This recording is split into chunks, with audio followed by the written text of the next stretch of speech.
She came to identify a killer. Instead, she identified her husband.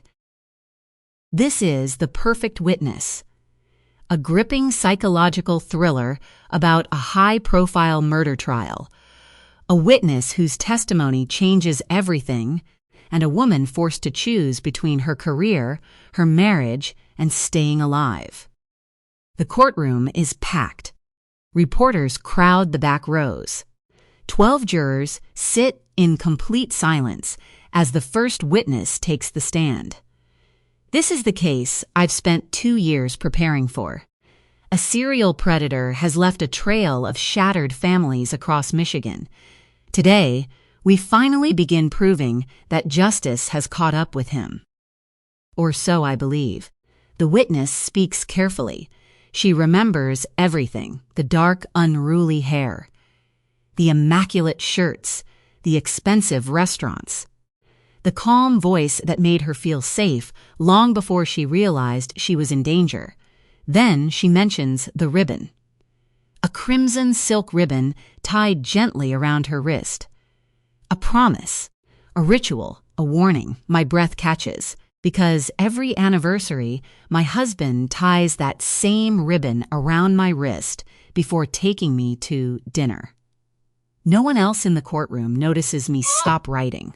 No one sees my hands begin to shake. To everyone around me, the witness is describing a stranger. To me, she's describing the man I wake up beside every morning. From that moment on, the trial is no longer about proving whether the accused is guilty. It's about discovering why the evidence points somewhere far more terrifying. Because if the real killer isn't sitting at the defense table, he's waiting for me to come home.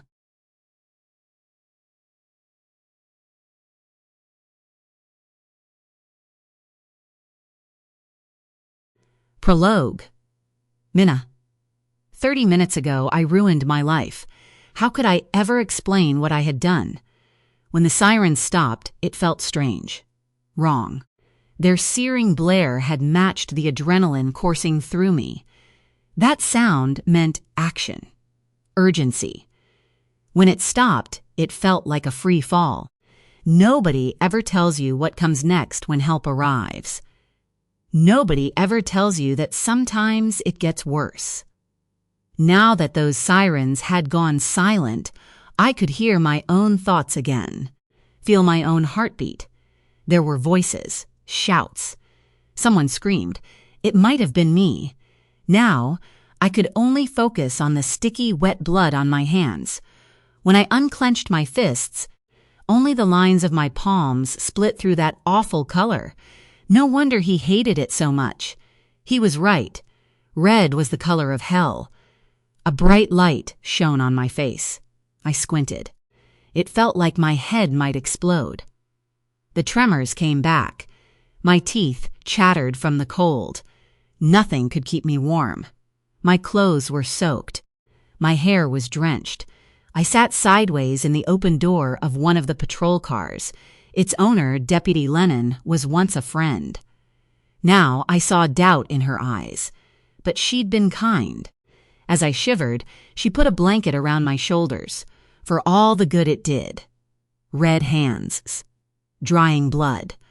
I splayed my fingers out and turned my palms over, holding them up into the glare of someone's flashlight. They wouldn't let me wash my hands. They took photographs of them. I knew they would take many more.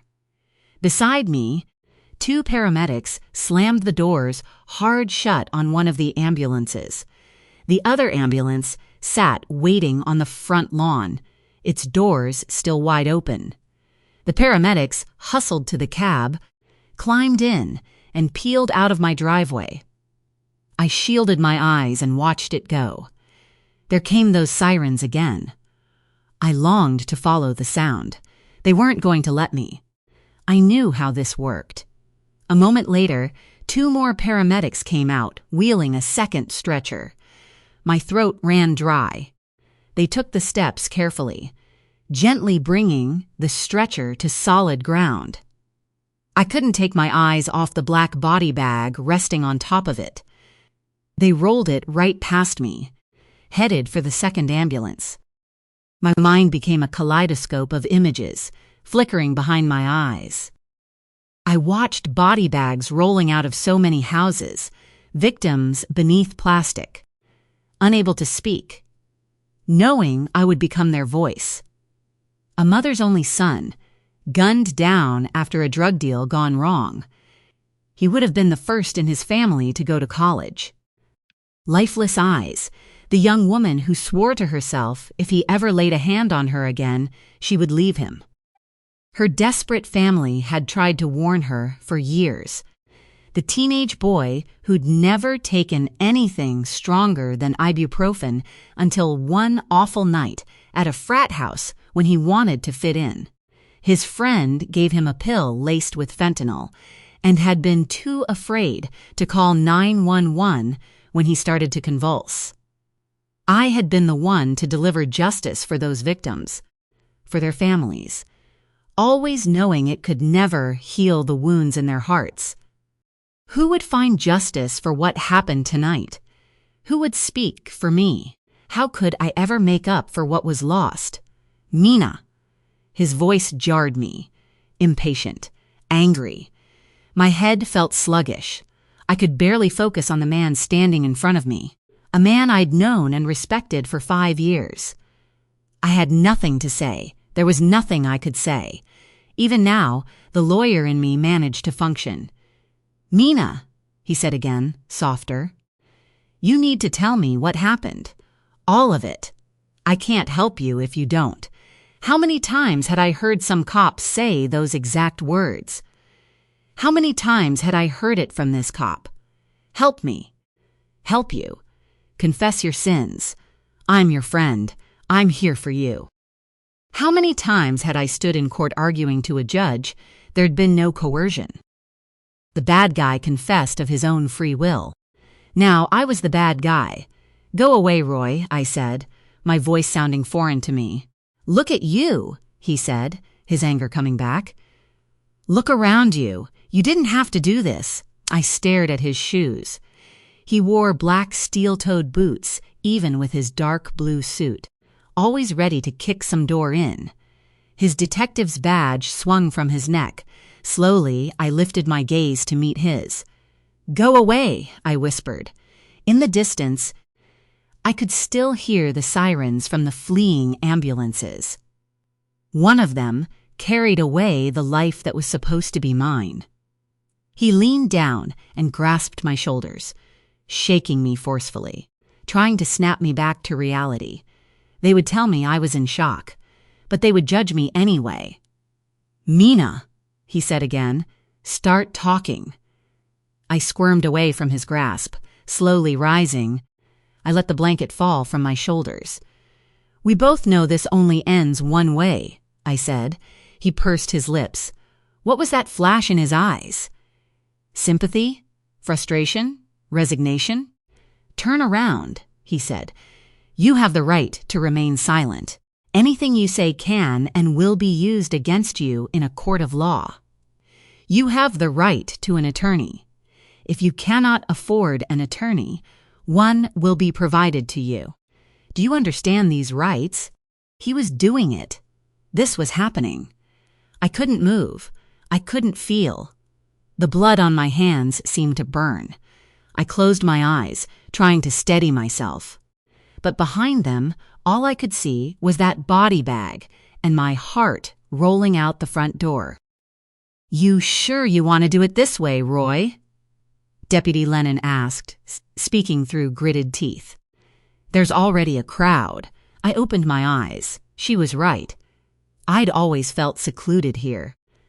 My Prince Charming had rescued me from my tower of solitude and brought me here to his magnificent castle, high atop a bluff overlooking the pristine waters of the lake, so big it looked like the ocean. Safe, protected, loved. I was all alone now. That stark reality hit me, choked me. I could feel fingers closing around my throat once more, leaving bruises that might never heal. The gates were open to the street. My affluent neighbors came out of their own smaller castles to gawk, to see if their king was dead, to see if his queen had fallen. In their place, I might have done the same. They stood open-mouthed, pale-faced. Two of them even had their phones out, ready to record the whole thing. I'd be on the internet in seconds. They wouldn't be able to help themselves. Then I felt the cold metal of the handcuffs as Roy snapped them around my wrists. He tightened them to the point where I felt tingling run all the way up to my shoulders. "You did this." "Mina," he said into my left ear, "I could have helped you, you know. But this is what you did instead, and this is what you're forcing me to do." He was right, of course. He pushed me gently forward, then put a hand on my head as he put me in the back of the patrol car and slammed the door. Chapter 1. 2 months earlier. Which one, the blue or the white? I stood at the edge of the bed holding 2 button-down silk blouses, identical save for the color. Still in bed, Locke propped himself up on his side, resting his jaw on his fist. I thrust the hangers out, shaking the shirts. "Neither," he said, yawning. "Come back here. You don't have to be there until 9. He patted the space on the bed between us. "I want to be perfect," I said. Locke scooted forward, then reached out and snaked his arms around my waist, pulling me toward him. He pressed his cheek against my stomach. I managed to pick out a black pencil skirt and a peach lace bra, but the blouse choice stumped me. His day-old stubble tickled my bare skin. He ran his hands down my hips. When he looked up at me with those laser-sharp brown eyes beneath lashes so thick it was criminal, it was hard not to melt and do exactly as he commanded. I did have another hour before I had to leave for work. I half-heartedly squirmed away, which only made him hold me tighter. This time, he let out an almost predatory growl that nearly undid me. He was beautiful, my Locke. 6'3", of hard-cut muscles from his religious fitness routine. Thick, sable-colored hair, worn just long enough for me to run my fingers through. He had a cowlick in the back that drove him crazy. It sprang up. At its most unruly in the morning like this, I smoothed it down but loved it. It lent him a youthful charm that gave me a glimpse into the shattered boy he used to be. A boy I longed to go back in time and hold tight when his bad days came. He looked up at me, a devilish smirk on his face that sent waves of heat straight down to my core. "I can't," I said, lightly protesting. "You're being cruel." He let out a sinful laugh. He kept me in that embrace, his arms around my hips, his face against my stomach. He kissed me there and then looked back up at me. "When can we test?" he asked. I stiffened. A shiver of dread went through me. Locke sensed it and let me go. He rose and grabbed his boxer shorts off the floor. I stepped back as he slipped them on. He followed me into the bathroom. I turned and looked at myself in the mirror. Locke came behind me, put his hands on my shoulders. I leaned against him. He kissed me gently in the crook of my neck, making all the tiny hairs there stand on end. "Sorry," he said. "We don't need to think about baby making today." "It's fine," I said. "This is important to both of us. I could have tested yesterday, but let's wait a few days this time. The doctor said testing too early can lead to false negatives." "I know," he said. He let me go and moved beside me, grabbing his toothbrush out of the drawer. I smoothed my makeup and ran a round brush through my hair one more time. Locke liked it this way, long, down, hanging to the middle of my back.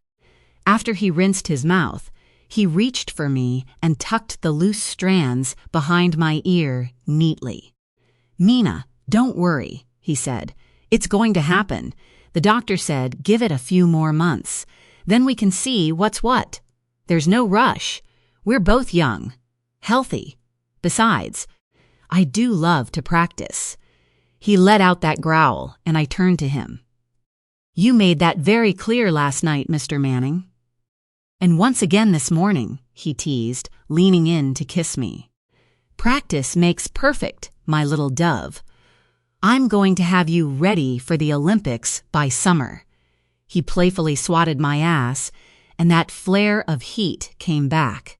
He reached over and grabbed the faucet, turning on the double rainfall shower heads in the marble-tiled wet room beside us. He liked it near scalding. I reached for him, running my fingertips over his strong back, resting them on the tattoo over his right shoulder blade. Pisces. Frere Celeste. Celestial brothers. The inspiration came from a painting he loved. Two fish in abstract, being pulled apart with the constellation in the center.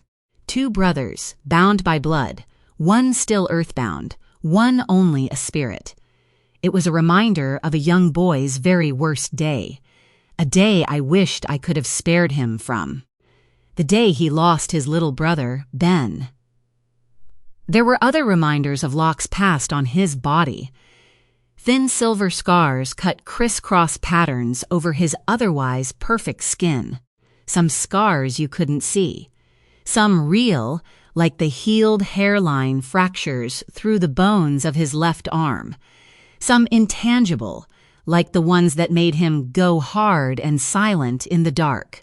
"Don't worry so much," he said to me. "You always do this." "I want to be good, Locke," I said. "Dennison hand-picked me." "You will be," Locke said.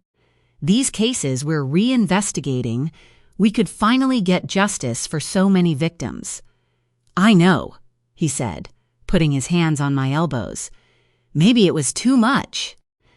Having me out in front for that press conference last week. I tried to say no. Assistant prosecutors don't talk to the media like that. Not until after a conviction. But the powers that be thought it would be a good idea to show everyone there's a woman on this task force. It made me uncomfortable.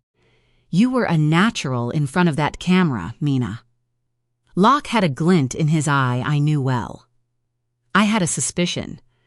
Locke pulled some strings to make me the face of this task force. I bristled at the thought of it, but as well as I could read my husband's expressions, he could read mine. "Don't be mad at me," he said. Steam rose from the shower behind him. If I stayed in here too much longer, it would ruin my hair. But as Locke's hands skimmed my waist, I wasn't sure I cared. "It's time the rest of the world knows how amazing you are, baby." I kissed him. "One thing at a time.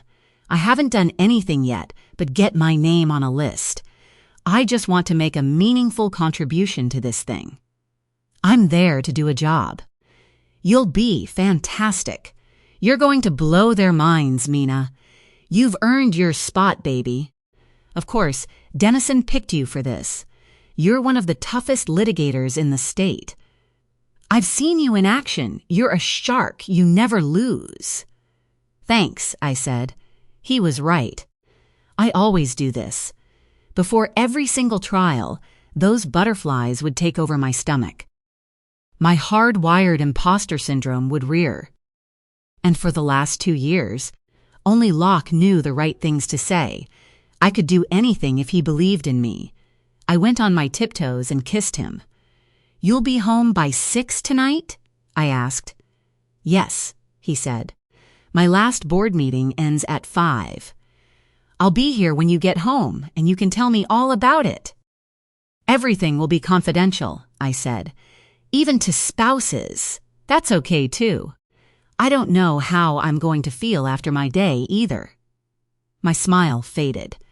Locke would be reviewing scholarship applications today, all funded by grants given by his family's charitable foundation helping troubled young men and teens. Most of the stories he would hear today could break anyone's heart. "I love you," I said. "I love you more," he answered. "Wear the blue one, my dove, and knock 'em dead." I tucked in my blouse. Silk had been a poor choice after all, as the slippery fabric kept sliding out of my skirt. I headed up to the 4th floor, past the courtrooms, above the offices housing the tax department and register of deeds, away from my personal office. I served as the assistant prosecutor, assigned to violent felony crimes for the last 5 years. But my new role was something I'd never done before. Over the course of the next 2 years, I was appointed to a new team finding missing persons, primarily female victims lured to danger by online predators. My skin prickled with anticipation. It was the sort of work I'd always dreamed of doing. I pushed my way through the glass double doors. The other members of the team sat at a long conference table. Most were unfamiliar faces, but seated at the head, Detective Roy Dennison rose. A bit of a statewide legend, Roy had been the lead violent crimes detective for Benton County for 15 years. I had the pleasure, and sometimes consternation, of working with him on numerous murder and assault cases. He made the arrest. I got the conviction. We had a near-perfect record between us. "Good. You're here," Roy said. Roy was a giant, both in reputation and physicality. He stood 6'7", with broad shoulders, legs like tree trunks, and a booming voice to match. Roy commanded attention and respect. I was glad to have him at the helm of this endeavor. "Let me introduce Mina Sobel," Roy said. "She's got a sharp eye for detail, and she'll make sure everything we do will stand up in court. I don't want any search or arrest warrants written without Mina's review. I don't want any mistakes on the procedural due process side. She's our backstop to make sure that won't happen." "Thank you," I said. "I'm happy to be here." Roy went around the room, pointing to each member of the task force seated at the table. We had a mix of active FBI agents and retired detectives from police and sheriff departments from around the region. They chose LaSalle Harbor as our physical meeting space, some of them using it as a short vacation. We'd meet in person this week only. Everything else would happen by email or teleconference. The FBI press liaison sent a photographer. We had a few awkward moments as we posed for pictures. Then the cameraman left us to do our work. I knew it would take me a long time to remember everyone. For now, we all had tri-folded paper in front of us with our names in bold. Judging from the gray hair on some of these men, coupled with the hard-wired mistrust cops sometimes had for lawyers, I knew there was a chance some of them didn't want me here, but I was ready to go to work. "I took a call a few days ago," Roy said. "We've been given our case priority. I was just getting everyone else up to speed. We're changing course just a bit." "Changing course? It's my understanding we're here to review unsolved missing persons cases," I said. "Nothing's changed on that," Roy said. "But we've had some tips come into the hotline since last week's press conference. They're worth pursuing." I saw a few sideways glances around the table when Roy mentioned the press conference, and hoped it wasn't my own paranoia kicking in. If it were, my instincts had been right. Putting me out front was a bad idea. The last thing I wanted was to step on anyone's toes. "We've got 3 cases in particular with a potentially common thread," Roy said. "A thin one. But in light of a call I took yesterday, we're going to pivot and do a witness interview today." "On the fly?" I asked. There were few things I hated worse than walking into a meeting in which I didn't already know the agenda. 3 victims. The man directly across from me spoke up. His name card read Jack Heller. He was with the FBI Chicago field office. All young women between the ages of 21 and 25. All went missing after hooking up with somebody on this dating app.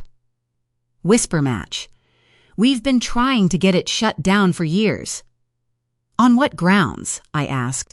We can't assume any of the victims are connected yet, Roy said. But this victim I talked to, Corinne Egan. She called the hotline to report she used the same app and met a guy a few years ago. It got creepy. Her words. He threatened her. A few of the things she said on the phone bear some similarity to the other women who went missing. She filed a report when it all happened. Nothing came of it. But based on those other similarities, she could be the only victim who didn't disappear. What similarities? I asked. I've not seen any files on these women. Isn't that what we're supposed to be doing? Reviewing them for starters. Do you have Miss Egan's police report? Look, Roy said, reading my apprehension. The old files are helpful, but we've got a bunch of new sets of eyes. We're going to use them. I've asked Miss Egan to come down today to be re-interviewed. It took some convincing, but she agreed. Let her just tell her story without any of us having any confirmation bias from reading the old files just yet. I like the idea, Tony Vega said. If memory served, he did digital forensics for the state police. Roy reached across the table and slid the conference phone closer. He pressed the red button at the top. Belinda, he said into the speaker. You can send Miss Egan over. A moment later, Belinda, one of our civilian clerks, opened the double doors and ushered a young, pretty, blonde-haired woman through. Petite, Corinne Egan wore a navy blue print dress with a high collar. She clutched a leather bag to her chest and took the only open seat at the opposite end of the long table. She demurred when asked if she needed anything to drink. Thanks for coming, Roy said. Corinne Egan's gaze settled on me. I gave her an encouraging smile. As a young female crime victim in a room full of alpha males, I'm sure my presence was a comfort. Miss Egan, Roy said. Corinne, is it okay if I call you that? Corinne leaned forward and put down her bag. No, actually. My name, it doesn't rhyme with chlorine. It's Corinne. Rhymes with pin. And yes, first names are easier. Sorry, Roy said. My mistake. Corinne, I know you know why you're here. But if you have any questions before we get started, I want you to feel comfortable asking them. If you'd like to stop, if you need a minute, if you've brought someone with you, they can come in. No, she said. I'm okay. I was surprised when you called me back. Nobody's asked me about my case. In almost 5 years, I'd given up. We're not promising this will go anywhere, I said. Roy was good, but he was also a behemoth. Easily intimidating. Roy shot me a look of understanding and let me take the lead. We'd just like to hear your story in your words, I said. Let us get to know you and what happened to you. Then we'll go from there. Okay, she said. Where do you want me to start? Wherever you'd like, I said. Corinne spread her hands flat on the table. You know, I think I've changed my mind. Maybe I do need a glass of water. She reached for one of the small water bottles at the center of the table and took a drink before continuing. This is hard. It's been a long time. I've tried to put it all behind me. But if this man I knew is out there hurting people, I don't think I could live with myself if I didn't try to help. We appreciate that, I said. Corinne nodded. Okay, it's maybe 5.5 years ago now. I joined Whisper Match. It was mostly terrible. Like, the pond was small, and the fish were weird. This got a muffled chuckle from Tony Vega. He quickly covered. Corrine continued. I started connecting with this one guy. He said his name was Matt Woodson. We were just chatting, getting to know each other. He was kind of shy.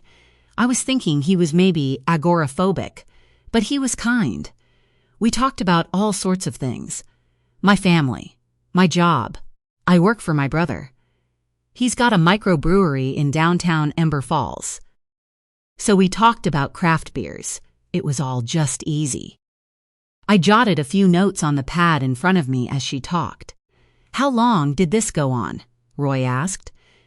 A few months, she said. We finally decided we were ready for a real date. Matt said he'd come to me. He picked the restaurant. Looking back, I don't know why I just didn't have him come to my brother's bar. But my brother and sister are already in my business more than I want. Understandable, I said. Though I didn't, not firsthand. I had no siblings, no family at all other than Locke. Anyway, before we met, he had these, I don't know what you'd call them, rules, I guess, what he wanted me to wear. And it wasn't anything bad or weird. To be honest, it was kind of a turn-on. I didn't question it. Like I said, the way he presented it, it was kind of sexy. I'm embarrassed to admit that. It sounds so stupid now. I wrote the word clothes on my pad. As Corrine spoke, I kept circling it. I felt a bubble in my stomach. Everything went fine, she said. He was so good-looking, it should have been a red flag. A guy like him shouldn't need to work so hard to get a date with somebody like me. He wore a suit to the restaurant. So sophisticated. He pulled my chair out.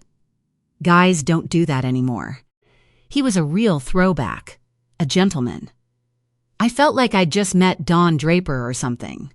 You know, from Mad Men. He kinda looked like a younger version of John Hamm. I couldn't stop staring at my legal pad.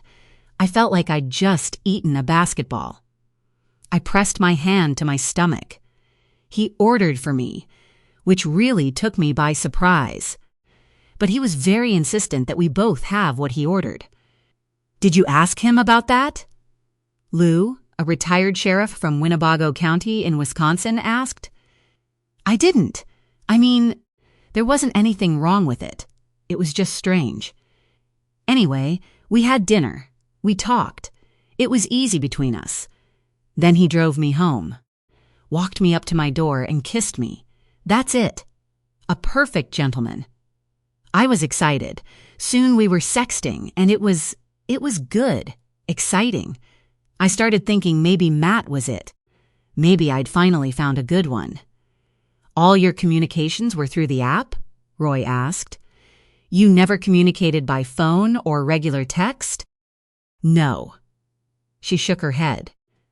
What happened next? I asked. Corrine shifted in her seat. We kept on chatting. About a month later, Matt said he wanted to spend the weekend with me. He rented a house not far from where I live.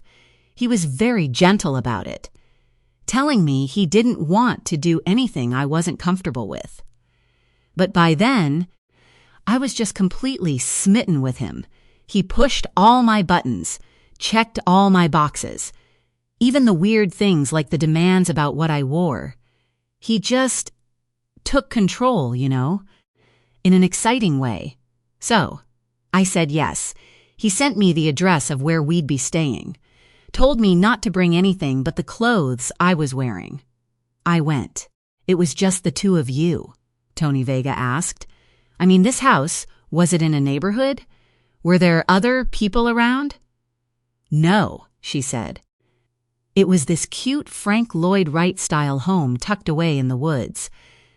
2 miles from me, but I didn't even know it existed. When I got there, things were good. He made dinner. He thought of everything. He, gave me this really skimpy blue negligee to wear, lacy and pretty. Not something I'd ever buy for myself. And then we were together, you know, intimately. And at first, that was good.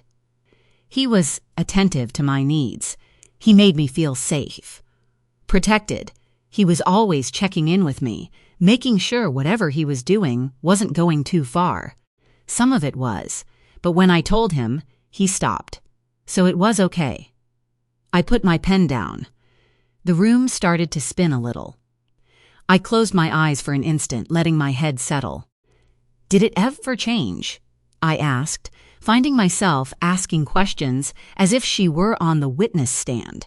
It did, she said, breaking eye contact. That second day. He finally did go too far. It started as nothing. I took a shower and came out. We were going to go out and get lunch. I put my makeup on. I just forgot. Things were so easy between us, I kind of let my guard down. Well, Matt went a little crazy when he saw me. See, I put my red lipstick on. He yelled at me to take it off. Like, really yelled at me. Did he explain why? Roy asked. No, she said. But he did calm down by the time I'd washed my face and came back into the living room. He apologized. Then he gave me something. It seemed romantic, but also a little sad. What was that? Roy asked. He had this red silk ribbon, she said. He asked if he could tie it around my wrist. He said this was the only red he ever wanted me to wear, that if I did it, it meant he knew he could trust me. I was starting to get uneasy at that point, but I let him tie it on me. It made him so happy, and he went back to being that kind of alpha male gentleman. We ended up staying in. I thought whatever upset him before had passed. So, when he asked me to come back to bed with him, I went. I couldn't move. My stomach flipped. I covered my mouth. I didn't want anyone to see. I didn't want to draw attention, but right there, sitting at that table, I knew I was about to be sick. But this time, Corrine continued, he got even more intense. Really started pushing my boundaries. He hurt you? I asked. It earned me a few dark looks from the men at the table. Even I knew better than to lead her like that. Well, she said, he didn't injure me, if that's what you mean. It's just, things went beyond my comfort zone. I asked him to take me home. He got really quiet. Even more intense, if that's possible. But he let me gather my things and drove me home. Well, to the park right across the street from where I live. As we sat there, he asked me to sign an NDA. I couldn't believe it. And he seemed, it's hard to describe, but it was like a snake, all coiled up but ready to strike, just red flags everywhere. I got out of that car and ran as fast as I could to my front door. He didn't follow you, Roy asked. She shook her head. Not that time. And I'd decided I didn't want to pursue anything further with him. For a day or two, it seemed like that would be the end of it. Then he started messaging me again through Whisper Match, apologizing, saying how much he respected me, how much he cared about me and wanted to see me again. Being all charming like the first time we communicated. But I was so over it. I tried to let him down gently. He kept getting meaner, calling me all sorts of terrible things, degrading me. This was all through the message section of the app? Vega asked. Yes, he wanted my cell phone number, but thank goodness I never gave it to him. The app was the only way he could contact me. I told him to stop. But then he started showing up. I caught him staring at me outside my window, in his car, parked across the street from where I went grocery shopping. And then he left notes on my windshield. Creepy stuff. First, it was him telling me how beautiful I was, but he'd do it in a way that made my skin crawl. You know, describing what I was wearing the day before. When did you go to the police? I asked. This went on for a couple of weeks. So I told him if he didn't knock it off, I was going to go and get a restraining order or whatever. That infuriated him. Then one night, I was out taking a walk in the park across from my apartment. Someone came up behind me and put a hand over my mouth. I was terrified. When he whispered in my ear, I recognized the voice. It was Matt. He said if I caused him any trouble or told anyone about him, he would make me disappear. He let go of me and had me close my eyes and count to 10. When I turned around, he was gone. So that's when I went to the cops. But it never went anywhere. I didn't know his real name. And Whisper Match is different. None of your messages are saved. It's kind of like Snapchat. You can take a screenshot. But if you don't do that in about 30 seconds after you've read a message, it disappears. And when a user leaves the platform, all traces of them leave too. When I tried to pull up his profile at the police station, it was gone. That creeped me out too, like maybe he followed me. I had a couple of screenshots, and I gave those to the detective. But there was nothing anyone could do. I didn't even have a photo of him, just my own memory of what he looked like. Did the harassment stop? Roy asked. Yes. I tried to go on with my life. It took a long time for me to feel safe again. I felt so stupid. Like it was my fault somehow. Did I send mixed signals? It's okay, Roy said. Corinne stopped. She started to hyperventilate. I felt bile rise in my throat. I don't know what else to tell you. I feel so stupid. But when I saw that video with the Crime Stopper number about how you wanted people to come forward if they felt victimized on that app, did someone get hurt? Did Matt hurt someone? I would feel awful. But I tried. I told the police. What else could I do? Roy said. You've done all the right things. I appreciate you coming in, Corinne. It gives us a place to start. She excused herself and left the room. Roy waited until he heard the outer door close, which meant Corinne was safely out of earshot. It's not much, Roy said. I can see why Kalamazoo County didn't do much for her. This guy sounds like a real creep. But I don't know if anything she says he did rises to the level of a crime. That app is a menace, Agent Heller added. If we do nothing else from this, I hope we can finally get it taken down for good. The thing started out as a way for people to solicit dates, but keep their activity safe from prying eyes. If the messages disappear after 30 seconds, you don't have to worry about your wife searching through your phone. Your mess cleans itself up. It's disgusting, Vega said. It took about a week before online predators figured out how to use it. Roy said. That's the commonality among 3 missing women who vanished from the region over the last 2 years. That and this ribbon she's talking about. One like it was found in the abandoned vehicle of one of the women who went missing. That's why Corinne's story seemed worth hearing. That seems like a pretty thin thread, I said, still feeling nauseous. You said the app is tailor-made for online predators. You'll need a lot more of a connection than being an app user. Plus, Corinne Egan didn't go missing. She said this incident happened over 5 years ago. How old is your first missing victim case? Just over 2 years, Roy said. I'm getting files sent over. We should have them by tomorrow or the day after. I'm asking for Corinne's original report, too. I know it's a long shot, but she can provide a description. From what I understand, one of the other cases has a witness who can offer a description. It's old school. But let's see if we've got a match, she said, dark hair. Looks like Don Draper. That's not nothing. And it's at least loosely similar to the description another witness gave. First thing I want to check is whether any of these victims were known to wear a red ribbon on their wrist, Heller said. Excuse me, I said. I got up and walked as fast as I could to the nearest bathroom. Pushing through the door to the first stall, I went to my knees and retched into the bowl. I hadn't eaten breakfast. Nothing came out but a little coffee. I broke out into a cold sweat. There was a knock on the bathroom door. "Mina," Belinda, our clerk, called out. "Are you okay? Detective Dennison asked me to check on you." "I'm fine," I answered.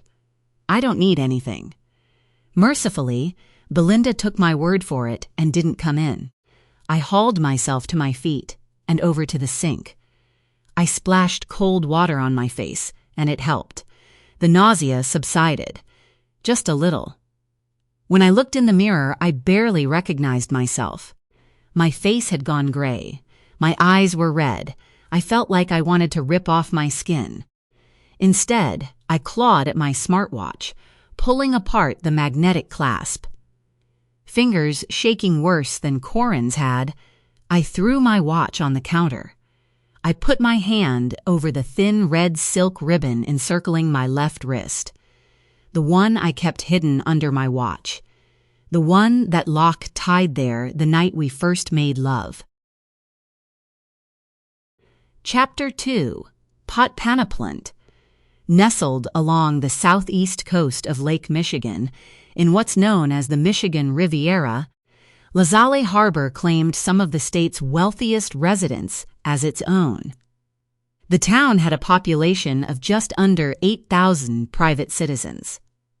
More than a century ago, Locke's great-something grandfather was credited with putting a zoning ordinance in place that has kept us from becoming touristy like neighboring South Haven or Saugatuck. For his efforts, I passed by a small bronze statue of him every time I walked to my office inside the Benton County building. Now, I lived in the massive house he built, the oldest, grandest home on a bluff overlooking the water. Locke and I had our own private beach along 1,000 feet of pristine freshwater shoreline. The vast expanse of Lake Michigan stretched all the way to the horizon.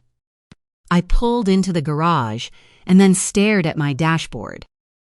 For a moment, Corin's words seared through me. Her stalker gave her a red ribbon. He said it meant a promise. My own ribbon seemed to burn my flesh. It was just a ribbon. To anyone else, it would mean nothing. To me, it meant everything.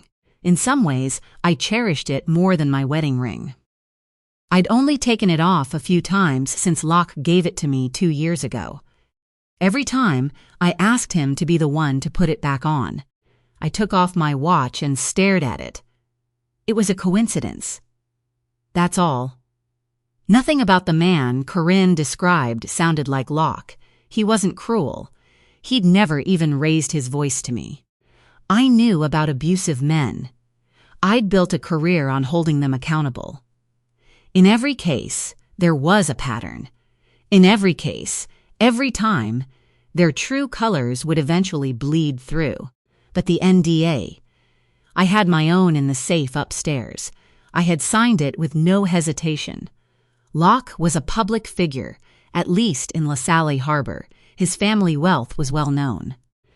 If he'd been my client, I probably would have advised him to use them. There was nothing wrong with the things we did when we were intimate. We were married, consenting adults. But he told me he'd been burned before by someone in his life. I never questioned it. I never even asked him who it was. To me, the NDA was a reasonable request, along with the prenup we signed. I was never after Locke for his money, but I could understand there would be people who were. I agreed with the others on the team. Nothing, Corinne said, rose to the level of a crime. Her case went nowhere for a reason.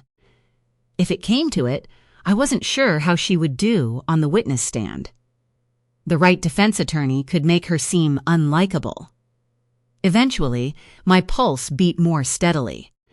The panic I'd held since Corinne started talking subsided. My thoughts were much clearer. It was well past 7 when I walked through the side door. Locke and I lived only in the south wing of the grand house. Even that took up almost 2,000 square feet. Far too big for the two of us. But the day we got married, Locke felt it was his duty to go back to his family's residence. Today, it felt empty, crying out to be filled by children I hoped we would have. The kitchen was dark. "Locke," I called out. It wasn't like him not to wait for me for dinner, even if he knew I'd be late. But he hadn't called, hadn't texted. That was strange, too. The French doors leading out to the west garden stood wide open, letting a cool breeze come through. As it lifted my hair off my shoulders, I shuddered. Locke wasn't in the house. There was only one other place he could be. Setting my briefcase and purse on the dining room table, I slipped off my heels and walked outside. An ever-widening circle of slate pavers led to the most secluded part of the garden. Locke's grandmother had built it. A sanctuary where she could smell her roses and look out at the water. From here, you could hear the foghorn from the inner lighthouse, due south of us. He was there, sitting on the wrought iron bench wearing only a pair of black drawstring pants. He was barefoot. Sweat glistened on his shoulders. His hair was wet. He must have come here from the weight room upstairs. I knew his knuckles would be scraped raw from working the medicine bag without gloves. On a scale of 1 to 10, it meant we were at about an 8 tonight. "Locke?" I said gingerly. He sat with his knees drawn up to his chin, staring at the water, as still as the mermaid statue beside him. He was having one of his bad days, the kind where he felt like he was drowning under the weight of everyone he felt responsible for. The hundreds employed by the Manning Foundation. Me, his wretched mother, tucked safely away in Monaco, putting an ocean between us. Even Ben, the brother who was already dead. Locke. I came to him. Sitting on the bench beside him, I put a light hand on his shoulder. What happened? Except I could already guess. He squeezed his eyes shut. A muscle jumped in his jaw. When he opened his eyes, I saw how red they were. His pupils shrank to pinpoints. Anyone else might have thought he was drunk. I knew better. "There were so many," he whispered. 40, I think. Maybe more. I could see in their eyes that each one of them had a story I couldn't bear. When his father died, Locke could have taken over the family foundation and left it the way it was. He could have gone to dry board meetings and allocated money for Great Lakes conservation efforts and local artists. Both were worthy causes. But that wasn't Locke. Instead, he created Bennett's Place and built a sanctuary for kids who had rough childhoods like his, but not his resources. Young boys who felt they had nowhere else to go. Who had been abused, neglected, taught they were worthless. At Bennett's Place, they had a safe roof over their heads. They had access to a good education, counselors, and ultimately a scholarship that could make college a reachable goal. Locke insisted on reviewing each application himself, interviewing each young man, and hearing their stories face to face. It took its toll. He nodded. The planning's going well for the fundraiser. We're under 2 months away. But today, those scholarship applicants, there was this one boy. Terrence. Locke took out his phone. He pulled up a photo of a dark-haired boy, maybe 15 or 16 years old. He had haunted eyes. Eyes I'd seen in the man sitting beside me. His father killed his mother, he said, right in front of him. Terrence tried to protect her. He ended up with a skull fracture. He has problems with his vision, his balance. But he's bright, Mina. So smart. He wants to be a doctor.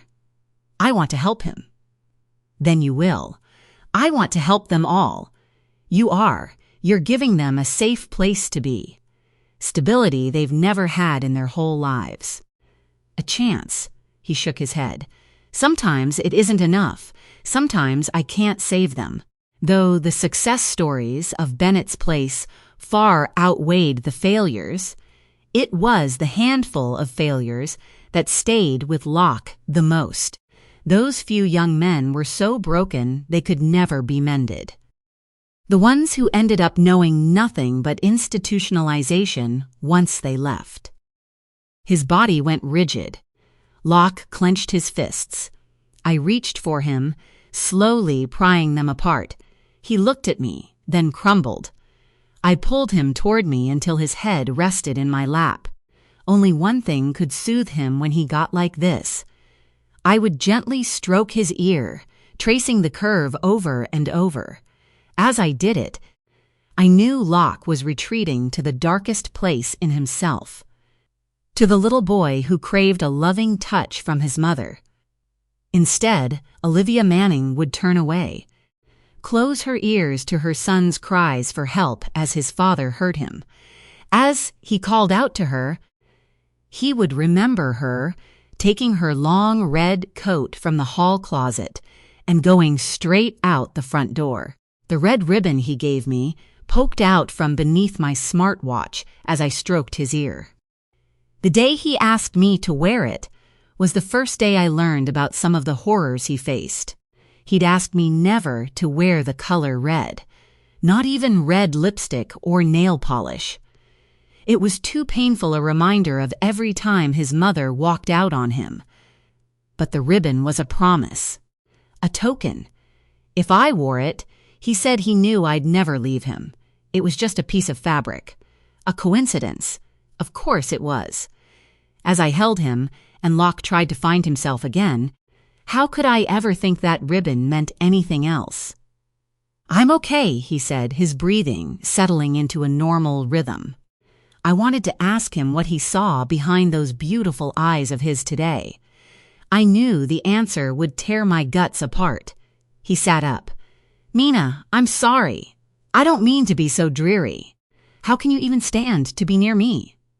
Stop, I said. I didn't even ask you how your day went. It was important to you. Did you eat? I asked. He shook his head.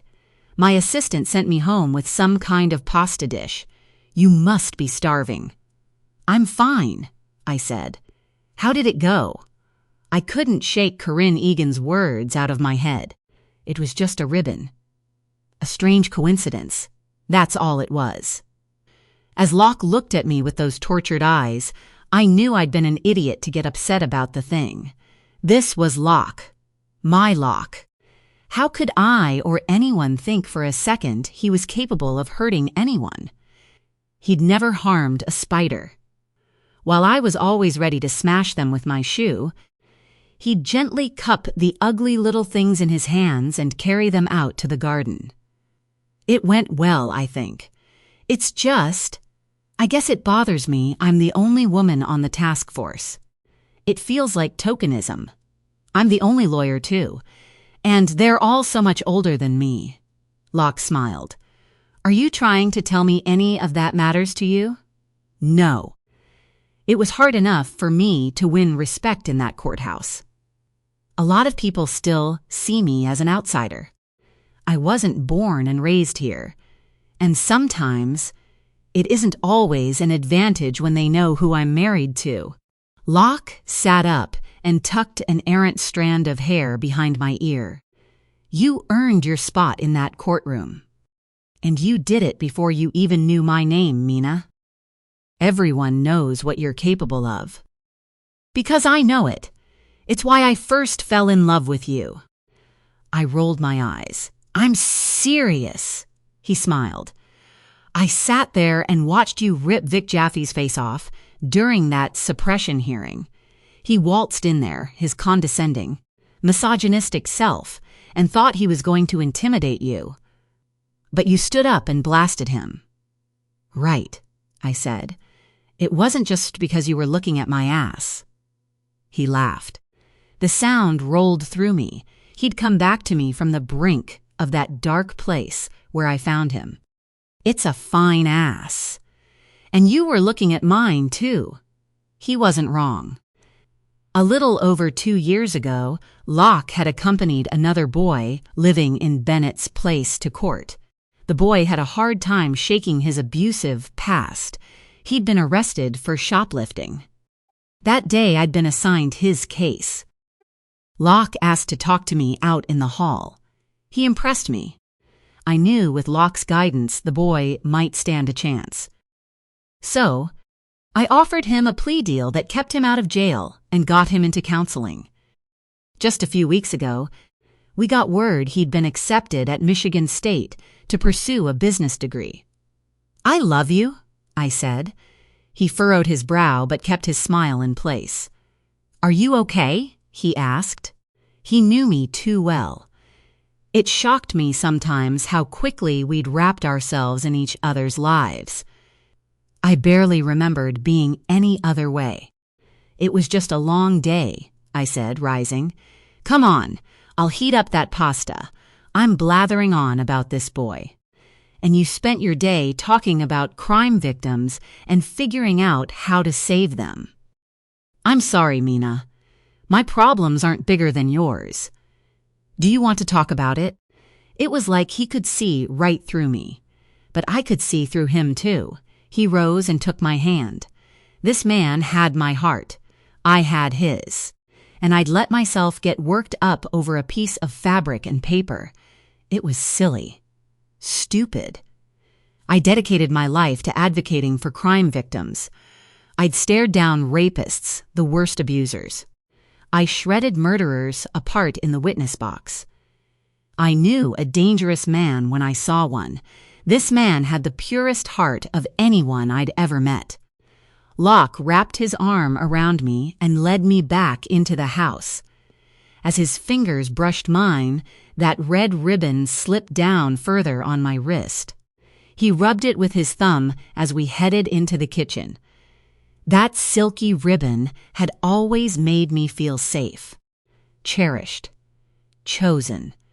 Habit made me slide it back into place under my watch, hiding it from view. The day he gave it to me, he told me it was our secret. A tangible symbol of a bond no one else but the two of us would ever understand. Until today, it was the truest thing I knew. I could never accept that it was a lie. Could I? Chapter 3. Ashley Rose, our office manager, was waiting for me when I came into work the next day. She was relatively new, taking over from her Aunt Geraldine, who had kept the Benton County Prosecutor's Office running for the previous 3 decades.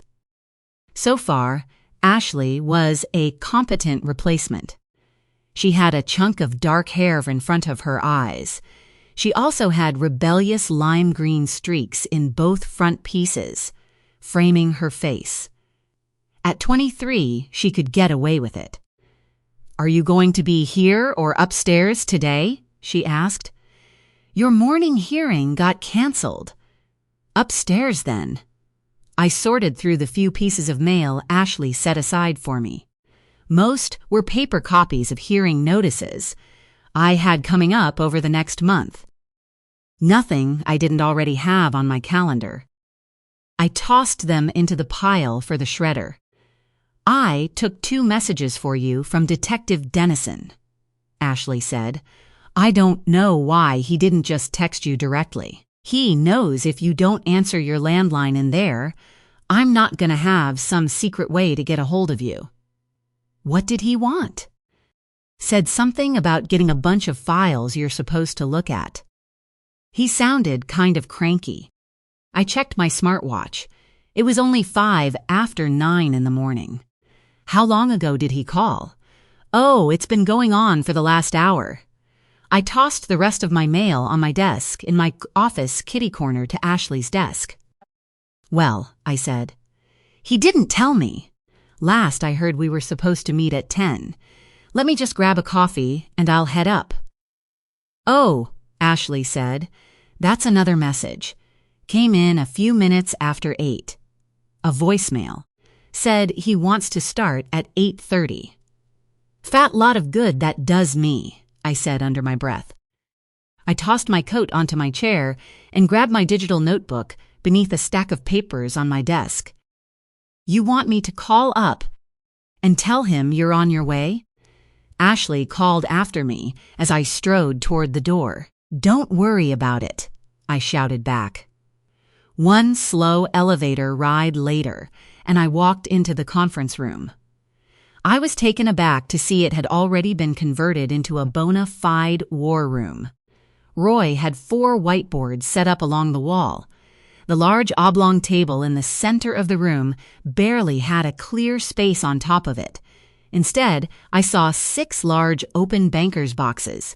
Files, reports, and photographs were strewn all over the table. "Glad you could make it," Roy said. There was sarcasm in his voice, but a twinkle in his eye. He meant no harm in chiding me. I pulled out my cell phone and waved it at him. "You could learn to use one of these." "I hate 'em," Roy said. He insisted on using an ancient flip phone with no access to the internet. He could call, text, and take pictures on it, nothing more. "Is it just us this morning?" I asked. "It'll just be us most days. I may not like cell phones, but I know how to use my computer and the internet. We'll touch base with the rest of the group after we've all had a chance to get up to speed on these." I went over to the small coffee cart along the wall. I poured myself a cup of coffee and walked up to Roy's shoulder. "What's all this?" By way of an answer, Roy went to the whiteboards. He pulled out a black dry erase marker and wrote out a different name on the top of each of the 3 of the boards. I read them out loud as he did it. Lara Pascoe, Jade Darby, Gretchen Small. He went to the 4th whiteboard and wrote Corrine Egan's name, but drew a big question mark beside it and circled it. He tossed his pen onto the table, then grabbed 4 large photographs.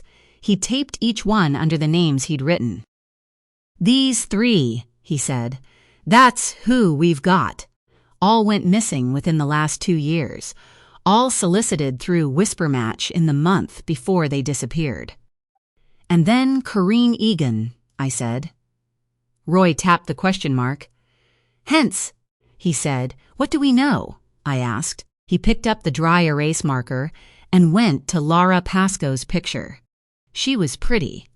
A long-haired brunette, a sweet smile. In her picture, she wore purple scrubs and an ID badge I couldn't make out. She was a nursing assistant working at an elder care facility out of Sparrow Hospital in Okemos, he said. Most of what we know came from her sister, Amy. Lara started using Whisper Match about 2 months before she went missing. A detective in Ingham County sent copies of her files over. She found the credit card transaction from when Lara opened her account with the app. According to the sister, Amy, Lara was meeting some guy who told her his name was John Bennett. Bennett. It was as if I had a gremlin in my mind. Some small, mischievous creature who repeated the name over and over. Bennett, the name of Locke's dead brother. No, it was just another random coincidence. I could not let my mind spin like I had with Corin's interview. "Probably fake," Roy said. Amy, the sisters, said they went on 3 dates. Then she disappeared. Her car was found in the parking lot of a supermarket in Chelsea, Michigan, 3 days after she went missing. It was clean. No foreign DNA, no blood, no fingerprints that shouldn't be there. Her keys were in the ignition, but the car was locked. "Anything in her phone?" I asked. Roy shook his head. "We've got her profile from Whisper Match, but any chat history she had automatically wiped itself. Just like it was supposed to." "That's awful," I said. How could anybody develop something like that and not realize how quickly some psychopaths could abuse it? "Is there anything else?" I asked.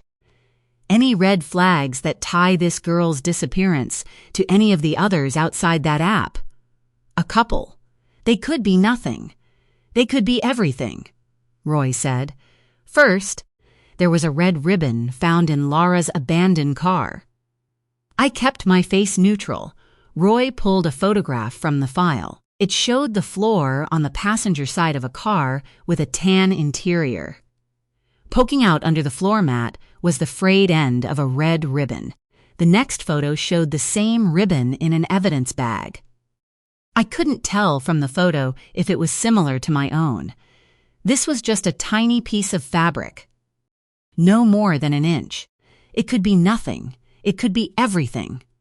I took a breath. I would not do this.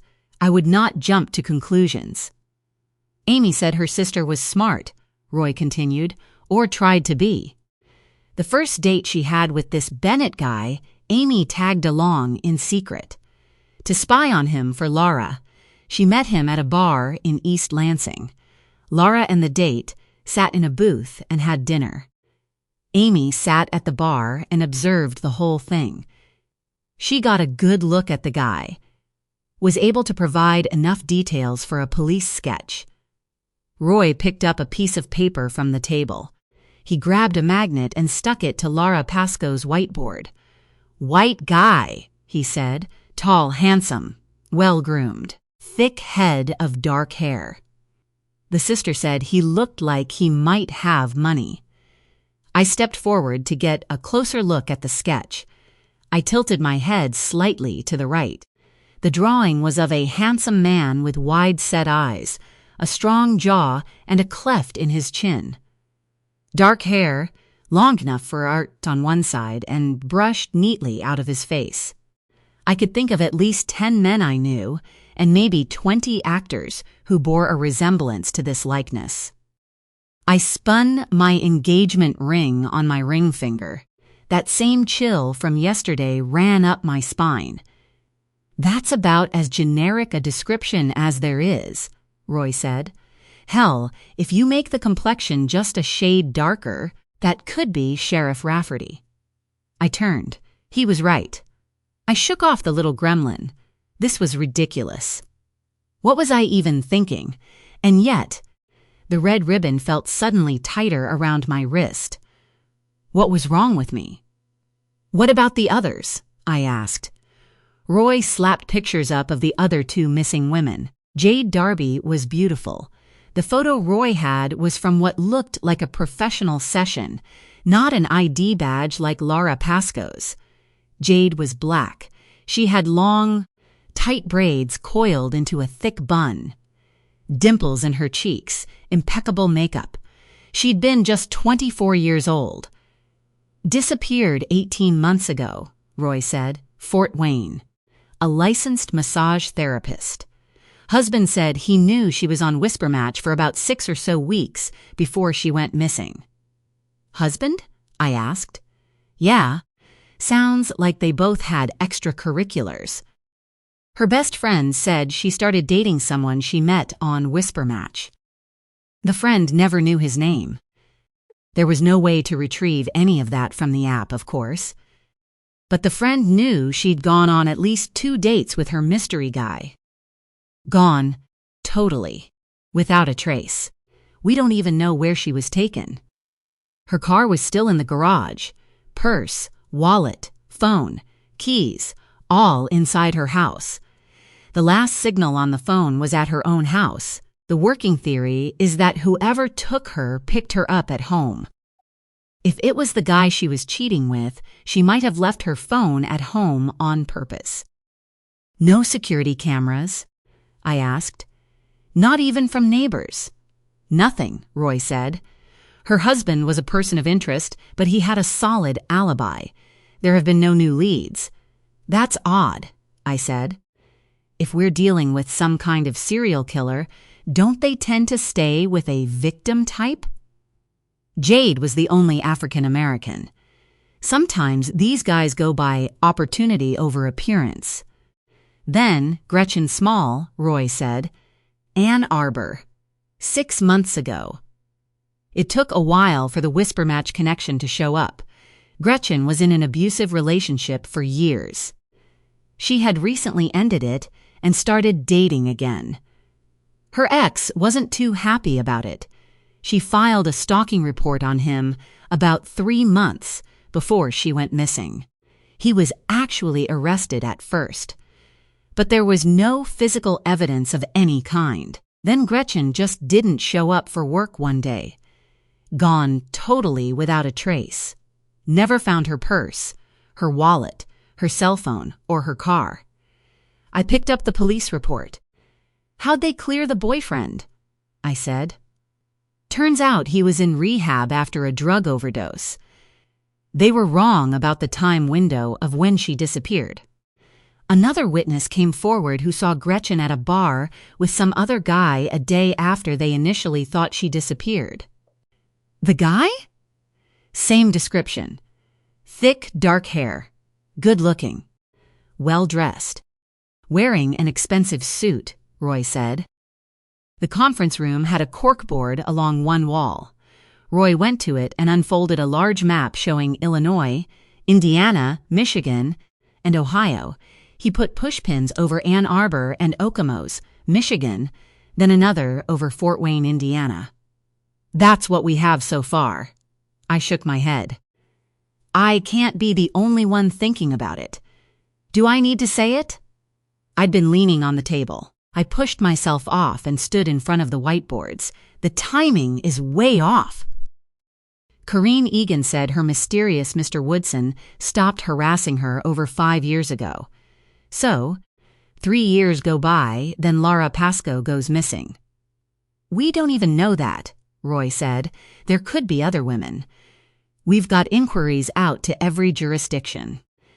He drew an imaginary circle with his index finger over the map, including the intersecting quadrants for the 3 states we served.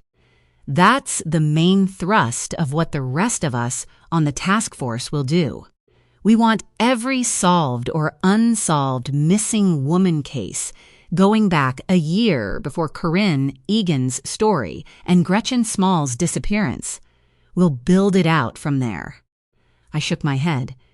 But these 3, Roy, you don't have a body, not in any of them. You have no physical evidence, no DNA, no blood evidence, no signs of a struggle at any of their homes. Not so much as a partial fingerprint you can't identify, right? So far, he said. If you find someone, I said, do you know how hard this will be to convict? If that's all you have? So far, he repeated. Any hope I had of a speedy clearance of our first case evaporated as I stared at those boards. Right now, we barely had a haystack to search, much less a needle. We have the descriptions, Roy said. White male, handsome, maybe rich or knowing how to fake that. The Whisper Match developers are a dead end. They've got payment info about their users. But that's it. Nothing gets stored beyond that. What a mess, I said, plopping down into a chair. Roy went to the cart and grabbed a Danish off the platter Belinda had set out. He bit into it. Welcome to police work, he said. You're used to having cases handed to you, practically gift-wrapped. He walked over to the police sketch under Laura Pascoe's picture. He cocked his head to the side, just as I had. When Roy turned, he had a smile on his face. White guy, thick hair, good-looking, probably rich. Hell, Mina, maybe we should start by interrogating your husband. The gremlin came roaring back. My head started to pound. Roy took out his phone and pulled up a photo of Locke. I looked back at Amy Pascoe's police sketch. Its eyes seemed to follow me. This is not Locke. This could not be Locke. This was just me. My own intrusive thoughts. My need to constantly think the worst thing would always happen. That little gremlin in my head reminded me that in my life, it usually did. Chapter 4. His breath blew hot down the back of my neck, His lips brushed my ear. I shivered, waiting for the kiss. Instead, velvety blackness enveloped me. I took a breath, but couldn't let it out. Instead, strong hands pulled me down into inky darkness, so thick I choked on it. No air, no light. "No!" I screamed. I felt my lips moving, felt my throat constrict, but no words came out. "Don't make a sound," came the whisper. It was everywhere and nowhere. "Don't leave me. Don't you ever leave me. I'll make you disappear. I'll make you disappear. Mina!" Air stabbed my lungs as I sucked in a breath. I didn't know where I was. Then sunlight hit my eyes, nearly blinding me. "Mina!" Locke shouted again. He was on his knees in front of me, eyes wild, hair sticking out. He shook me hard, keeping a steel grip on my shoulders. "Mina," he said my name again softer. "Baby, open your eyes. Breathe."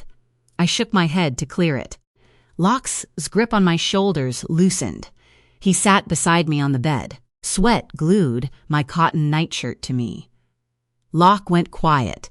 He rubbed the back of my neck, pulling my hair away from my shoulders, helping me to cool off.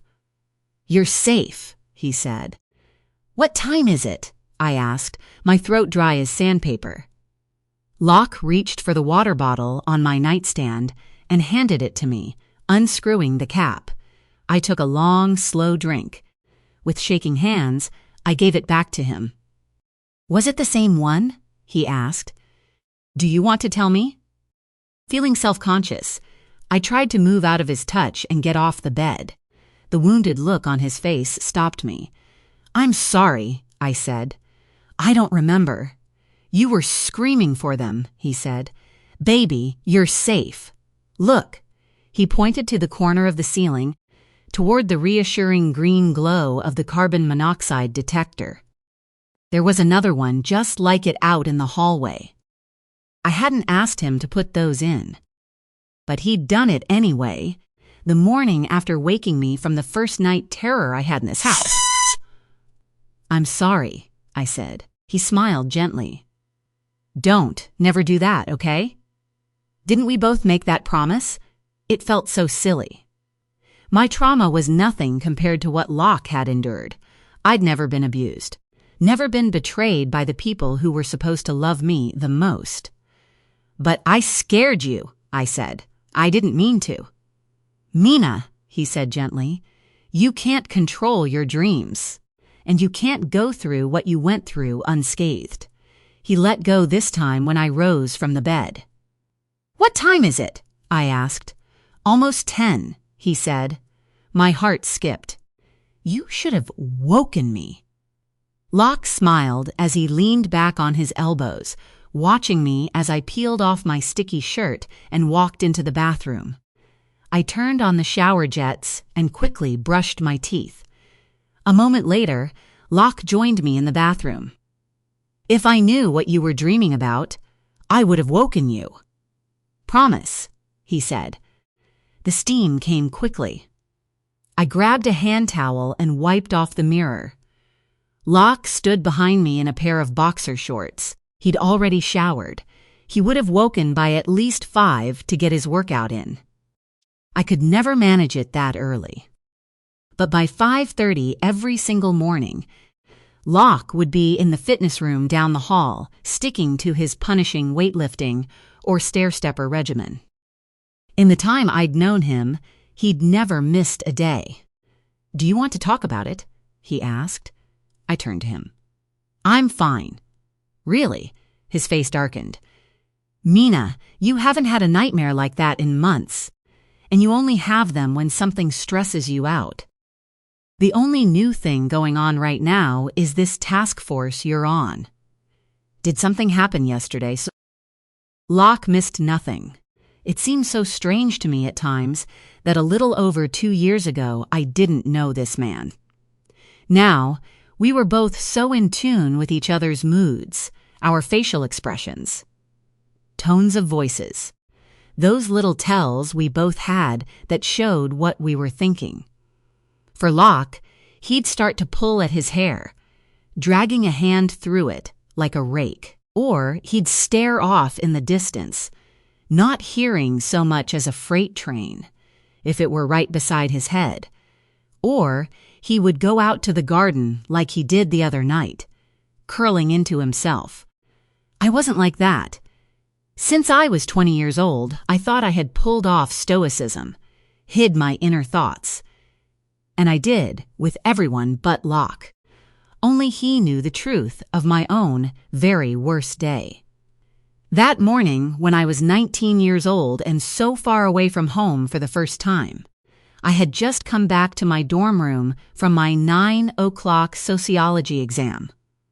Campus police were outside my door. I kissed him. I became aware of my nudity as he pressed against me. I wanted him, as I always did, but I found myself unable to answer his very simple question. "Did something happen yesterday?" "Just give me a few minutes," I said. "I just need to clear my head. I'll be down soon." "Did you eat without me?" He kissed my forehead. "I saved you some eggs. I had beignets delivered." I smiled. "I'll get powdered sugar all over me." He gave me a sinful smirk, but he respected my boundaries and left me to shower alone. When I came downstairs, Locke sat at the breakfast nook, reading a newspaper. He was a throwback in that way, having it delivered every morning. He liked to read it with his morning coffee, which we drank by the pot. He folded the paper and poured me a cup. Despite my protests about the sugar, I devoured one of the beignets. The bakery on the boardwalk made them to rival New Orleans' Café du Monde. "So," he said, "once I've finished my pastry, I won't push you, but I'm here if you want to talk about it." "The task force? There isn't much I can talk about. You knew that was going to be the deal. You don't have to tell me any details, but you can tell me if they got to you, just like every other case you've ever tried." "I know. And really, there isn't much to tell on this yet, even if I could. We're just starting to look at our first cases. Locke smiled. "Are the boys being nice to you?" This got the laugh out of me Locke intended. "Nobody's bullied me on the playground yet," I said. "They're decent guys, I think. They seem to respect Roy, and Roy respects me. I'm not worried." "They're lucky to have you," he said. He had a bit of powdered sugar on his chin. I reached for him, brushing it away with my thumb. I ran my fingers along his strong jaw. The image of Amy Pascoe's police sketch swam in front of me. Just as quickly, I shook it away. I was just stressed about the task force. The stakes were high. 3 missing women. We couldn't get this wrong. I knew full well that if we couldn't find out what happened to them, there would be no justice. Roy Dennison's choice to put me in front of this thing could be a blessing or a curse. Sure, I could take partial credit for its success, but I could be a convenient scapegoat if we failed, since this was the most public piece of work I'd ever had my name attached to. "You won't lose," Locke said, "and it's not on you to solve any of those cases. You're not a cop. It's not your job." "How'd you get to be so smart?" I teased. His serious expression didn't waver. He knew that I was trying to deflect with humor, but he didn't press me further. "What about you?" I asked. "Have you made your final decision about the scholarships?" Locke took a last swig of coffee. "Pretty much, but I'm hoping to expand the recipients this year. I've got 5 equally fantastic candidates." This got a real smile out of me. The Manning Foundation had started off awarding 1 full-ride scholarship each year. Locke steadily increased the number of recipients. "Are you going to show me the list? Are you sure you have time for that?" "Of course," I said, putting my hand over his. "I don't want to add more to your plate. The gala isn't for a few weeks yet. I just need some input, and Eli's opinions are always out of the box." Eli Shepherd was Locke's best friend. They'd known each other since college. A few years ago, Locke put Eli on salary and appointed him to a seat on the foundation's board and fundraiser planning committee. Though he wouldn't openly admit it, Locke had done that out of a sense of obligation and charity. Eli previously ran his own software company and had gotten into some financial difficulty. It was supposed to be a secret. "I'm here for whatever you need," I said. Locke beamed. "Good. Will you come in with me tomorrow? Eli and I are supposed to meet with the caterer and finalize the menu for the gala. I value your input more than his. Just don't tell him that." I went quiet. Eli had a bravado that turned most people off, including me in the beginning. But he loved Locke too. So I looked past it. Over time, I could start to see some of the things that endeared him to Locke. He was loyal. Since he'd joined the foundation full-time, he'd taken a lot of the heat away from Locke when other members of the board questioned Locke's decisions. He and Locke might argue in private, but to the rest of the world, Eli was his ride or die. His wife Piper, on the other hand, seemed to openly resent me. I never quite knew why. Perhaps she was just used to being the girl in their group of three. Or perhaps she resented having to rely on Locke's goodwill for keeping her husband employed. "Are you okay with that?" he said. "I wouldn't ask, but I trust your judgment and your taste. I just want everything to be perfect this year." How does Eli feel about that? You don't think it'll make him feel like a third wheel? He's employed by the foundation. I'm not. Locke frowned. "Ellie can handle it. He knows you're amazing. We're meeting in my office tomorrow. It shouldn't take more than an hour." He leaned over and kissed me, then folded his paper again and started to rise. "Gotta go," he said. "It's Saturday." "Just for a little while. I'll be back before lunch. Just have a few loose ends I left at the office." Before I could press him further, Locke grabbed his jacket off the hook by the door and walked out. I sank back down into my chair. I'd hoped to have Locke to myself this weekend. Plus, the truth was, I was the one who sometimes felt like a third wheel around Eli and Locke. He shared a familiarity with Locke, having known him all of his adult life. His wife Piper never missed an opportunity to remind me that I was an outsider. Before I had a chance to ruminate any further, my cell phone rang. I had it on the charger near the coffee maker. One of Locke's rules. We never kept our cell phones next to the bed. I went to it, reading Roy Dennison's caller ID. "Hello, Mina," he said. "Didn't want to bother you at home. But can you clear your schedule and meet with me Monday morning?" Did something happen? "No," he said. "But I got a hold of Corinne Egan's old police report. I'm reading through it now. Is Locke there with you?" A strange question to ask. "What? No. Why?" "Just wanted to make sure I wasn't interrupting you. Can you meet me first thing Monday?" "Yes. My pre-trial got pushed to Tuesday afternoon." "Good," he said. "Amy Pascoe, the sister of the first missing woman. She's agreed to come in and talk to us. Remember, she's the only one who may have gotten a good look at our potential suspect." The composite sketch floated before me in my mind. Handsome, dark, thick, wavy hair, strong jaw, that shadow of a cleft in his chin. "Yes," I heard myself say. Corinne's statement is a lot more detailed than what she told us the other day, which I suppose stands to reason since she gave it when events were fresher in her mind. There are some things in it I think you'll want to see. Chapter 5. Corinne.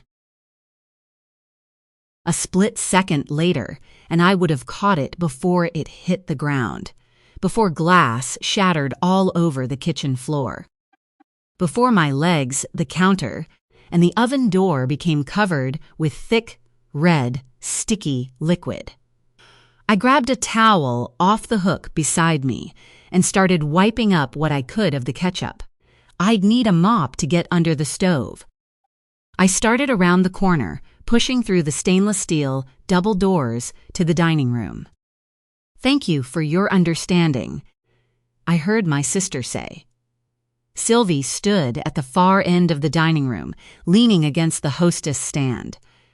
I froze, trying to slink back out of sight, but it was too late. The male customer in front of my sister glared my way. He said something low and mean to Sylvie, shaking a finger in her face. She cast a judgmental glance over her shoulder at me and then apologized again. My customer stormed out the front door. Sylvie followed him, flipped the sign to "closed" on the outside and turned the deadbolt. I grabbed the mop and set myself to the task of cleaning up the spilled ketchup. I heard my sister and brother's muffled voices coming from behind the bar on the other side of the kitchen doors. There would be no escape for me. I couldn't just sneak out the back and drive away. I lived in the apartment upstairs. My brother owned the building, and he owned the bar as well. When the kitchen doors swung open, I braced myself. "What happened?" Sylvie asked. I swiped the mop over the last sticky spot and then went to the utility tub to rinse it. Just dropped a bottle of ketchup. No fatalities. Sylvie came up to me and put a hand on my shoulder. She turned me toward her. "I'm not talking about the ketchup, and you know it, Corinne. Put the mop down. Leave this for the bussers." I bit the inside of my cheek. I wanted to go right upstairs and lock the door. But Sylvie would follow. I'd get no peace tonight until she got this out of her system. I untied my apron and hung it on a hook by the door, then followed Sylvie to the back office. My brother sat at the bar, counting the night's receipts and reconciling the cash in the drawer. He gave me a hard look as I passed. "PJ," I started. He put a hand up and shook his head. Great, I thought. It meant my older siblings had been talking behind my back all evening. Sylvie sat at the desk when I walked into the tiny office with dark paneling from the early 1980s. The room was only big enough for one chair in front of the desk. I felt like I'd been called to the principal's office. "Whatever that guy told you," I started. "He's a jerk. He said you never brought his and his date's drinks. He said his burger was dried out like it had been left under the heat lamp too long. And he said you disappeared. Never checked on him." "Fine," I said. "Believe whatever you want." "Corinne," my sister said, softening her tone, "you haven't been yourself all week. You're coming in late. You're missing things. Kristen said she had to cover your tables twice yesterday. Are you okay? Just tell me. That was our deal, right?" "I'm fine," I said through tight lips. Sylvie reached for me across the desk, but I scooted my chair back. "What's going on?" she asked. "Nothing." My back went stiff. I started pulling a loose thread on my sleeve. "I just haven't been sleeping very well. I think it's more than that. I'm giving you an opportunity to tell me what's been going on before." "Before what?" I shot back. "Before you fire me again?" Sylvie took a deep breath, which flared her nostrils. "That's not my call. This is PJ's bar. You know I'm just helping out. This was supposed to be temporary. I have my own business to run. I'm busy with the kids. You were supposed to take over managing this bar by the end of last year.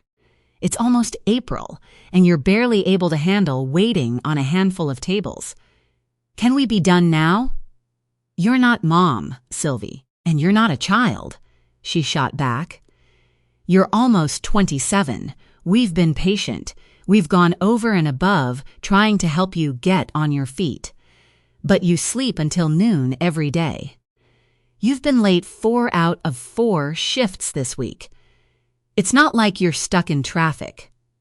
All you have to do is walk down the stairs. And on that subject, I know you haven't paid your rent in 3 months. That's none of your business, I said. No, she said, it's PJ's.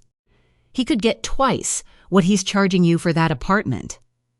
More than enough to cover the mortgage on this place. He's hemorrhaging money, and he's too much of a pushover to call you out on any of it.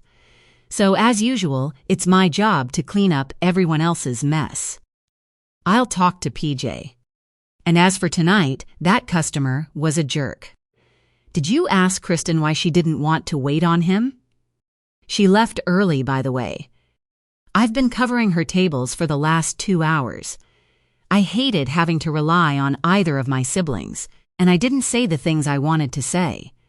Sylvie would never see me as anything other than her annoying screw-up of a baby sister. No matter what I did, it wouldn't be good enough. Fine, she said, throwing her hands up, but I'm worried about you. I don't need you to be. Fine, she repeated.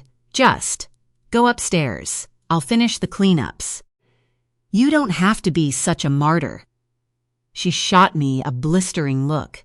She took a breath, surely ready to launch into her usual lecture, the one where everyone's lives would be so much easier if we just did things her way. But the office door opened, and PJ poked his head in. Everything's done out here. Why don't you both go home? He didn't stay a second longer than he needed. When he shut the door and left, Sylvie looked ready to explode. I had a pretty good guess why. She probably expected PJ to tag team with her on this lecture. But when push came to shove, my brother was the ultimate middle child. He avoided conflict and disappeared. I'm going to bed, I said, rising. It's been a long day. I pulled my purse off the wall hook. The strap twisted and half the contents spilled out onto the floor. Before I could stop her, Sylvie squatted down, helping to pick up everything that had fallen out. Her hands closed around a business card I'd slid into the side compartment. I've got this, I shouted, trying to stop her before she read the card. Too late. Her face turning red, Sylvie rose to her feet. What is this? Nothing, I said, snatching the card from her hand. I shoved it back into my purse. Who is Detective Roy Dennison? Nobody. Corinne, what's going on? None of your business. Please tell me you're not stirring up ancient history. I didn't answer. Corinne? Let it go. Her face went beet red. Damn it, Corinne. This is bad news. You swore to me years ago you were going to let this go. Put the past behind you. I don't want to talk about this, I said. I shoved the rest of the contents of my purse back in and ripped the zipper closed. No wonder you've been off your game. It's this. That detective. You know how this ends. You know it doesn't help. I brushed past her. Stop talking. Stay out of it. I'm sorry, she said. She sounded like she meant it, but I wasn't ready to hear it. I started for the back stairs. There were 2 entrances to my apartment, one from the street, one from inside the restaurant just down the hallway. On nights like this, I wished I could just get on a train and keep going. My head pounded as I slammed the door behind me and trudged up the dark stairwell. Mercifully, Sylvie didn't follow me. There would be plenty of time for her to shoot me her disapproving looks tomorrow. My feet throbbed as I kicked off my tennis shoes and pushed them against the wall. This was a 1-bedroom apartment, but large, covering the whole 2nd floor of the building. I had enough room for a king-sized bed in the bedroom. I pulled off my black t-shirt with the company logo above the left breast. Tossing that behind me toward the washer and dryer, I went to the galley kitchen and pulled a mini bottle of Pinot Grigio out of the fridge. I pressed the cold bottle against my forehead, letting the condensation drip down my cheek. It felt good, refreshing. I picked up my purse and pulled Detective Dennison's card back out, letting my fingers run over the raised lettering. I closed my eyes and slowed my breathing. Clutching the card against my chest, I felt my whole body start to tremble. The hair on the back of my neck stood on end. I could still feel those strong hands sliding up my arms, closing around my throat. He had squeezed slowly at first, almost playfully, but it had turned into something else so fast. I couldn't breathe. Black spots swam in front of my eyes. I could see him staring at me through the darkness. Those dark eyes had drawn me to him that first day we met, and now they haunted my nightmares as I could never shake the memory of that last night with him. I opened the wine and drank it down quickly. Though I wanted another, I knew that wasn't the answer. Nothing ever was. Maybe Sylvie was right. Maybe I was better off pretending that nothing bad had ever happened. I don't really remember leaving the couch or walking over to my tall dresser against the wall. This had been my mother's. The whole bedroom set was. It had been her grandmother's before that. A waterfall set from the 1940s. I opened the top drawer and felt beneath the flower-patterned drawer liner. My fingers closed around the small plastic baggie. I carefully pulled it out, keeping my eyes closed. As if that could protect me. I opened the baggie and pulled out the folded red silk ribbon. It was in 2 pieces now. I had cut it off my wrist. I should have thrown it away, burned it, but something always stopped me. Yes, I could still feel strong hands closing around my throat, but I could also still feel the ribbon as he tightened it around my wrist and told me his very first lie. I'd been so careful, so patient. It wouldn't be much longer before everyone knew the truth. Then he would finally get everything he deserved. Chapter 6. Mina. Locke's office was an entire suite on the 3rd floor. I slid on my sunglasses as I got out of the car. The first week of April, and we'd hit 70 degrees. I could finally smell spring in the air after one of the more dreary, cold winters on record. Locke's cell phone rang. He took my hand as I stepped up to the curb. As we approached the glass doors, Locke slipped his phone back in his pocket, frowning. "Can you head up without me? I've got a small fire to put out with one of the vendors. I need to head over to the theater. 15 minutes. Tops." Meeting Eli without Locke could make it seem like I thought I was in charge. Eli would bristle at that. I saw the hurt looks he gave Locke when he felt usurped. "Sure," I found myself saying. Locke leaned in for a kiss. "The event planner the caterer sent over is Anne Bowling. Her car's already here. Hopefully, Eli hasn't made any decisions without us." "I think we can trust him," I said. Locke waved as he trotted back to the car. It was quicker for him to drive around to the opposite end of the building. I walked into the lobby with its 3-story ceiling and ornate chandelier. The room's central feature was an art wall containing pieces from his family's collection. Most prominent was Locke's favorite, one of only 3 pieces known from the artist's earliest works before he settled into his more well-known Impressionist style. It had been a rare find, thought lost for over a century. Locke found it by chance in a private collection and paid a small fortune for it. I walked up to it and ran my fingers over the acrylic label beneath. Alain Duvert, 1841 to 1899, Frères Celeste, 1869, oil on canvas. It depicted two fish chained together, swirling in a sea of stars. Pisces, Locke and Bennett, the Celestial Brothers. Locke's tattoo was based on it. For me, it held such sadness, but it was a striking piece. Though he'd envisioned this place, my father-in-law didn't live to see final construction. He died of a heart attack 17 years ago, when Locke was 21 and a senior in college. Locke never had the chance to strike out on his own. He'd been forced to take over the family business immediately. I hit the elevator button. I saw my reflection in the gold metal double doors.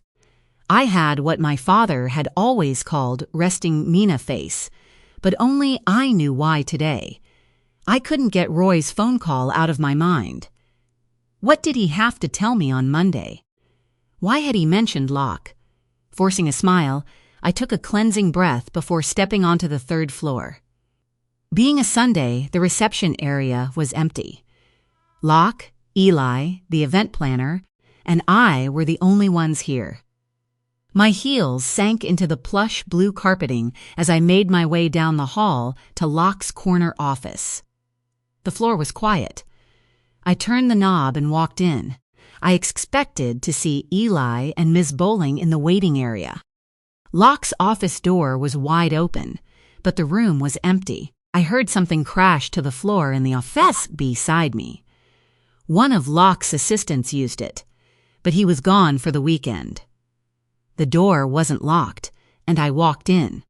I saw Eli's bare buttocks, his pants hanging loose around his waist, and a pair of female legs wrapped around him. "Oh," I shouted with pure shock. Eli hurriedly pulled up his pants. I turned abruptly and raced to Locke's office on the other side of the floor. I went to the tall windows and looked out at the lake. My heartbeat filled my head. "Mina!" Eli's abrupt tone made me jump. I wanted to rewind the last 30 seconds and pretend it had never happened. "What are you doing here?" he asked, as if I'd done something wrong. I squared my shoulders and turned to face him. Eli's face was flushed. He tried to smooth his dark hair back. His deep-set eyes flashed with anger. "We're supposed to go over the catering menu," I said. "Locke's about 10 minutes behind me." He had the decency to look embarrassed, and here I was, worrying about his feelings coming up here alone. "That wasn't what you think," he said. I tilted my head to the side. "What? Are you going to tell me you were just taking her temperature? You tripped, and both your pants fell off? Look, how you live your personal life is your business. But here? In Locke's office? Please don't tell him." Eli looked scared. He could be his own worst enemy sometimes.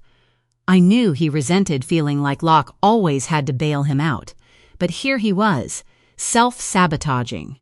I threw my hands up. "Who is that?" I asked. "Is that the event planner?" I peered around Eli. He was almost as tall as Locke. I saw a woman with blonde hair standing in the waiting area, adjusting her skirt. All color drained from her face.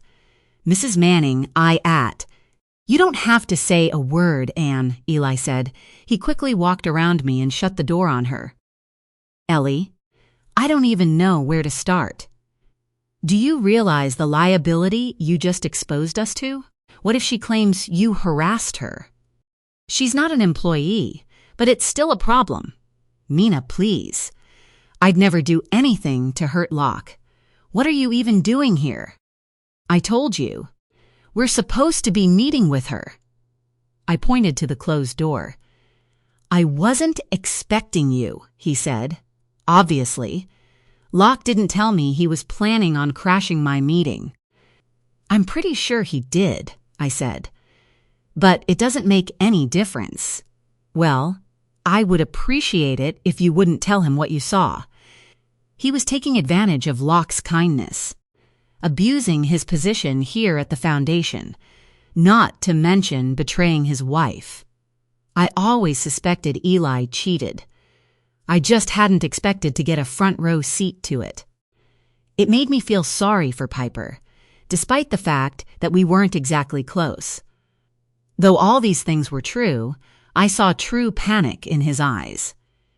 In spite of my anger, I also felt sorry for Eli. "I'm sorry," he said. "It won't happen again. Not here." "This is an important year," I said, trying to pivot to the matter at hand. Where was Locke? 10 years is an important achievement. Eli looked puzzled.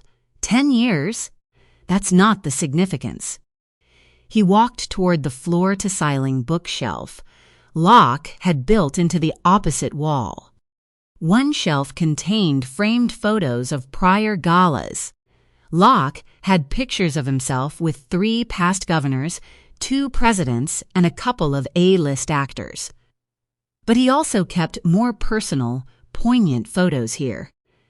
One of the few I'd ever seen of him with his brother sat in a silver frame. I walked over to it. Locke was just 12 when it was taken. His brother Bennett was only 6.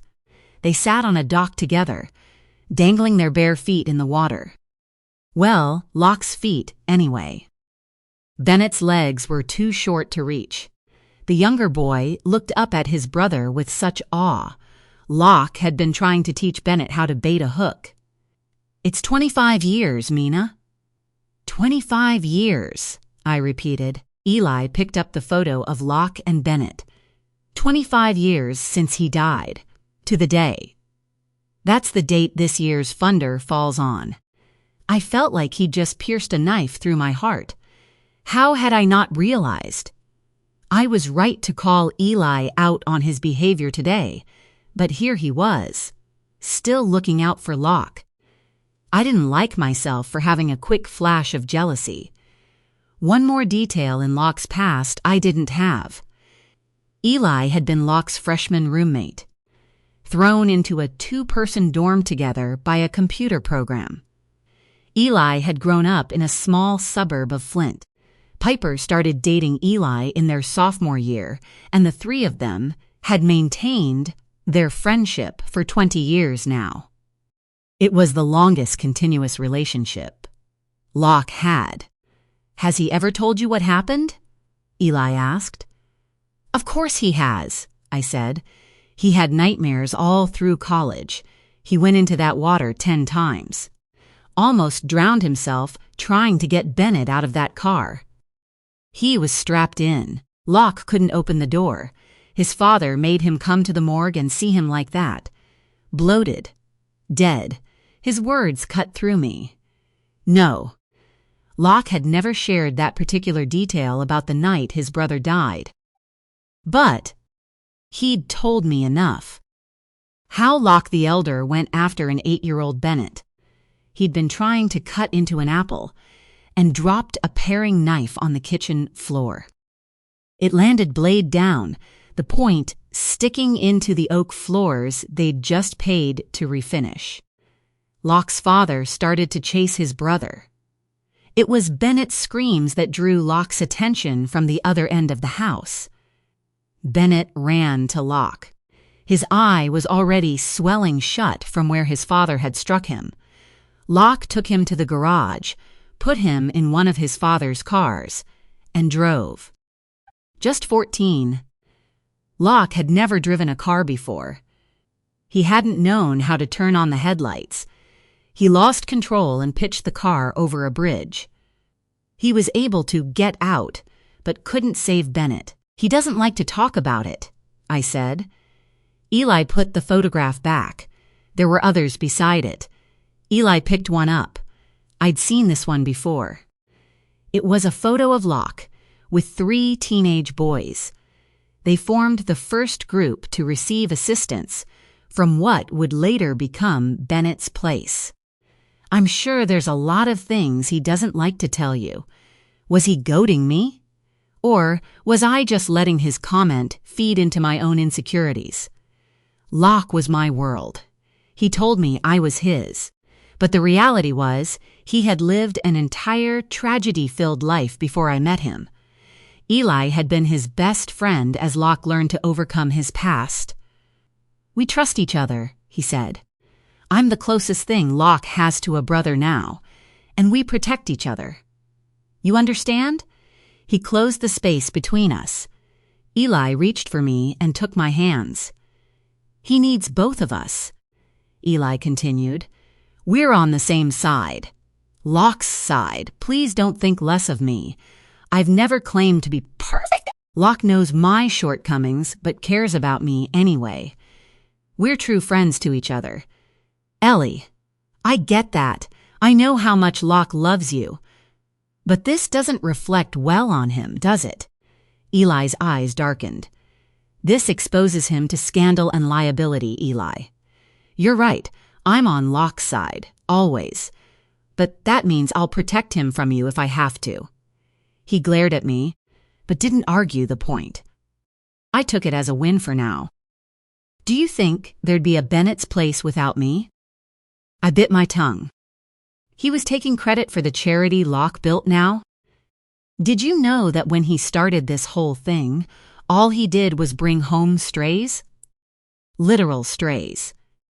He brought the first group of kids to his house. He let them stay there for months. I told him that it was going to end badly. But Locke's a sucker.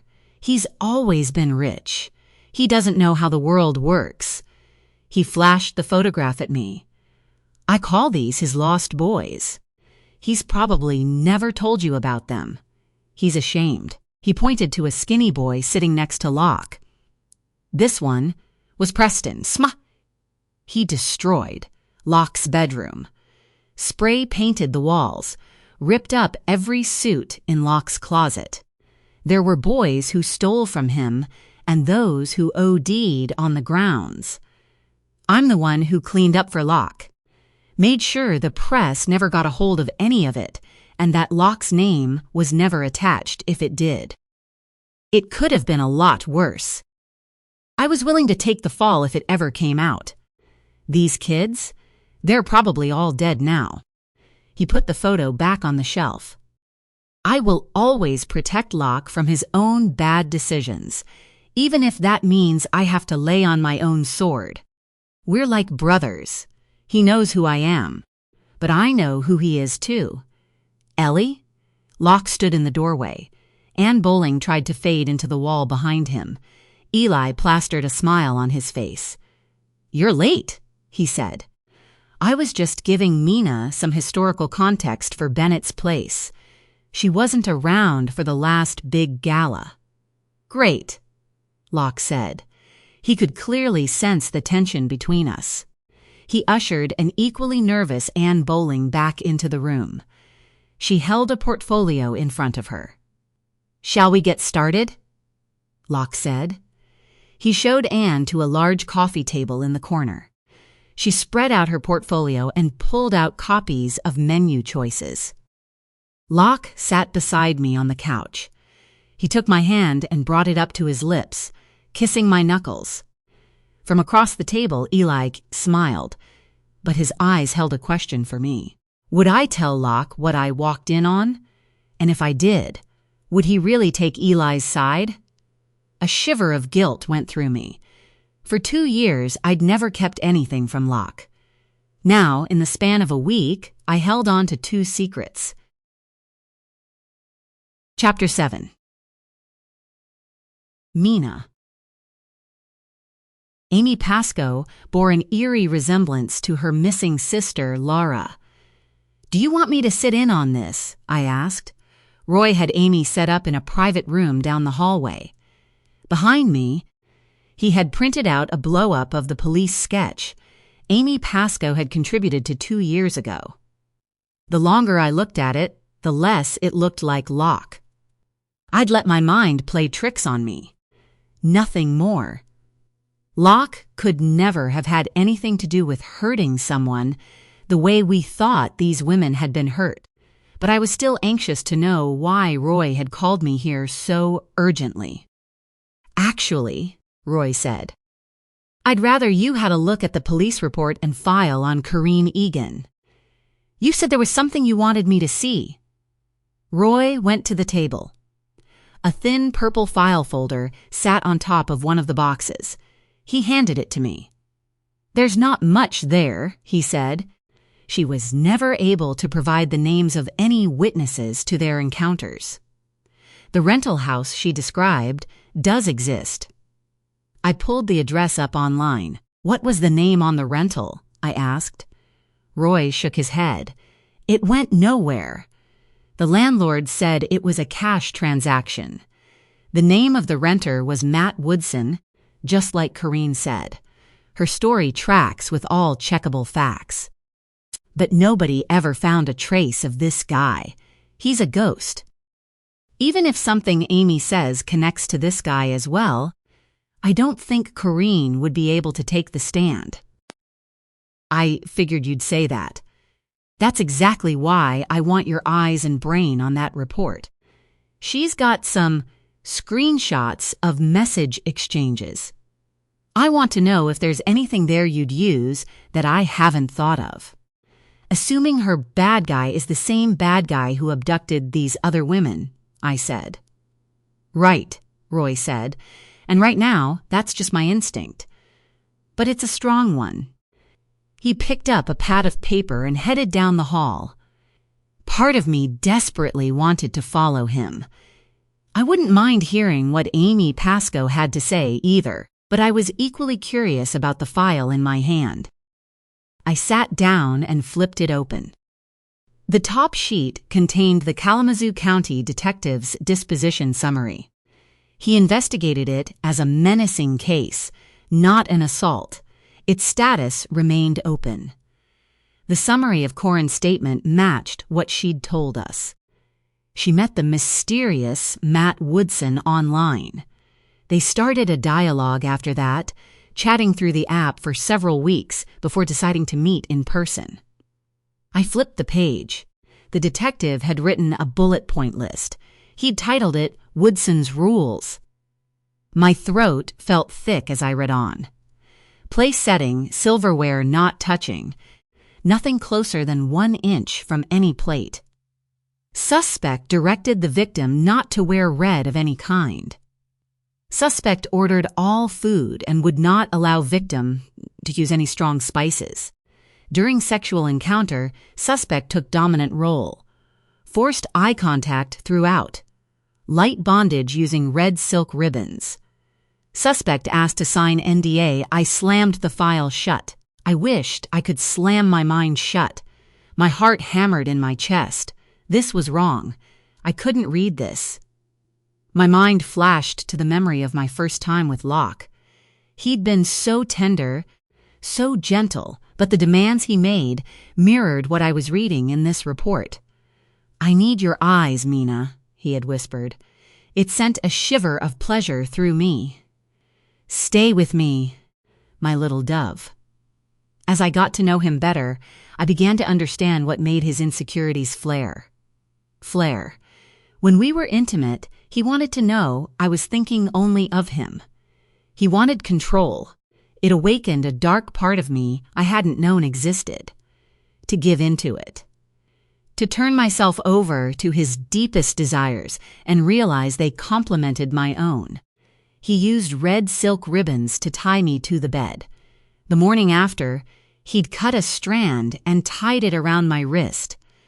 It had been the most loving, intimate gesture. I mattered to him. He made me feel as though I were the only woman in the world, cherished, chosen, loved. There was nothing sinister about it, nothing violent. It was a secret he trusted me with. He had been so vulnerable that morning, so afraid of what I might do or say. Would I reject him? I knew I held his heart in my hands. I touched the ribbon still encircling my wrist. I'd never let Locke's heart go. But the silverware. That was his mother's rule when he set the table. One horrible night, when Locke was 11, he'd gotten it wrong. When his father found out, he'd made Locke hold his hands on either side of his dinner plate and hit him with the wooden ruler he was supposed to measure with. Certain smells made him sick. Clove. Though his mother didn't cook often, she overused this spice when she did. Now it made him violently ill. I turned the page. Corrine had printed out a message exchange on a single sheet of paper. Most of them were outgoing messages from her to Matt Woodson. I can't stop thinking about you. It's not too much. I was afraid I'd scare you away. No, I liked it. I don't know. I guess I don't mind letting someone else take control. From the date stamp on the messages, Woodson didn't respond to her for several hours. This prompted a series of check-ins from Corinne. Matt? You okay? I'm sorry. Did I say something wrong? Then finally, the next morning he responded. I'm here. Don't worry, Dove. I can't stop thinking about you either. I want to see you again. I want to spend the weekend with you. Do you trust me? My stomach rolled. He called her Dove. Locke had called me his little dove ever since the first time I spent the night with him. A pair of mourning doves had chosen to nest just outside the window. They mate for life, he told me. He withdrew into himself just after, turning away from me. He had been afraid he'd said too much too fast. I like that, I had said as I put a hand on his shoulder. It was then that I noticed the tattoo on his shoulder blade for the first time. That unique design of two fish intertwined. He flinched when I ran my fingers along the bold lines of ink. I didn't learn the story behind it that day. No, that came much later and broke my heart anew each time I thought of it. Yes, just tell me when and where. You're absolutely sure? Yes. Will you let me plan everything? Do you trust me? I trust you. I promise. Okay, Friday night. I Googled it. There's a park within walking distance of your apartment. I drive a Blacktown car. I'll park there. Where are we going? It will be a surprise, my dove. And then there was the NDA. But it was a coincidence. Of course, someone who preferred an app like Whispermatch would want to protect their privacy, especially if they were rich, like Corinne suspected. I could explain it away without even trying hard. But, Dove. This was madness. It was just a term of endearment, I told myself. Nothing terribly unique, right? None of that would hold up in court. My head spun. What was I thinking? How could I be thinking it? I shoved the file under my arm. The walls of the conference room felt like they were closing in on me. I needed air. I needed to be far away from anything to do with Corinne Egan's story. The door across the hall was still closed. Roy hadn't finished his interview with Amy Pascoe. I raced down the stairwell and came out on the second floor. My office was at the end of the hall. Everyone had already left for lunch. I could enjoy the solitude and try to clear my head. Matt Woodson wasn't Locke. It was ridiculous to even entertain the idea. I was just under too much stress, and even if Corinne Egan's man was Locke, we had no concrete thread tying Matt Woodson to these missing women. My phone buzzed, jarring me. I had an incoming text from Roy Dennison. Just finished up, getting called out to a potential homicide on the other side of town. That's going to be the rest of my day. I'll drop by your office in the morning to get your notes. I hovered my thumbs over the keyboard. I desperately wanted to hear his impressions of Amy Pascoe. He hadn't said it, but I knew full well part of his objective with her was to determine if she could corroborate any of Matt Woodson's reported idiosyncrasies. Beads of sweat formed at the base of my neck. I heard someone walking in the hallway. I'd left my door slightly ajar. Ashley, I called out. It wasn't quite 1 o'clock yet. Ashley rarely made it back from lunch early. I put the purple folder under the blotter on my desk and walked out into the hallway. It wasn't Ashley. It was Amy Pascoe. She must have made a wrong turn coming down the stairwell. She saw me and relief flooded her face. "Thank goodness," she said. "They pointed the way out of here, but I appear to have bungled it." "It's easy to do," I said. She furrowed her brow. "I think I know you," she said. "I saw you on the news, the internet. You're working with Detective Dennison?" "I am," I said. I extended a hand to shake hers. "My name is Mina Sobel," though she could have read that just as easily on the door behind me. "Right," she said. "I was actually hoping I'd see you today." "Oh," I said. Then I don't know what made me do it. But I found myself adding, "Why don't you come in? If there are any questions, I can answer them for you." She looked unsure, but as I walked back into my own office, she followed me. Amy wore a pair of purple scrubs. I knew she worked at a surgical clinic about an hour south of here. She took a tentative seat across from my desk. "I hope Detective Dennison was able to put you at ease," I said. "He can be a bit intimidating." "Oh, he was fine. But yeah, I can see that." "Why were you hoping to see me?" I asked. "Sorry. I just meant that when I saw there would be a woman on this task force, I was relieved. I suppose that's kind of prejudiced of me. I just want to make sure there's someone looking at all of this with an objective eye." The detective I dealt with back in Ingham County was dismissive. "I'm sorry that happened to you," I said. "I can't imagine how difficult the last 2 years have been." "Do you have a sister?" The question took me a little off guard. She looked beyond me. I realized she could see the personal photos I had on the credenza behind me.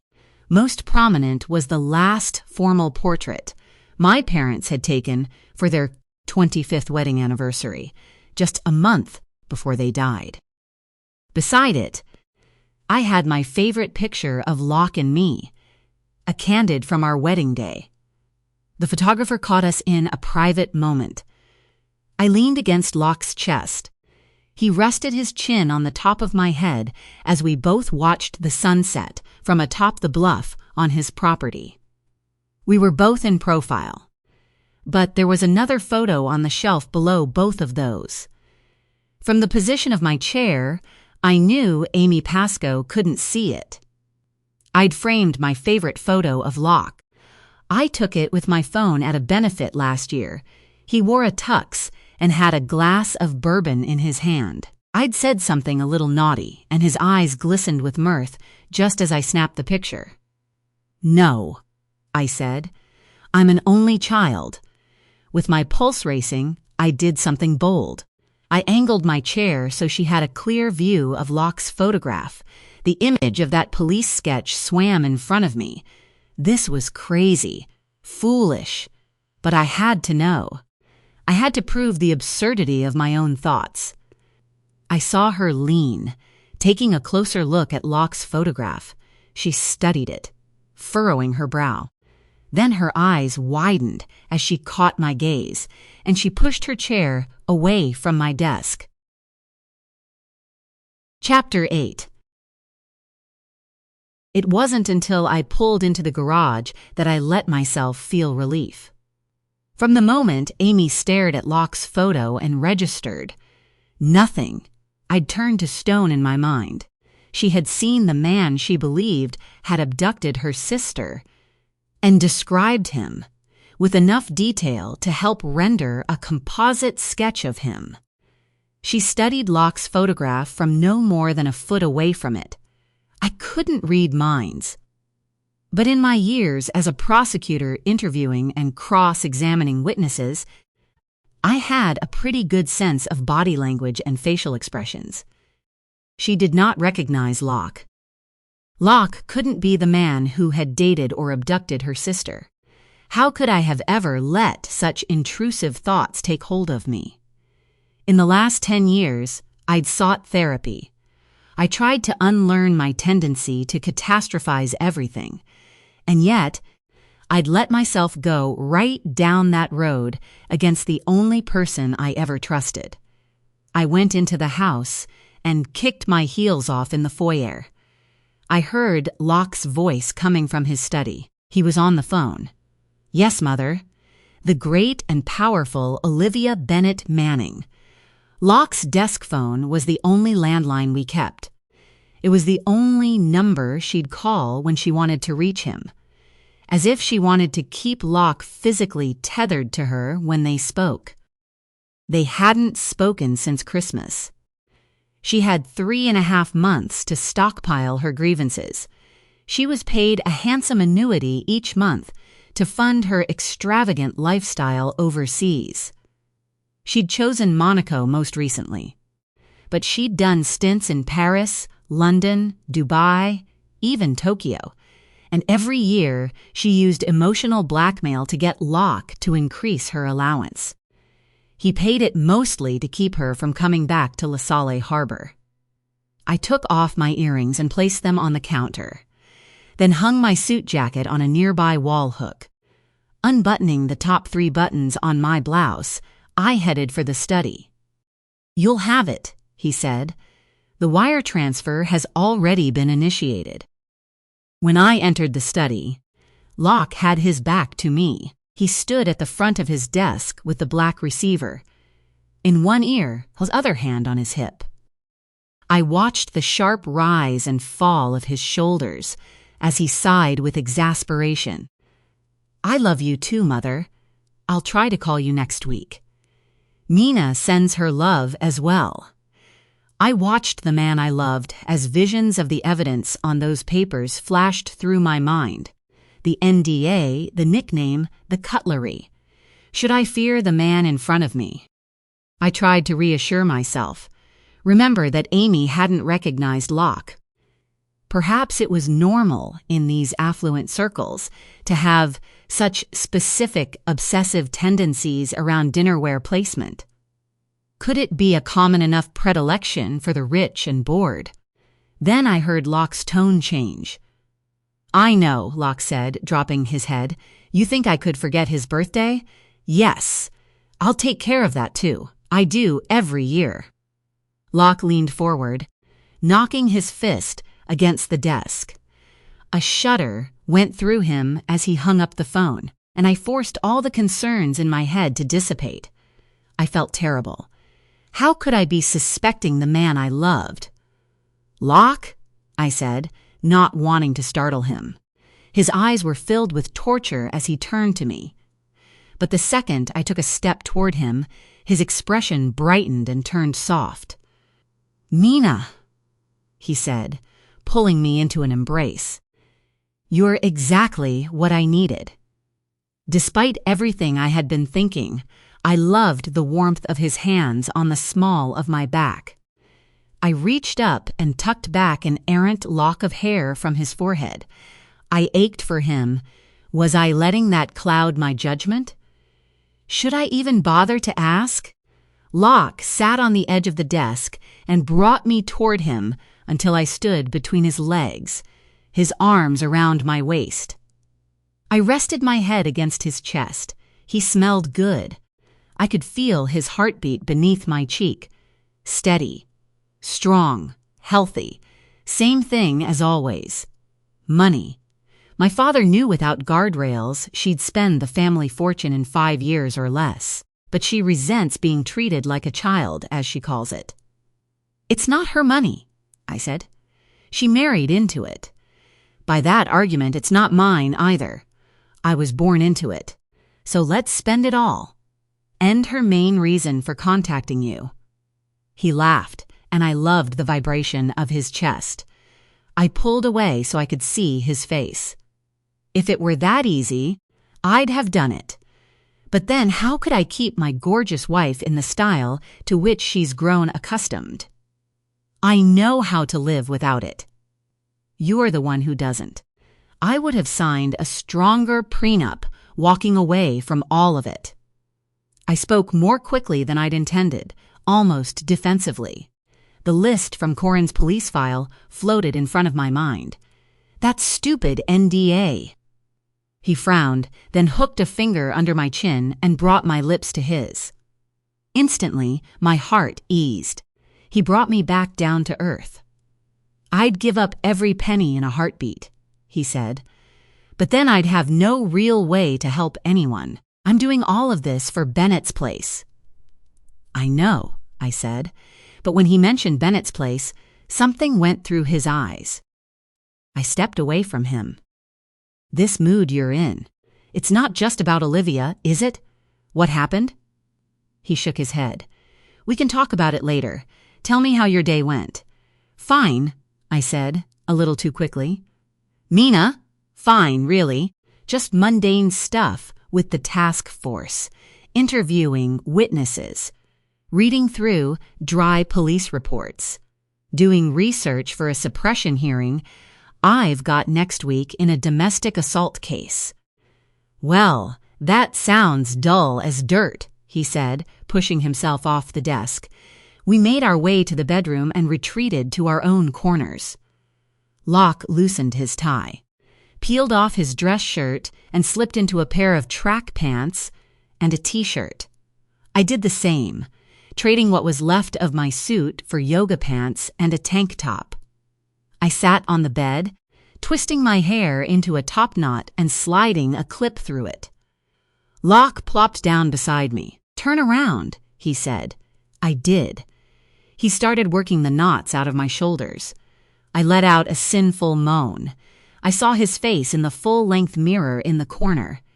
Deep lines creased his brow.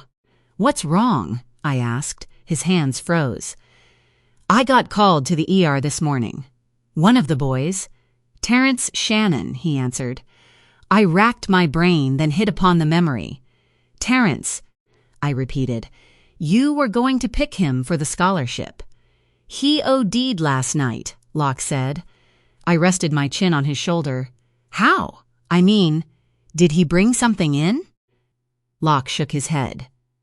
He left the home yesterday morning. Apparently hooked up with some friends. All three of them ended up in the hospital.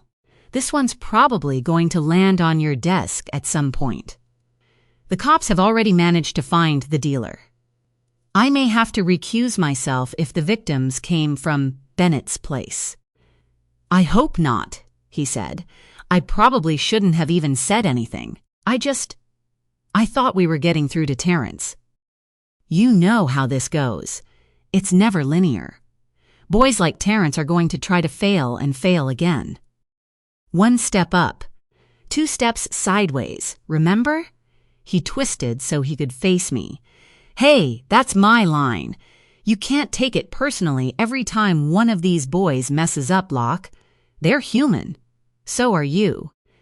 He got that dark look in his eyes again. I knew what he was thinking.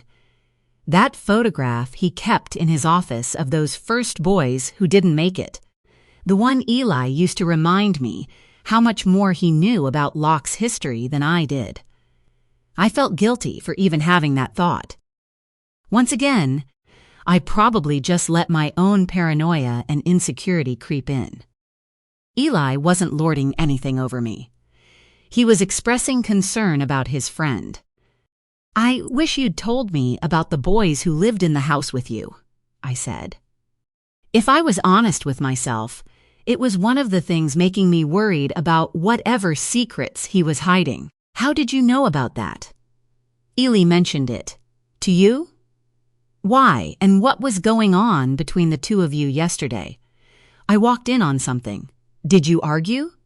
I debated not telling him. But how could I keep something from him when his lies were what was fracturing us right now? I walked in on Eli and the event planner in a compromising position. I studied Locke. If he was this whisper match suspect, he'd have been cheating on me for years. Did he approve of what Eli was doing? Worse, did he know? I told Eli I thought it was inappropriate. He disagreed. Locke's face fell. Ellie would screw a garden hose if he could figure out how. I'll talk to him. Please don't.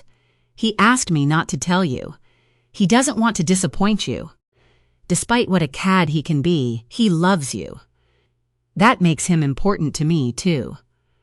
I don't want him to feel like I tattled on him. He shouldn't have put you in that position. I can forgive him everything except upsetting you. I can't let that stand, baby. Darkness flashed in his eyes. But I wondered if this meant he knew Eli was cheating, if he allowed his friend to do it. If he could forgive Eli so easily for breaking his vows to Piper, did that mean he could break the ones he'd made to me? Just try not to put me in the middle. Not that Piper is that big a fan of mine, but I don't like feeling like I'm aiding and abetting her husband's infidelity. Come on, he said. Let's go have dinner. The mention of it made my stomach shift again. Locke must have seen something in my eyes. Mina? You don't look well. It's just been a long day. Are you nauseous? An innocent question under normal circumstances. But with what we'd gone through, it was loaded. Locke. Mina, you were supposed to test 4 days ago. You haven't started. I know that much. Then Locke moved with purpose.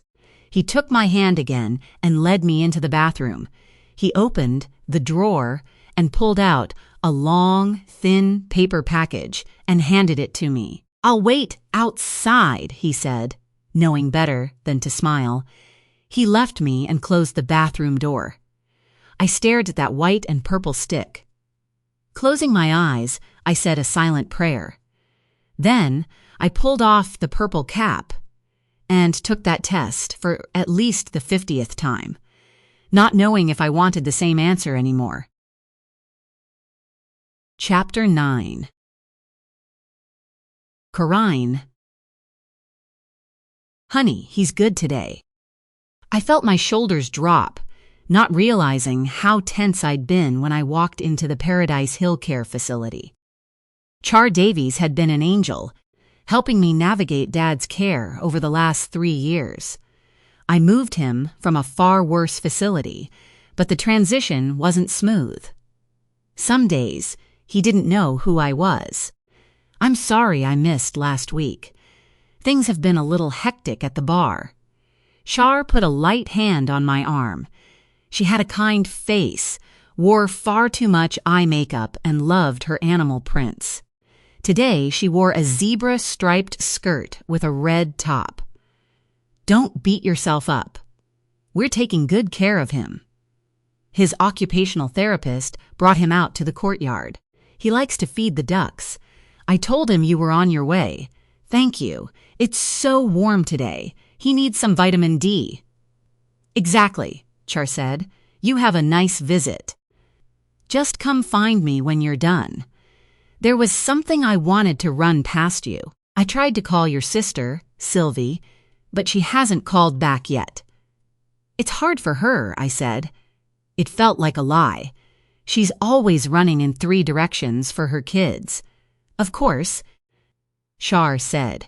She guided me through the double doors leading to the courtyard. I could see Dad from here, sitting on a bench. James, his occupational therapist, handed him a piece of bread and helped him tear it into smaller chunks. A fat male mallard waddled up and snatched the morsel right out of my father's shaky hand. Dad barked something in German, and the duck backed off. James caught my eye. He said something to Dad and made his exit. I sat next to my father on the bench as he threw more bread to the greedy flock. Not supposed to feed 'em anything but kale or some such, he said. Who likes kale? I never did, I said. Dad threw another piece of bread and turned to me. He smiled, but I could see no recognition in his eyes. He was healthy, a big man, 6 feet, a former firefighter. When I was little, he would hoist me on his shoulders to watch the holiday parade downtown. I felt like I could reach the sky. He was still physically formidable. In some ways, that had made things so much harder. He'd lived with Alzheimer's for 10 years. He could easily live another 20, as I lost him bit by bit in every other way. I was wondering when you'd get here, he said. I'm sorry. Work was busy. He gave me a sideways glance. Good joke, Teresa. You've been out shopping. Did you at least stop at the gas station? This lawn needs cutting and my gas cans are empty. I put them right behind your car. You probably backed over them. Teresa. He did this often now, thinking I was my mother. She'd been dead for 6 years after having a stroke on my 21st birthday. I swear, sometimes, I think she did that on purpose. Teresa Egan had been a world-class narcissist. Your cans are filled, I said. Char had told me it was best to meet my father where he was rather than try to correct him. So I lived in his reality rather than trying to force him into mine. Well, PJ needs to get on it when he gets home from school. It's so long it's starting to seed over there. He pointed to a patch of grass near the pond on the far edge of the courtyard. My father's mouth moved, but he didn't say anything. He was having a conversation in his own mind. Sometimes he'd let me in on it. Sometimes I acted out whatever part he thought I played in this cruel production. I don't like that boy Sylvie's been dating, he said. He has no people. How do I get a bead on a boy with no people? He was talking about my brother-in-law. Sylvie's husband, Scott. They'd been together since Sylvie was a sophomore in college. So that put Dad's current timeline to about 12 years ago, just before we saw the first signs of his memory loss. He's not so bad, I said. Today, I was standing in for my mother. He was at least in his own mind, remembering his family. Sometimes he just stared blankly at the wall. They were your job, Tur, he said. The girls. I did mine. PJ's too lazy, but he's got a good head on his shoulders. He's going to take care of you when I'm gone. At this rate, Sylvie's going to end up pregnant within a year. She'll be okay, I said. Sylvie did get pregnant during her junior year in college, but she and Scott got married and she finished school only a year later than planned. My niece, Grace, had just turned 10 years old. Garrett, her brother, came along 5 years after Grace was born. He was quiet for a minute or two. When he ran out of bread, he folded his hands in his lap. I brought you a sandwich, I said. I made him his favorite turkey avocado on a poppy seed bagel slathered with cream cheese. I found some black cherry Vernors at the Meisure on the way in. I laid his lunch out on the bench between us. Char was right. This was a very good day for Paul Egan. I talked about the weather. How business was starting to pick up at PJ's pub. I lied and said I'd take him there next week for dinner. Dad could no longer handle leaving Paradise Hill. The change in routine traumatized him too much. The last time, he ended up vomiting on the floor of my car, then wouldn't eat anything for 3 days. I don't like PJ going to bars, he snapped. So much for gently trying to pull him back to the present. He vaulted off the bench and started pacing in front of me. It's not working. I told Sylvie and PJ that they needed to look out for her. She's the baby. You coddled her too much. Did you know she's flunking out of school? My heart sank. He was talking about me. This was a common argument between my parents. I was the wild child, the screw-up, the one everyone worried about. Dad always blamed my mother for being too permissive. She blamed him for being too strict. PJ and Sylvie blamed them both for spoiling me. And don't you dare bring up that ADD crap. That's a racket. Doctors and drug companies in cahoots to make zombies out of all these kids while lining their pockets. She needs discipline. I stood. I have to go, Dad. He shook his head and then took a step toward me. He raised one arthritic finger and pointed it at me. Don't talk back to me. My breath hitched. That old fight-or-flight response kicked in. I'm not, I said, but you need to get some rest. I'll be back the day after tomorrow. His face fell. My father slowly lowered his arm to his side. "You look so tired," he said. "You've got bags under your eyes." He reached for me, running his thumb across my cheekbone. I flinched. I didn't want to be my dead mother anymore. I didn't want to be the only person tethering him to the life he lost. He was right. I was exhausted. I really have to go. He turned away from me and put his head down. "What's wrong with me?" "Nothing," I said. "You're just tired." "No," he said. "Something's wrong." He lifted his eyes to meet mine. "Core?" My nickname jolted through me. "I'm here, Dad." He nodded. "Am I dying?" "No," I said, "but you had a stroke." It was the line we gave him. The doctors said we were supposed to acknowledge when he didn't feel well. Telling him he had a stroke was far easier for him to accept than the truth. His own father had suffered from Alzheimer's. My grandpa had been diagnosed at 45 and was in a nursing home by 50.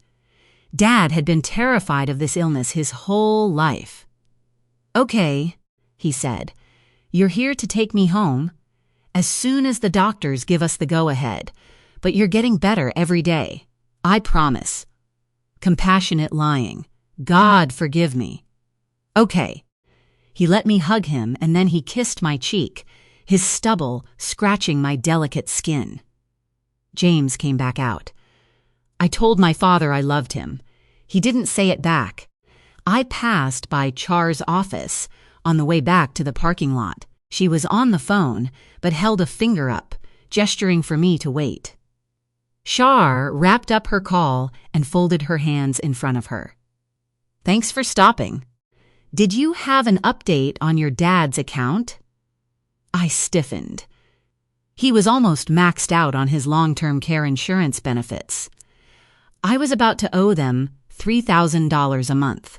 She read my body language before I could think of a reply. "Did you speak to your siblings?" she said. "I can put together some options in case we get to that point." Char smiled. She wouldn't comment on my family dynamics, but we both knew the truth. I was the only one who showed up here. "Thanks," I said, rising. I got to my car and slid into the driver's seat. Rolling up my window, I screamed into the steering wheel. A few yards away, two women turned to gawk at me. I raised a middle finger, and they hustled away. I took my phone out of my purse, intending to call Sylvie and rip into her. But my phone rang with an incoming call. It was a Benton County government number. Feeling acid in my lungs, I answered. "Miss Egan? This is Detective Roy Dennison. Do you have a minute to talk?" I swallowed hard. "I do." "Great. I won't keep you. We're making some progress in the investigation. I just wanted to know what your availability is for the next week or so." I'm not going anywhere." "Okay. I'm hoping to have you come in to look at a photo array." "What is that?" "We have some pictures. Possible suspects. If you'd be willing to take a look and see if any of them look familiar to you." "You found him? You found Matt Woodson?" I wondered if I'd overdone it in my surprise, but I swallowed my concerns, knowing this was the only way. Chapter 10. Mina. Defendant's motion to suppress is denied. Judge Elena Clark banged her gavel and gathered her paperwork. Before she left the bench, she gave me a wide-eyed glare. I knew what it meant. I had won today, but only by the skin of my teeth. At 32, Elena was one of the youngest judges in the state.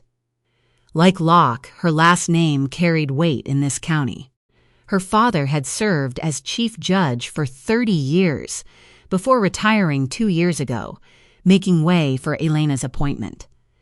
Last November, she won her seat outright in a hotly contested election that still garnered hard feelings from her opponent, Vic Jaffe, whose client, Sean Cummings, was now whispering obscenities to him in anger.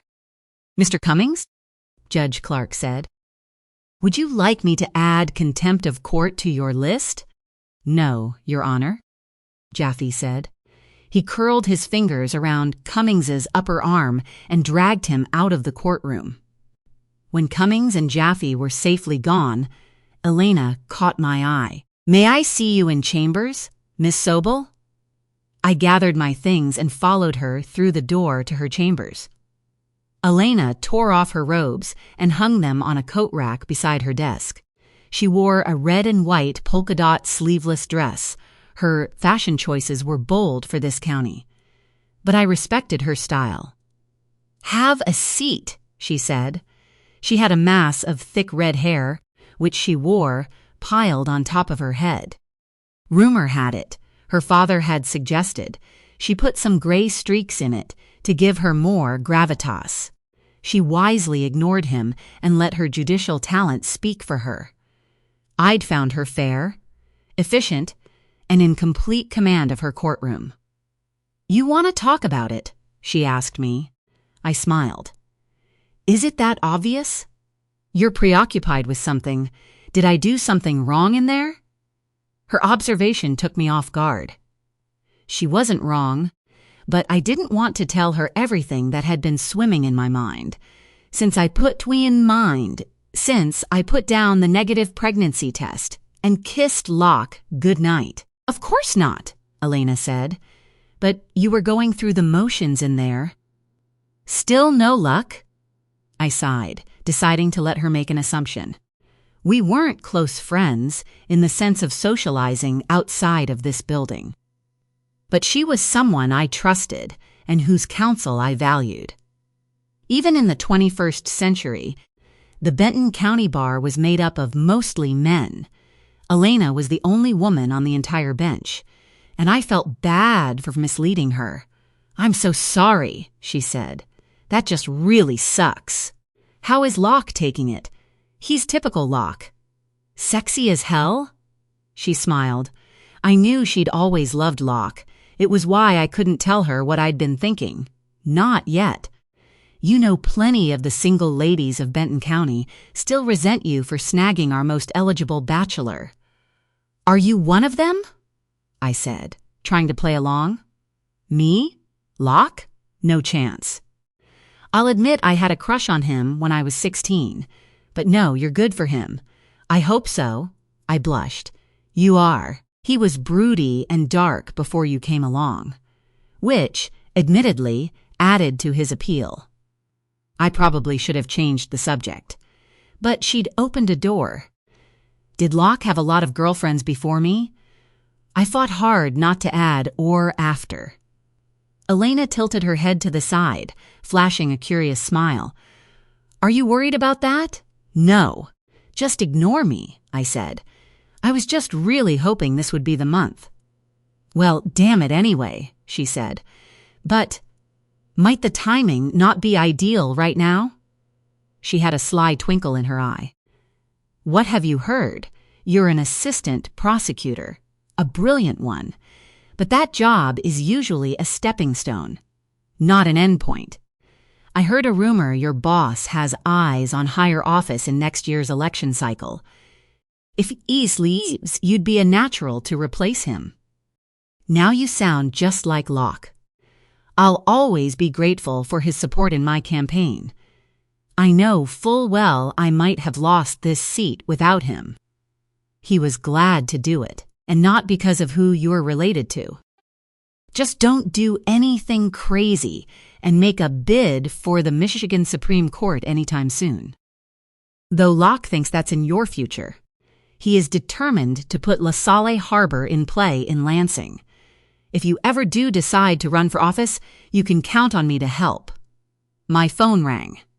Sorry. I should have silenced that before I walked into your courtroom. Elena waved me off. Take it. I've got an evidentiary hearing in about 20 minutes. I looked at my screen. Roy Dennison. Thanks, I whispered to Elena, then showed myself out. Hey, Roy, I was just about to call you. Judge Clark denied the Cummings suppression motion. Good work on that warrant. I have a good feeling we might actually be able to convict that monster this time." "Good news," he said. "Is your docket clear for the rest of the afternoon?" Yes. Why? I'm on my way back to my office from Ann Arbor. I should be there in an hour. We've got a major break in the Gretchen Small case. Her car was found at the bottom of a muddy ravine in Lodi Township." "Is there a body?" I asked. "No, but the car's covered in blood. Washtenaw County's got the state police crime scene unit out there. They gave me the highlights of what they've found so far. I want to go over it with you." "I'll meet you as soon as you get back," I said. I walked into the parking garage. I'd have just enough time to grab lunch before Roy got back. I hit my key fob, unlocking my car. As it happened, Vic Jaffe and Sean Cummings were just a few feet away. Vic cut his conversation with his client short when he saw me. "Nice wheels," Sean Cummings said to me, licking his lips. "Who'd you sleep with?" "Get gone, Sean," Vic shouted to his client. Sean climbed into his rusty pickup truck and drove away. "Sorry about that," Vic said. I had a good working relationship with him. But he tended to represent some of the more unscrupulous criminals in town. He's right about the nice wheels part. Birthday present? I felt self-conscious about my Aston Martin. Locke bought it for me on my last birthday. He had the thing wrapped with a big blue bow to match its Concours blue paint. Not red. My fingers went to my watch and touched the hidden red silk ribbon beneath it. "Yes," I said. "Those things run higher than my annual salary." I had the urge to apologize. I'd told Locke it was too much. I just wanted to drive a reliable Ford, the kind my father would have picked out and used his A-plan discount. Locke wouldn't hear of it. "I'm not sure how you want me to respond to that," I said. "Sorry," Vic said. "That was rude. I just meant it's a nice car. See ya around, Mina." I got in my car. Elena Clark's red Lexus was parked beside mine. Oddly, Elena almost always wore red, even if it was just her shoes poking out beneath her robe. I no longer had a single piece of clothing in that color. I left the parking lot, grabbed a bagel at the nearby deli, and then drove back to Roy's office just as he pulled in. He was on his cell phone when he exited his unmarked sedan. We made the short walk to his office. Roy finished his call and pulled a tablet out of the backpack he carried. "That was the detective on scene," he said. He pulled up the camera roll on his tablet and showed me a series of crime scene photographs. Gretchen Small drove a navy blue Honda Accord. It lay on its side against a muddy hill. Roy scrolled to a wider shot. The ravine was next to a country road. "She drove off the road?" I asked. "Doesn't seem like it.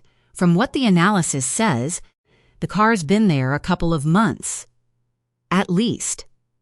It wasn't there 6 months ago, around the time Gretchen went missing. They'll be able to give us a better estimated timeline once they've run some labs on the vegetation." "But no body," I said. "No, but it's a whole lot of blood, if it all turns out to be Gretchen's." "Then you're looking at murder no matter what," I said. "Right. The coroner will be able to say whether it's enough blood loss to be survivable. But you've been to enough crime scenes to know what you're looking at," I said. "Pretty much. After 6 months with no leads until now, there wasn't much hope she'd be found alive. Our whisper match bad guy killed her," I said. "We need to find him," Roy said. "Fast. He'll kill again. If this is a pattern, without a doubt. It's going to take a week or two before we get the major testing back, DNA in particular. But they'll be able to tell us whether the blood found was Gretchen's type. I've given their analysts a heads up on some specific things to look for. This just turned into something else, Mina. It makes our job that much more important. But we can't jump to the conclusion that Corinne Egan's case had anything to do with this. She's alive. Turn to the next photo, he said. I did. It was a close-up of the car's interior. Roy touched the screen and zoomed in on the steering wheel. The air went out of me. Unless he escalated after her, Roy said. And I'm starting to feel like that's not a coincidence. The rest of the task force feels it too. Corinne might have been this close to becoming victim one. We're looking for a murderer now. There will be DNA, by the grace of God. And that's starting to look like a calling card. Roy pointed to an object lying in the cup holder of the center console, a smartwatch. But there was something caught in its clasp and stained dark, maybe with blood. By itself, it probably wouldn't have meant anything. But there was no mistaking what I saw. Wrapped with Gretchen Small's smartwatch was a red silk ribbon the same length and width as the one I wore. Chapter 11. The house was empty. Locke texted me an hour ago saying he wouldn't be home until close to 8. Terrence, the young man from Bennett's Place who OD'd the other day, was being released from the hospital into a rehab facility. Locke wanted to be with him. I tried to put the image of Gretchen Small's tangled smartwatch out of my mind. Every part of my soul told me the ribbon wrapped around it was no coincidence. It was the same one tied around Corinne Egan's wrist, the same one tied around my own, and none of it made any sense. Locke wasn't violent. He wasn't cruel. I'd handled hundreds of domestic violence cases, date rapes, sexual assaults, stalking. There was always a sign. Always. A level of narcissism that a man like that couldn't hide forever. Locke was kind, caring, devoted to me. He would never hurt me. He built his life around the guilt he felt when his little brother died. But you've only known him for 2 years, Mina. It was my mother's voice in my head, the cynic where my father had been the optimist. I missed them now. Their guidance. Their love. That feeling that I wasn't alone in the world. I'd lived in that void for over a decade, until I met Locke. I replayed our first meeting, handsome, charming, patient, and kind as he stood up for that young boy in court who had no one else to speak for him. He'd been alone, just like me, until he met Locke. Locke pursued me carefully, respectfully, meeting me for coffee first. Then a walk in the park in front of the county building. Another along the pier. It wasn't until a month after we first met that he asked me out on a formal date. It wasn't until our 5th date that we kissed. He walked me to my door under the moonlight.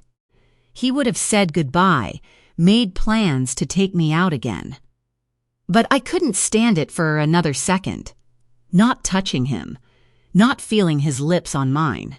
So I went to my tiptoes and grasped his face in my hands. Then I pulled him to me, and from that instant, it was as if I'd lit a match. The passion between us was combustible. Undeniable. He asked me to marry him 3 months after we met. With time, with marriage, our passion for each other had only burned hotter. I knew him, and yet I trembled as I walked into Locke's study. He didn't mind when I came in here. I'd been the one to suggest this room should remain his sanctuary. If he ever wanted to be alone, undisturbed, he only had to close the door. But he never did. Not once. Still, I felt like an intruder as I sat at his desk. His leather chair warmed beneath me. His scent was everywhere. That tantalizing mix of his aftershave, the soap he used, and him. Even now, it sparked a flicker of heat under my skin. I opened his laptop. The screen flared to life. He never kept it password protected. I don't know what I expected to find. A file called Women I've Stalked and Killed? I opened his hard drive. He was neat and orderly, creating folders for foundation business, bills, receipts, tax documents, household services, and payroll.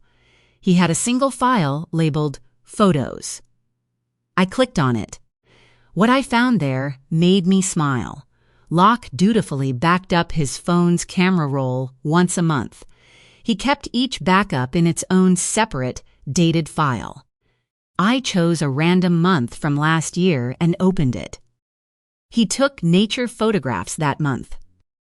He caught peak fall color on the grounds. He captured the bluff overlooking the lake. Some of them were artwork. I kept scrolling until I hit upon a picture he'd taken of me. I was sitting in one of the Adirondack chairs on the edge of the rose garden.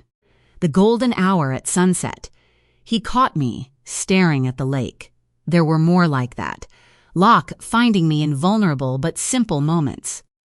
In one, I had my hair pulled back as I chopped vegetables. In another, I was feeding the ducks out by the pond. Another made my breath catch. He photographed me sleeping, my hair fanned out on my pillow, my right arm stretched above my head. The sheet just covered the swell of my breasts. "Mina?" I froze. Locke stood in the doorway. He'd already loosened his tie and discarded his suit jacket. I vaulted to my feet, guilt washing over me. My mouth went dry. You said you didn't think you'd be back for a couple of hours." He gave me that sinful smirk as he walked across the room and stood at the edge of his desk. From there, he could see what I was looking at. "That one's my favorite," he said, unfazed.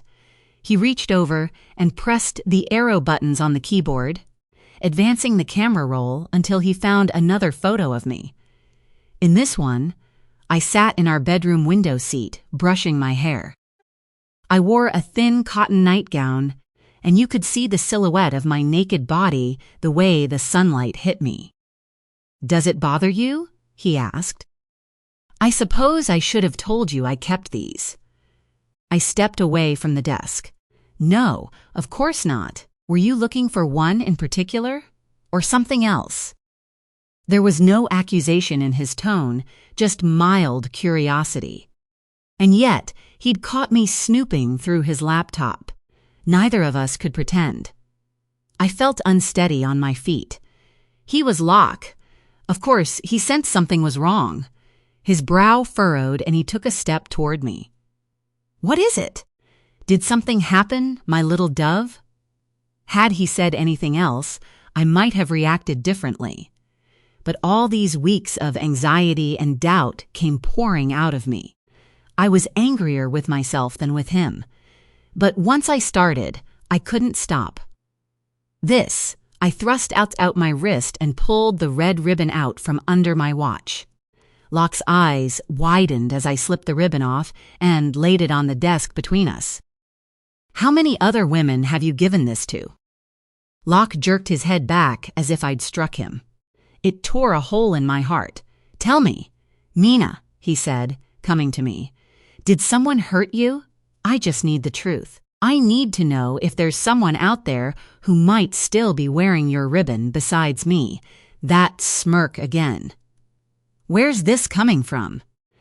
I couldn't tell him about Corrine Egan's statement, or Amy Pascoe's, or what had been found in Gretchen Small's car. They were all part of an ongoing investigation. I couldn't honor my ethical duties when it was convenient for me. But as I stood there, I knew it was much more than that. I didn't want the truth if it was something I couldn't bear. "No," he said, sensing me unraveling. "Mina, no. There's no one else." How could you even think that? What could I say? I felt the earth shifting under my feet. When Locke was gone, I let my imagination take over.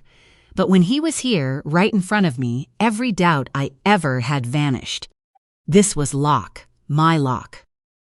The truth was in his eyes. "This case, there are things I can't tell you." "Of course," he said. He took a relaxed posture, perching himself on the edge of the desk. He was no more than a foot away from me. "There were things, similarities, something one of the victims reported. I just needed to know." "You think I did something to one of your victims?" "Mina, what's going on?" I shook my head. I wanted the earth to open up and swallow me. I could hear how absurd I sounded. "No," I said. "I don't know. This is harder than I thought it would be." "You think I'm hiding something from you?" "Mina, look, I don't know what you think you heard or saw, but you haven't been yourself for weeks." I thought it was about the pregnancy test. Another disappointment. "Maybe I've been selfish. I never wanted you to feel pressured. I told you that from the beginning. But if you want to stop trying for a while, baby, I'll do whatever you want." "It's not the fertility stuff," I said. "Was it? Did he have a point?" "Baby," he said, "I've been a fool. I'm so sorry. I forgot about next week." "What?" "May 7th, he said. "You have an anniversary coming up, and I'm a jerk for not remembering." May 7th. The day my parents died. I hadn't remembered that either. It also meant another anniversary was coming up. Locke's brother died on May 10th, 25 years ago, as Eli told me. "Whatever you need, I don't care, okay? It's natural that you'd be out of sorts. I should have realized. I should have been more sensitive. Look, whatever it is, whatever you think I did, Locke, I don't." "Here," he said. He grabbed a pad of paper off the desk and a pen from one of its holders. He furiously wrote, filling up the entire page. Then he handed it to me. "You're welcome to everything, okay? Whatever you need to satisfy your curiosity.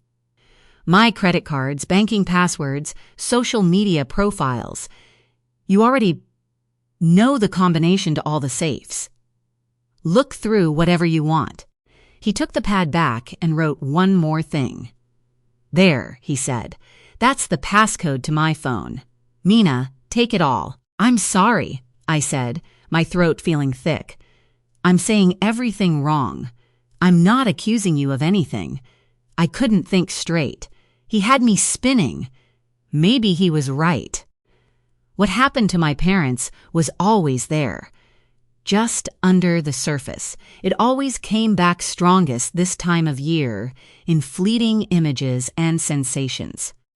The campus police officer's stern face, the radio on his shoulder that beeped until he clicked it off. The curious faces of my suitmates as they hurriedly shut their door while the officer delivered the news. The air in our 80-year-old farmhouse turned deadly. I'd been home that weekend, just 2 nights before. The officer's phrases fragmented in my mind. Never woke up. Peaceful. Nothing anyone could have done. Then I was so desperately alone until I found Locke. He stood in front of me now. Solid. Real. Worried about me. "But you're doubting me for some reason. You think I could ever care about any woman but you," Locke said. "Locke, no." His eyes went a bit wild. He came to me, putting his hands on my shoulders. "Are you leaving me?" His voice cracked when he said it. It was as if he went from a man to a lost boy right in front of my eyes. "What?" "If I've done something, you need to tell me." He became so desperate, needing me, as if I were the only thing keeping him tethered to this world. I was. But so was he. The thought of him walking away from me, leaving me truly alone, broke something in me. What was I doing? Locke laid himself bare before me. He'd done it so many times. No secrets, no lies. He'd let me see the darkest parts of himself. It had taken months, years, but we'd built trust between us. And in the span of 20 minutes, I could have wrecked it. Maybe I already had. "No," I whispered, stepping into his arms. I love you, he said. Mina, you're my soul. I don't know what you're afraid of. Please don't let it be me. His voice grew thick, as if he could barely get the words out. I'd wounded him. He thought I was going to leave him. He pressed his cheek against my chest. I kissed the top of his head. Maybe he was right. Maybe subconsciously. All those things he said clawed at me. My parents, the constant stress of wanting to give him a child and fearing I couldn't. The disappointment of every month and another negative test. I'd fixated on coincidences. I did the things my therapist had tried so hard to help me unlearn. I'm sorry, I said. I don't know what's wrong with me. It's nothing. He clung to me tighter. I felt my own heat rising. Locke needed me. Then he loosened his grip and looked up at me, his eyes filled with doubt and fear, emotions that I'd put there. I'm not going anywhere, I told him. You swear? I'll swear it every day for the rest of our lives. Prove it, he said, his voice going dark in a way that sent shockwaves of desire through me. He had my red ribbon in his hand. A challenge. I held out my arm, exposing my wrist. Locke tied the ribbon back in place. Then he leaned forward and took my earlobe between his teeth, nipping me gently. Say it, he whispered. Locke, I'm not say it, he demanded. My insides turned to liquid. You're mine, I said, and I'm yours, always. He drew me to him, clasping his hand over mine. He led me upstairs without another word as desire coursed through me. Then his hands were everywhere, unbuttoning my skirt, peeling off my blouse. When I leaned down to take off my heels, he ordered me to leave them on. With expert one-handed skill, he unclasped my blue lace bra, then hooked his thumbs in the waistband of my matching panties. The delicate fabric shredded as he tore them off me. The ribbon he tied around my wrist would only be the beginning tonight. Chapter 12.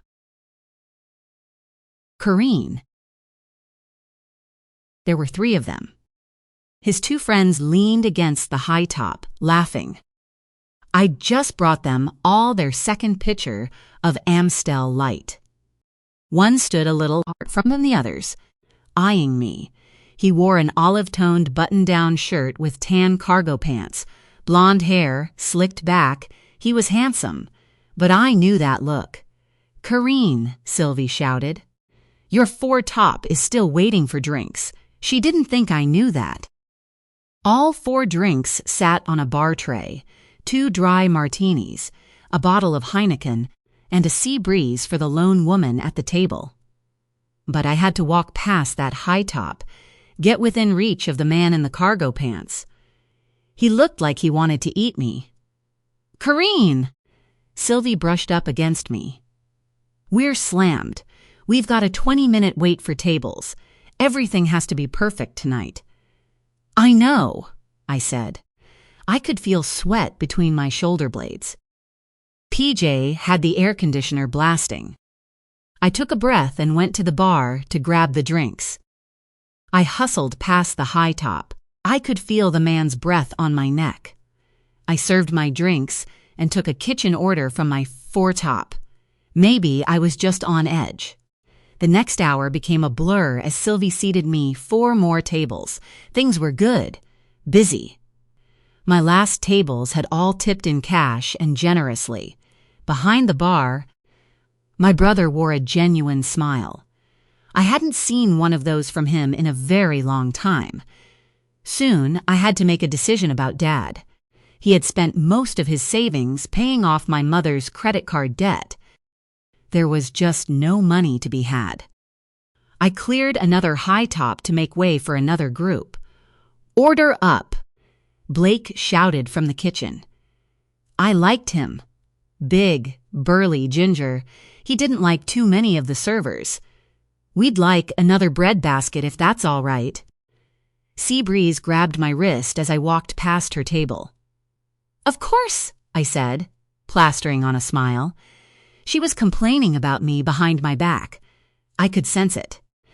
I had about 30 seconds before Blake had my next order up, just enough time to run in and refill Seabreeze's breadbasket. I weaved past the line forming in front of the women's restroom, headed for the kitchen. "Corrine?" A male voice came out of nowhere. No one else was supposed to be back here but employees. I'd never seen him move from the high top. "That's your name, isn't it?" he said, smiling. He reached for me, putting a light hand on my arm. "You aren't supposed to be back here," I said. "Red flags going up everywhere." "You didn't pay me any attention." I figured I had to take at least one shot before we cashed out. "I'm sorry," I said. "I'm slammed. I'll bring your check to your table in just a minute." "I'm not in a hurry." He took a step toward me. It felt like 1,000 tiny knives stabbed through my lungs. My hands were cold and clammy.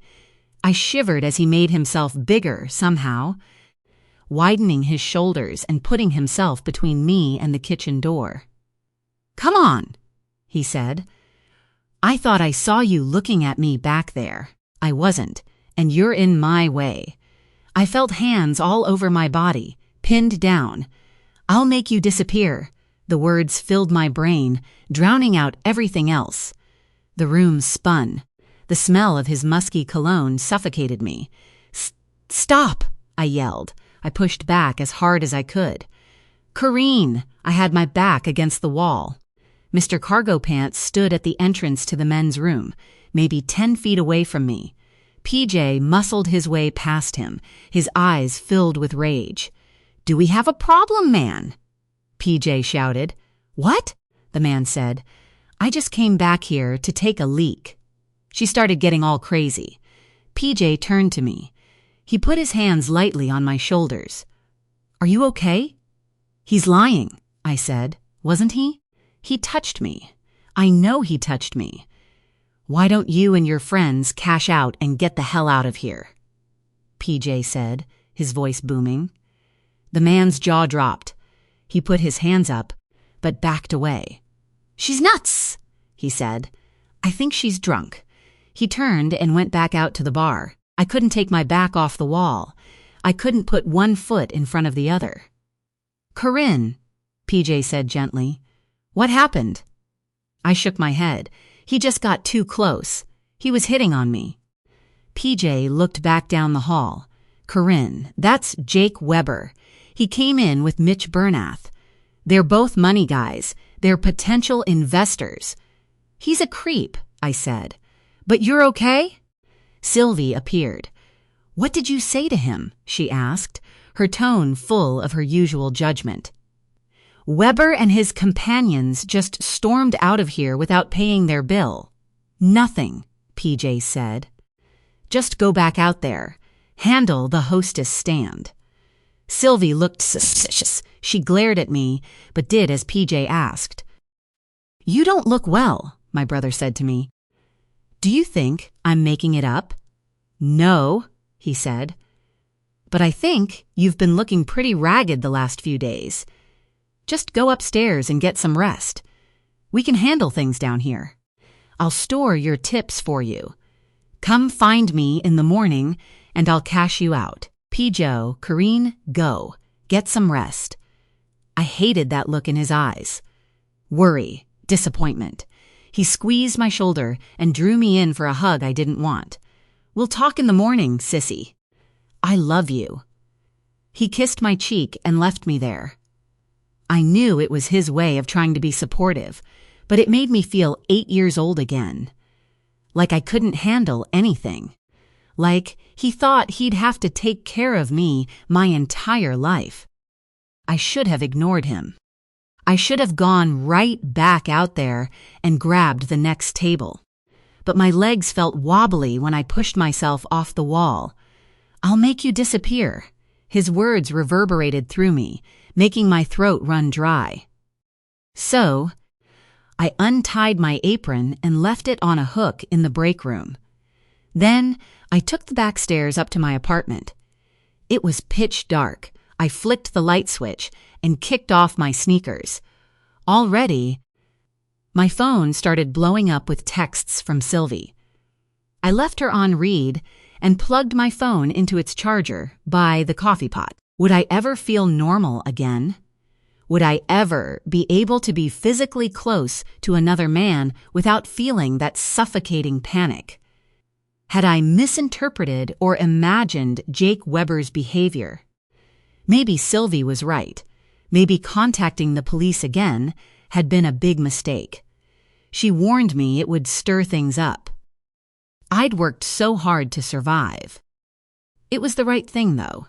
I had a chance to take back control, make sure everyone knew the truth. Wasn't I owed that? I called out to my smart speakers as I plopped down on the couch. Play evening meditation number 3. I closed my eyes and listened to the countdown, focusing on my breathing. A moment later, the guided meditation started.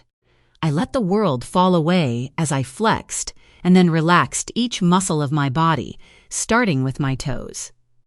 My phone's ring jarred me back to consciousness. For a moment, I didn't know where I was. Then I felt the soft corduroy pillow beneath my cheek. I'd fallen asleep on the couch. With the shades drawn, I had no idea what time it was. I blinked to clear my head and then padded over to the phone. It was 8 a.m. I had slept for over 12 hours. I also saw 12 unread messages, mostly from Sylvie. "Hello, Mrs. Egan?" I hadn't even looked at the caller ID, but I recognized his gruff voice. Speaking. "I hope I didn't wake you. This is Detective Roy Dennison from Benton County." "Yes, I know. I'm so sorry. I know. I promised to come down and look at photographs." Sylvie's warnings about going to the police came back into my head. I should have just dropped the whole thing. Things never worked out for me. No one ever believed me, even tonight. My own brother. His support was half-hearted, filled with doubt.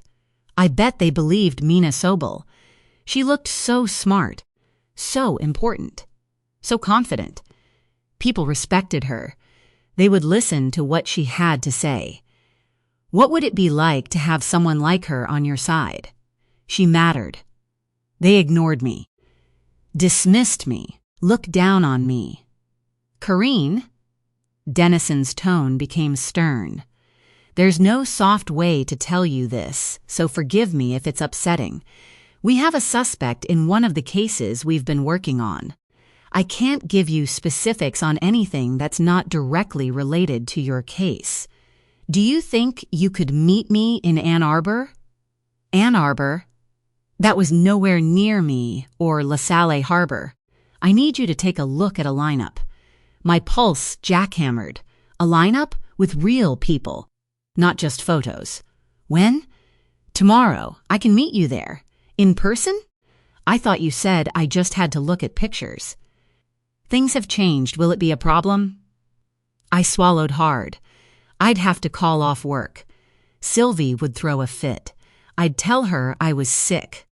"Do you think you've caught the guy?" "No, not yet. I wasn't ready. It was too soon. Right now, I'm just asking you to take a look at the lineup." "This lineup? They won't see me? The people you bring in won't know I'm there?" "No," he said. "It's perfectly safe. I promise. I'll be there. If you'd like to bring someone with you, that's totally okay." "No," I said quickly. I didn't want Sylvie or PJ involved. I'd had enough of their looks of pity. "But, will Miss Sobel be there?" Chapter 13. Minna. You don't have it. Vic Jaffe was a fossil, having been admitted to the Michigan bar in the mid-'80s. Since then, his various wives had thrown him 3 retirement parties. Rather than letting go of his law license, he let go of the wives. Now, he stood outside of Judge Clark's courtroom, making arguments that bordered on offensive. I'm not interested in fiction, Vic. I slid my cell phone into my briefcase. Joan Cummings is looking at 6 months in a rehab facility, learning how to tie her shoes again. Maddie Cummings is going to need intensive psychotherapy. She'll be an 18-year-old kid taking care of her disabled mother. You're exaggerating. Am I? Oh, wait. That's right. Sean Cummings can't get anywhere near Joan in order to see for himself. We were drawing a crowd. I had half a mind to let the rest of the county bar see what an arrogant prick Vic was. But they already knew. So, in the interest of discretion, we walked into the open jury room and shut the door. Simple assault, he said. A horrible accident. Joan doesn't want this. I shook my head. Simple assault? That's a 90-day misdemeanor. This isn't a negotiation. There's no plea deal on the table. I don't care what Joan wants. Her daughter is a credible eyewitness who watched her father push her mother down a full flight of stairs. She's had enough. She doesn't care if Joan cuts her out of her life. At least, she'll have a life. Have you thought about how much this will hurt your own interests, Mina? I felt a tingling in my brain. What exactly was Vic trying to accuse me of? Sean Cummings isn't nobody, Mina. He has the means to mount a strong defense. You don't want this to go to trial. You'll lose. And it won't look good on your resume. Tell Mr. Cummings he already has his break. I could have charged him with attempted murder. I opened the door and started to walk back out into the hall. 10 years? Vic nearly shrieked it. You think you're putting him away for 10 years? I felt bile rise in my throat. Joan Cummings was looking at a lifetime of living with a closed head injury. Vic was worried about 10 years. Mina?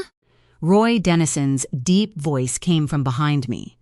He looked more serious than usual. Sorry, I don't mean to interrupt, except I knew he did. Vic Jaffe wasn't a favorite among county law enforcement. We're done, I said.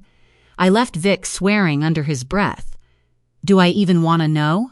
Roy asked. Sean Cummings. I think Vic finally realized his meal ticket is headed to prison. Good. What did you go with? Assault with intent to do great bodily harm. Hallelujah. The daughter's stepping up? Big time. So, was that chivalry, or is something else going on? We entered the stairwell together. I called you a couple of times. I've been in court all morning. Figured. Are you done with that for the day? I am indeed. Good. I'll buy you lunch on the way. But can you do a field trip to Washtenaw County? I stopped just before we reached the door to the parking lot.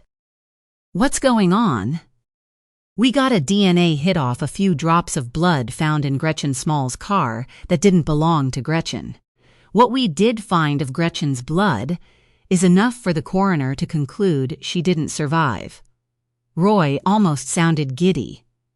I felt my own blood rush to my heart. This is officially a murder case, and we think we got him. Him? Cottis came through.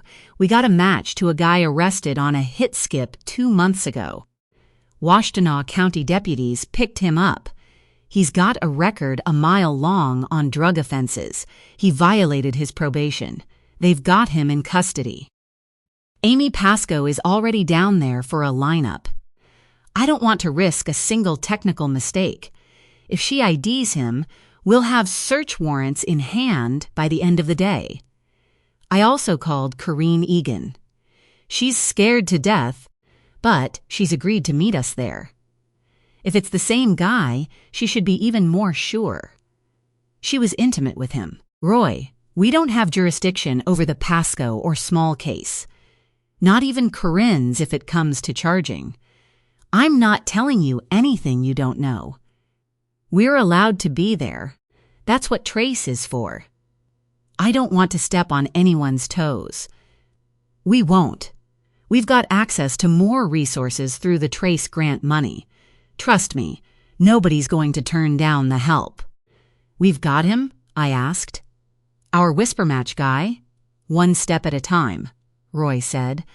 "But I have a good feeling about this one." I thought of Locke.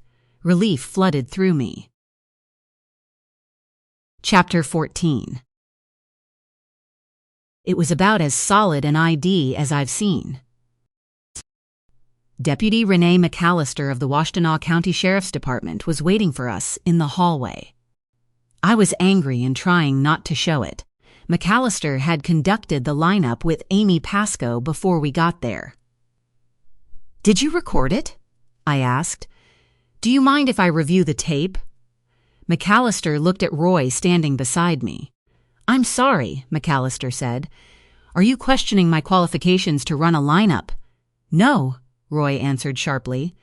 "She's not." "What did she say?" I asked. "Exactly." Roy pulled on my sleeve.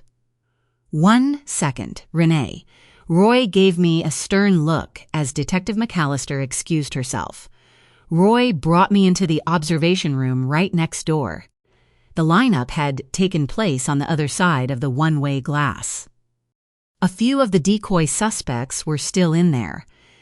As soon as Corrine got here, they'd set it up again. The real suspect had been shuffled off to a holding cell. "What are you doing?" Roy asked. "You said McAllister wouldn't mind the extra help. You also said it was my job to make sure everything was being done by the book, so we don't have any due process issues in court later on." "Help," he said. I said help, as in assistance. We're not here to tell a seasoned detective how to do her job. There was a voice in my head telling me to shut up. Amy Pascoe had sat in my office and shown no sign of recognition at a photograph of Locke. Now, she'd apparently made a positive ID on whoever they'd arrested in connection with Gretchen Small's case. I should be overjoyed. This had nothing to do with Locke. And yet, I wanted to see Amy Pascoe's reaction for myself. I needed to see it. I'd built it up in my mind that it would allow me to close the door on my suspicions once and for all. "I'd just like to talk to her," I said. Roy grumbled. But before he could lecture me further, Amy herself walked right in front of us. "I was hoping you'd get here before I left," she said. She seemed shaken. "Amy," I said brightly, "I'm so sorry we didn't get here in time." "Did she tell you?" Amy said. "That other detective?" "She was just filling us in," Roy said. "You did good work." I was shaking the whole time. They told me those men wouldn't be able to see behind the glass. But they seemed so close to me. I swear one of them was looking right at me. "There's nothing to worry about," Roy said. "They want me to sign a statement," she said. "An affidavit," I said. "I'm happy to look it over. I just want to get out of here. They're saying I'll have to testify. That man will know who I am then, won't he? He'll be in the courtroom?" "One foot in front of the other," I said. "There's a lot of things that have to happen before your sister's case would go to trial. You shouldn't let yourself get worked up." "But you were certain today." "It's him," she said. That monster was standing in the next room. I saw it in his eyes. He was smug, too. He thought he could grow a beard, cut his hair. But I know those eyes. I know who he is. I'm not afraid of him. They told me he killed another girl here. Lara wasn't the only one. That detective said I did good, though. I hope I did. That's all I wanted. I wanted her to be satisfied. I hope I did the right thing. Her voice rose as she spoke. She began to tremble with rage. Her words didn't sit well with me. She hoped she did good. She wanted McAllister to be satisfied? If I were a defense attorney, those comments would give me pause. Was she truly certain in her ID? Or had she just said what she thought Detective McAllister's wanted to hear? I should have been in the room. I would have been able to make sure McAllister didn't give Amy any hidden cues, didn't in some way signal to her who the real suspect was. The stakes were just too high on this. We potentially had a serial killer on our hands. Damn it! There should have been a prosecutor in the room. If it wasn't me, it should have at least been my counterpart here in Washtenaw County. You did just fine, Roy said. Amy? McAllister poked her head in. If you'll follow me, we'll finish up and get you out of here. Amy followed her. As the two of them headed down the hall, I heard Amy ask Renee once more whether she did a good job. I turned to Roy, seething. Don't say it, he said. I trust McAllister. The problem is, I don't trust Amy. If she says something like that on the stand, any half-decent defense attorney would rip her apart. She hopes she did good? You're reading too much into it. She's upset. Anyone would be in her shoes. Besides, we've got Corrine. If Amy was positive, Corrine should be as well. She spent 24 hours straight with the guy. She's not gonna forget his face. You can be in the room this time. If you promise to behave and not say a word. I didn't get a chance to retort. A deputy walked Corrine Egan into the room. She looked terrified, small. She wore the same blouse and skirt she had when we first met her with the rest of the task force. Like that day, she held her purse in front of her like a shield. When she saw me, her face filled with relief. I'm so glad you're here, Miss Sobel. I almost didn't come. I'm glad you did, I said. Why don't you have a seat? I can explain what's going to happen. There's nothing for you to worry about. Roy excused himself. I imagined he planned to hunt down McAllister and apologize to her for my attitude.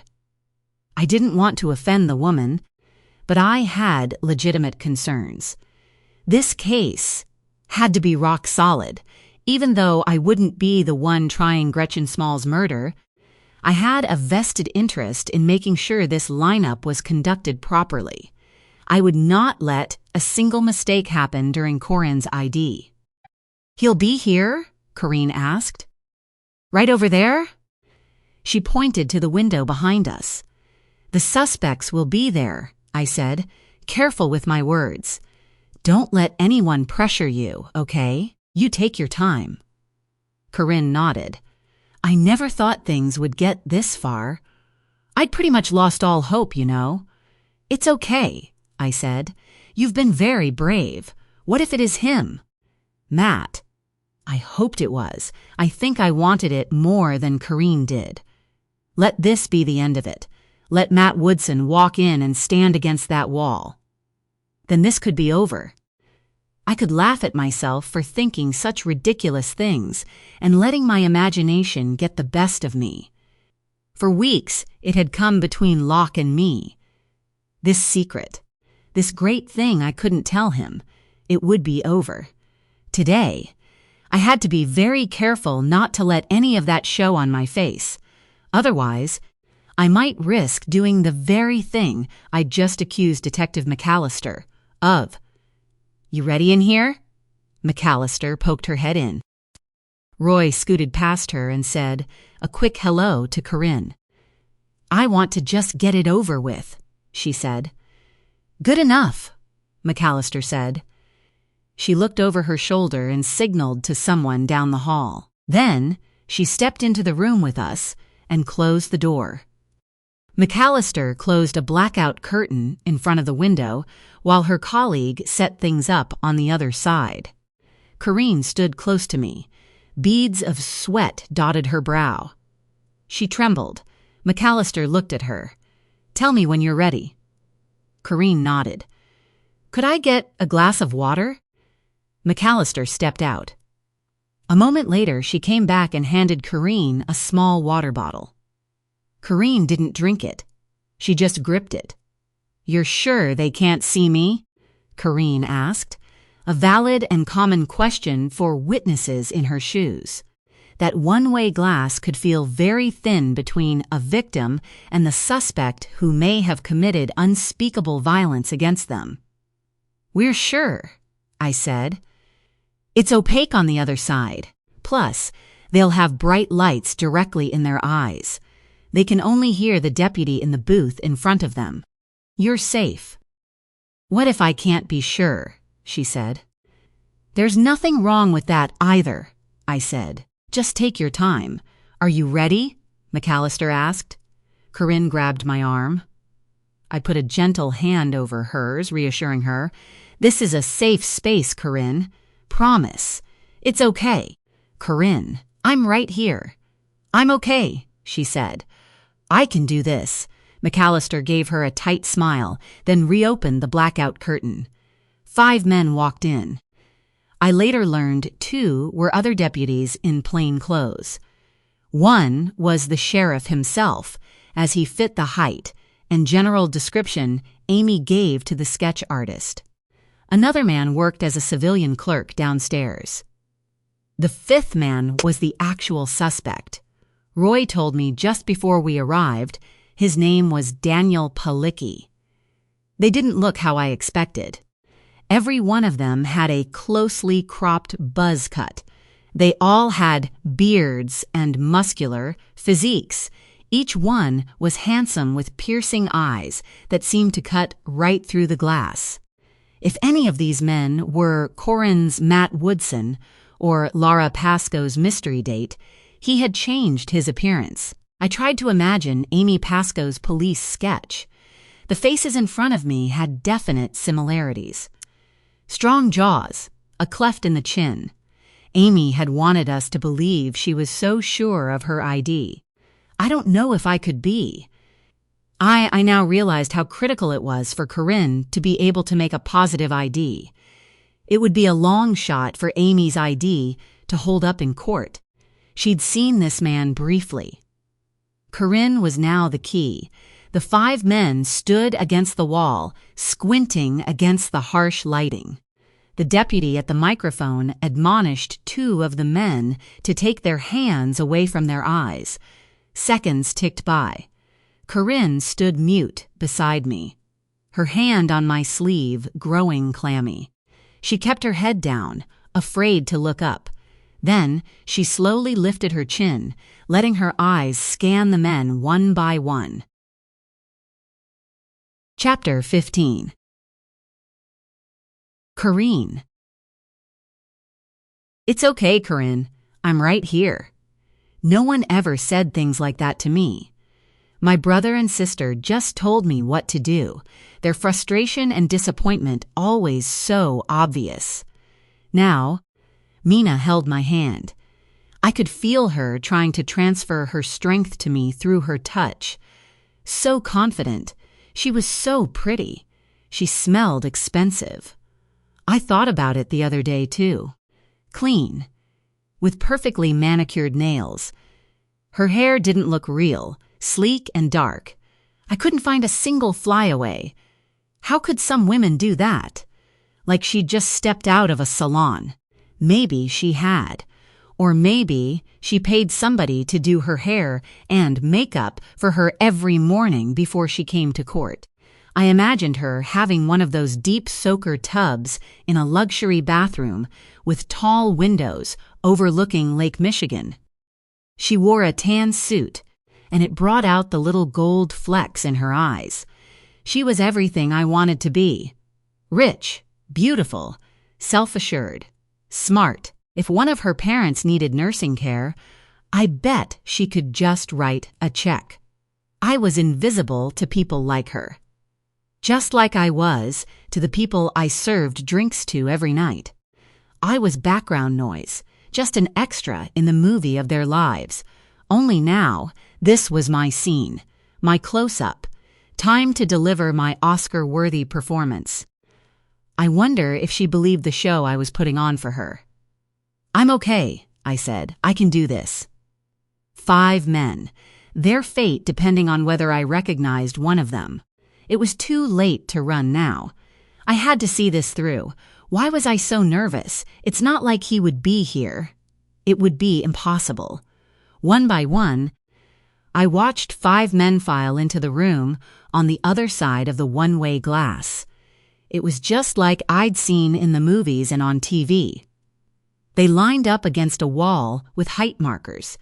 They were all a little over 6 feet tall. My eyes immediately went to the first man. He walked all the way to the end, then turned and faced the window. Cold, cruel, beautiful eyes. I knew it wasn't possible, but I swear it seemed like he could see me through the glass. I was freezing all of a sudden. Then the next man turned. Then the next. And 2 more after that. It felt like the world slowed as I studied their faces. Inside, I screamed, "I'll make you disappear." Strong fingers wrapping around my throat. Soft whispers that made my heart flutter with passion at first, then terror. My little dove. No. No. This was all wrong. I felt 5 pairs of eyes staring right through me. They lied. They could all see me. I knew it. They wanted to hurt me. He knew. He would come after me. I was stupid to think I was in control. It would all be about him now. Mina could be the savior. I would be nothing. I staggered back. "I'm sorry. I can't." "Do you recognize any of them?" Detective Dennison pressured me.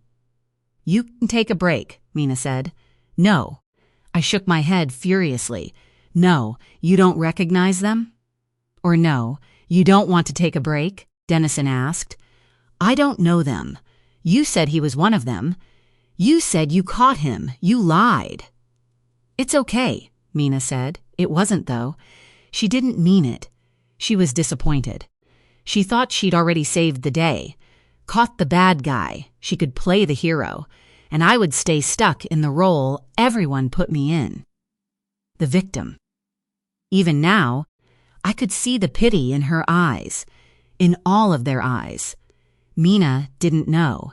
She'd probably never had anyone touch her in anger. Never felt the quiet peace that came over you at the moment you thought you were going to die. I was a fool to think just being in the same room with Mina would be enough. She'd never be on my side.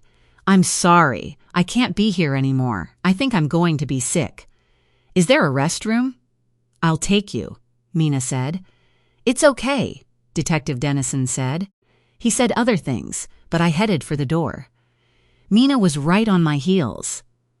"Corrine, please slow down. We can talk." I whipped around to face her. "Your suspect," I said. "He was one of those men, wasn't he?"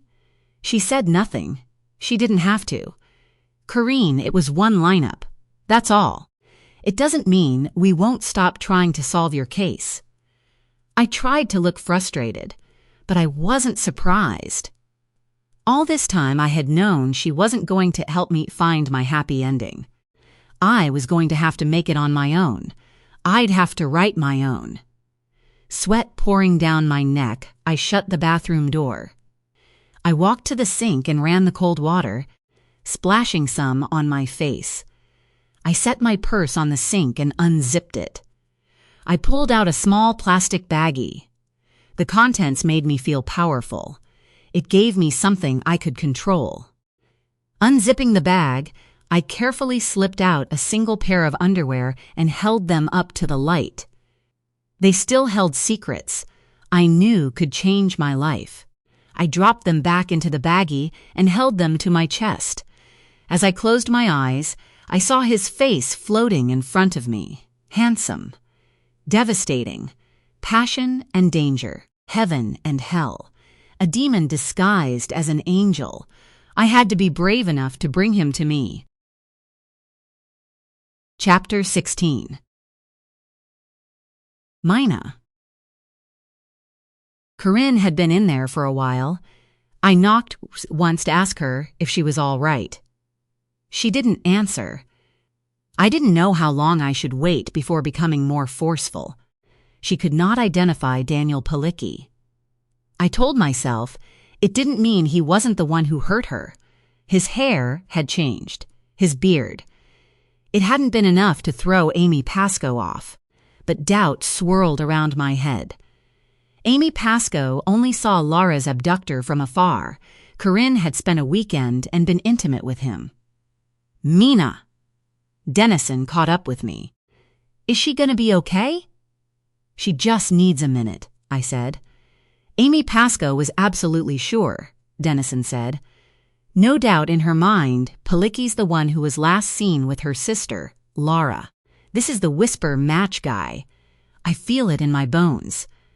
It'll take more than Amy's ID to charge him on Laura Pascoe. They've got physical evidence tying him to Gretchen Small, not Laura. As far as Corinne's case, it's dead in the water. She knows it. I just lied to her face, saying we weren't giving up on her. I had to say something. She seemed so desperate. We've got warrants based off Palicki's DNA in Gretchen's car. We're building a timeline and tracking Palicki's movements over the last few years. He's been in and out of prison and on probation the whole time. That'll make things much easier.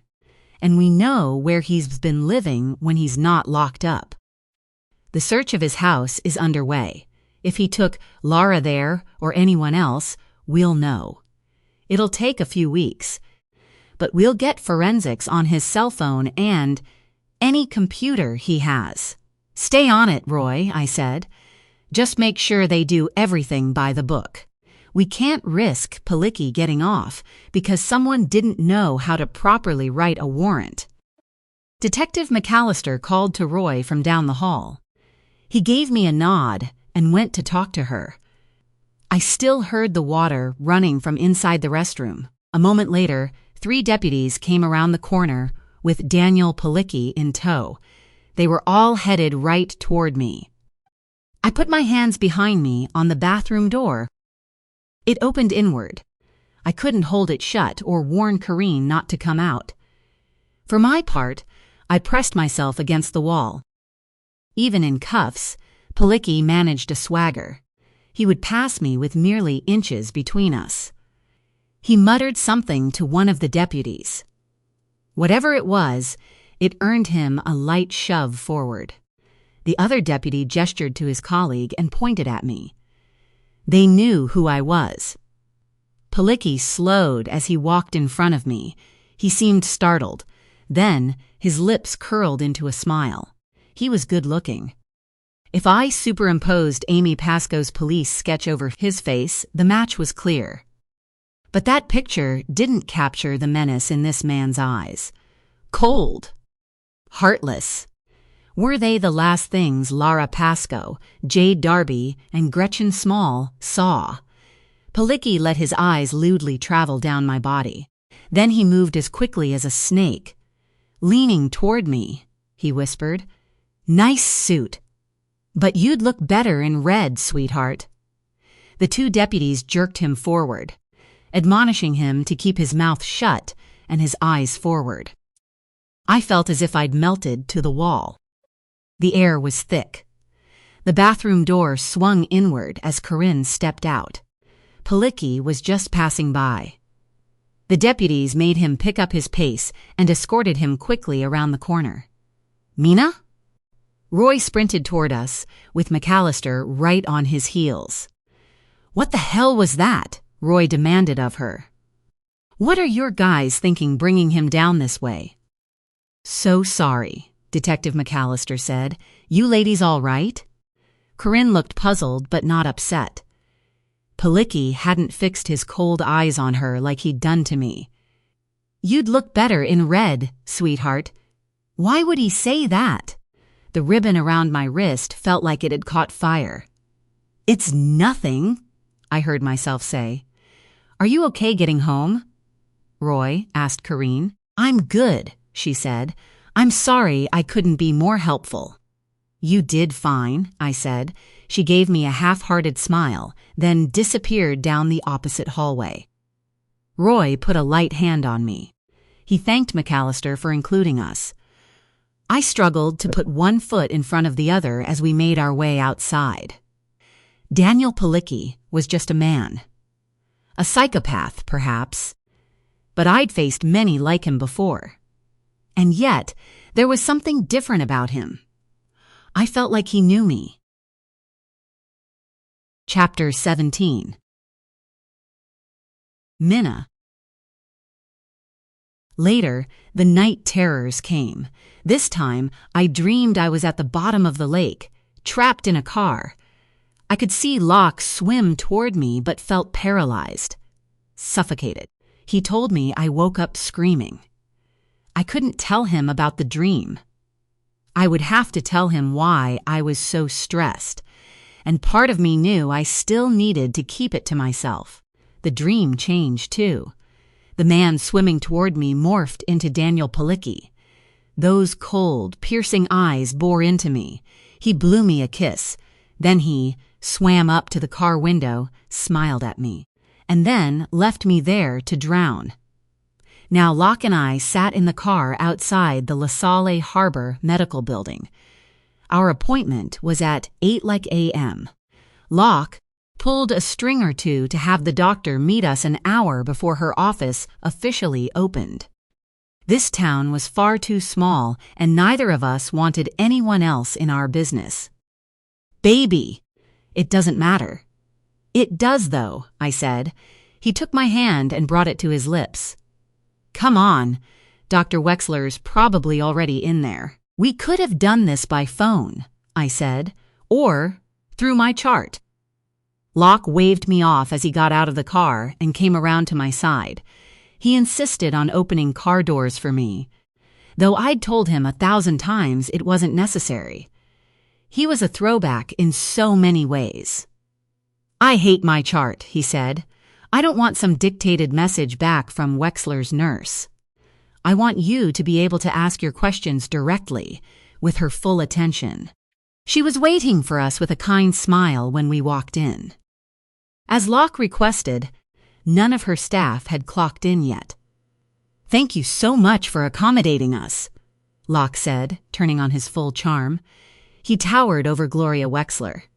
She stood maybe 5'1" in shoes. I don't mind, she said. Dr. Wexler ushered us into her small office and closed the door. She had a thin yellow file folder in the center of her desk.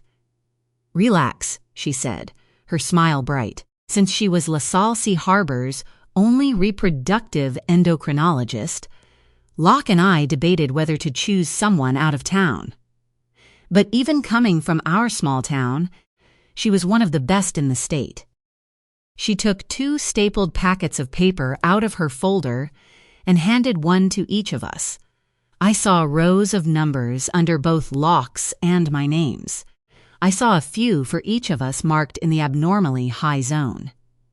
Let's start with you, Locke, she said. You're about as virile a man as I've seen. 342 sperm per milliliter. Nearly 80% motility. It means you've got a lot of swimmers and they're moving around extremely well. So we can check male factors off the list of things to address. So it's me, I said.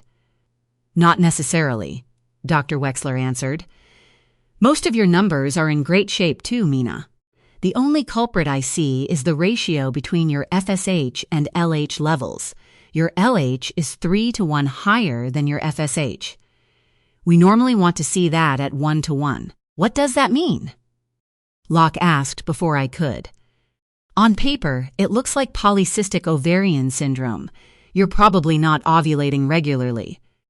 What do we do for that? I asked. Let's try a course of letrozole. You'll take it for 5 days at the start of your next cycle. I think it'll be just the thing to jiggle the handle, as they say. I'll have the script sent over to your pharmacy today. What kind of side effects can she expect? Locke asked, his face filled with concern. Some don't experience any, she said, but the most common ones are headaches, hot flashes, and the occasional mild mood swing. But they're temporary if you have them at all. Should you experience anything that impacts your day-to-day, give me a call. But you'll do fine. Trust me, a year from now, I hope to have you picking out cribs. Locke beamed. It was hard for me to feel relief. I needed to study these numbers, figure out what it all meant. In the short term, it told me what I'd always suspected. I was the problem. I might not be able to give Locke a baby, and for the first time in a long time, I wasn't even sure I wanted to. "Thank you," Locke said. He reached over the desk and shook Dr. Wexler's hand. I went on autopilot and did the same.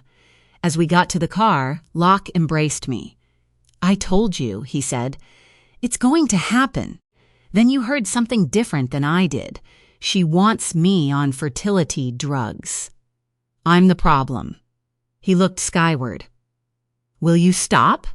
There's nothing wrong with you. You just need a little jump start. That's it. You're missing the big picture, my dove. Dove, dove, dove." Corrine Egan's whisper match screenshots floated in my mind. I had a demon sitting on my shoulder whispering in my ear. Why was I doing this? Why did I always get in the way of my own happiness? Locke wasn't the bad guy. Daniel Palicki was. Wasn't he? I just could not shake my doubts about Amy Pascoe's lineup ID. I wished I'd been there. What I did see was her turning to Detective McAllister for assurance one too many times. Had McAllister tainted her statement? If only Corinne had been able to corroborate everything. Laura Pascoe had a red ribbon in her car. Now, we knew Gretchen Small did too. Every time I thought I could dismiss it, that tiny seed of doubt was still there. I checked my phone compulsively, waiting to hear back from Dennison on the search of Daniel Palicki's home. "Think of how much more fun we get to have practicing," Locke continued, a sinful growl in his tone. He wrapped his arm around my waist, pressing me backward into a low dip, as if we were dancing. He ran his lips along my neck, sending searing heat along the path despite my mood. How could he still have this effect on me? Then he set me upright and opened the car door. I wanted to share his optimism, but I just could not shake the feeling of impending doom. I stayed quiet the whole way home. Locke gave me my space, but when we pulled into the garage, he turned to me. "Mina, look at me. I'm okay.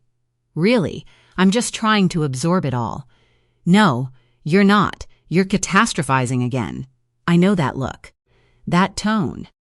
Our doctor just told you we've got nothing to worry about. There's no reason we can't have a baby together with time. But all you heard was that there's something wrong with you. There isn't. I want to believe that." "Then do," he said. "Baby, I always know what you're thinking. So let's play out your worst-case scenario. You know I don't like to. But we'll do it anyway." "Locke." "No, Mina, stop. If it doesn't work, if you never get pregnant, it won't matter to me. I need you to believe that. There are other ways to become parents when we're ready for it." I screwed my eyes shut. I couldn't even look at him. "If it doesn't work out this way, it's because it wasn't supposed to." "What do you mean?" I opened my eyes and watched as his shoulders dropped. Darkness settled in his eyes, the kind that frightened me. The kind that usually meant he would go stone cold like he did in the rose garden. "Maybe it wouldn't be the worst thing if I didn't pass on my genes, Mina." "Don't ever say that," I said, almost on impulse. "That's your father talking. He'd never said anything like that before. Did he believe it? Did I?" I felt terrible. I could see he was hurting, and I was making it worse. "I know my own mind, and I know I love you. I know I cannot live without you. I know I was drowning before you came into my life, and I wanted to. I wanted to sink to the bottom of that river, just like Bennett did. I deserved it for what I did to him. You didn't kill Bennett. Your mother's a liar. I'm sorry, but she is. It was an accident. You were a kid, and you thought you were doing the right thing. Because you were doing the right thing, You were trying to get your little brother away from your dad. It wasn't your fault." His whole body started to shake. He could turn so quickly, going from happy, loving one moment to hard and tortured the next. I'd triggered him. I hadn't meant to. "Locke," I said, "I think we both have to stop. You're right. I have to stop thinking the world is going to fall apart on me every other second, and you have to stop thinking you're not worthy of being loved." He got out of the car. It had started to drizzle. He walked up the drive and around the side of the house. I followed, having to run to catch up with him. "Locke!" He went to the edge of the pond on the west side of the grounds. In a few more minutes, we'd be walking through mud. "I'm sorry," I said. "Don't let my brooding take you down with me. I'll get over it. You're right. This was good news we heard today." He shook his head. "I'm the one who's sorry. I made light of your feelings. I don't know why you put up with me. You should go inside. I'm not fit to be around." I took his hand and rested my head against his arm. "Come inside with me. We're both being ridiculous. It's just all of it, Locke. My work. Your work. I wanted the baby making to be easy. Well, it's not going to be." "So what?" "You're right. It'll be what it is. I tried to pull him along with me. It was like trying to move a slab of granite." "Locke," I said. "Please." I saw his jaw clench. The whites of his eyes went red. I was losing him to that dark place, and it was my fault. "Locke," I whispered. I placed his palm on my chest. "Look at me. Feel me. We're in this together, remember?" He blinked. "You won't go away?" "What? Of course not. How could you even think that? It just keeps getting so much harder not to think about everyone I've hurt." I bristled, worrying, but decided to stand firm. I was his everything. I had to believe him. "You've hurt no one. You've only ever tried to help people, and you can't save the world." He squeezed his eyes shut for a moment. "I just wanted to save them all." "Them?" He shook his head. "It doesn't matter. You didn't hurt Bennett." The photo of the boys Eli showed me in Locke's office floated up in my mind. I couldn't remember their names now. "And you're not responsible for the choices any of the boys from Bennett's place make." I went up on my tiptoes and kissed him. Slowly at first, then I felt starved for him. I needed him, his touch, his strength. Finally, he responded to me as I stirred the same need in him. The rain fell in earnest. Within a minute, we were both drenched, but it felt good, cathartic in its way. He took me there, right at the edge of the pond. It was quick, it was rough, and it was exactly what we both needed. Afterwards, he talked me into calling in sick. I made him lunch. He cooked me dinner. We took a shower together, and Locke finally fell asleep in my arms. He was right about almost everything. We would be okay no matter what happened.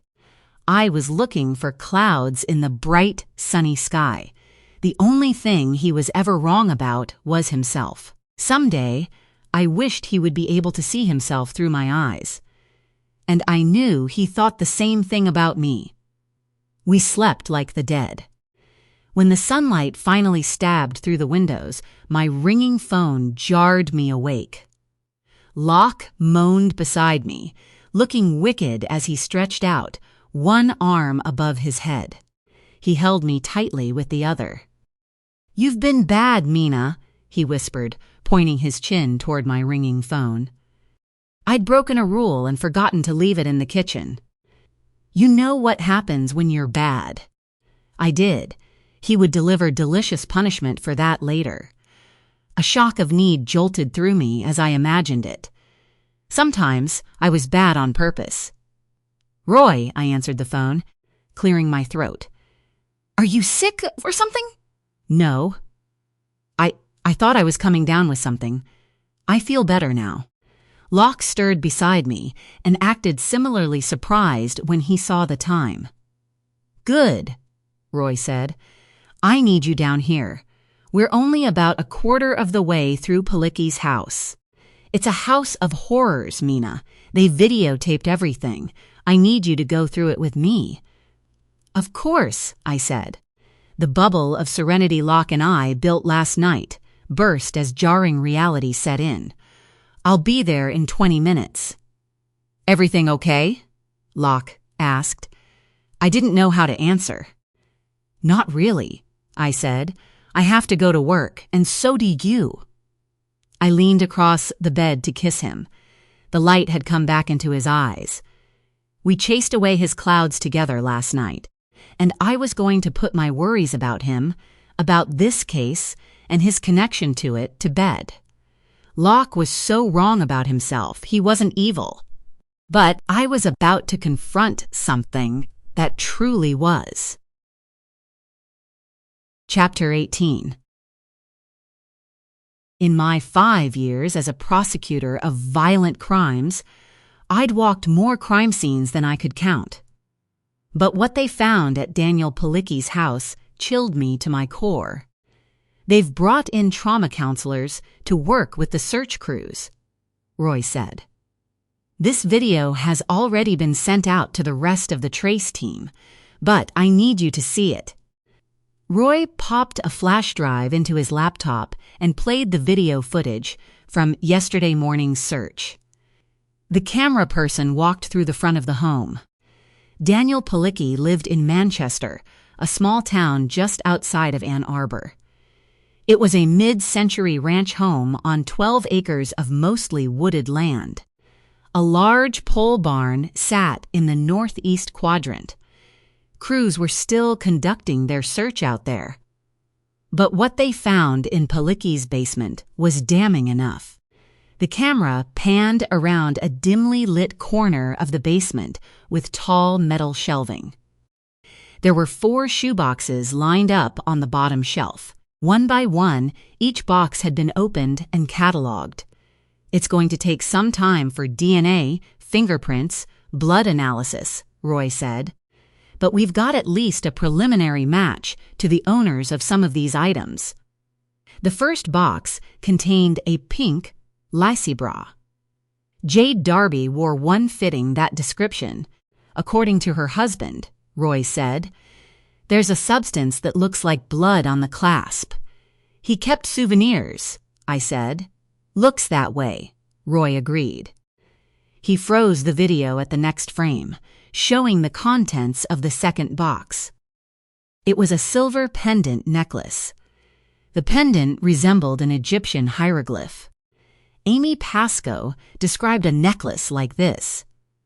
Laura was wearing it the last time her sister saw her. There were some strands of hair caught in the clasp. We're hoping to extract DNA. If it's Laura's, will that be enough to charge him for her disappearance? "That'll be up to the Ingham County prosecutor," I said. "I know her. She's good, but she's a stickler. She's going to want more. If you find more of her DNA in the house or on the grounds, she'll charge. Is there any other evidence so far indicating he may have brought her there?" "Not yet. It'll take weeks before the analysis comes back." But they found something even worse beneath the floorboards, in the back corner of the basement. He advanced the video and then paused it. The screen filled with a shot of the basement floor with several of the wooden planks pulled away.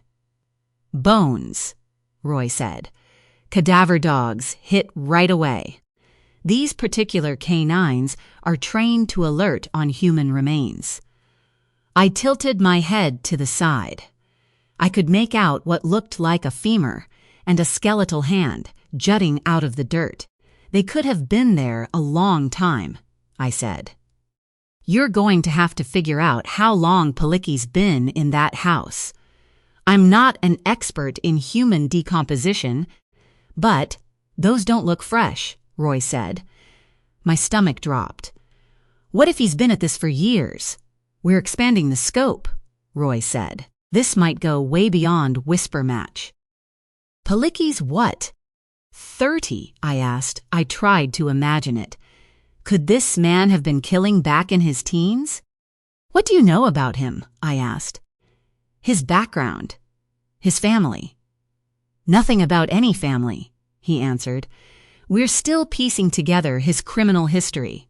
He did 2 90-day stints in prison on drug-related charges over the past 2 years. The neighbor said that as far as she knows, he was working handyman-type jobs, all under the table. She said he's lived in that house for 8 years. She didn't see him very much. Nice lady, elderly. She's got aides that come in, but a few years ago, her granddaughter lived with her.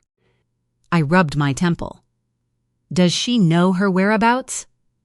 I didn't want to let my mind go there, but I wondered if the neighbor's granddaughter was under those floorboards. She hasn't talked to her in a while, Roy answered. They had a falling out a few years ago. That's why she moved out. Heller, our FBI guy, is trying to track her down. The lady says the granddaughter used to feed Palicki's dog sometimes and knew him better than she did. What does she know? The grandmother? I asked. Not much, he answered. She's figured out his home's being searched. It's hard to miss with all the vans out there, patrol cars, and crime scene tape. The fewer leaks, the better, I said. We don't even know where charges might be brought yet. You can charge in any county where an element of the crime occurred. These women were abducted from multiple counties. But if he killed them here, at his house, he could also be charged in Washtenaw County. Jade Darby disappeared from Fort Wayne. If it can be proved he brought her across state lines to this house, then we're talking the potential for federal charges. Understood, Roy said.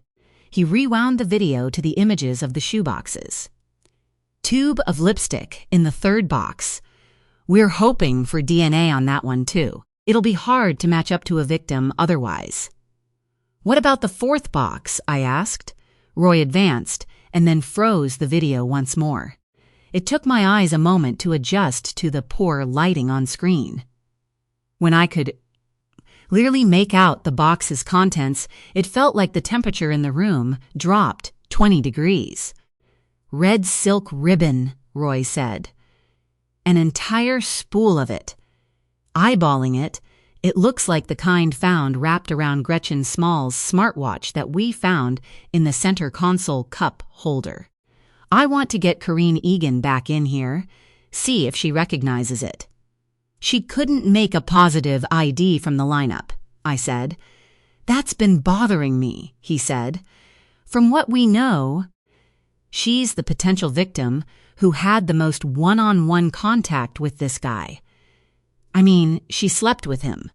But even Amy Pascoe admitted he looked a lot different from when she saw him with her sister. Shaved head.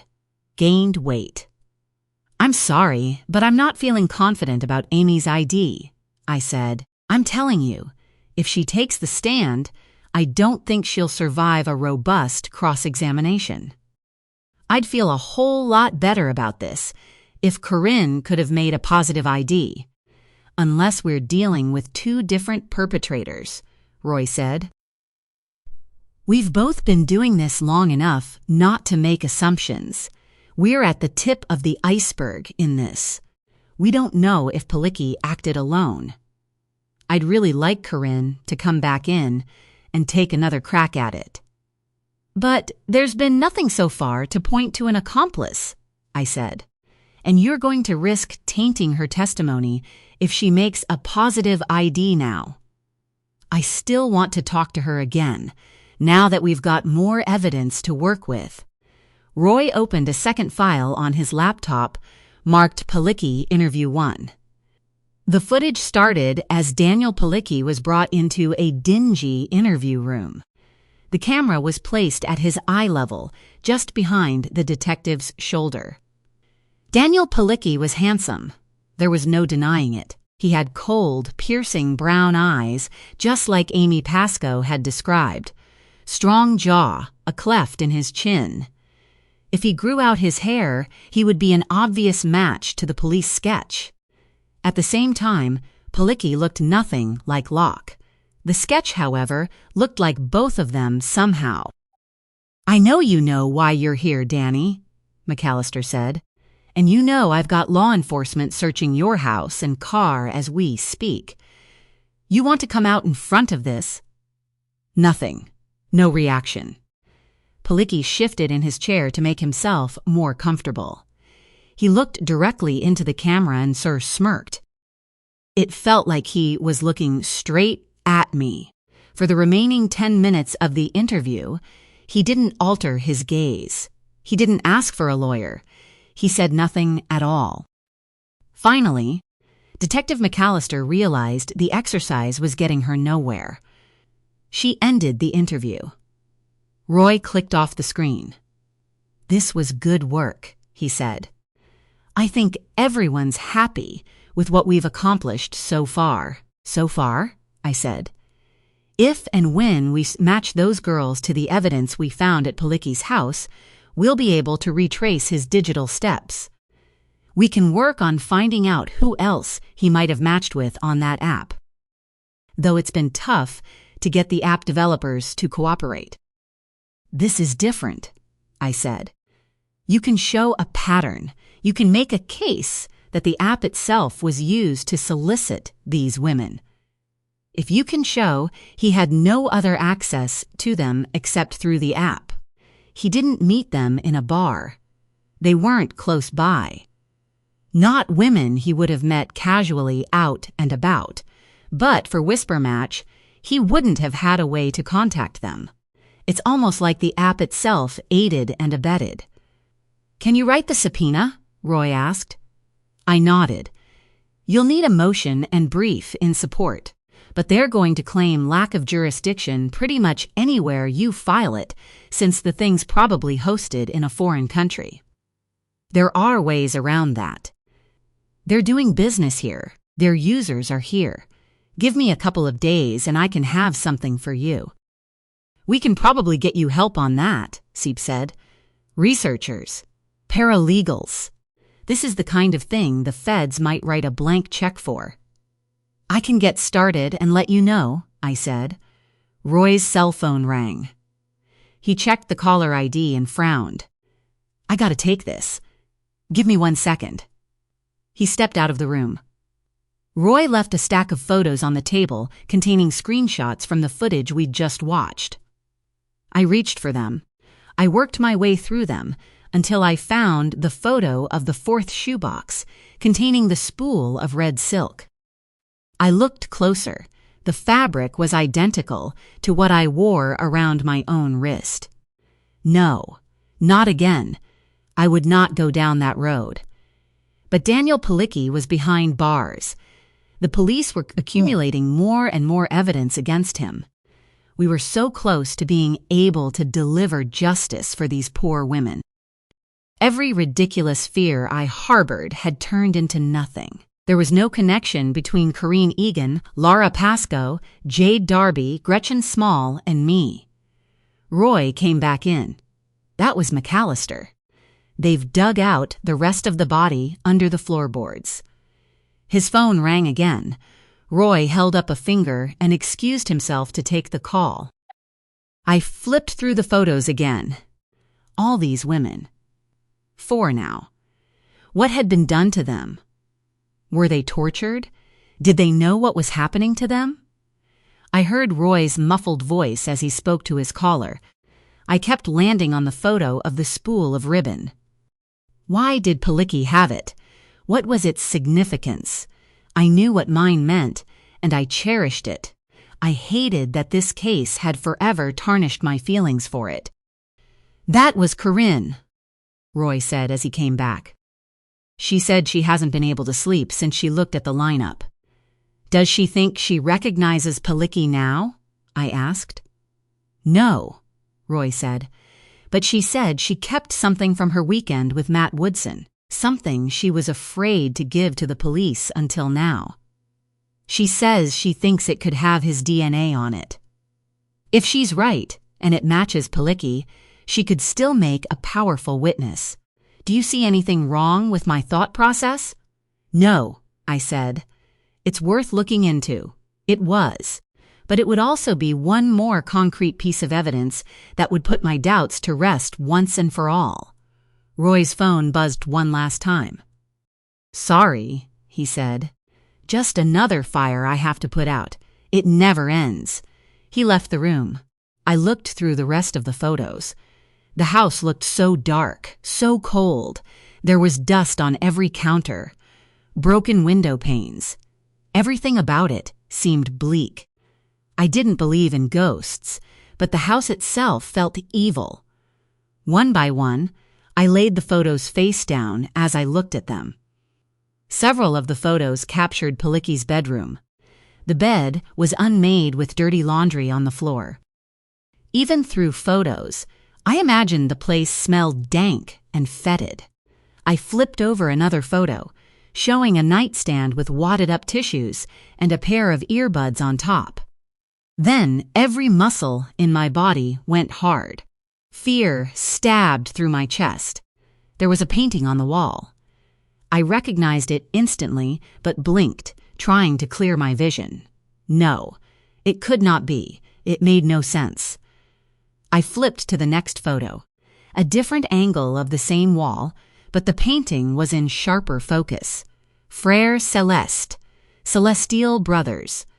Two fish forever chained together. The Dujayer. It was a replica of the painting that hung in the Manning Foundation lobby. Locke's prized possession. I let the rest of the photographs flutter to the floor. Chapter 19. I want out in front of this as soon as we can announce. I heard the words, but couldn't form a response. I spent the last 12 hours on autopilot. I told Locke as much of the truth as I could. The new developments in the Trace case had drained me.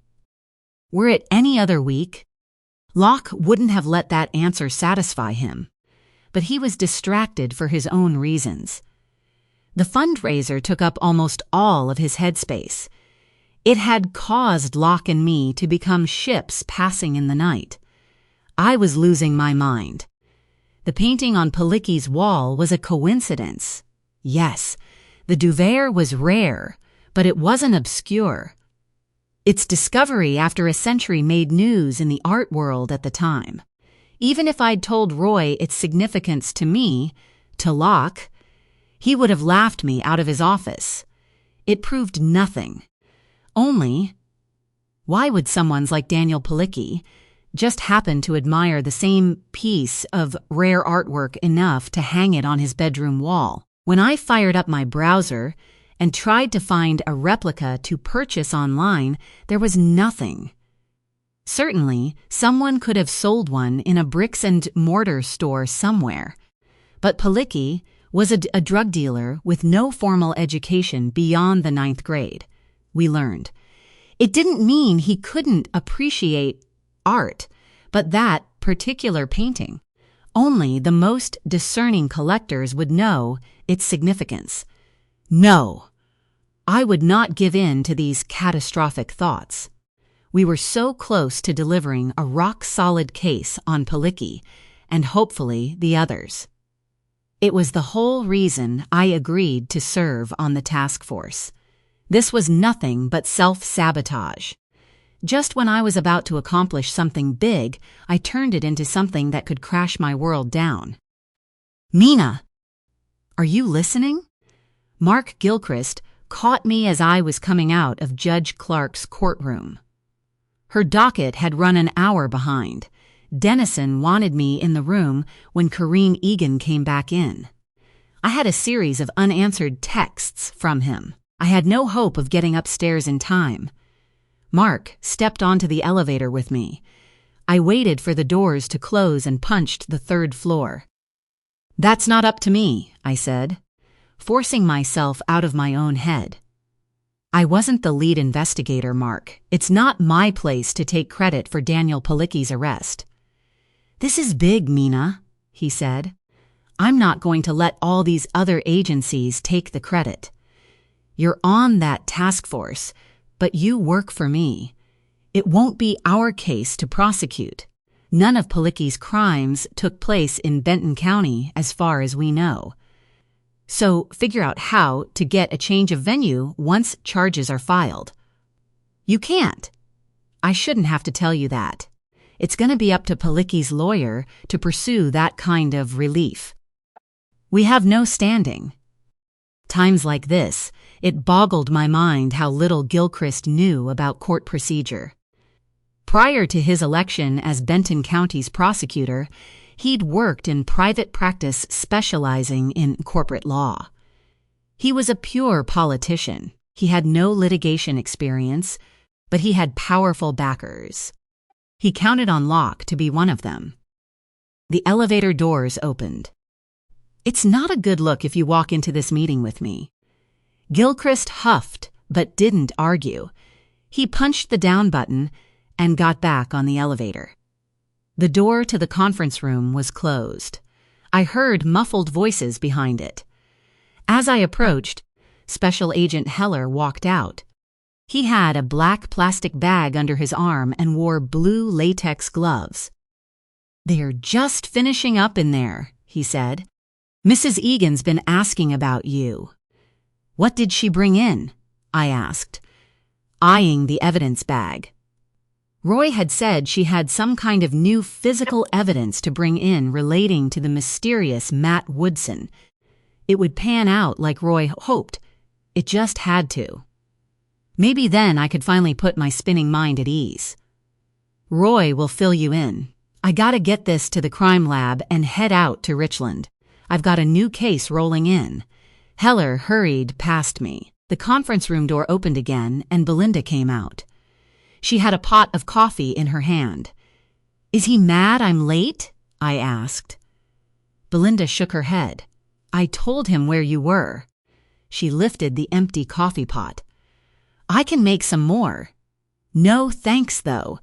And they know better than to have you running around serving coffee." "I don't mind, hun," she said. "It wasn't for them anyway. It was for your witness, though she was jittery enough when she came in. Poor thing. I don't think she's handling all of this very well. Still," I said, "Roy's perfectly capable of getting that girl anything she needs." Belinda smiled. I went past her and opened the door. It was only Roy and Corinne Egan in the room. If anyone other than Agent Heller had sat in, they were gone now. "I'm so sorry I'm running late," I said.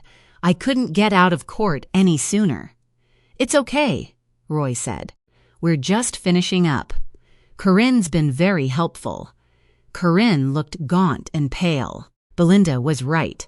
Her hands shook as she reached for her coffee mug and downed the last of it. "How are you today?" I asked Corinne as I sat. "Just happy to put this behind me. I haven't been sleeping all that well since all of this. I can't even imagine how hard this has been. But if there's anything you need, anything I can do to make you more comfortable, you just let me know." We went over Corinne's statement again. Roy said. "I'm so sorry," she offered. "I wish I remembered more. I wish I could tell you that man you arrested looked like Matt Woodson. I guess he does. I can't be sure.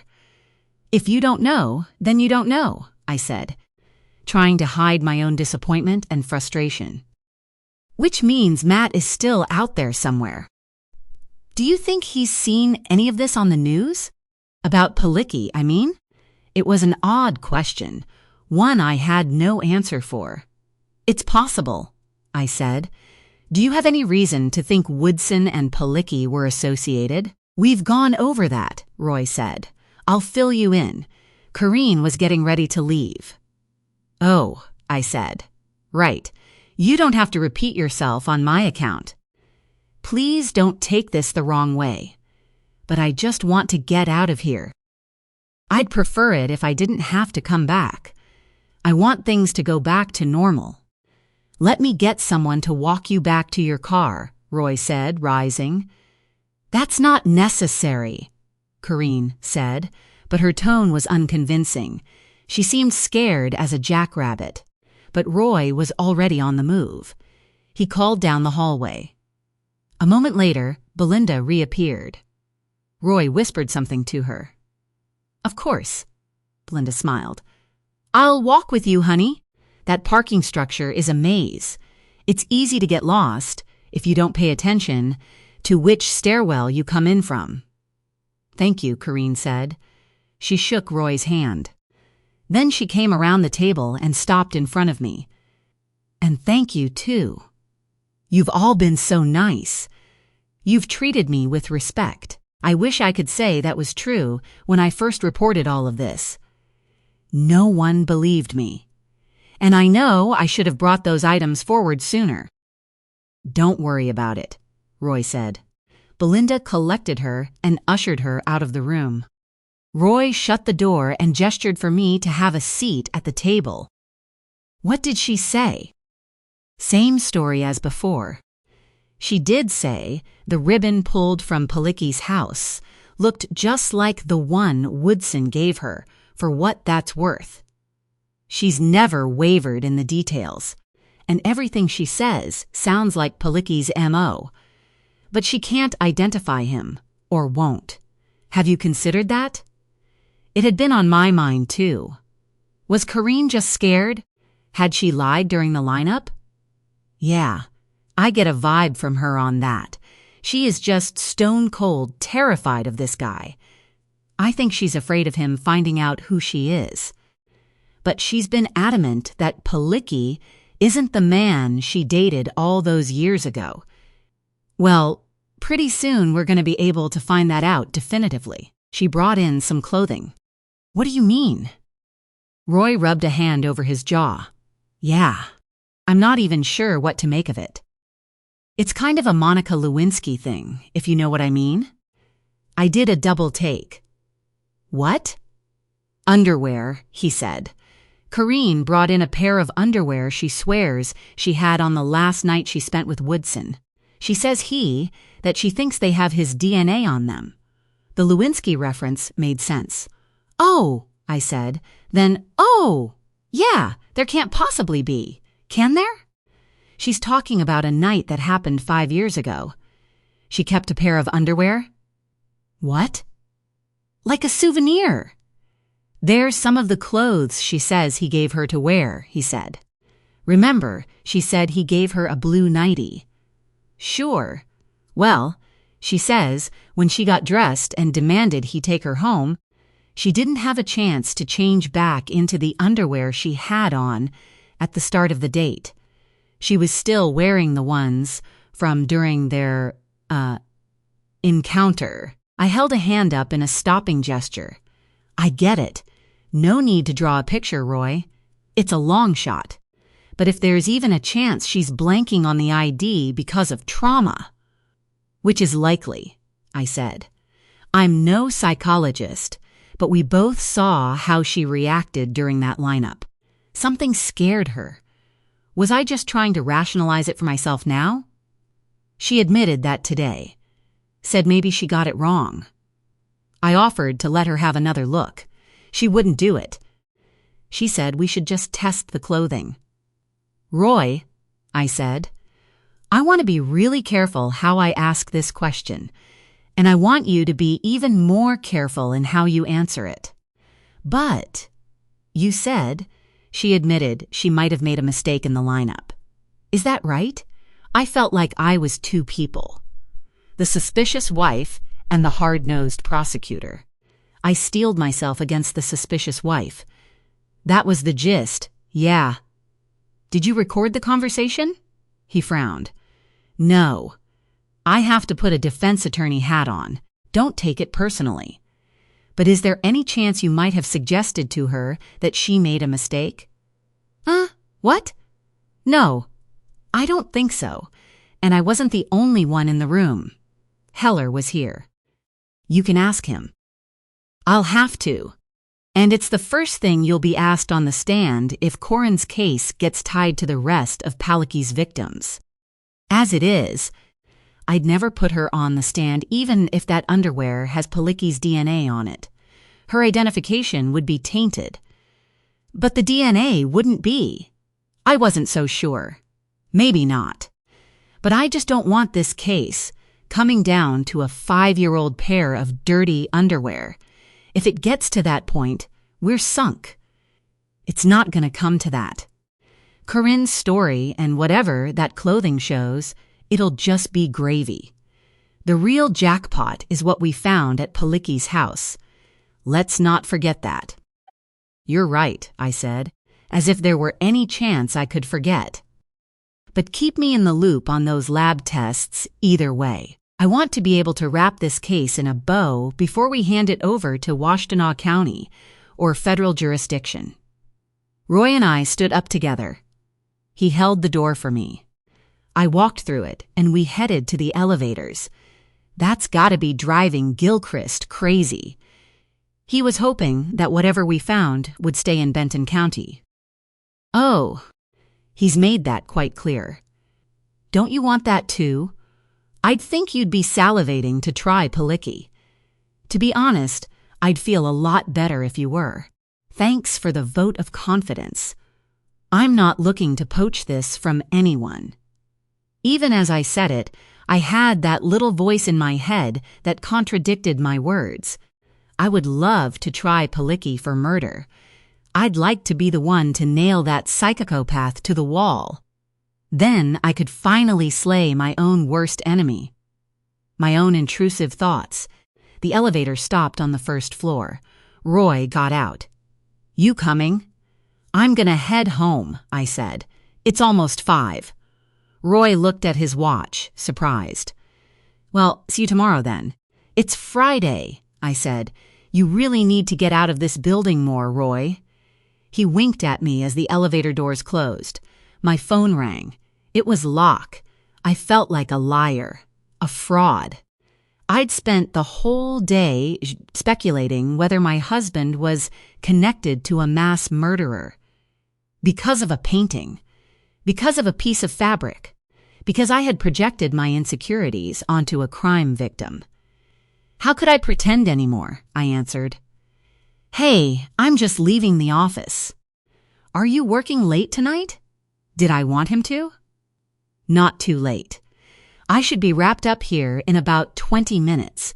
I'll be right behind you. Do you want to cook or go out? Something lightened inside me. This was normal. This was me and Locke. My husband, the man I loved, and we were deciding what to do for dinner. Maybe avoiding him had been the problem. He grounded me. The elevator doors opened again, and I stepped out. The more time I spent away from him, the easier it was for me to give in to my destructive, self-sabotaging thought patterns. When I was with him, the world made sense. How about a compromise? We order in. I'm not in the mood to cook. And I'm definitely not in the mood to leave the house once I kick my shoes off, I said. Sounds perfect. Any preferences? I pulled my key fob out and hit the button to unlock my doors. Italian? Chinese? Maybe a good old-fashioned pizza? I walked around to the driver's side and froze. Oh my God, I shouted. Mina? What's wrong? What's happening? I let the phone drop to the ground. I could still hear Locke shouting questions. It took me a second to process what I was seeing. This was my car, my parking spot, but my car was covered in red. Blood? I felt bile rise in my throat. The blood was everywhere, all over the windshield, all over the hood, dripping down the side windows. And a single word was scrawled across the rear window. Complicit.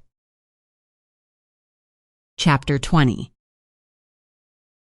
Sometimes I forgot how tall Locke really was. Though Roy Dennison had 3 inches on him, Locke managed to take up the space between them.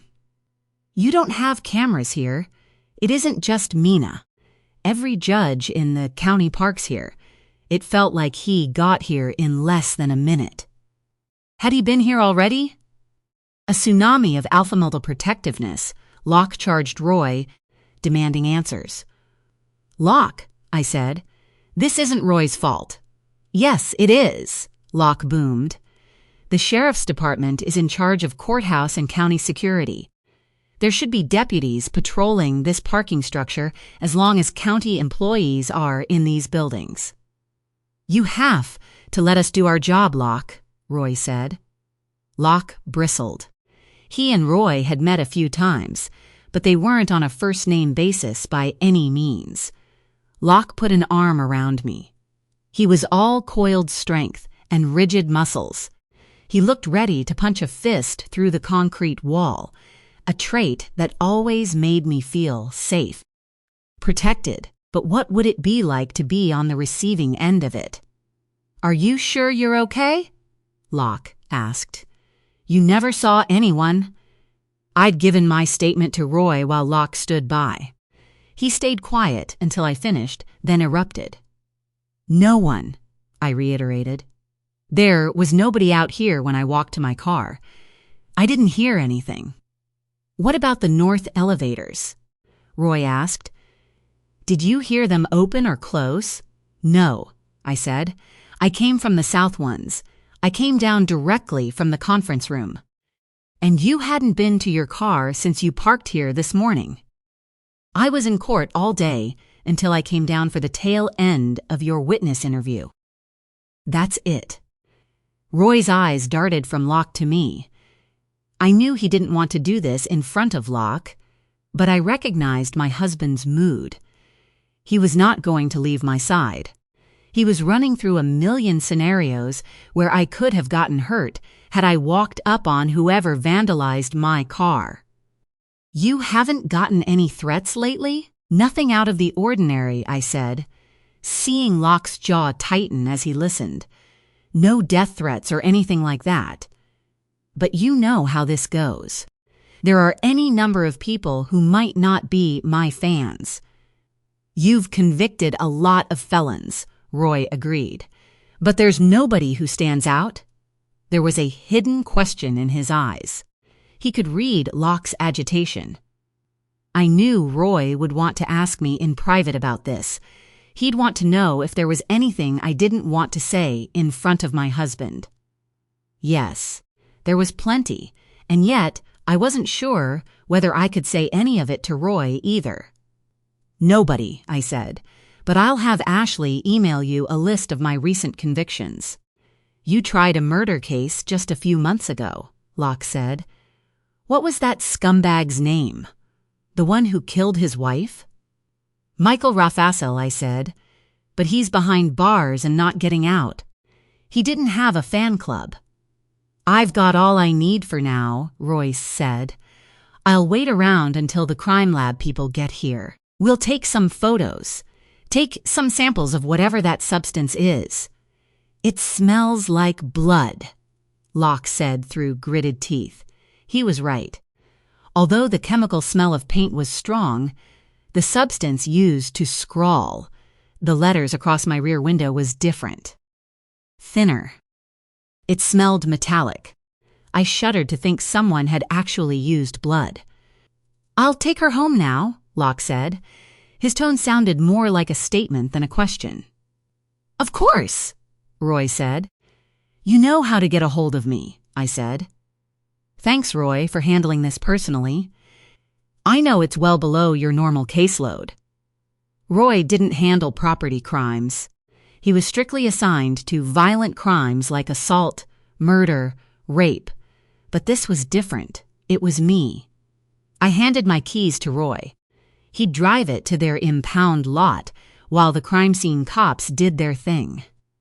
Locke kept a vice grip around my shoulders as he led me to his car, parked just a few spaces away. He opened the door for me and reached over to grab my seatbelt. I put a hand up. "Locke, please. I'm not injured. I'm fine." Locke filled with quiet rage as he drove home. When we got there, he walked into the house ahead of me and went straight for the wine fridge in the kitchen. He poured 2 glasses of white and then downed his while he handed me one. "I don't want you going back in for a while," he said. "Work from home. Until Roy figures out who wants to hurt you, I don't want you out of my sight, Mina." That's not realistic. We don't even know if this vandalism was directed at me personally. It could have just been some random, mentally ill person who went after the first car he or she saw. "I don't care," he said. "I want you to be safe. Maybe I'd better cancel my business trip next week, or take you with me. I cannot stand the idea of how close you came to getting hurt today." "I didn't," I said, putting a light hand on his arm. "No, don't cancel your trip to New York. I'll be fine here without you. This is going to turn out to be nothing. Just some bored kids." I wasn't sure I believed that. Complicit. It seemed like such a sinister word, an accusation. Complicit in what? This could have been about any case I had worked on, but something deep inside me knew what it was about. Maybe you should step away from Trace if this is the kind of thing you're exposed to now. Step away? He wanted me off the case? The word became a drumbeat in my head. Complicit. Complicit. Complicit. "Why do you think this has anything to do with Trace?" I asked. "When will you be able to tell me what's been happening with that?" "I know something's going down. I ran into Mark yesterday. He was walking on air, chomping at the bit to tell me about some big news that was going to hit later this week." I kept my face neutral. Mark should learn how to keep his mouth shut. I'd long suspected Gilchrist was the source of leaks from our office during major cases. We still didn't want to go public on Palicki until the body under his floorboards was identified. DNA wasn't back on everything they'd collected from the house. But Manchester was a small town, and Palicki's neighbors wouldn't keep their mouths shut for long. Locke pulled me into an embrace. "I can't handle the thought of losing you, or of anyone hurting you. I'm fine. Promise. Can we just forget about it for the rest of the weekend? Let's focus on your stuff. There was no need for you to be involved.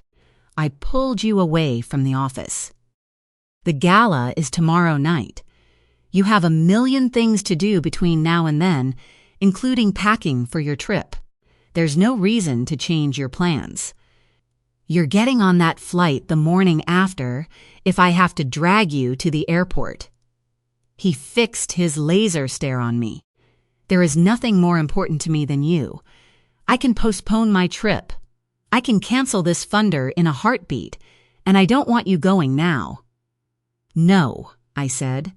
"That's ridiculous. I'm not going to let some two-bit vandal ruin this weekend for you, or for me. I'm proud of what you're doing. It's a big night." He would be like this all evening. When something scared him, it was like he couldn't stand even a second without my touch. As if he had to convince himself that I was real. That I wasn't like Bennett, that he wasn't in danger of losing me. I led him to the living room. We sat on the couch overlooking the largest windows facing west. From here, we could watch the sunset over Lake Michigan. I knew what he needed, the only thing that might calm him. He sat beside me. I pulled him toward me. Slowly, he leaned sideways until his head rested on my lap. I traced slow circles around his temple. Gradually, I felt his pulse grow steady, his breathing relaxed. He was calm. Locke didn't make it until sunset. He started to snore. I couldn't help it. It made me smile. His great-grandfather knew what he was about when he built the house in this exact spot. The breathtaking sky blazed orange and purple, the kind of beauty that made you want to stay here forever.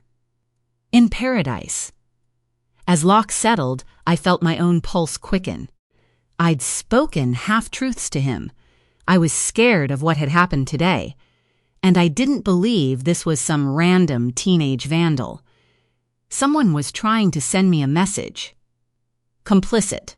It was as if someone out there knew my deepest secrets. Or worse, the lies I told to myself. Chapter 21. Corinne. It's a brave thing you did. She was nice to me. She walked me to my car on the lowest level of the parking garage. She didn't have to do that. She had hooded eyelids that swallowed her eyes when she smiled. Her auburn hair was helmeted in spray, but it smelled good. She was probably someone's grandmother. I don't feel very brave, I said. I feel embarrassed. Oh, honey, don't be. They're grateful that you came today. They know you didn't have to. People like you are the only way things like this ever get solved. She lingered as I unlocked my door. Honey? She asked. Belinda Humphrey. Her ID badge swung between her breasts. It was an old photo. Her hair was long. Are you sure I can't call someone for you? I'm fine, I said. Thank you for everything. There are people, she said. Victims groups. You don't have to be alone if this thing goes to trial. If you're called as a witness. A stab of panic went through me. I couldn't think that far ahead. I think she read what I was thinking. Maybe my color changed. You just go home and drive safely, Belinda said. You have Detective Dennison and Ms. Sobel's cards? You call them if you have any questions or need something. They don't just say that to say it. I've worked with both of them for a very long time. They'll help you through this, honey. She took a step and gave me a quick hug. It felt good. It had been a very long time since someone had shown me random kindness like that. She stood waving as I pulled out of my parking space and started the hour drive home. I made just one stop, needing gas. As I walked into the convenience store, I caught myself on the security camera overhead. I almost didn't recognize myself. Who was this person in a pressed linen dress and white sweater? I walked up to the counter, paid for my gas, and asked the clerk for one more thing. She helpfully got it and rang me out. It was only 7 by the time I got home. I felt like I'd had an anvil dropped on my head. I'd done the right thing. It had to be the right thing. I closed the door, locked it, and tried to shut out the day. Corinne? I heard my name under a blanket of clouds. Impossibly, it sounded like my mother's voice. Cold, distant, persistent. But I was warm. I was safe. I just wanted her to go away. Cor! She shook me violently. The light felt like tiny forks stabbing me in the eyes. Stop it! I croaked. Corinne! Get up! Sylvie grabbed me by the shoulders and forced me upright. The room spun. I was on the floor between my couch and coffee table. Sylvie knelt down in front of me, her eyes full of fear and anger. She shook me again, then hooked her hands under my armpits and pulled me onto the couch. Don't move! She demanded. No chance of that. I had no bones. I listed sideways, reaching for the pillow. I said, don't move, Sylvie yelled. She was at my kitchen sink, pouring water into the glass. The sound was harsh, violating. She came back and sat on the table. She hooked one hand behind my neck and brought the glass of water to my lips. Stop it, I said, pushing her away. Drink it, she demanded, then put 2 white pills in my palm. Take them. Glaring at her, I downed the Tylenol tablets and gulped the water. Some of it dribbled down my chin, and I wiped it with the back of my hand.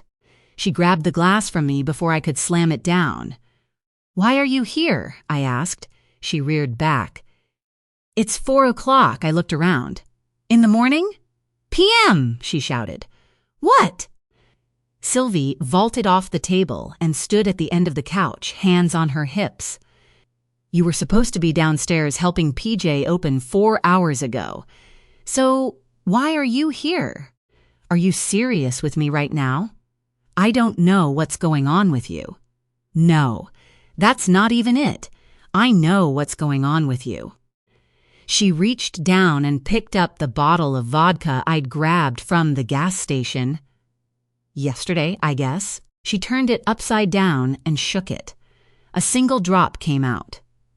Sylvie threw the bottle onto the chair in the corner. Was this full? She asked, then answered her own question. There was a paper bag on the counter. She grabbed it and pulled out my receipt. When she turned back to me, her expression changed. Corinne, she said. What's wrong with you this time? Nothing. I turned away from her and stared at my blank television. It's never nothing with you. You think I don't know what this is? PJ's been covering for you for weeks. Every time I asked him if you were showing up on time, he'd find a way not to answer me. That's between PJ and me then. Cor, please, look at me. I wouldn't. Look at me. She forced the issue, sliding over to the table in front of me again. Just tell me, she said. Is it him? It felt like all my blood turned to acid. Him. Are you seeing him again? She asked. Just tell me the truth. I closed my eyes. I knew it was a childish evasion, but she wouldn't leave me alone. Corinne. This time, my name choked out of her. Will you just go away? She was too late with the Tylenol. The headache came slamming behind my left eye. You don't even have to answer, she said, sounding defeated.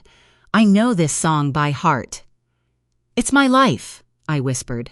Really? Who's been here to clean up after you? To pick you up off the floor.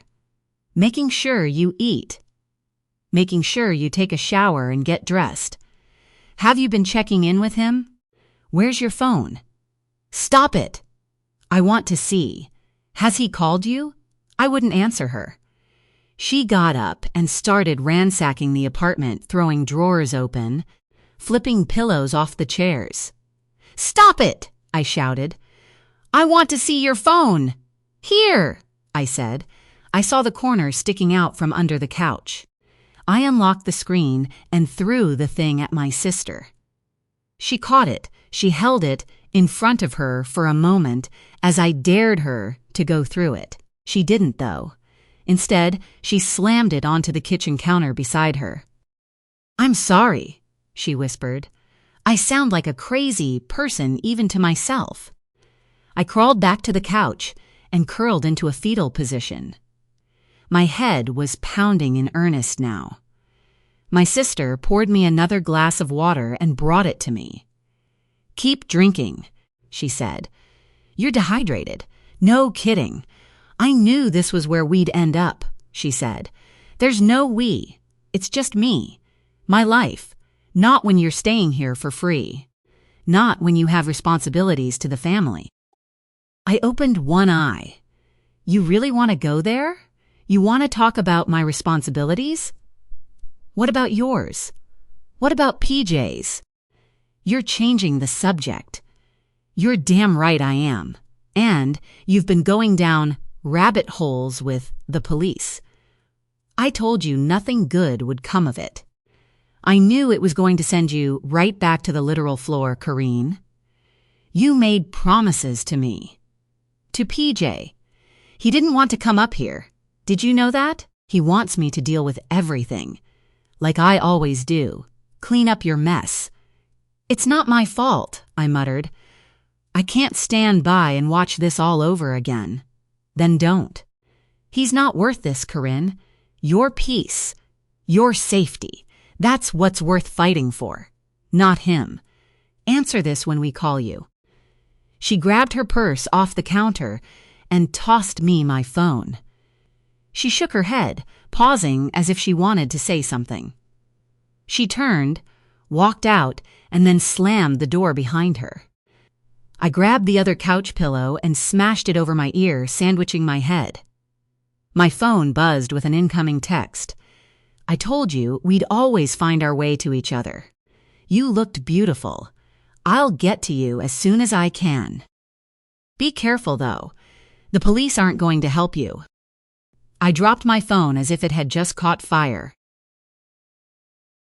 Chapter 22.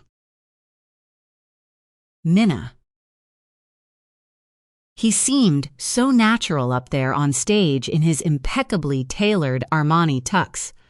I had been fearful ever since the graffiti on my car, and watching him still made me feel safe. Despite everything, he let me shave his face with a straight razor 2 hours before we came. He stared at me with the most wicked eyes as I drew the blade carefully across his neck. I was the only one he trusted to do it. We only made it halfway through before he gathered me in his arms and took me in the shower. Even now, he stared across the room and found me. The sinful glint in his eyes held our secret and sent heat spearing through me. Locke was my drug, even as I felt my world tilting on its axis. Even as I looked for secrets and lies in every look, every word, when I was with him, when it was just us, everything always melted away. "Thank you," he said, concluding his speech. It had been a poignant one, marking the 10th anniversary of the day he broke ground on Bennett's place. But tonight, he unveiled the plans for a statue that would stand outside the entrance to the new health and wellness center he planned to build. He wanted it to be a surprise even to me. As the shimmering silk tarp came down, I felt like I was the statue. He had commissioned a 12-foot-tall bronze replica of Frères Célestes. Those two fish in abstract, forever intertwined and surrounded by the Pisces constellation. Locke and Bennett. The brothers whose story made everything tonight possible. And all I could see was cobwebs on a wall in the bedroom of a killer. As Locke finished, the large screen behind him faded into a portrait of Bennett Manning at 5 years old. He was laughing, holding up a small-mouth bass. Bennett only looked like Locke around the eyes, but you could see he would have grown into his own brand of handsome. "He's pouring it on tonight!" Eli Shepard stood beside me, clapping. "Every guy in here is about to open their wallets, and half the women will want to open their legs. Ellie!" On Eli's other side, his wife Piper snapped at him. "Ignore him," she told me. "No more wine for you, Eli." It took Locke a while to make his way back to our table. Everyone in the room wanted to shake his hand and congratulate him.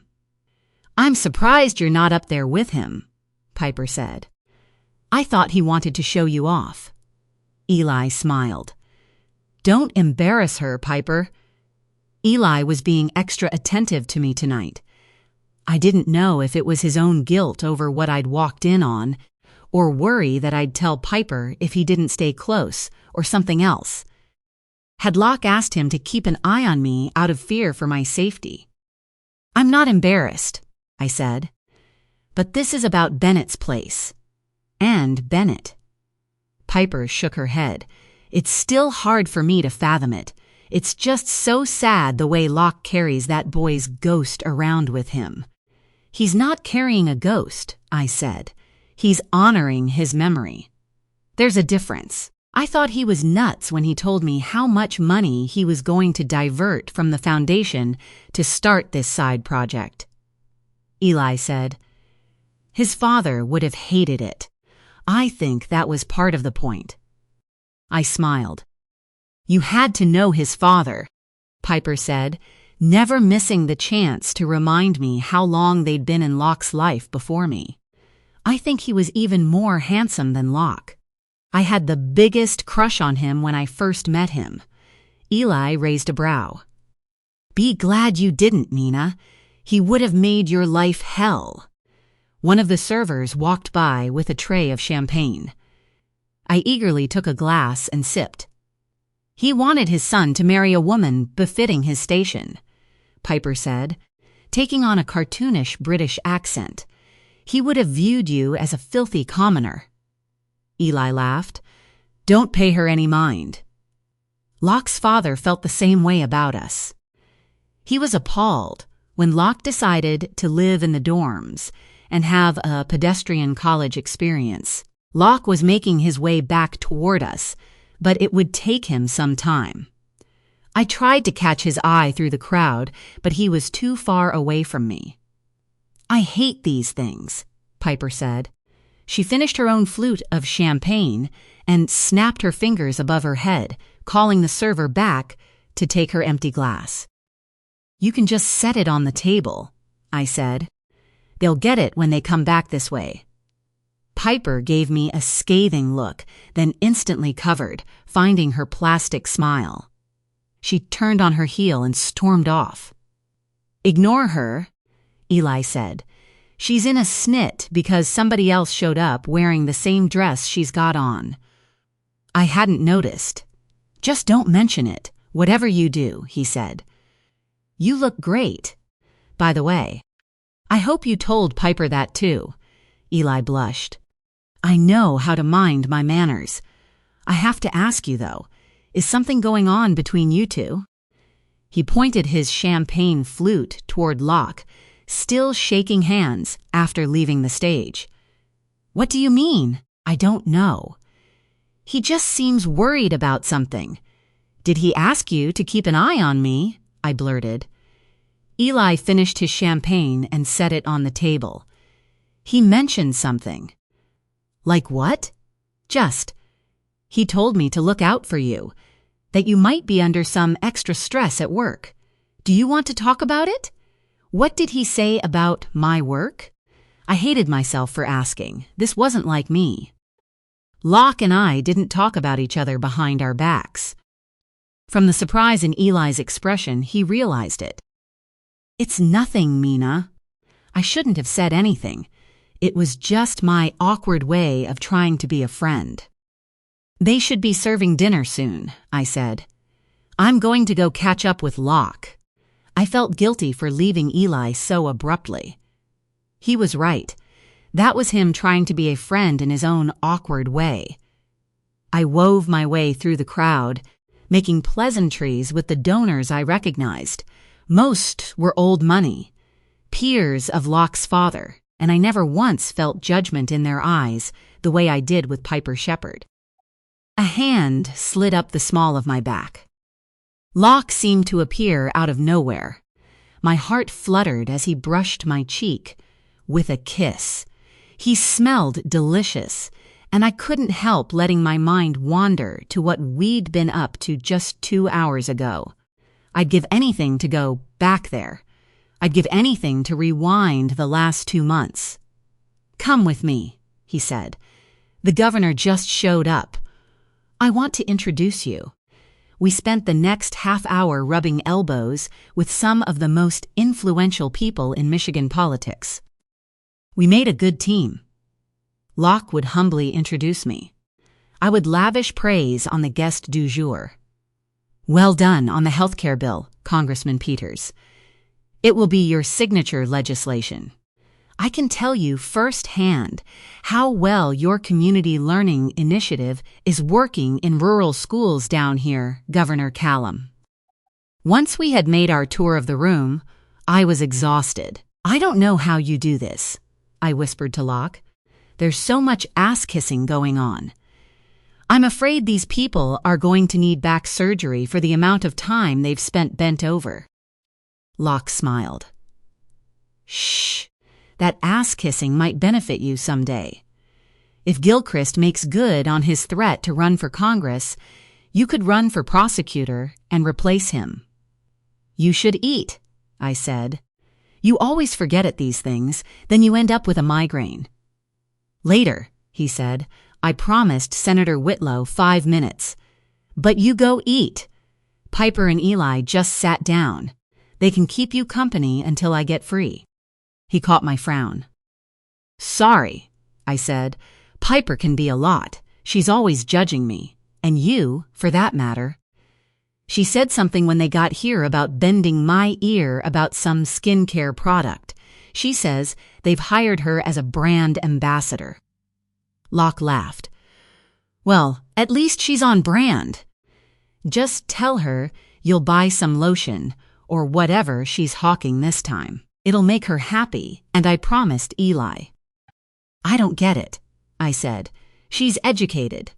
She could do any number of more worthwhile things. She's got a degree in public relations. She should use it." "Who's judging whom now?" Locke said. "Sorry, I'll go sit with them. I'll be on my best behavior. Pinky swear."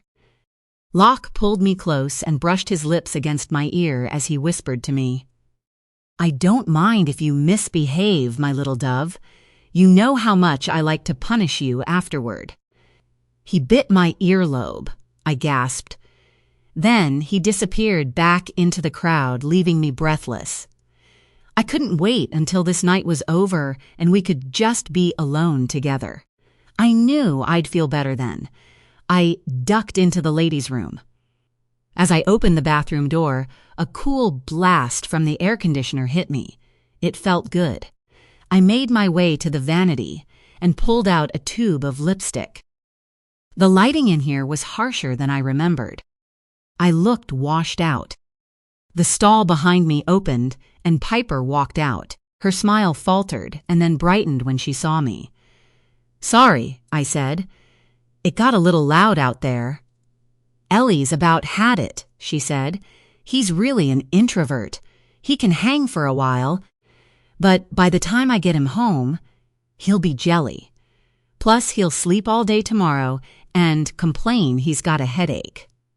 Piper opened her clutch purse and pulled out her compact. She dotted her nose and cheeks. "That really is a fabulous dress Locke put you in," she said. "Is it couture?" I took a step back from the mirror. I wore a royal blue, off-the-shoulder silk number.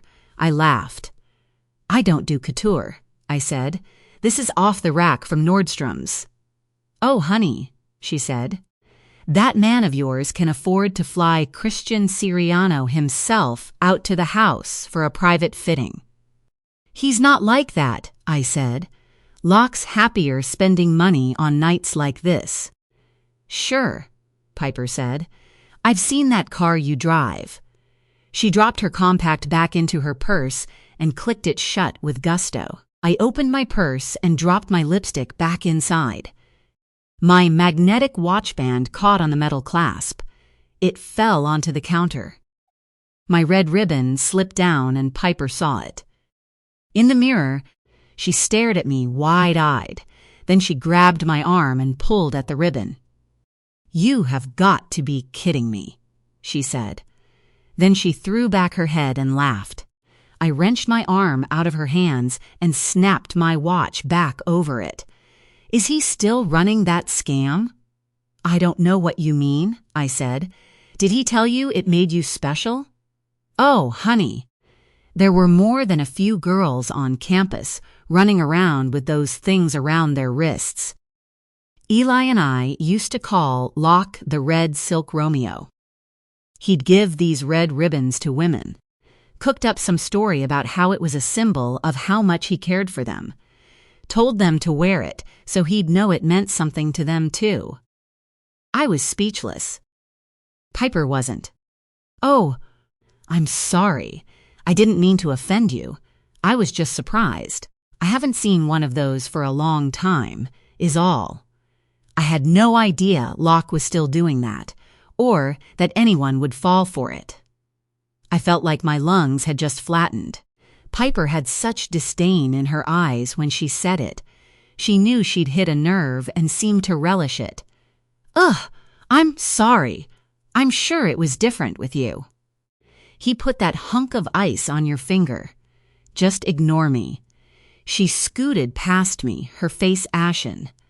I don't know if that was genuine remorse for being so rude, or whether she was scared of how angry Locke would be if I told him what she said. The room spun. The ribbon around my wrist seemed to burn through my flesh. Chapter 23. Locke hired a driver to bring us home. He needn't have bothered. I was stone cold sober, cooked up some story about how it was a symbol of much he cared for them. I had no idea Locke was still doing that, or that anyone would fall for it. I'm sure it was different with you. You were great tonight, Locke said as the driver slowly pulled around the circle. They both tried to get to my door, but I opened it and got out on my own, brushing past them. I left Locke to say good night to the driver and give him a generous tip. I braced myself against the door and slipped off my heels. I left them where they dropped and worked on taking off my earrings. Locke was a few steps behind me. I heard him close the garage door as I headed up the stairs. I stood at the entrance to my closet. Locke came and unzipped my dress. You really were amazing. He kissed the nape of my neck as my dress pooled at my feet.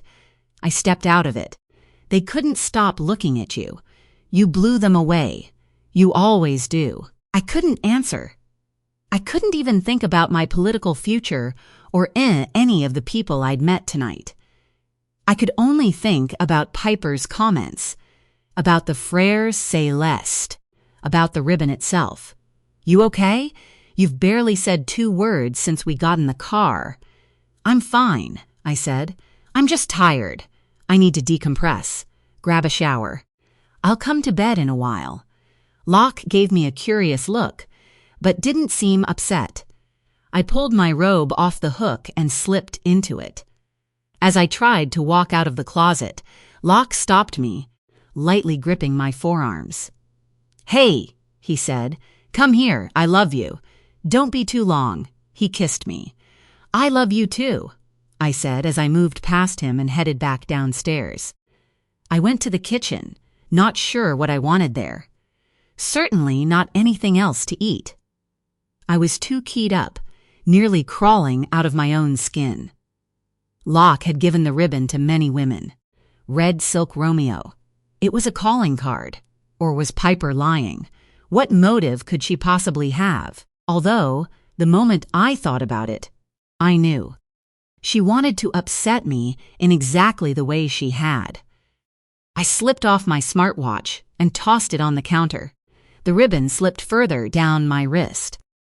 Did she want to make me jealous? She was talking about girls Locke dated when he was in college, more than a decade before I met him. Why on earth would Piper think that would unsettle me? It had. But not for the reason she thought. I found myself walking into Locke's study. Eli was more the type who would solicit women through a dating app.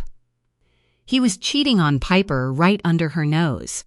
Locke warned me when he first introduced me to him that Eli had a roving eye. Locke said Eli indulged Piper's pyramid scheme of the month to keep her out of his hair. Even tonight, I saw Eli leave the ballroom a minute or two after Anne Bowling had. For all anyone knew, they'd had a tryst in the cloakroom. I combed the bookshelves. I knew they were all here. I found them on the 3rd shelf, just above my head. I pulled the small stool from the corner and climbed up. Another of Locke's old-fashioned habits. He still printed out photographs and put them in albums. I was grateful for it. It had given me a way to get a glimpse of who Locke was before he came into my life. But there were no baby pictures. If Olivia and his father had ever taken them, they hadn't been preserved.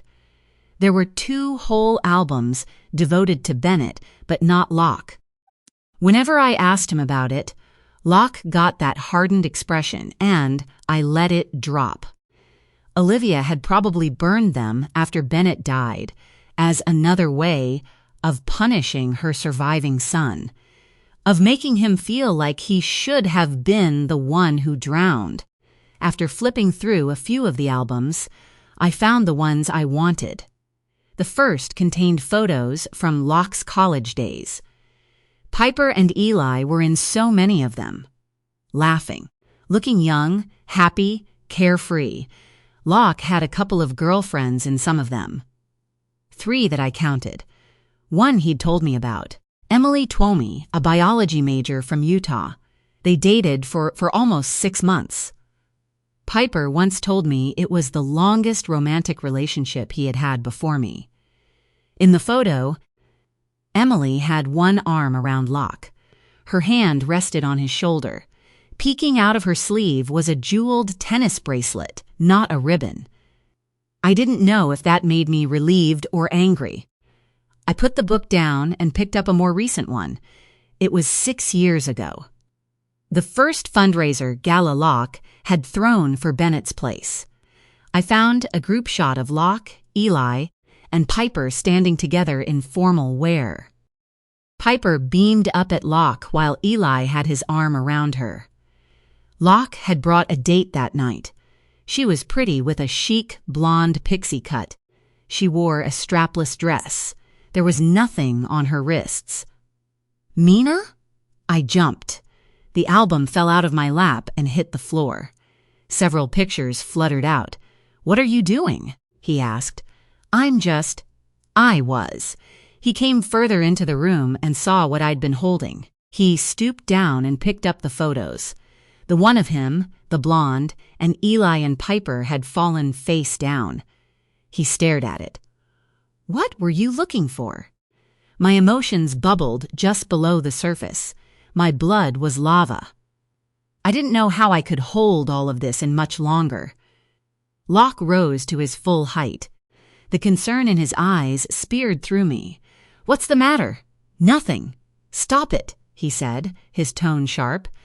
"You've been acting strange for hours, for weeks. Is it your car? Baby? We're going to find out who did it. If it will make you feel better, I'll hire private security to shadow you for a while. I know it'll make me feel better." "No, I don't want that. You have to let me protect you." "I'm not in danger," I said. "Then what?" I couldn't take it. For weeks I'd walked around in fear, in doubt. "Mina, you're not okay. Damn it, I know you. Tell me what it is." "Have you been threatened again?" "No, it's not that. It's this." Something broke inside of me. I couldn't hold it all in anymore. I thrust out my wrist and pulled on the red ribbon. Locke's eyes widened in confusion. "Piper told me," I said. "Told you what?" "In the powder room tonight. She saw my ribbon. She told me you gave them out frequently. They called you Red Silk Romeo. And this is connected to the case I'm not supposed to be telling you about. Some maniac has been hurting women, and this is all we have to identify him." "What are you saying?" "Locke, you have to admit, this would be a pretty wild coincidence for another woman to have a ribbon like this." "Mina, you're not making sense," he said. "You think I'm a serial killer?" "That's not what I'm saying. I don't know what I'm saying. I just know that it doesn't make sense." "And the Frères Celeste. It was at a crime scene we searched." "How is that possible?" He staggered backward as if he'd just been hit with a wrecking ball. "This is ridiculous. I think you're seeing things that aren't there. This has been too much for you. I shouldn't have pushed you. Do you hear how crazy you sound?" It felt like a punch to the gut. "I know what I know," I said. "I know what I saw." Locke closed his eyes, then opened them, as if he were resetting himself. "I'm sorry, I'm not doubting you. All these things. Mina, I don't understand why you're doing this to me, to us. Have I ever given you any reason to think I could be?" "It's a ribbon, Mina," he said more calmly. "You've given away many," I said. "How many?" "I didn't keep track," he said, his voice flat. "I didn't know I'd be cross-examined on it. 5? 10? My wheels started to spin. If he'd given these ribbons to other women, one of them could have told someone, and then— "Mina," he said, "look at me." I did. His eyes were filled with despair. "Whatever you think this is, it's not about me. You know me. You know us. Maybe you should take some time off. You've been under so much stress. You haven't had a day off in what? Over a year? And with everything we're going through. Dr. Wexler said that medication could add to your stress, your moods. Please don't do that. Do not tell me you think this is my hormones. I'm not. Baby, I'm sorry. This is out of nowhere. You think I have something to do with whatever case your task force is investigating. Come on. You have to hear how bizarre that sounds. Please just come to bed. We can talk about all this later. You know I'm off to New York tomorrow. Please don't make me have to leave you for a week when things are like this between us. It was a good night tonight, for you, but also for Bennett. My heart dropped to the floor. Bennett, I felt like a jerk. I stood there and watched as Locke was forced to confront a giant image of his dead brother. He had dedicated a statue in his honor. It was 25 years to the day from when Bennett Manning drowned. Whatever my fears, it was selfish of me to bring it up right now. Tonight. I'm sorry, I said. You're right. We can talk about this later. I just want to go to bed. Locke's face stayed hard. I'd hurt him with my insensitivity about his brother, but I just couldn't bring myself to try and smooth it over. Maybe him leaving for a week was just the thing I needed to get my head straight. When I was with him, Locke sometimes eclipsed my own thoughts. I started toward the door. As Locke reluctantly followed me, the photograph I'd held of him. Piper and Eli fluttered to the ground. Piper's eyes seemed to follow me as we walked out of the room. My sleep was restless, filled with more nightmares of suffocating, of falling through space and reaching for something I could never quite grasp. When I woke, drenched in sweat, the bed was empty beside me. Locke's luggage was lined up next to the bedroom door. I got out of bed and found him standing in front of the full-length mirror, working on his tie. It was one of my favorites, the blue one with a tiny golden thread woven throughout. Here, let me. Locke turned and moved his hands out of the way as I tightened his Windsor knot. I smoothed it down over his crisp white dress shirt. He pulled away. "Can you help with these?" he said, holding up one of his sleeves. He dropped a gold cufflink into my palm. They were a gift from me. I had his jeweler design them using our initials, L and M, intertwined. He'd done it in such a way that they looked like an infinity symbol. Unless you knew the secret.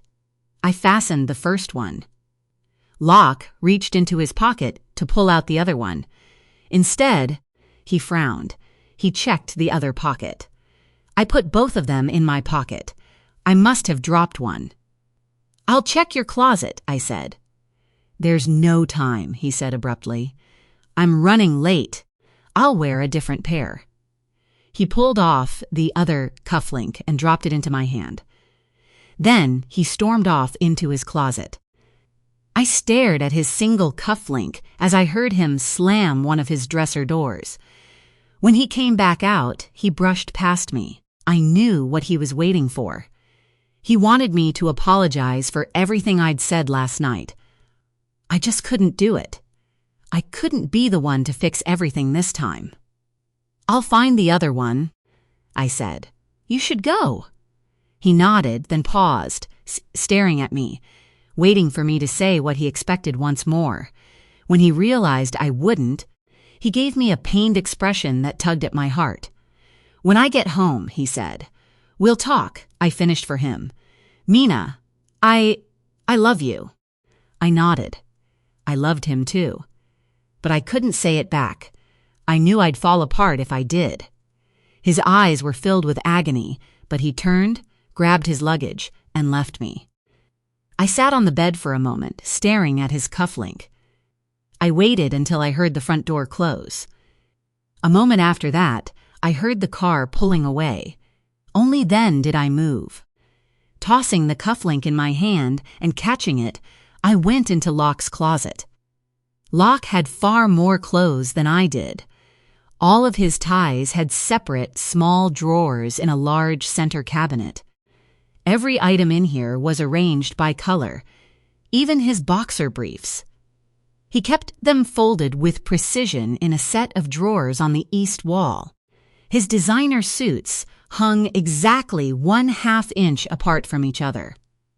He had his shirts delivered from the dry cleaner every week, pressed and folded with cardboard as if he'd just brought them back from the store. I went to the low dresser in the center of the closet and pulled out the small drawer with divider inserts. He owned 4 pairs of cufflinks, 10 watches, and several rings. One square space was empty. I picked up the insert and looked underneath. I knelt down, running my fingers through the plush blue carpet. Locke had it replaced every other year along with the other carpeting downstairs. I went back out to the main room and checked the tops of every dresser. Locke kept his mostly clear save for a small wooden box with a red velvet lining. He kept a small pistol inside of it. I scanned the carpet but saw nothing. I went down on my knees to look under the bed. Nothing there either. I almost stood up, but something caught my eye under my side of the bed. I reached for it and pulled out a blue envelope. It had been opened at one end, cut neatly. It had no postage. I sat on the bed and flipped the envelope over. I could feel a card inside. Written on the front in purple ink and small block letters, it read Matt. Matt. I shook my head as if I could clear my vision. Matt. I tipped the envelope sideways so the card fell out of the slit. No bigger than a thank you card. White with a metallic purple border. I read it. I miss you already. Tonight was amazing. You were right. I feel like I've known you my whole life. Thank you for trusting me. I'm not scared of who you are. I want to see you again, too. Soon. Just tell me when and where. I hope it's not too forward of me to say that. I can't wait. We'll talk soon. See. Your Dove. I couldn't breathe. Matt. Dove. Matt Woodson. This couldn't be what I thought it was. Chapter 24. Corrine. PJ didn't say a word to me my whole shift. I ended the night with $52 in my pocket. It would barely get me a tank of gas. In addition to my brother's silent treatment, I got looks of pity from the bartender, 2 busboys, and half the customers. I could have left, cashed out, disappeared upstairs. I wasn't on the schedule again for 2 days, but I figured I might as well get it over with. If PJ and I didn't talk, Sylvie would break into my apartment again and yell at me all over. I found him in the office, organizing invoices from his suppliers and making a mess of it. Sylvie usually did it. The fact that she wasn't meant she'd lit into him just as hard as she did me. I plopped down on the chair in front of his desk and put my feet up. He raised one eyebrow, but didn't otherwise acknowledge me. You might as well just get it out, I said. My brother was nothing like my sister. He was the calm, quiet one. Sylvie was the boss, the big sister, the one who felt she always had to clean up everyone else's mess while never owning up to her own. I'm tired, Corrine. I just want to finish up and go home. What did Sylvie tell you? He put his paperwork down and tore off his reading glasses. They were new. PJ was only 37. Just 10 years older than me. That she's worried about you.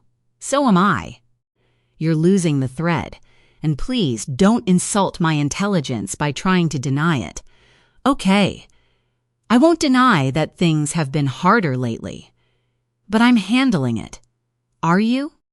Have you looked in a mirror lately? You're skinny. You've got bags under your eyes. You jump at the slightest thing.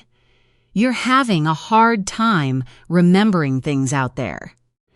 Just tonight, I've had to comp 3 of your table's drinks because you either got them mixed up or didn't bring them out at all. I'm doing the best I can. She found you passed out drunk yesterday, Cor. I changed my mind, I said. Keep it to yourself. I'm not interested in you getting things off your chest. Go back to ignoring me. I'm sorry. I'm not trying to judge you. I just don't know what more help I can give you. I want good things for you. Are you supposed to be good cop? Because Sylvie was her usual judgmental self. PJ squeezed the bridge of his nose. She said she thinks you're seeing him again. You don't need to worry about it. Sure, fine, okay, whatever you say. You know what Sylvie wants? She wants me to give you an eviction notice. I could, you know. You're 3 months behind on your rent. Do what you have to do. I want to trust you, he said. But you've never been good at asking for help. I've always given it to you whenever you need it, haven't I? Just tell me, what do you need? What can I do? I had it in me to shout nothing to him. But something else came out. Time, I said. I just need time. I'm sorry. You're right. I've been letting things get out of hand again. Can I take a few days off? Just to get my head straight. What happened? My brother asked, his eyes filled with worry and doubt. I know you went back to the cops. Did it help this time? I think it just ripped open all that bad stuff, and you'll end up right back in the same place you were. And if you're letting him back into your life, it's not like that. Fine, he said. Cor, I'm not your enemy. I got out of the chair and came around to his side of the desk. I hugged my brother. He hugged me back and didn't let go. I stiffened. I couldn't afford to get emotional. No matter what, neither PJ nor Sylvie would ever understand. I pulled away. From the corner of my eye, I swore it looked like PJ was about to cry. He was so worried about me. I couldn't carry that. I closed the door behind me and left through the back door into the alley. It had started raining. Headlights reflected in the puddles on the pavement. I stood with my back against the brick wall. My heart raced. They just did not understand. They couldn't. They'd never had to survive what I had. That cold fear. The knowledge that someone else controlled your heart. Could decide whether you lived or died. Could make you disappear. I pulled out my phone. What would I have done if either PJ or Sylvie had called my bluff and started going through it? I unlocked the screen and pulled up the screenshot of our last exchange. I miss you.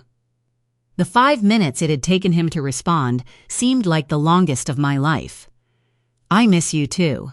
But I told you, we shouldn't communicate like this anymore. Then tell me where you want to meet. I'll find you as soon as I can get away. When? Soon, don't keep me waiting long. Patience, my little dove. All good things. I shivered at the memory of his touch, the way his lips felt against my neck. We would find our way back to each other. Only this time, we would both be free. Chapter 25. Minna. Tonight was amazing. You were right. I feel like I've known you my whole life. Thank you for trusting me. I'm not scared of who you are. The words on this small card swam around my head. Why did Locke have it? Why was it under my bed? I had never seen this before. He had to have brought it out recently. I sat at my desk, staring at the words. Matt. It was addressed to Matt. How could that be a coincidence? I knew in my heart it wasn't. Less than 24 hours ago, I told Locke what I thought I could about what we'd been doing with Trace. The ribbon, the painting, the coincidences. Even now, I couldn't bring myself to take my ribbon off. Had my paranoia been grounded in reality all along? I needed to clear my head. The one person I wanted to talk to about all of it was Locke. Could I even trust what he told me anymore? This is all falling apart. Mark Gilchrist's voice startled me. He barged into my office, slammed the door behind him, and sat down in front of my desk. "What?" I asked, shoving the card back into my purse on the floor. "Palicki's being formally charged in Washtenaw County for Gretchen Small's murder today. Leslie Fields, the prosecutor over there, just called me to gloat."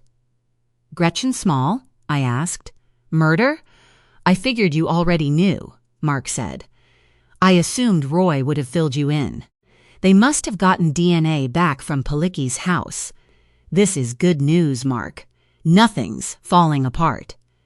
"It is when I gave you to them," he sneered. "I'm sorry." "You what?" "You work for me, Mina. I expected some reciprocity." I shook my head. "Mark, you're not making any sense. Small was abducted from Ann Arbor. This isn't a political issue. I'm just happy we had a part in getting justice for her. Why aren't you?" There was a soft knock on the door. Ashley poked her head in. "Sorry to interrupt. Detective Dennison's out here. Can I send him in?" Mark vaulted to his feet. "By all means. Wouldn't want to interrupt the Justice League." "Mark," I started. He waved me off. When Roy filled the doorframe, Mark brushed past him. He made enough of a fuss that Roy held his hands up in a gesture of surrender, but his eyes burned with scorn. "What's his problem?" Roy asked. "Shut the door," I said. "Somebody take a dump in his Wheaties this morning?" Mark's bent out of shape because he was hoping to get a case out of the trace work. He's acting like we're owed it. "He's a weird guy," Roy said, shaking his head. He said Palicki was formally charged in the small case. "Did the crime scene analysis come back?" "That's why I'm here. Late yesterday afternoon. Transfer DNA on Gretchen's dashboard came from Palicki, and bloodstains on the floor of Palicki's house matched Gretchen's. So he brought her there?" "Probably. They've got more cadaver dogs out there searching the surrounding area." "Still no ID on the body under his floorboards?" "No. She had no dental work. Not so much as a single cavity. It's going to take more time, so tell Gilchrist there's still hope for him yet. Benton County might get a slice of this particular pie." "It's ghoulish to root for something like that," I said. "Well, Gilchrist is the county's #1 ghoul." As we joked around, I could see the corner of the card poking out of my purse. I felt like a liar and a thief for not saying anything to Roy about it. I would. I had to. I knew this. But there was still a chance it didn't mean what I thought it meant. I had to talk to Locke about it first, as soon as he got back from New York, and then I would tell Roy. Analysis came back from your crime scene, too. Your car. My mouth went dry. "Oh?" "Paint and pig's blood," he said. "The blood was what was used to write on your back windshield. The paint color is cerise afterglow. That particular shade comes exclusively from the Chromatic Lab, a high-end art supply store in Holland." "That's something to go on." "Except that color was discontinued 5 years ago. It would have helped a lot if we had had security cameras. I've been up the sheriff's behind for years, asking for them. As it stands now, nobody saw anything. Nobody heard anything. So we're never going to know who did it," I said. He didn't answer, but his grim expression spoke volumes. "Complicit," I said. "In what?" he asked. "You sure you don't have any recent convictions that raise any red flags? Threats?" "I probably make enemies every time I win a case, Roy. It's no different from you when you make an arrest. Nothing stands out as being unusual. It's just such a specific accusation, he said. But that parking spot wasn't reserved for you. You might not have been the target. Now, you are the only one who can afford to drive an Aston Martin on a county salary. You don't blend in. So it's possible it was just someone who has a beef with the Benton County criminal justice system in general, or Aston Martin. All I can say is this is a priority. You're one of us. Mina, one of them, except I felt like a fraud. I felt complicit. I appreciate it, I said, truly. I'd like to assign an extra patrol near your house. Is that something you feel pressured to do because of my husband? Roy raised a brow. It has more to do with who you are than who he is. At least for the time being. I'd rather you didn't walk to your car alone in the evenings. I'll try not to, I said. Don't try. I'm serious. Just call courthouse security. They'll send a deputy right over if you have to leave the office alone. Fine, I said. Roy got up. You okay? He asked. I'm fine. Why? He shrugged. You just seem extra jittery, distracted. Like this vandal has you more shook up than you want to admit. I'm fine, I repeated. Really? All right, I won't bug you too much about it. But I meant what I said. Don't be afraid to reach out. What about Corrine Egan? I said. Roy looked puzzled. What about her? Did they find anything at Palicki's house tying him to her stalker? The Frère Céleste's painting flashed in my mind. I shook my head to clear it. Other than that spool of ribbon, no.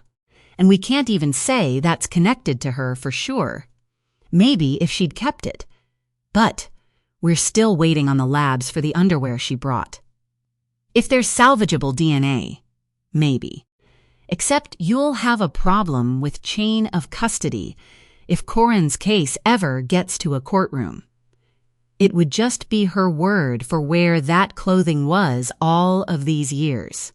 They won't be able to prove assault, which she isn't even claiming.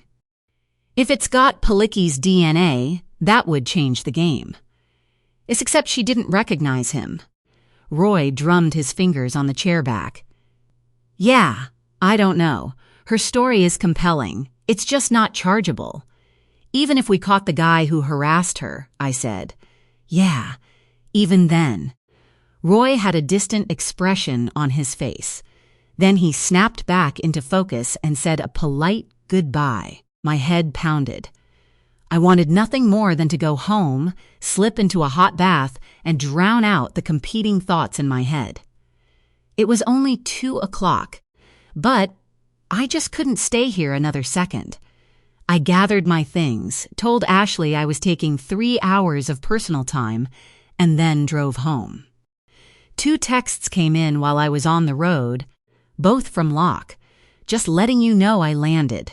Then, a few minutes later, I love you. My fingers hovered over the screen. I wanted so desperately to tell him I loved him too. Because I did, and yet I couldn't do this. Not now. Instead, I slipped my phone back into my purse. I wasn't ready to go into the house yet. I wanted to walk the grounds. Something made me feel claustrophobic. I headed across the circular driveway and made it as far as the porch. There was something lying on the ground right in front of the door. A package? We didn't accept deliveries here. We had a box closer to the road. As I stepped onto the porch and looked down, my heart skipped. I couldn't be seeing what I thought I was. It wasn't a package. It was a bird, a mourning dove. It lay on its side, staring straight at me with vacant, bulging eyes. It was dead. It had a red ribbon wound tightly around its throat. Chapter 26. Corrine. I love you, Sweet Pea. I didn't want to move or breathe. He hadn't called me Sweet Pea since I was 6 years old. My father smoothed the hair out of my face and crooked a finger under my chin. "You look more like your mother every day." "I miss her," I said. "Do you? She wasn't always so nice to you, was she?" I felt a lump in my throat the size of a grapefruit. This was the most lucid Dad had been in a year, and Sylvie and PJ were missing it. "She did the best she could," I said. "I'm sorry it wasn't enough." A nurse waved to me from across the cafeteria. Dad was late getting to physical therapy. After that, they would take him to bingo. He needed help running a card, but sometimes they let him call the numbers. "I'll see you next week," I said. "There's a 20 in my money clip on the kitchen counter. Go to the store and get some hamburger. We'll grill out tonight." "You got it," I said. I gave him a kiss and let one of the nurse's aides take him to his next stop. Char Davies, the administrator, walked me out. "I'm working on it," I told her, before she had a chance to bombard me with his financial woes again. "That's what I wanted to talk to you about. It's taken care of. Your father's paid up for 6 more months." I stopped. "What are you talking about? I thought you knew." "No," I said, my pulse quickening. "I didn't know anything about it. Who paid it? Was it by check?" Char's face went pale. "It was a cash payment. I'm not the one who took it. I just assumed your family handled this." "How much is 6 months worth?" I asked. "His out-of-pocket? $15,000. Is there something wrong?" I found a smile. "No. It's nothing. I'm just surprised." So was I. "But that should take some pressure off you for a while. He really is having a good week." "Thank you," I said. My head started to buzz. $15,000. Cash. PJ didn't have that kind of money. Neither did I. What in the world was going on? I couldn't think about it now. I wouldn't let myself. I was once again late getting to the bar. PJ was in Grand Rapids this morning. Sylvie had something going with one of the kids. They'd left it to me to open. PJ's way of giving me another chance. I could only guess what garbage Sylvie had told him about our confrontation the other day. My shoulders sank with relief when I pulled into the parking lot. PJ's car was still gone. I had a good 20 minutes before he showed up. Plenty of time to make it look like I'd been here for 2 hours. I raced inside and started turning lights on. Thankfully, last night's closers did a good job with their cleanups. I barely needed to be here early at all. I wiped down the bar, PJ'd at 3 big screen TVs on the far wall. I turned all 3 screens to the local news stations. As soon as the regulars started filing in, they'd argue about what cable news outlet to turn them to. Sometimes it erupted into political discussions. I headed back to the kitchen, churned the ice in the big bin, then filled 2 buckets to take to the coolers behind the bar. As I walked out, the center television cut to a press conference. A uniformed sheriff from Washtenaw County stepped behind a lectern and cleared his throat. "As of this morning, an arrest has been made in the Gretchen Small case."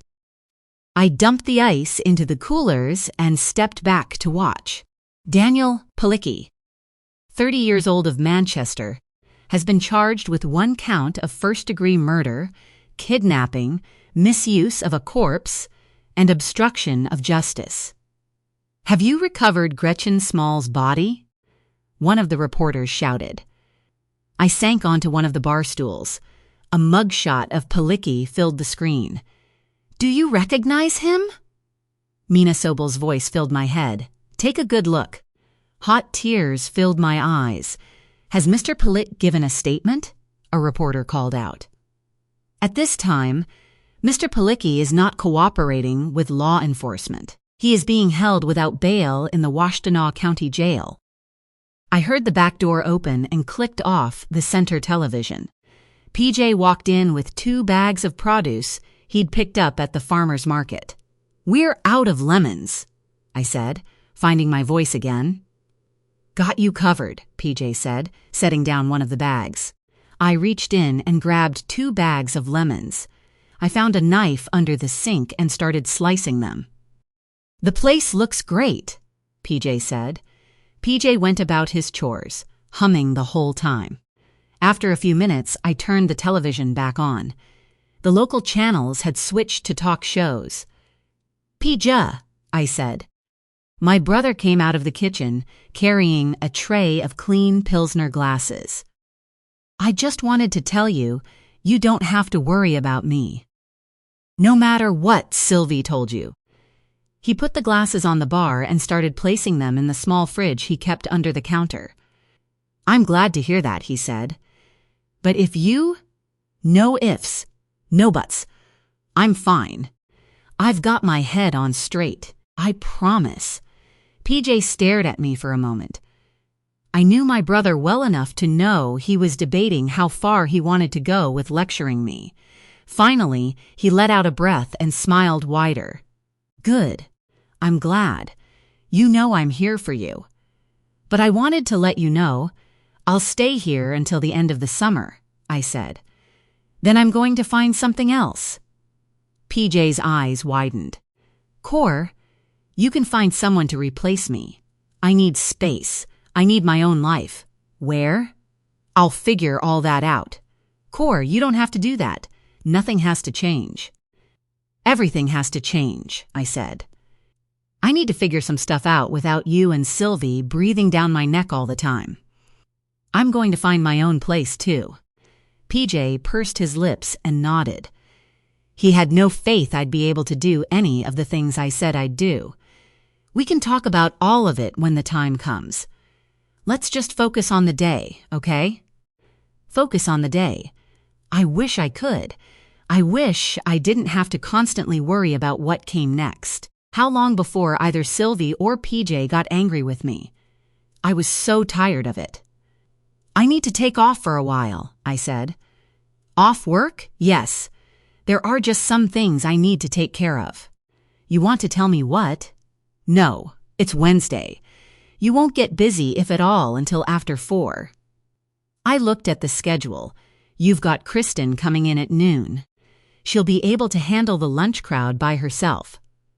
If things get slammed for some reason, you can call me. Please tell me what's going on. Nothing. I just need to work some things out. I'm fine. I swear. Yeah, okay, fine. Just keep your phone on you. I'll have Kristen text you if she's in trouble. Perfect, I said, untying my apron. PJ stood in front of the kegs. I went over to him and planted a kiss on his cheek. It startled him in the way my father had startled me today. I didn't wait for my brother to change his mind. I scooted out from behind the bar and tore up the interior stairs to my apartment. Fumbling for my key, my phone beeped with an incoming text. When I opened my messaging app, I was met with a wall of text. Corinne, you looked so pretty in your skirt the other day, but you shouldn't have worn it. You know the rules. Red isn't your color. I'm working on trying to forgive you. I know you talked to the police. I know you told them things that weren't true. I want things to be like they were before everything went sideways. Remember how well we fit together? Remember how I made you feel? You can feel that way again. Think about how good it will be. Think of my gift for your father as a show of good faith, a reminder of what I can do for you and what I can take away. I'll call you soon, but know that I see you. You'll always be mine, no matter how much you want to hurt me. I know it's not you. I know they tried to turn you against me. Wait for me. I won't be long. I held the phone to my breast, right over my heart. No, I would not lose control of this. Mina would see the truth soon enough. Any day now, I would get the call. I looked at the text again. He knew I went to the police. He knew about my father. Of course he knew. Of course he would check up on me. I'd been wrong to think he'd ever forget about me, or how he made me bend to him in the dark. Chapter 27. Mina. The dead dove lay at my feet. Its 2 fledglings cooed a few feet away from me, hidden in the landscaping. It was our fault. The mother dove had made a nest on the sitting room windowsill. When the weather allowed it, we left the window open and sprinkled birdseed out for her. She'd gotten used to humans. It would have been easy for someone to walk up and snatch her from that nest. "I'm so sorry," I whispered. I went into the garage and found a small shovel. I dug a hole next to the rose bushes and buried her. All the while, her fledglings stayed nearby. I had to tell someone. The ribbon around the dove's neck was deliberate. She hadn't just been felled by someone's barn cat. She was strangled, placed where I would find her. Complicit. My dove. I could no longer explain everything away. Someone was goading me. Someone wanted to send a message. I went inside. Tossing my keys on the kitchen counter, I pulled out my phone. Who should I call? Roy? 911? Slowly, I looked through the house. Nothing was out of place. The French doors to the workout room stood ajar. I'd left them that way this morning. Locke would have closed them if he were home. He also would have restacked the weight plates on the north wall. I'd left a 10-pounder and a 25-pounder leaning against the mirrored east wall. I put them back on their bars, walked out, and locked the doors behind me. Locke was gone. If he'd been here in my absence, he never would have left the room in that minimal amount of disarray. He never chastised me for things like that. He simply put things back in the order he needed and moved on. The dove couldn't be his doing. The mere presence of something so unclean would have been intolerable to him. I found myself back in the garage. I opened the garbage bin next to the door. It was empty. The plastic liner had been taken out. That, too, was unlike Locke. He would have replaced the liner immediately. Had I done it and forgotten? Had someone been through our garbage? It started to rain. I walked outside anyway. In my bare feet, I walked down the driveway. By the time I got there, my clothes were soaked through. My hair stuck to my head. I shivered from the cold. I opened each tote. All the bags were neatly tied. I threw them on the ground, spilling the contents. I don't know what I was looking for. What had been in that garbage someone had so hastily disposed of? But there was nothing, just the normal things we threw away. Empty food cartons, styrofoam, all the things we couldn't recycle. This was ludicrous. What had I hoped to accomplish? As best I could, I stuffed the trash back into the cans. I was filthy now. The rain washed away some of it as I walked back up to the garage with the speed and gait of a zombie. I closed the door behind me. Rage poured through me, and I kicked the empty garbage can across the floor. Then I saw it. It had rolled to its side underneath the workbench.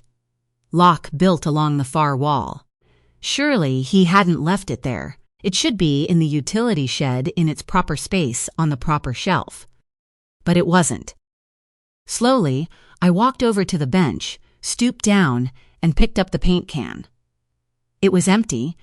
The lid stuck shut with dried paint. But when I turned it over and read the small sticker on the top, my stomach twisted.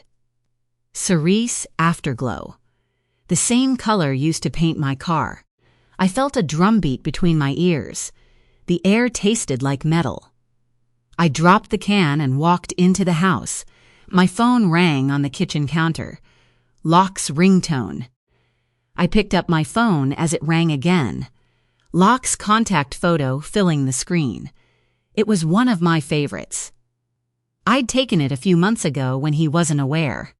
He sat on a deck chair overlooking the water. The wind blew his hair straight back. His eyes shone with mirth.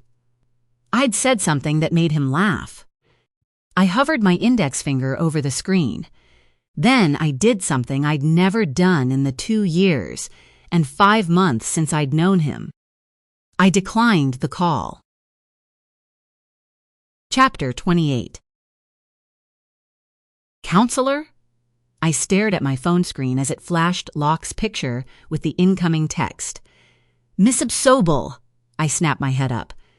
Your rebuttal, Judge Clark said. Locke's short text displayed on my home screen. Call me. I need to hear from you. I know something's wrong. My apologies, Your Honor, I said.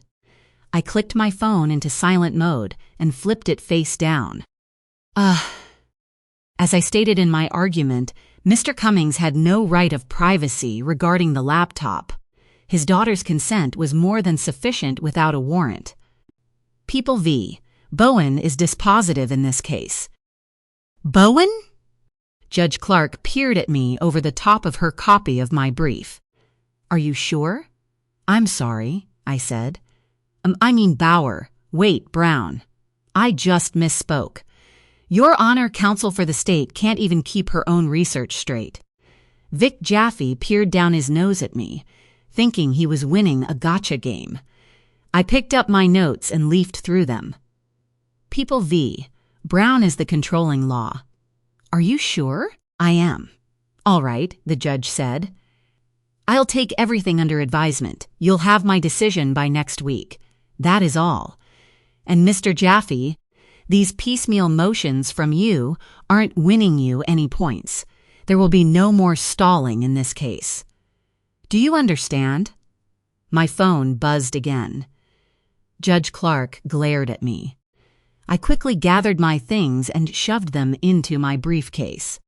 My head was everywhere and nowhere, and everyone in that courtroom knew it. As I turned to leave, Mark Gilchrist stood against the back wall by the doors. Arms firmly crossed, he glowered at me. Not now, I said, as I tried to rush past him. What's the matter with you? He kept his voice low as defense counsel went through the doors. Nothing, I said. You're distracted, Mark said. This suppression hearing was supposed to be a formality. You've bungled it. That laptop evidence is our whole case. Don't worry, I said. My brief is solid. The law is clear. She'll do the right thing. Apparently, in spite of you, Gilchrist muttered. What can I help you with, Mark? I asked. I want a status report on the Palicki case. I strode out of the courtroom. If Mark wanted to make my life harder, he'd have to keep up with me. Palicki isn't our case, I said. We've been over it. I want something to show for my commitment of resources to that task force. I stopped just before entering our office. This wasn't a contest. There were no prizes to be won. The bad guy's been caught. That's it. If you want courtroom glory, you might want to try some cases. He scowled at me. It seemed to be his default lately. My phone buzzed again. I held it in my hand. Locke's face popped up on my screen. Mark saw it. I shoved my phone back in my briefcase, letting it go to voicemail. Mark looked shocked. You're not answering that? Was there anything else? Not for now. But get it together. That was sloppy back there. I clenched my jaw. Mark Gilchrist was the last person who should be handing out trial practice advice, though I couldn't fault his observation. I was off my game. Locke was the reason. With each unanswered call or text, I knew how his brain would spin. He would view it as a rejection.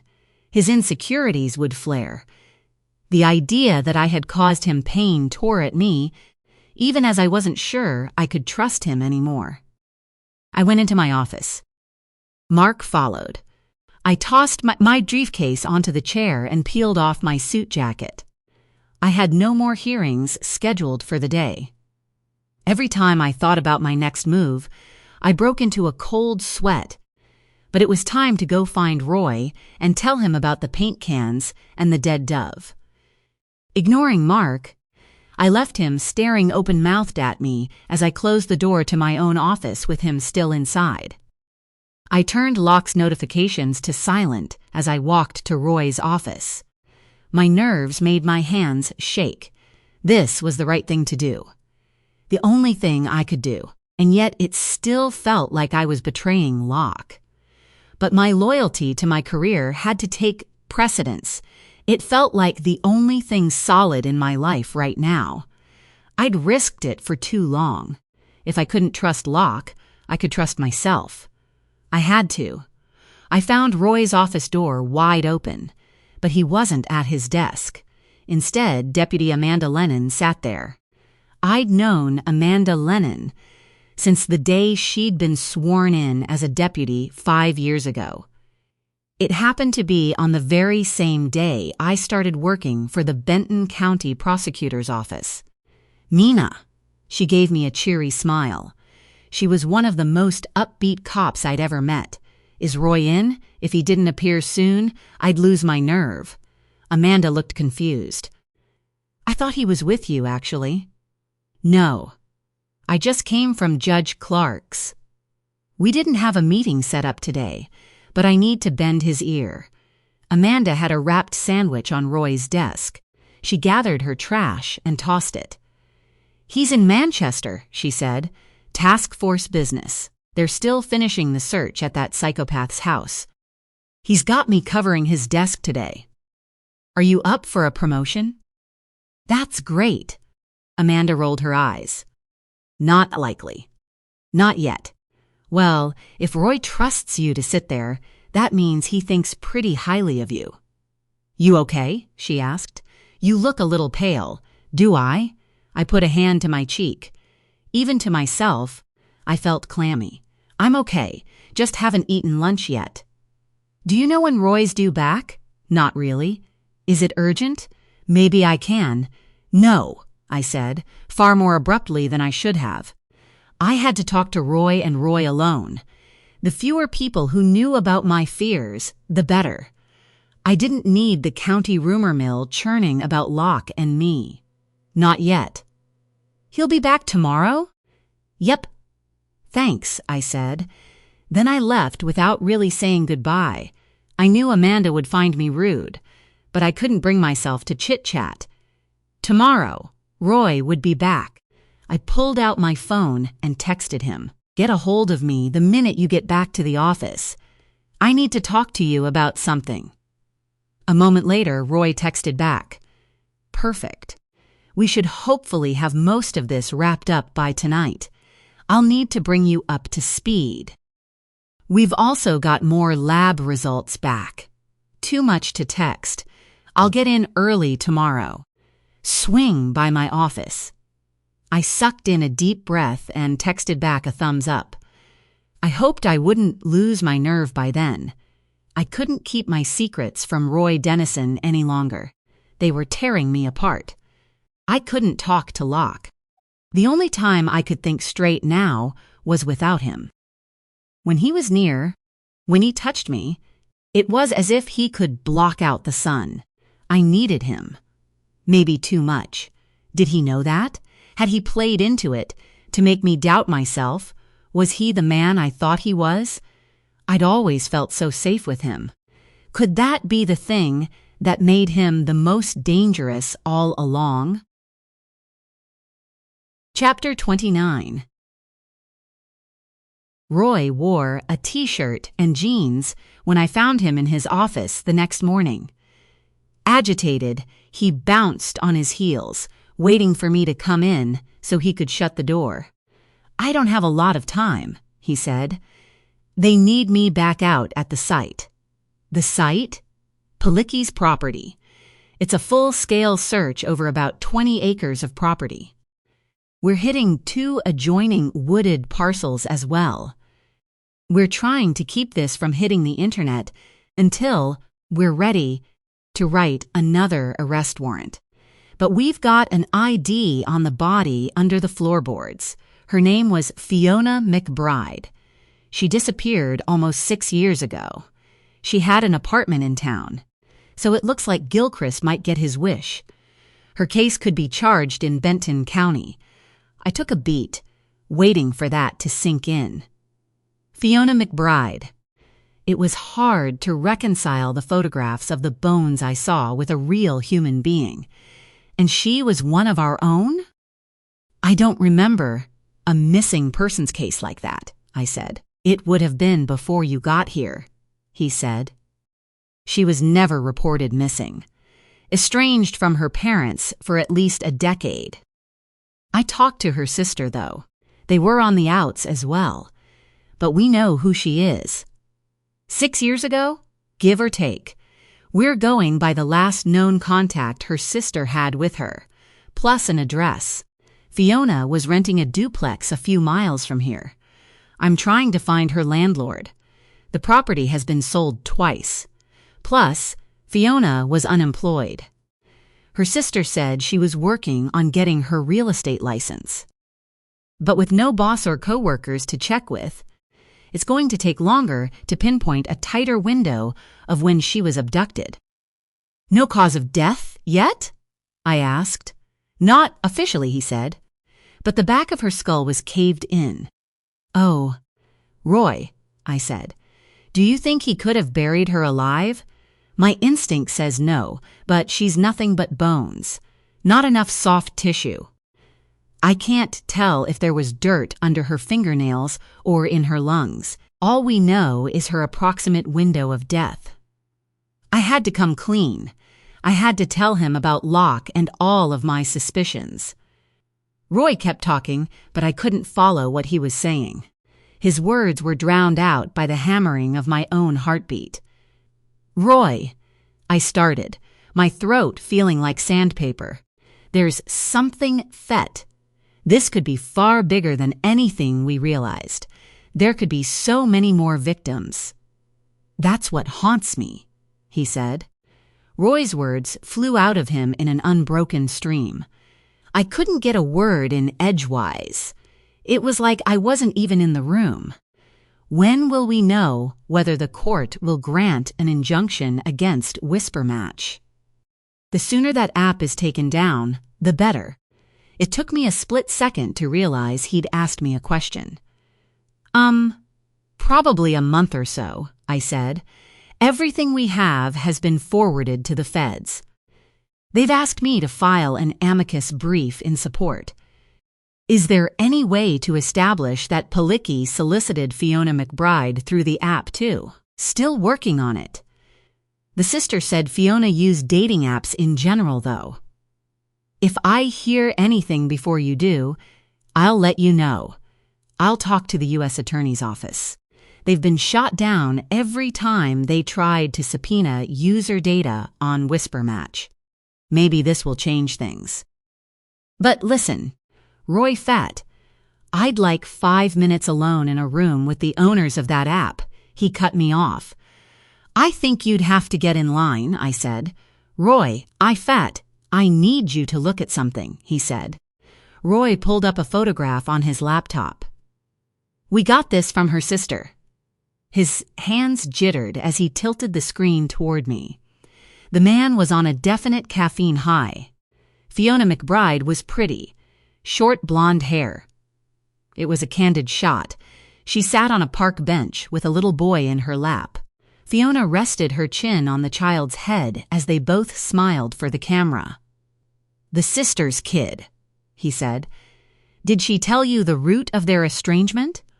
I zoomed in on Fiona's face. She had a deep dimple on her right cheek. A beauty mark near the corner of her left eye. She looked familiar to me, but I couldn't place why. Palicki doesn't seem to have a type, Roy said. Laura Pascoe was a long-haired brunette. Gretchen Small had red hair. Jade Darby was black. Fiona is a blonde. His type is women, I said. There is one common thread, Roy said. Every one of these girls so far had boyfriends or husbands immediately before meeting Palicki. Fiona too. Her sister said she had been dating some guy for a couple of months. She never met him, but Fiona was apparently crazy about him. She took the breakup hard. Their parents were super religious and didn't approve of Fiona's hooking up with men outside of marriage. The sister followed a more traditional path. Such a waste, I said. And they let her just fall off the face of the earth over that? Seems so. I couldn't stop looking at her picture. Why was she familiar? Do you recognize her at all? I asked. You've lived in this county your whole life. LaSalle Harbor is tiny. Roy shrugged. Doesn't mean I know everyone, and she wasn't native. Her family is from the Toledo area. Fiona followed this guy here. Her sister didn't say it outright, but I got the feeling that was one of the last straws for her family. And we have no idea who this guy was. Not a clue. Oh, one other thing. We're probably going to close out Corinne Egan's case. Everyone's feeling is that whatever happened to her, it's not related to Palicki. Corinne's actually something I want to talk to you about, I said. If theft. Kalamazoo County deputies will take care of it, Dennison said, cutting me off once more. She's not our problem anymore. We're going to have our hands full with the McBride case. Palicki is still refusing to cooperate. I talked to Detective McAllister. She thinks the Washtenaw County prosecutor is going to try to put a deal together. What kind of deal? I said. We don't have the death penalty here. There is no scenario where Palicki should have a shot at parole. The only thing they have to bargain with is giving Palicki his choice of prisons. Maybe. We still have 3 bodies unaccounted for. Their families want to know where their daughters are. Pray that they're the only victims still out there. I'd like to sit down with Palicki myself, I said. He said something to you, Roy said. Right after Corinne's lineup. I saw them walk him past you. You looked pretty rattled. It was nothing. He said he thought I'd look better in red. Roy frowned.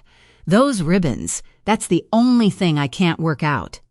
It just seems like a pretty wild coincidence that Corinne E. Egan got the same kind we found at 2 different crime scenes. Sweat pooled between my breasts. Okay. But, Roy, I've got to get back out to Manchester, he said. It's going to take a couple of days for a thorough search. We're bringing in a new team of cadaver dogs. In the meantime, will you work the legal angle? Write up a subpoena for Fiona McBride's user data. We need to find out if she was using Whisper Match, and it's got to come from them. We have no phone or computer for her. I'll get on it right away. But oh, one more thing about Corinne. DNA came back on the underwear she submitted, he said. Roy tapped a key on his laptop, bringing the screen to life. He had a single photograph pulled up. As I studied it, I felt as if I were lifting out of my own body. Roy was talking, but my brain seemed delayed by a few seconds. Everything I meant to say to him went straight out of my head. Inconclusive, he said. Lab guys pulled a single hair, but didn't get a DNA match to anyone in the database. Whoever messed with Corinne Egan, it wasn't Daniel Palicki. I've already talked to her. She was weirdly relieved by that. I think she's been holding on to a lot of guilt. Like, if her bad guy had been Palicki, she's been beating herself up about not being able to identify him 5 years ago. She thought maybe she could have helped prevent what happened to the rest of these women. I found myself nodding stupidly. My eyes still glued to the photograph on the screen. I'd never seen what Corinne brought in. I had only seen the opaque evidence bag after Corinne dropped these off. I think it makes her feel better that maybe she was just dealing with a garden variety creep, not a serial killer, Roy added. She took the news well, considering I just told her her case is likely going to remain unsolved. I tilted my head sideways. My lungs filled with ash. "Mina?" Roy said. "You okay?" Was I okay? No, I was not okay. "Is that the only photo you have of those?" I asked. Roy touched his arrow key and flipped to another view of a pair of sapphire blue panties edged with lace. There was a large tear in one band of lace along the right hip. I closed my eyes, still hearing the fabric rip. There was a matching bra. He bought them in a little boutique. Roy's phone rang. He answered it while I stared at that screen. "Mina, I've got to hit the road. We'll talk tomorrow." Then he left me alone in his office. My teeth chattered. I felt frozen to the spot. No. How could it be? Except it was. The panties Corinne Egan brought in to be logged into evidence didn't belong to her. They were mine. Chapter 30. Corinne. His texting didn't stop. I read this one at least 20 times. I'm not angry. I've never stopped thinking about you. Things never should have ended the way they did. I never should have let you go. I should have come after you. I will now. You'll know when it's time. I love you. Never doubt it. I put my phone back on the charger. He was right, but not the way he thought. I did know when it was time now. Before, I had been too shy, too afraid. In that, Sylvie was right. I let other people do too much for me. Not anymore. All of that would change. Today, they said it would rain tomorrow. The biggest storm of the summer. There was an urgent knock on my door. My heart nearly pounded straight out of my chest. I could live on the next few minutes for the rest of my life. Just his reaction when he saw me, when he knew what I was willing to do for him. For us. I straightened the table settings. Flicking a crumb off the edge, I moved the cream and sugar to the center next to the bouquet of roses I'd arranged myself. I checked my lip gloss in the hallway mirror and fixed a smile on my face as I opened my door to greet him. My heart. He smelled just the same. His smoldering dark eyes bored into mine. "You're right on time. I brewed the coffee dark just the way you like it," I said, smiling. I could barely catch my breath. It would only take a second or two. Then he wouldn't be able to resist touching me. My body ached for him, and he knew it. He looked past me into the apartment. "Don't worry," I said. "We're alone. Did you park where I told you? No one will see you. I promise. We don't have long." His eyes smoldered as he came inside. Chapter 31. Mina. Nothing made sense. Why would Corinne Egan have a pair of my underwear? I remembered placing that underwear in the hamper, blushing as I noticed the tear. I knew they'd gone missing. It had only been an absent thought as I tucked the matching bra into my drawer. They were caught in the dryer, or mixed in with another load I had yet to fold. But there they were, in a labeled evidence bag brought in by Corinne Egan, a woman who once wore the exact same red ribbon as I did. If she and Locke had been together, if everything I suspected was true. They'd met years ago. Way before Locke knew me. I couldn't trust Locke. I didn't even feel safe in my own home now.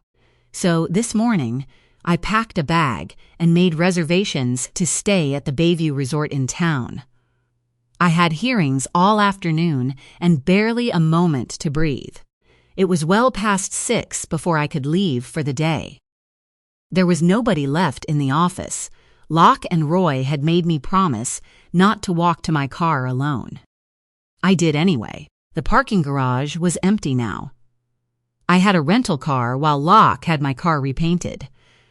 I kept my head on a swivel as my heels clacked on the concrete. I saw the black Mercedes parked next to me and slowed my steps. Eli came toward me. He looked upset.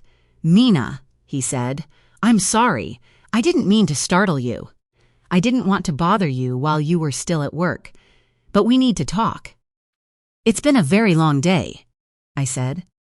"Couldn't you have just called me?" Eli's face fell. Something was clearly wrong. "Please, just give me a few minutes. I need to know what's going on." "I don't know what you mean." "Yes, you do," he said. "Can we just—" He gestured toward my car. I unlocked the doors and got behind the wheel. Eli slid into the passenger seat. "What's the matter?" I asked.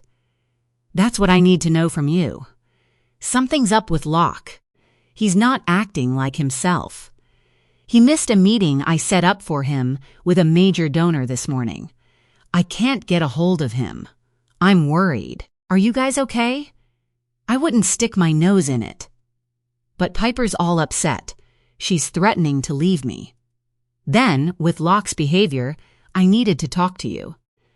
"You think Piper's threatening to leave you because of Locke?"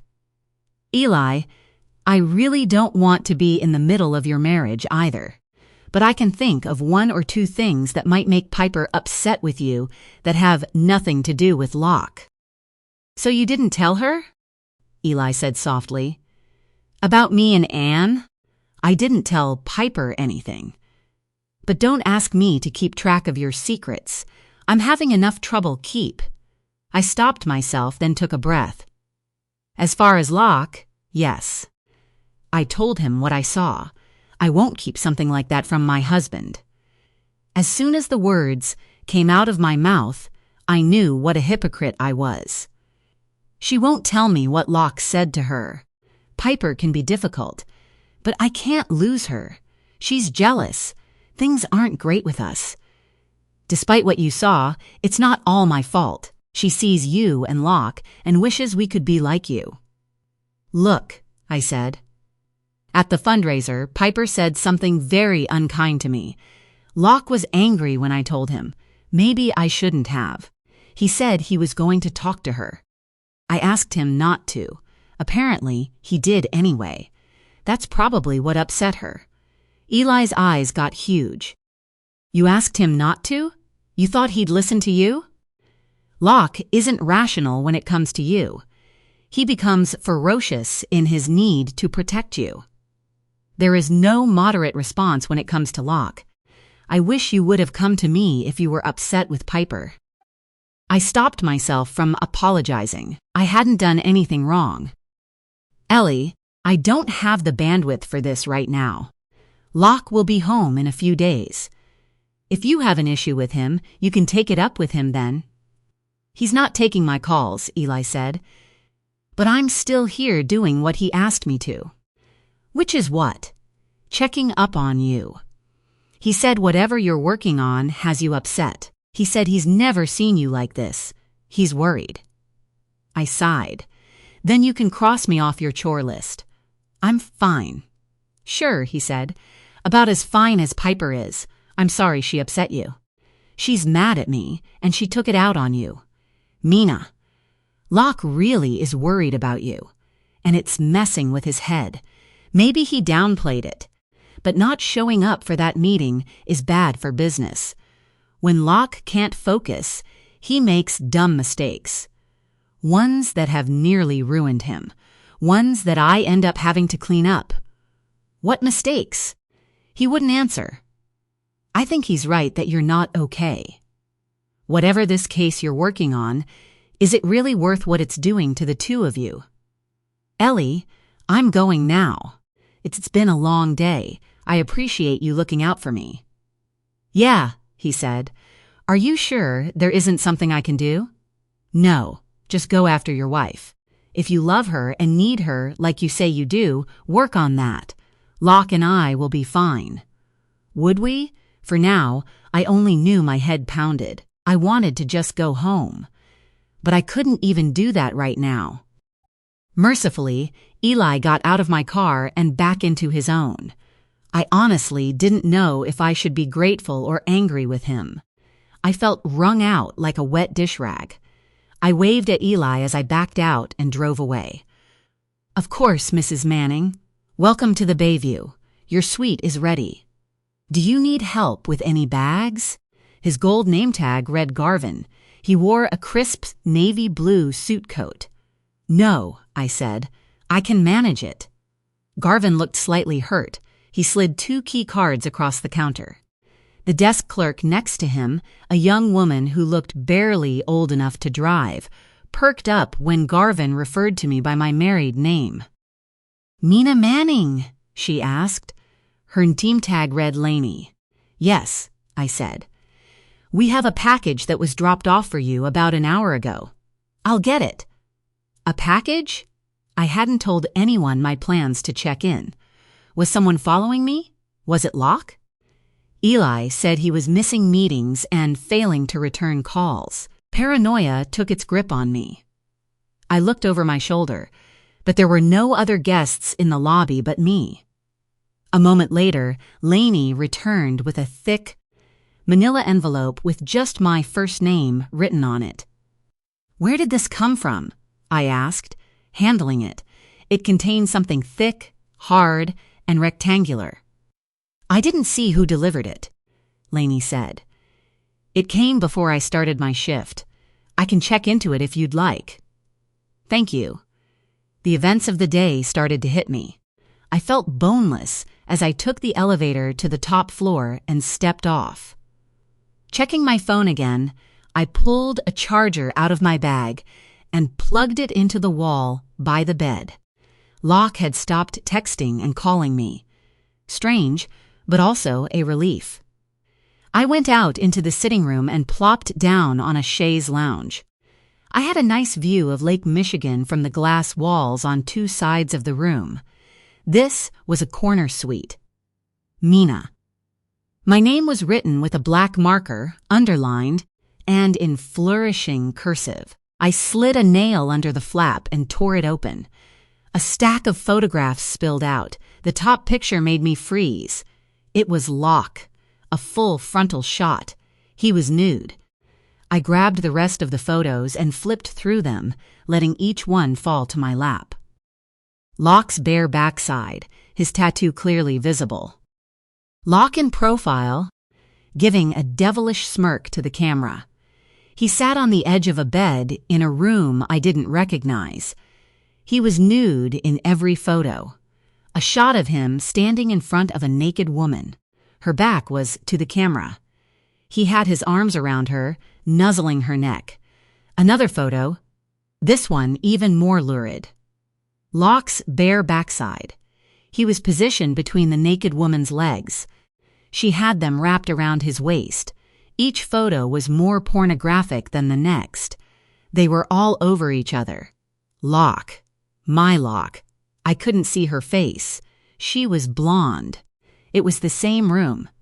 Yellow walls, hardwood floor, a purple overstuffed chair in the corner. Sometimes he sat in that chair as she knelt before him. Kissing, screwing, doing things to him. I slowly flipped through every single photo, unable to look away, unable to stop, until I reached the last one. Different from the rest, it was a photograph of an index card lying on wooden floorboards.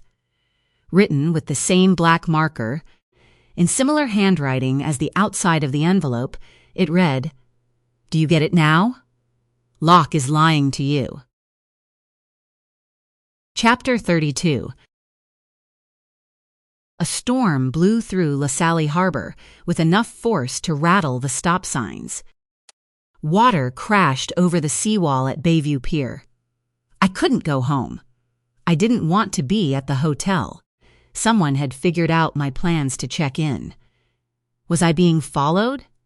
Had Locke monitored my credit card activity? I sat in the car, rain pelting my windshield. The envelope with the photographs lay unopened on my lap.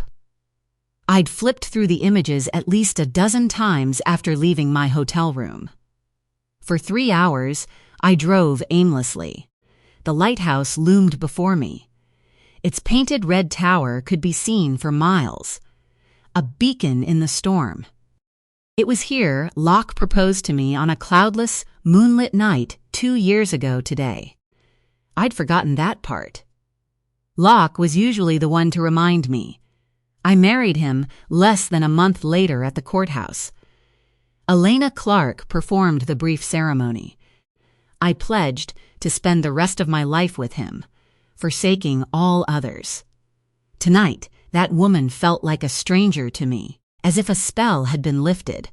Every doubt I had over the last few months. At every turn, Locke had gaslighted me, told me I was catastrophizing. And I let him. I had Corin's letter to Matt Woodson in my hands. I wanted so badly to believe it was a lie, that I could trust Locke. He'd made me question myself, ignore my own instincts, even put my career in jeopardy, getting me to agree not to go to Roy Dennison right away. Locke is laying to you. He was good at it. He gave me open access to his phone, his computer, and what I thought was his soul. For 2 years, he taught me to trust him. Now, I knew that misplaced trust was what allowed me to explain away everything. I opened the envelope and let the obscene photos fall out. I picked one up that showed a close-up of Locke's face, his eyes closed in ecstasy as another woman knelt before him. He had his fingers threaded through her hair. The images were grainy, as though they were stills from a video. Maybe they were. It meant there was a recording out there somewhere. Was that the next gift I'd receive? I didn't recognize the handwriting on either the envelope or the photo of the note in the stack. Was it Corinne? Had she set this whole thing up to torture me all along? She seemed in genuine fear during all of her interviews.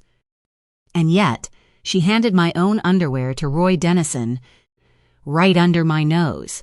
Had she been inside my home, or had Locke given them to her as part of some twisted mind game? Only she knew Trace would send them off for DNA analysis. What had she hoped to accomplish? Was it Locke she was trying to frame, or me? My fear and confusion gave way to pure rage. Locke was lying to me. There was no denying that now. The word written on my windshield in blood simmered in my memory. Complet. In my guilt, I thought the word was meant for me, because I'd kept the truth from Dennison and Trace. Now, I wondered if it meant Locke. As I sat there in the storm, one thing finally became clear. This was bigger than me. If I'd been complicit before, that ended tonight. I put the car in reverse and tore away from the pier.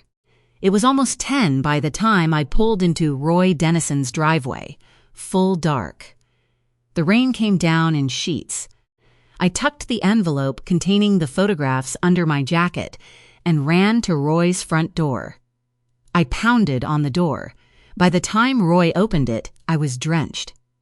Mina? Now that I was here, standing in front of him, I didn't know what to say. Is Tanya home? I asked absurdly. Where else would Roy's wife be? Roy looked over his shoulder. She's helping Skylar with her homework. Mina, you're soaked. Would you like to come in? No, I said. I couldn't imagine trying to explain any of this in front of Roy's wife, let alone his 3 young children. Roy looked behind him, then stepped out onto the porch. There was an overhang that kept us out of the rain. He gestured to the stone bench in the corner. What's going on? He asked. Mina, it's been a really long day. You know I've been searching muddy woods for 8 hours at Palicki's. Is this an emergency? I should have told you a long time ago. I didn't know how. It seemed like a coincidence. Even now. You might think I'm crazy. Roy, I swear to you, I just didn't know what to do. Start from the beginning. Has there been another incident? Did you get another message? I don't know what happened at that moment. Nerves, maybe, or some sort of trauma response. but I burst out laughing. I knew what I sounded like, unhinged. Maybe I was. I took a breath and pulled the envelope out from under my coat. I think Locke is having an affair. I think Corinne Egan knows about it. I think it's been going on for a long time. I think he knows something about Matt Woodson. What? I couldn't put the thing on a linear timeline. All the events of the last couple of months, all my fears and suspicions, it all came tumbling out in a string of disconnected thoughts and words. I don't even know what I said. Finally, I slipped off my smartwatch. Locke gave me this, I said, breathless, when we were dating. I've never taken it off. Roy took my wrist and held it up so the porch light hit it. Like the one Corinne said Woodson gave her, I said. She described it right, Roy. It's a commitment, a promise. Mina, I think fat. No, I said. I know you'll have 1,000 questions. Most of them I can't answer for you. I got these today. I handed Roy the envelope and then buried my face in my hands. The floodgates opened, and I started to cry. Roy opened the envelope and leafed through the photos. He only got through about 4 of them before he slid them back and resealed the envelope. Where did these come from? Did you hire someone to follow your husband? No, I said. They just showed up. I'm staying at the Bayview. Someone left them for me. Someone who knows I was there. Someone might be following me. Okay, where is Locke now? I don't know. I mean, he's away on business. New York. Mina, I'm really sorry. This must be devastating for you. Is there anything I can do? I looked up. Roy's face was full of concern, but also pity. You don't understand, I said. The ribbon, the rules, just like Corinne said. You think Corinne Egan is involved in this? You think this is her? He looked back at the photos, squinting and cocking his head. This could be anyone. Well, it's not me. And Corinne gave you my underwear. What? The blue underwear she dropped off as evidence. They're mine, Roy. I don't know how she got them. I don't know why she's doing any of this. Or maybe Locke's doing it. Okay, Roy said. I think you just... Mina, I don't know what to say. I'm so sorry. But you don't seem okay. You're saying Locke's out of town? Yes. Maybe, under the circumstances, that's a good thing. Give yourself a chance to clear your head. Did you argue with him? No, he doesn't know I have those photos. Or at least, I don't think he does. I guess I don't know anything anymore. Maybe he sent them. Roy put an arm around me. It was odd. I'd never had physical contact with him, more than a handshake at best. He was handling me. I realized what all of this must sound like. I was a frantic woman who had just found out her husband was cheating on her. Roy, Corinne is involved somehow. There was a note. She had to have written it. It was addressed to Matt Woodson, and I found it under our bed. Can you show it to me? I reached into the compartment of my purse where I'd kept the letter. It was gone. I checked every other compartment. I turned my purse upside down and dumped it. It was here, I said, panicked. Roy, it was here. Was I really losing my mind? Okay, we'll figure this out. Mina, try to hold it together, okay? This is all a horrible shock. I get that. We need to find her, I said. We need to find Corinne Egan, and you need to bring her in for questioning. I think she's the one who painted my car. I think she's the one who killed that dove and left it on my porch. A dove? My little dove.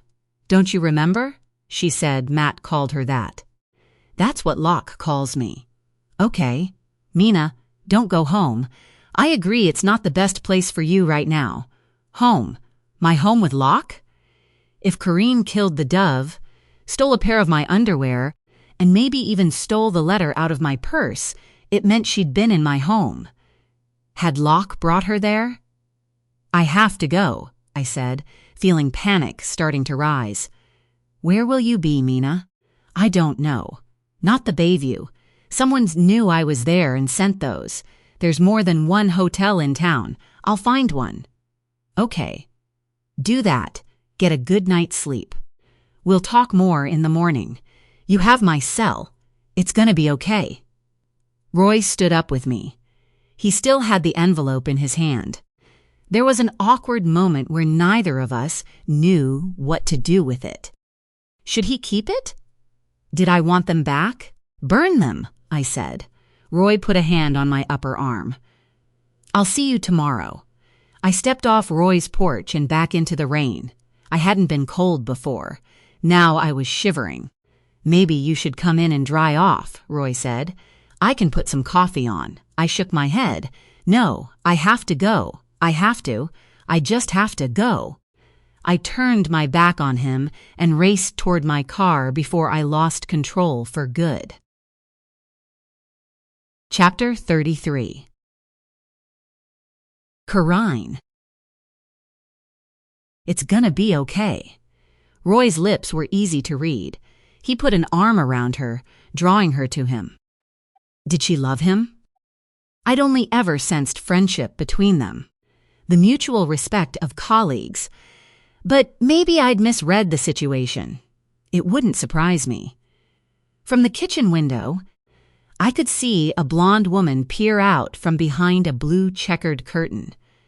She frowned as she saw her husband embracing Mina on her own front porch. I could see what she couldn't. His facial expression read pity, doubt. He rolled his eyes over Mina's head and blew out an exasperated breath. It would have been a lot for him to take in. Mina had her face buried in her hands. Her shoulders quaked. For someone like Dennison, this had to be a scene he was familiar with. He patted Mina's back and nodded his head in clear patronization. She seemed hysterical, gesturing wildly. Dennison kept his lips pursed, nodding from time to time as Mina became more unglued. Then she took off her watch. She thrust her wrist in Dennison's face. He caught it and held it up to the light. Mina's red silk ribbon slipped down. She stabbed her finger against it repeatedly. Again, Dennison simply nodded. But Mina wasn't looking at him. She seemed oblivious to his obvious reaction. Dennison's eyes narrowed in clear confusion. Finally, the two of them rose from the porch bench. Dennison awkwardly held the envelope out. Mina shook her head. With his shoulders rising and falling in a deep sigh, Dennison gave her another condescending smile and kept the envelope. Mina ran down the sidewalk and got back in her car. Dennison lifted his hand in a wave and waited for her to back out and drive off. Mina drove right past me on the way out.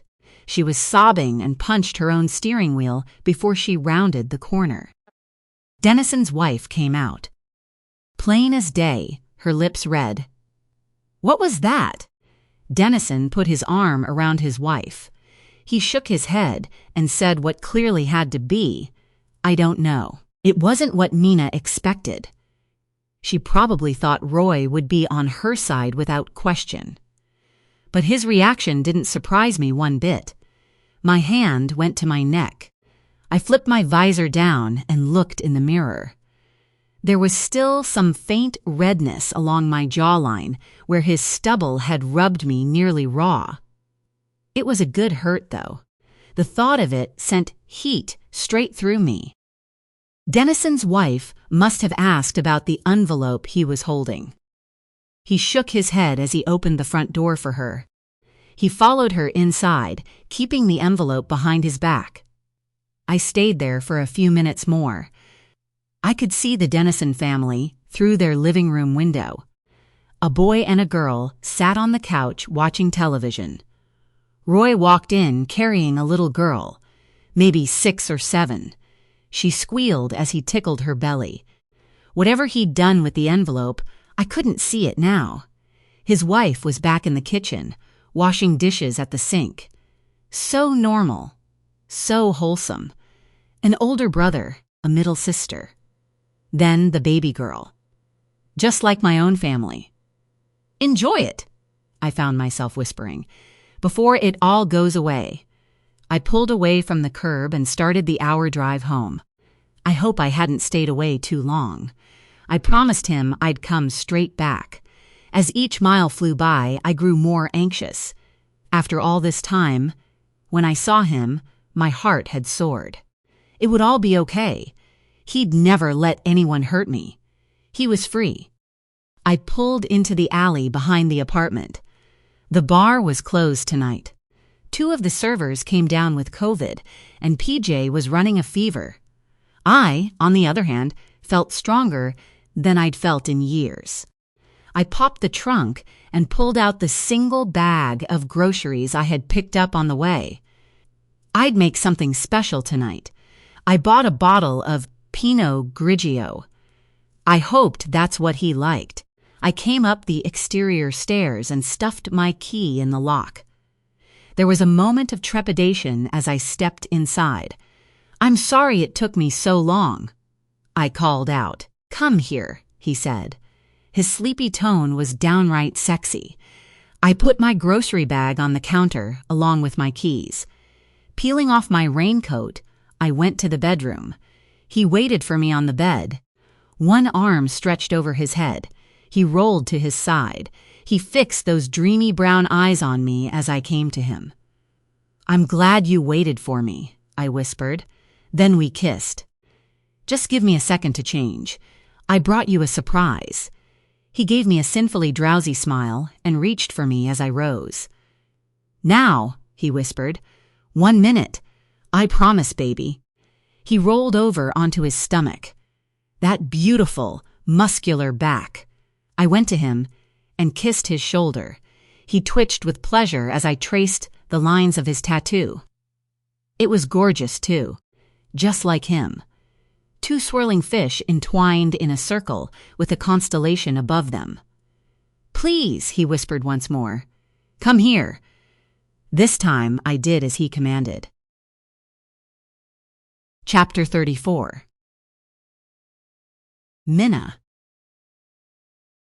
By late afternoon the next day, I had heard nothing from Roy Dennison or Locke. I checked out of the Bayview and ended up coming back to the office. It felt like the only place on earth that was my territory alone. I changed my clothes here. I didn't know my next step and tried to bury myself in work. At 4:00, Mark poked his head in.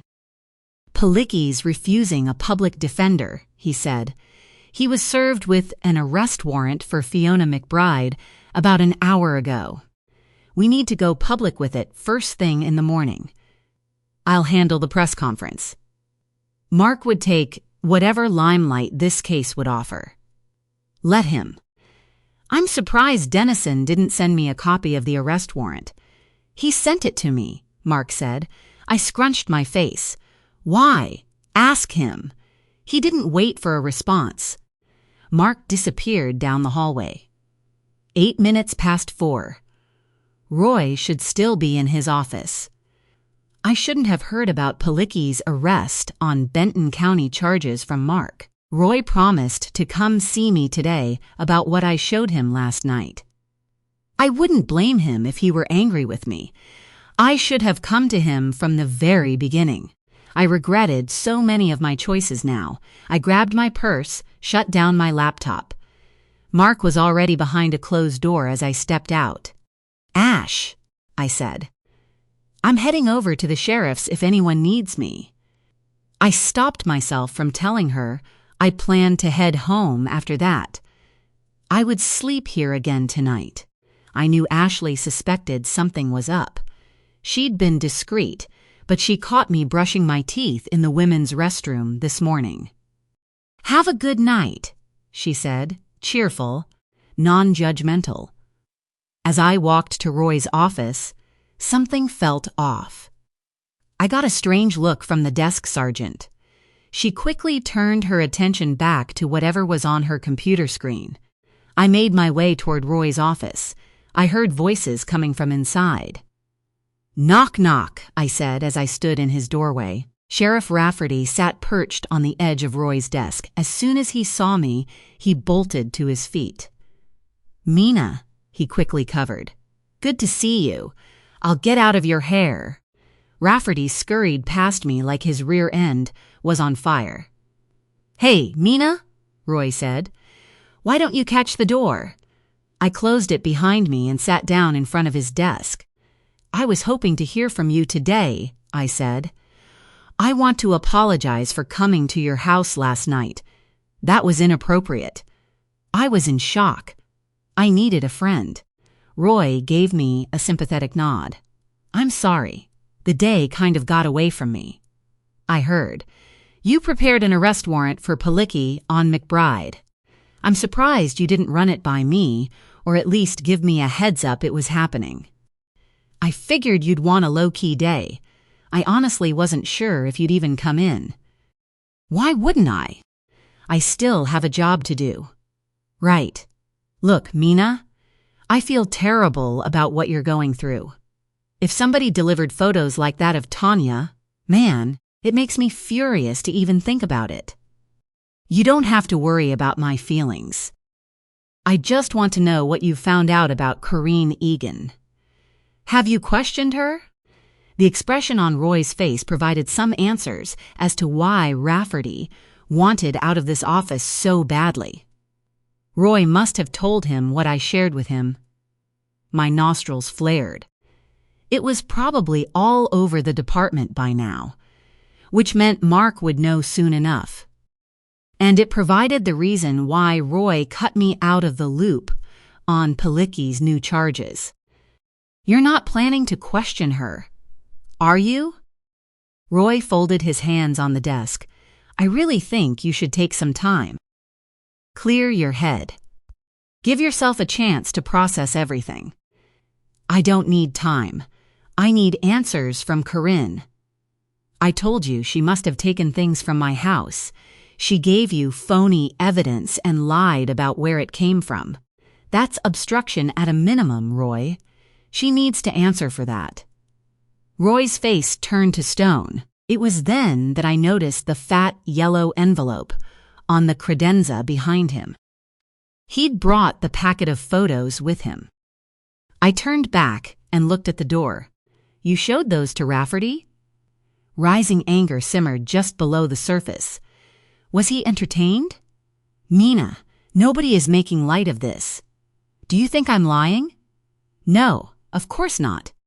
"Then why haven't you brought Corinne back in for questioning?" "Mina, I don't think Corinne Egan was responsible for vandalizing your car." "Based on what?" "Based on the fact that she was here, in this building, just down the hallway, being questioned by me. Belinda walked her out that day. She took her to her car and watched her drive away. I found Cerise Afterglow paint cans in my garage. I told you. Corinne's been in my house. The paint cans were in your own garage?" he asked, clear accusation in his tone. "This was all going wrong. You think I'm delusional? What? You think I vandalized my own car? Roy, it's more than just these photos or the paint. What about the dead dove on my doorstep? It had been strangled with a red ribbon. You mentioned that last night. Do you have a picture of it?" "I buried the poor thing," I said. The compassion melted away from Roy's expression. "I'm not sure you're thinking clearly. This is a shock. You just found out your husband is having an affair. Those photos are horrifying. Whoever sent them to you is a monster. But you don't believe me that it's Corinne in the photos?" "I don't know. You can't see her face. I wouldn't be a good detective if I jumped to one conclusion. She is the one who told the Kalamazoo County sheriffs that her stalker's name was Matt Woodson. You think it's a coincidence I found a letter addressed to him in my own husband's closet. Or this. I pulled the ribbon back out from under my smartwatch. Roy looked pained. I really wish I could see that letter. Because you won't just take my word for it. He didn't believe me. He thought I was hysterical. Mina, you were right beside me the first time Corinne Egan described her red ribbon. You said nothing. You were upset, though. I just didn't put together why. But you ran out of the room. I'd forgotten that until last night. Talk to her. That's all I'm asking. I don't care that Belinda walked her through the parking lot the day my car was destroyed. She didn't walk her in, did she? We have no idea when my car was painted. Or maybe she's working with someone. I don't know, and it's not my job to figure that out. It's yours. Think about what you're saying. I have. And stop looking at me like that. Like I'm crazy. I'm not asking for your pity or even your understanding. I'm asking you to bring Corinne Egan back here and ask her these questions. Roy sat there, stoic. The more I raised my voice, the more I knew I'd lost him. Fine, I said. If you won't talk to Corinne, then I will. Mina, I strongly advise you against that. She is still a victim, a witness. You and Gilchrist, I said. You've been talking about me behind my back. Let me guess. You told him you don't think he should keep me on the Palicki case. Do you think you should stay on it? Roy? I whipped around. Deputy Lennon stood in the doorway. She gave me a grim smile, and I knew instantly she'd been made aware of my allegations. Sorry to interrupt, she said, but could I borrow you for a couple of minutes? I'm sorry, Mina, Roy said. I've got to finish up a few things before I leave. Listen, maybe some take time off. Give yourself a few days. You've been burning the candle at both ends just like I have. This was a ploy. I had the strongest sense that Rafferty had sent Amanda in to rescue Roy from me. This isn't over yet, Roy, I said, rising. I know what I'm talking about.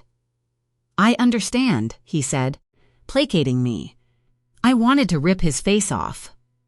Part of me wondered if he hadn't called Locke after I showed up at his house last night, man to man.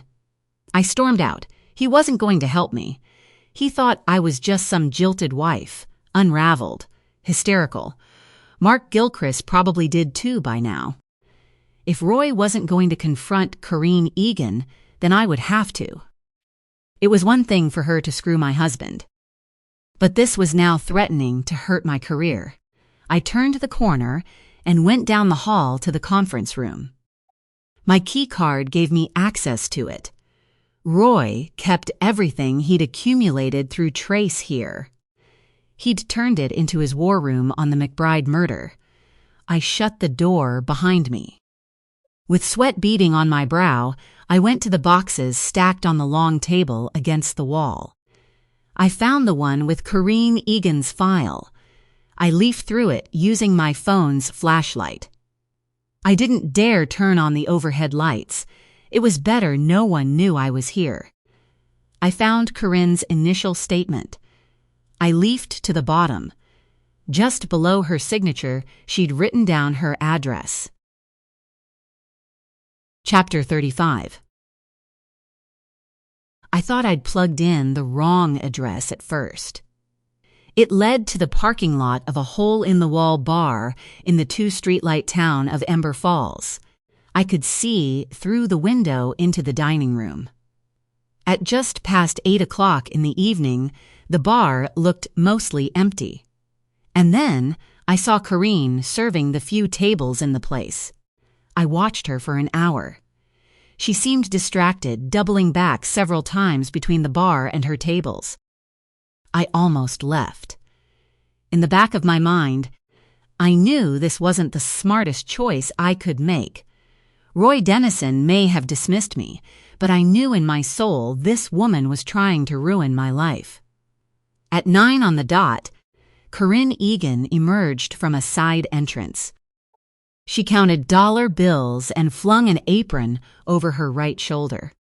No new customers had come in for over half an hour, and the two Corinne waited on had already cashed out. I started to duck down, scared she'd see me.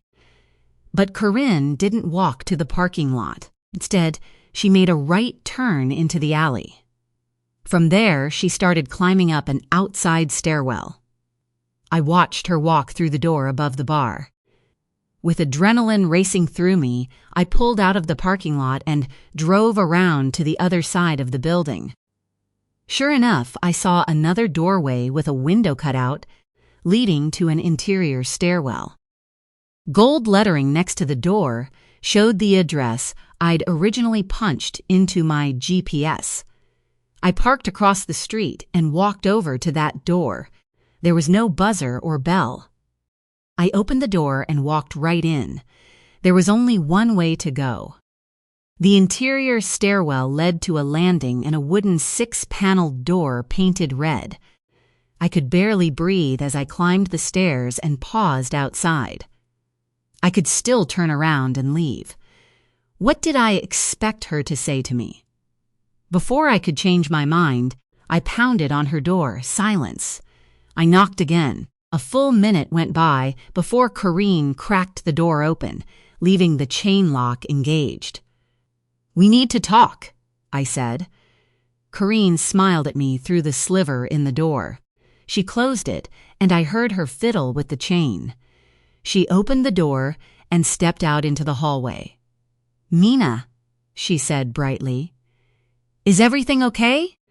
Detective Dennison told me he didn't think I'd have to do anything else for him. He said my case was probably going to stay closed. I know it was a long shot. I was just trying to help. I stared at her. She acted so calmly, so polite. She was a good actress. I wasn't. "Mina? What is it? You're starting to freak me out. You want to pretend you don't know why I'm here?" I said. Her face fell. "I'm sorry. I don't. You've been in my house. You vandalized my car. Are you the one who sent those pictures to me at the Bayview? How did you know I was going to be staying there?" Her eyes went wide. "Wow. Mina, are you okay? I don't know what you're talking about. Yes, you do. I don't know what your game is. But it ends now. You stay away from me." "What? I've never done anything to you. Stop lying. You were with Locke. He's the one you met on Whisper Match, wasn't he? This whole thing was some sick game to you. Do you think he's in love with you?" Her mask slipped off. Her expression went from confusion to a flash of ugly rage. She curled her lip and took a step toward me. We were well matched, standing nose to nose. "You don't know what you're talking about." "I think I do. I think you had some fling with my husband years ago. You know things about him. I think you're trying to drive me away. I think you need help. You're not making any sense. Drop the act.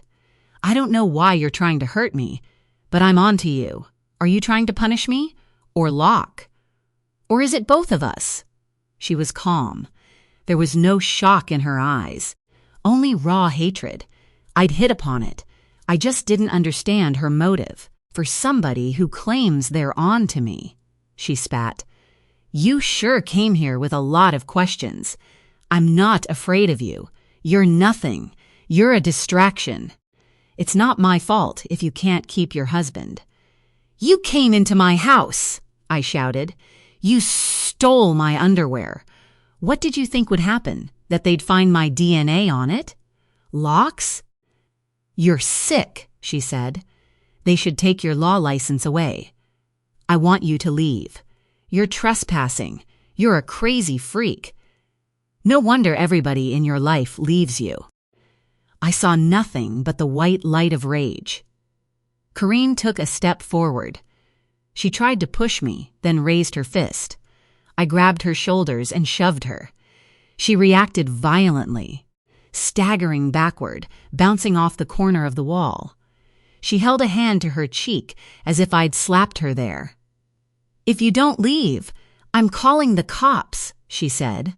"How do you think they'll feel about a prosecuting attorney assaulting a crime victim?"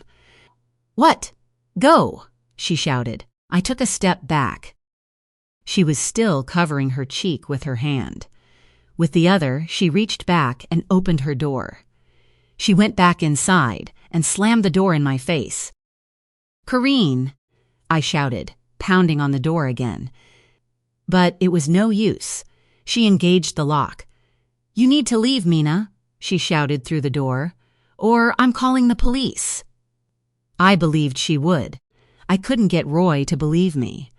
What hope did I have of convincing a Kalamazoo County deputy? But this wasn't over. I'd find the proof that Corinne Egan was tormenting me, and I knew she had help.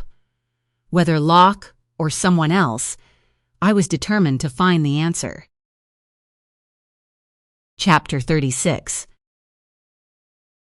Corrine.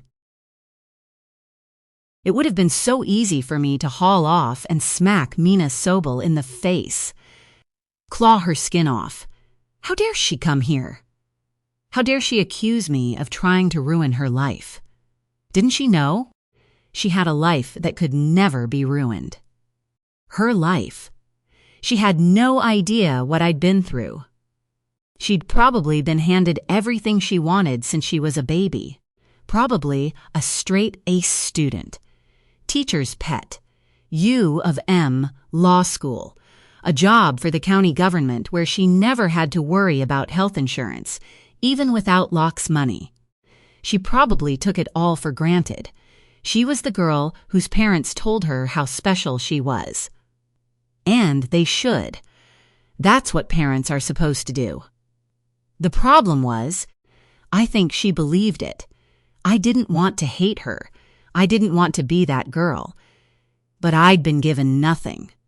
Everything I had to fight or beg for, and every time I had something, someone took it away. Not this time. I could not let that happen. I wouldn't survive it another time. Just the thought of hitting bottom again threatened to tear me apart. How many times could one person get back up?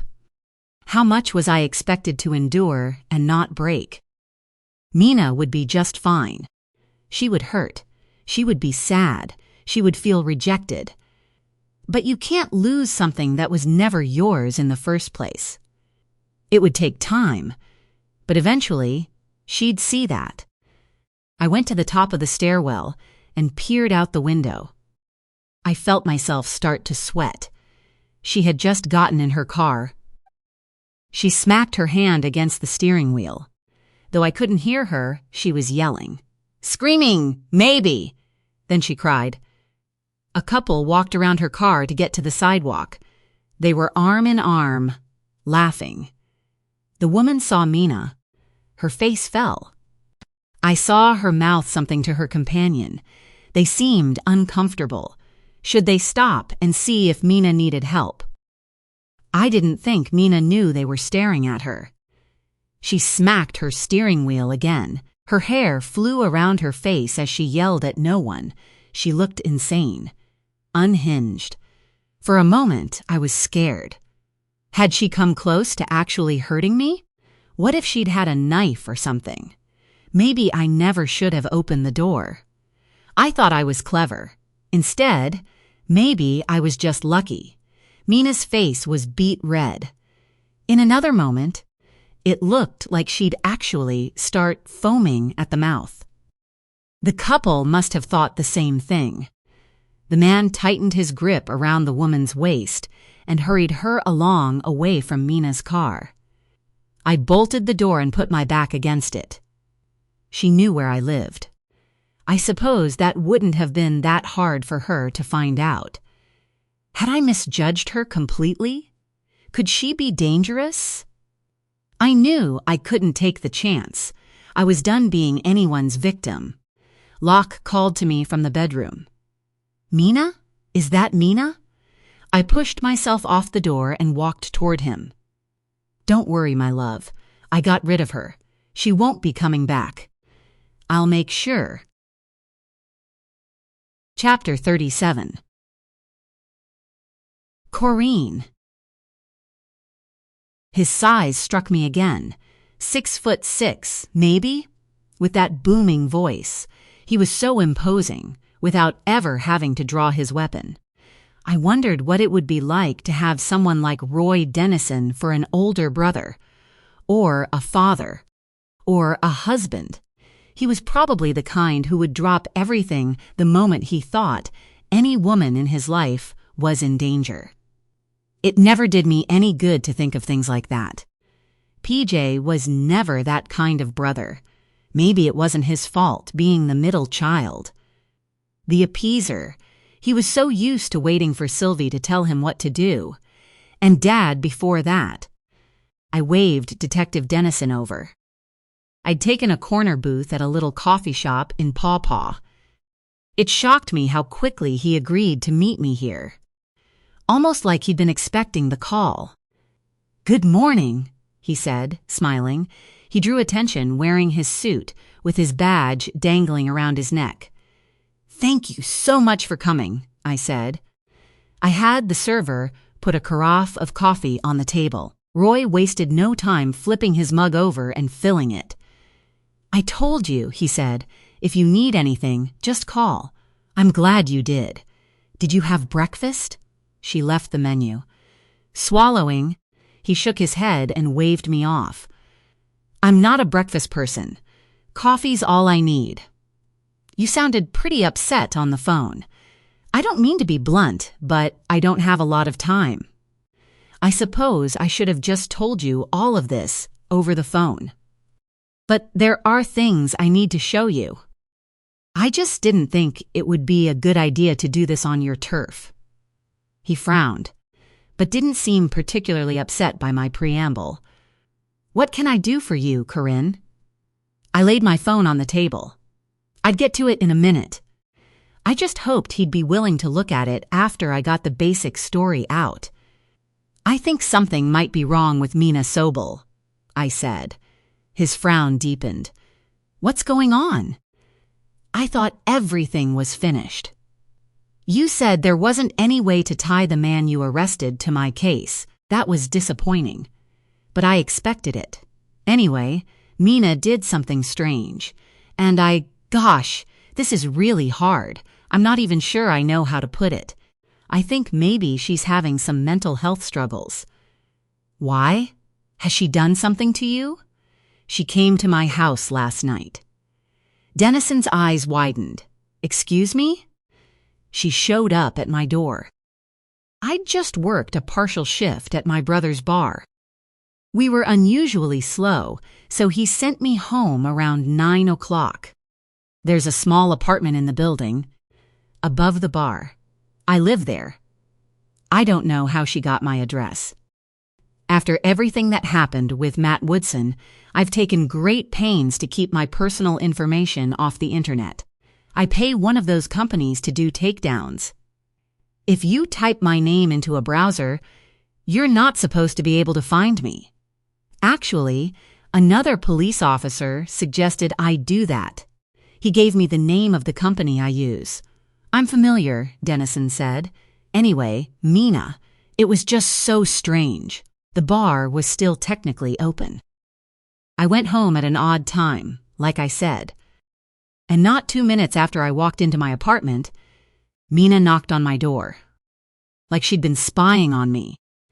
I think she sat outside the bar waiting for me to come out. He didn't respond, but his eyes darkened.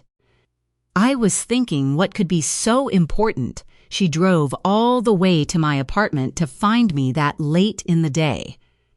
I thought she was going to tell me somebody had died, or that there was some break in my case. But she started accusing me of all sorts of crazy stuff. Like? That I was lying. She called me crazy. Then she threatened me. Threatened you? Corinne, can you tell me exactly what she said? She said if I showed up in LaSalle Harbor again, she'd kill me. She accused me of stalking her. It was unhinged. I didn't even know what to say. I thought maybe she'd been drinking. Her eyes were... She wasn't. She just seemed really off. Not at all like the professional person I met at your office those few times. Not kind and helpful like you and everyone else has been." "What did you do?" Dennison asked. I didn't know what to do. She really scared me. And look, I could have left it at that. There's no reason for me to be in her backyard anymore anyway. But then she got physical. Dennison straightened in his seat. What did she do exactly? I really hate to use this word, but she assaulted me. His face went white. I picked up my phone. "I have a camera," I said. I was honestly afraid to look. After I had a chance to process what happened, I knew I had to reach out.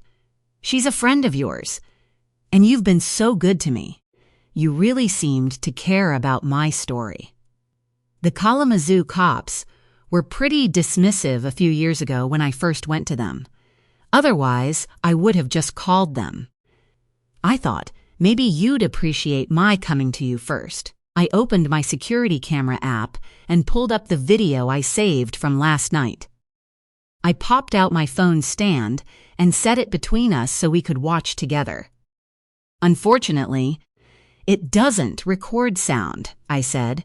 It's just a basic unit. I can't afford to pay for the higher-end ones with the subscription. I pressed play. The recording started as Mina walked up to my door and pounded on it. My camera was positioned on the ceiling in one corner. As I opened the door, Mina's back was to the camera. Her body obstructed most of me. At first, it was just the two of us talking. Her hand gestures became more exaggerated. At one point, I stepped sideways so you could more clearly see my face. I shook my head. My expression looked painful. Then I stepped back closer to the door. Again, Mina's body filled the frame. Then it happened. Mina raised her arms. She pushed me against the wall. My arm flailed out as I staggered sideways and then backward into the door. A few seconds later, Mina turned and faced the camera. The recording ended with Mina in a freeze frame, her face contorted with rage.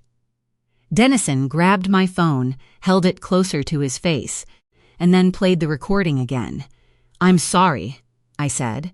"I didn't know what to do. I trust you. But I know she's your colleague. Probably your friend, too." "No," he said, handing me back my phone. "It's good that you reached out. Can you email that to me?" "I can't have this," I said. "I've come too far, worked too hard on myself. After everything that happened with Matt, I was in a really dark place for a long time. I was agoraphobic for a year. And now, well, it took a lot for me to come here today. I hope I haven't made a mistake." "You haven't," he said. "I want to help you. She can't come near me again. I've never done anything to her. I didn't even know who she was until I met her at that first interview you set up. I have to protect myself. I have to protect my mental health." "I understand," he said. "I don't want to have to get a restraining order. But if I did, would I apply for that in Benton County because that's where she lives? I don't want to cause trouble for anybody. I swear." He took another sip of coffee. "I can't give you legal advice, but you'd file in your own county. I don't want to. I don't trust the courts. Until I met you, I didn't really trust cops either. Can you make sure she stays away from me? I'm willing to keep everything informal. Like I said, I'm not interested in getting Mina in trouble or anything. But this isn't right. It's harassment, isn't it? It's unacceptable," he said. "But she's also made some accusations against you. She believes you vandalized her car and broke into her home." "Are you kidding? That's ridiculous. How would I even know where she lives? I've never done anything to her. Now I wonder if you talk to her, will that make things worse? I just thought maybe if she could be told to cut it out and leave me alone. I mean, before I have to do something that's public, I don't want the attention that might bring. This is the kind of thing a nosy reporter might pick up on. I know they go through court filings. It's okay, he said. I'll do what I can. You'll talk to her? Yes, but I want to be very clear. I'm doing this because you're asking me to. Not because I want to dissuade you from pursuing your legal rights. But if you'll give me a chance to talk to Mina first, I'm happy to do that. Okay, yes. I was so worried about how you'd react. LaSalle Harbor is a small town too. I know she's one of you. Corrine, he said, his voice dropping an octave. If someone breaks the law, they will face the same consequences no matter who they are. But you understand, I have no legal authority to do anything on this one. If you want to press charges, that's your right, but you'll have to do it in Kalamazoo County. I understand, and I really don't want to. That's all I'm saying. But if you're asking me to talk to Mina informally, I'm willing. If this does happen again, or if you walk out of here and decide you want to proceed and file a police report, then do it. I get it, I said. I'm not asking you to bend the rules. And you're not asking me to either. We're on the same page. Okay, he said. His scowl softened into a smile. I am glad you called me. I know you've been through a lot. I'm okay, I said. I'm stronger than I look.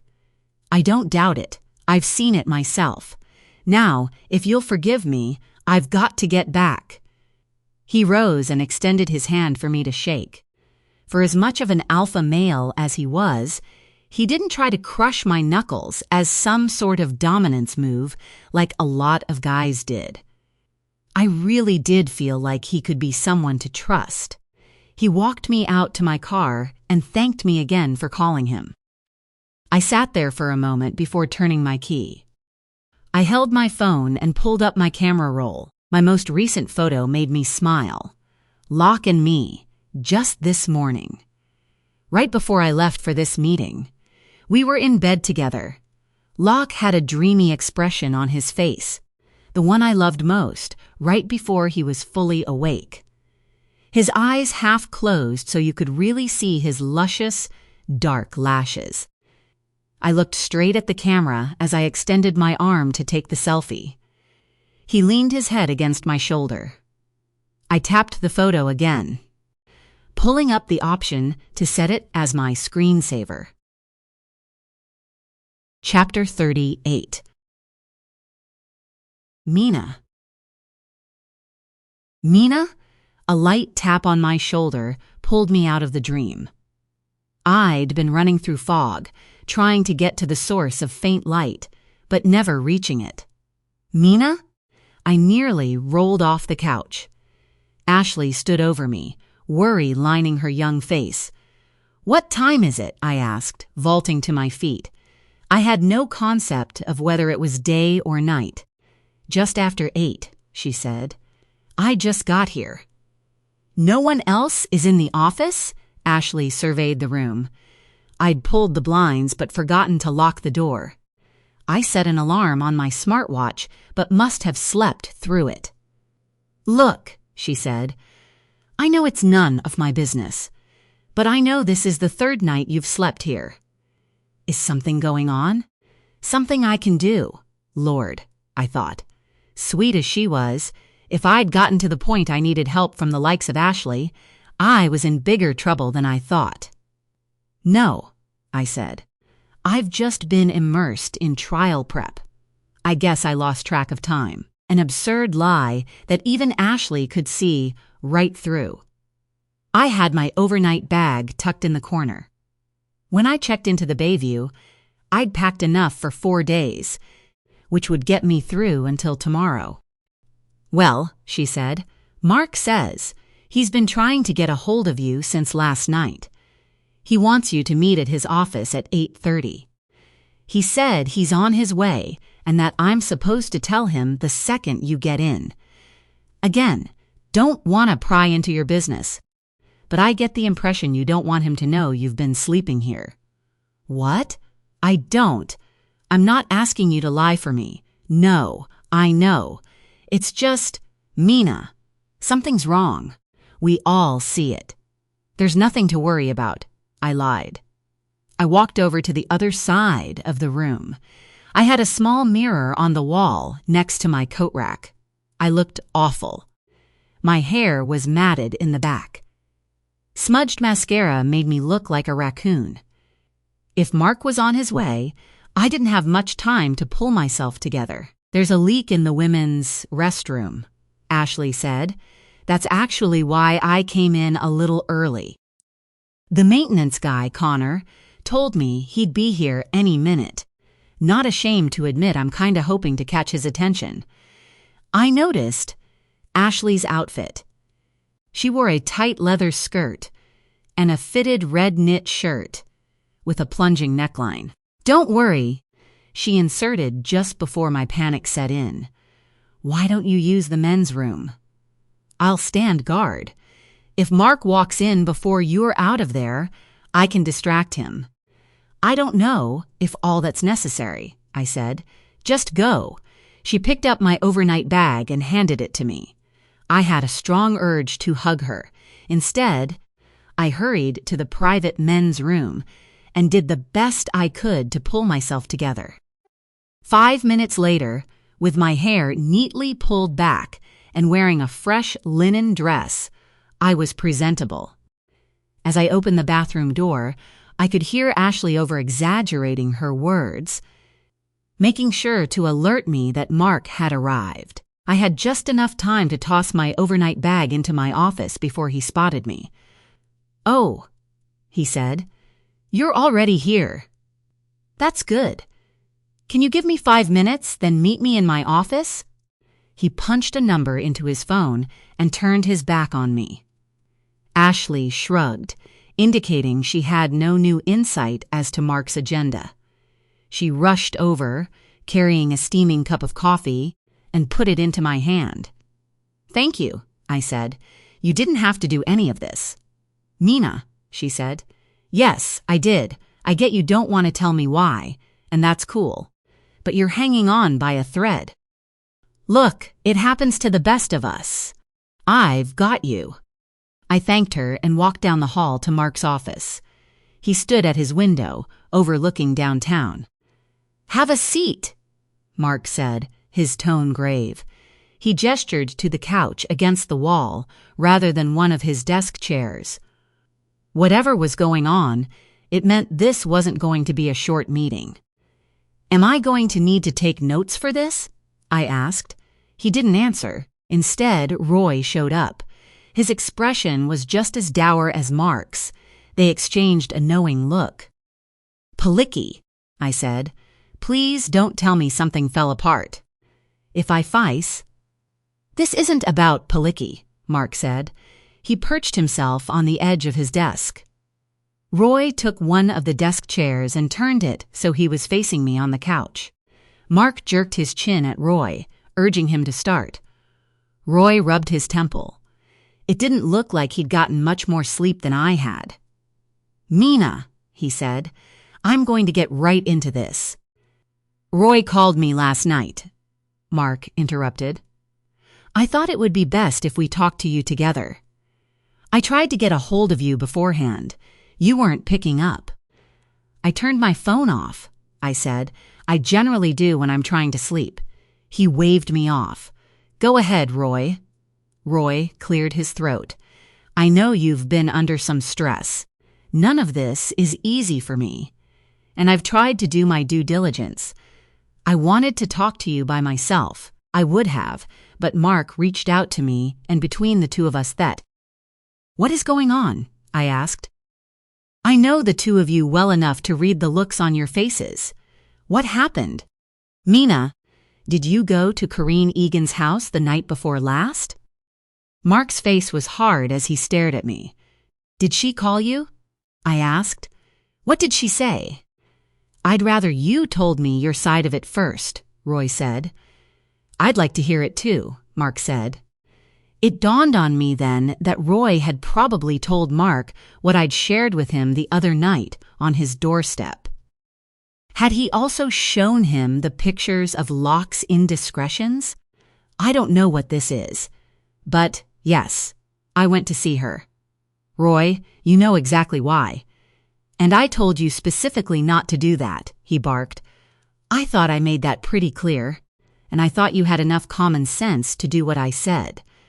Excuse me, I said, rising. Whatever she told you. You know, Roy said. It almost doesn't matter what she said. What matters is what you did, and what she has proof of. The room started to spin. What did she have proof of? Mina, Mark said. I think maybe you should have your own lawyer for this. What? Am I under suspicion of something? Roy had a small tablet. He opened the camera roll and turned it so I could see the screen. He pressed play on a video. It was Corinne's interior doorway at her apartment. The playback only lasted about a minute. The camera was placed behind me and slightly above my left shoulder. I hadn't even noticed it was there. There was no sound, but both my and Corinne's body language was pretty easy to interpret. I saw the moment she struck me in the chest. Then I pushed her back. Roy froze the recording. She says you assaulted her, Roy said. She said you stalked her first, waited outside the bar where she works, and followed her up after she clocked out. She says you threatened to kill her. I looked from Roy to Mark. I couldn't believe what I was hearing. You have the video, I said. She's saying I threatened to kill her? I didn't. I told her to stay away from me. In the back of my mind, the lawyer in me was shouting at me to shut up.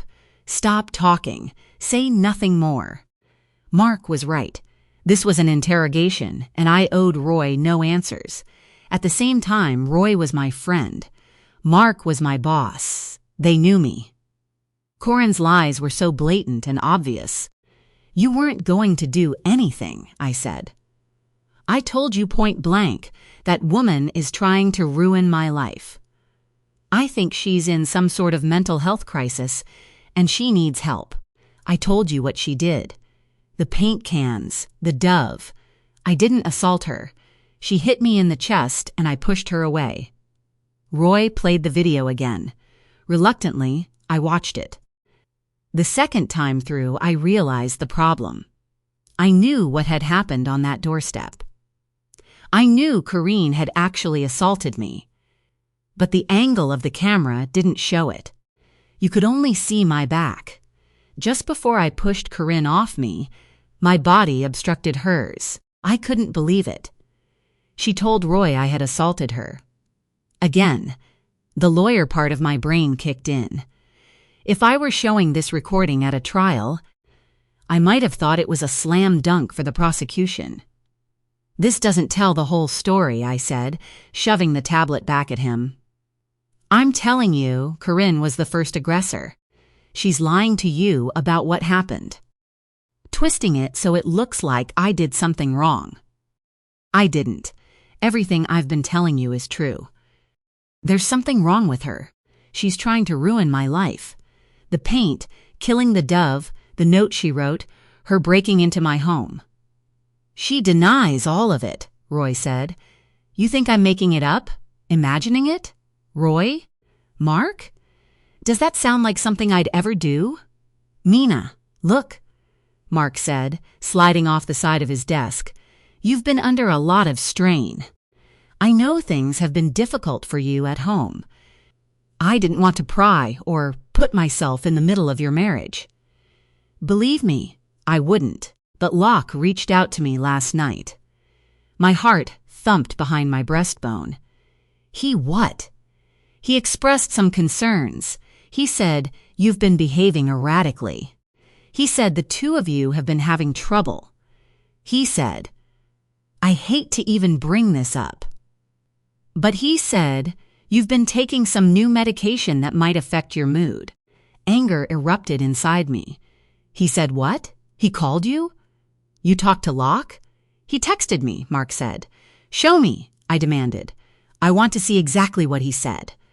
For 3 days, I'd had no communication with Locke. "There's no point," Mark said.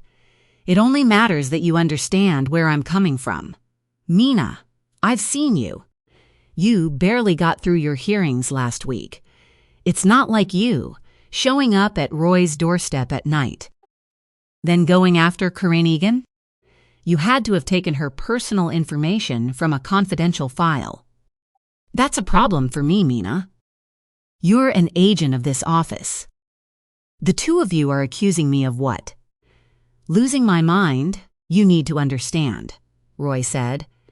"Kirkine is within her rights to file for a personal protection order against you. This puts me in an untenable position. I can't ethically try to talk her out of it, and I can't ethically refuse to act when I see an officer of the court, under my supervision, behaving the way you are. So let me make this crystal clear. You need to take a leave of absence. You need to get help. Sort out whatever you need to in your marriage. That's your business. But when it impacts your work for the county, then it's my business," Mark said. "And when you do something that could be considered a crime, it becomes my business. If you'd had this altercation with Corinne in LaSalle Harbor, do you realize the position that would have put me in?" Roy asked. I shook my head. Breaking into a cold sweat, I rose. "I can't believe this, of either of you. They're lying to you. Both of them. It's both of them. Corinne and Locke. They're trying to destroy me. By the looks on their faces, I knew they didn't believe me. I could barely breathe." "Go home, Mina," Roy said. "Take the time Mark's giving you. Get some rest. Hit pause." I staggered toward the door. How could Locke do this to me? How could he hurt me so deeply? Try to destroy my career? And to communicate with Mark behind my back? Locke was a stranger to me. Or even worse, I grabbed my bag from my office and raced down to the parking lot. I couldn't go home. I couldn't be at Locke's house. Not when I knew Corinne had come and gone from there as she pleased. Not when I couldn't trust Locke anymore. My heart shattered into 1,000 pieces. Somehow, I'd known this was coming. I'd been trying to run from it for almost 4 days now. As I climbed into my car, I pulled out my phone. I needed to hear it from him.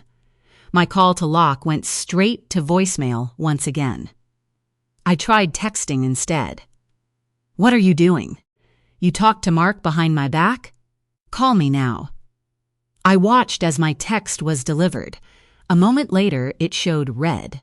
I felt bile rise in my throat as 3 gray dots wavered beneath my message. Almost a full minute went by.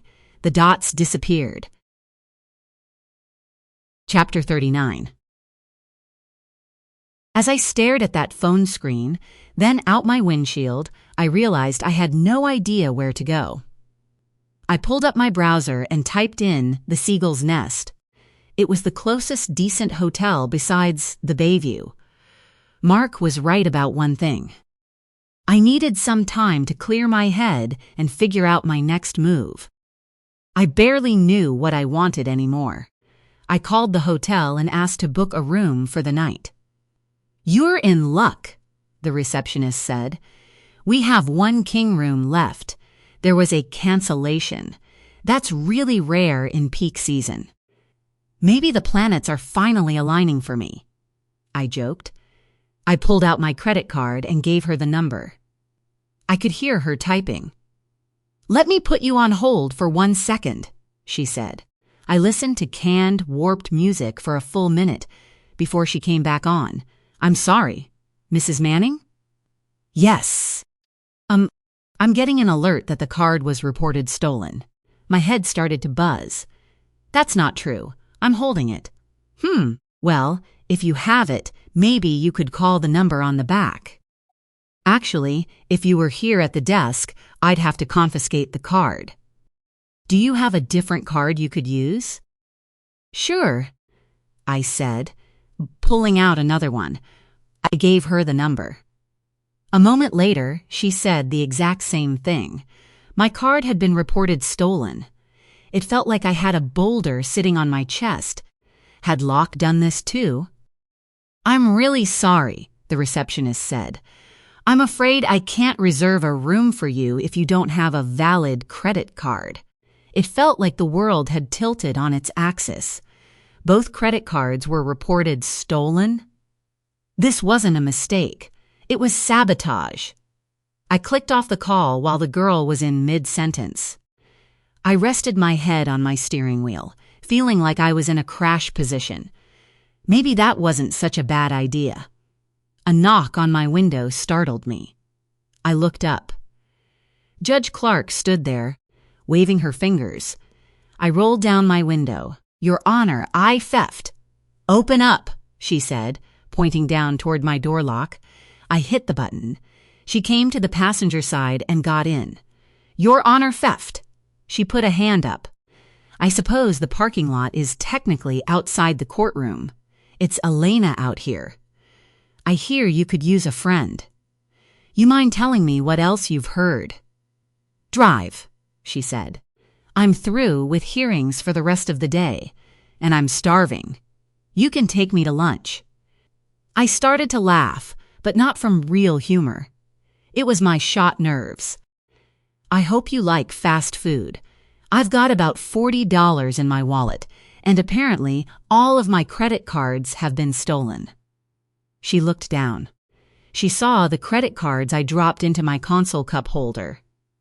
"Long story?" she asked. I didn't want to give in to tears or panic or anything else. I'm really not great company at the moment. "Well, tough. You can owe me. Let's go to McDougal's. It's too late for breakfast, too early for lunch.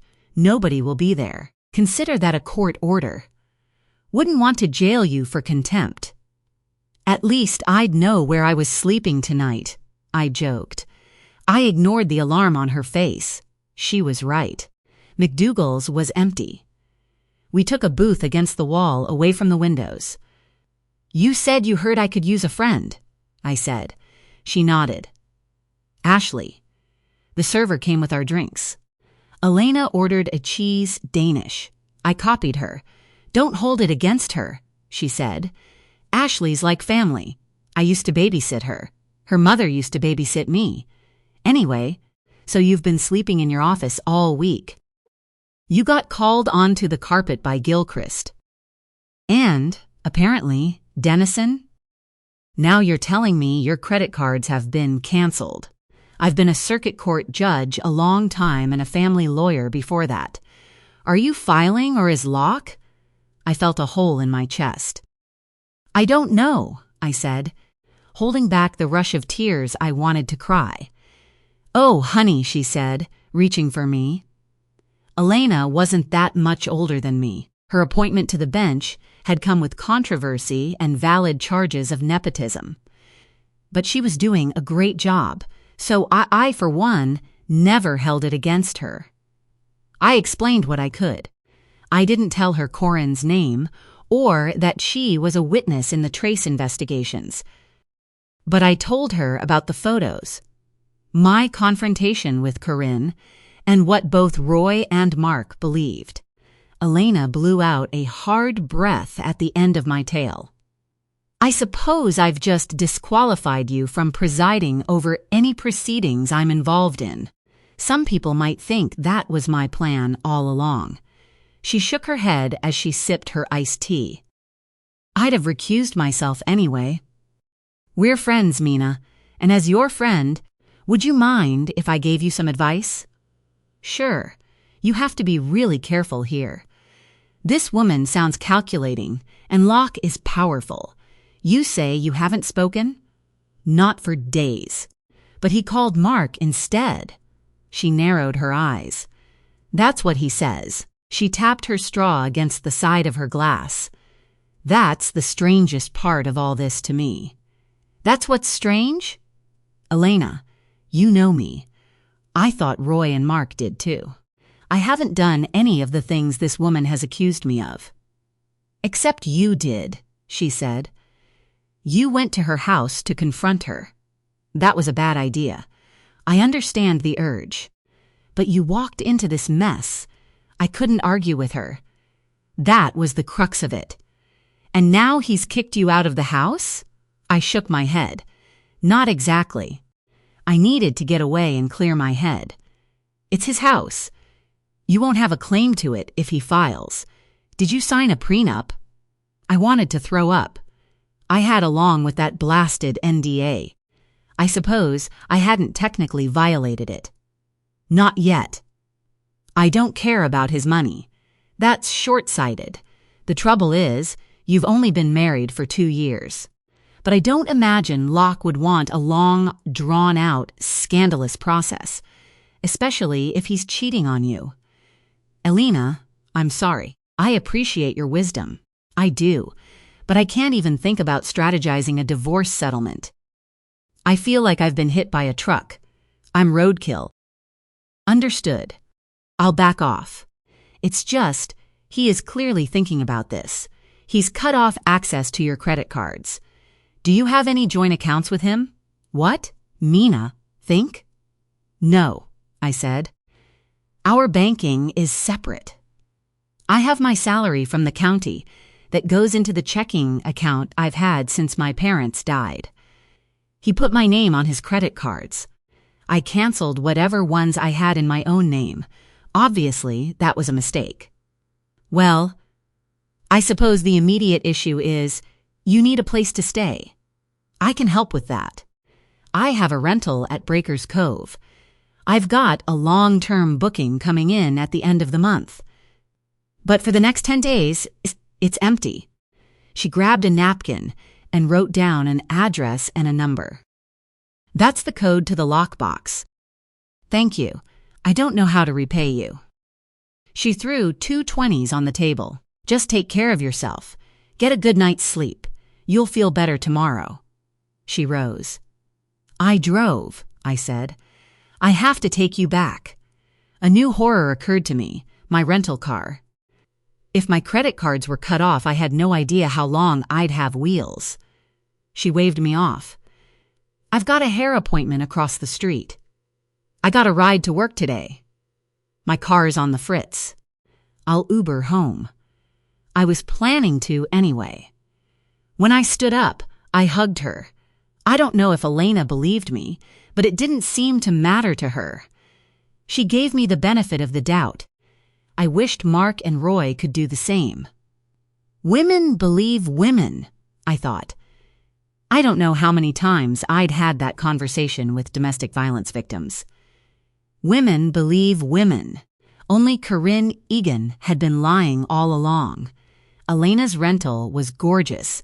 A 2-bedroom, 1-bath right on the shoreline at Breakers Cove. She was probably charging several hundred a night for it. It had a washer and dryer, so at least I wouldn't need a laundromat. She had white wine stocked in the fridge, and I poured myself a glass. I lost track of time as I relaxed in front of the bay window. There were kids playing on the beach, their mothers keeping watchful eyes.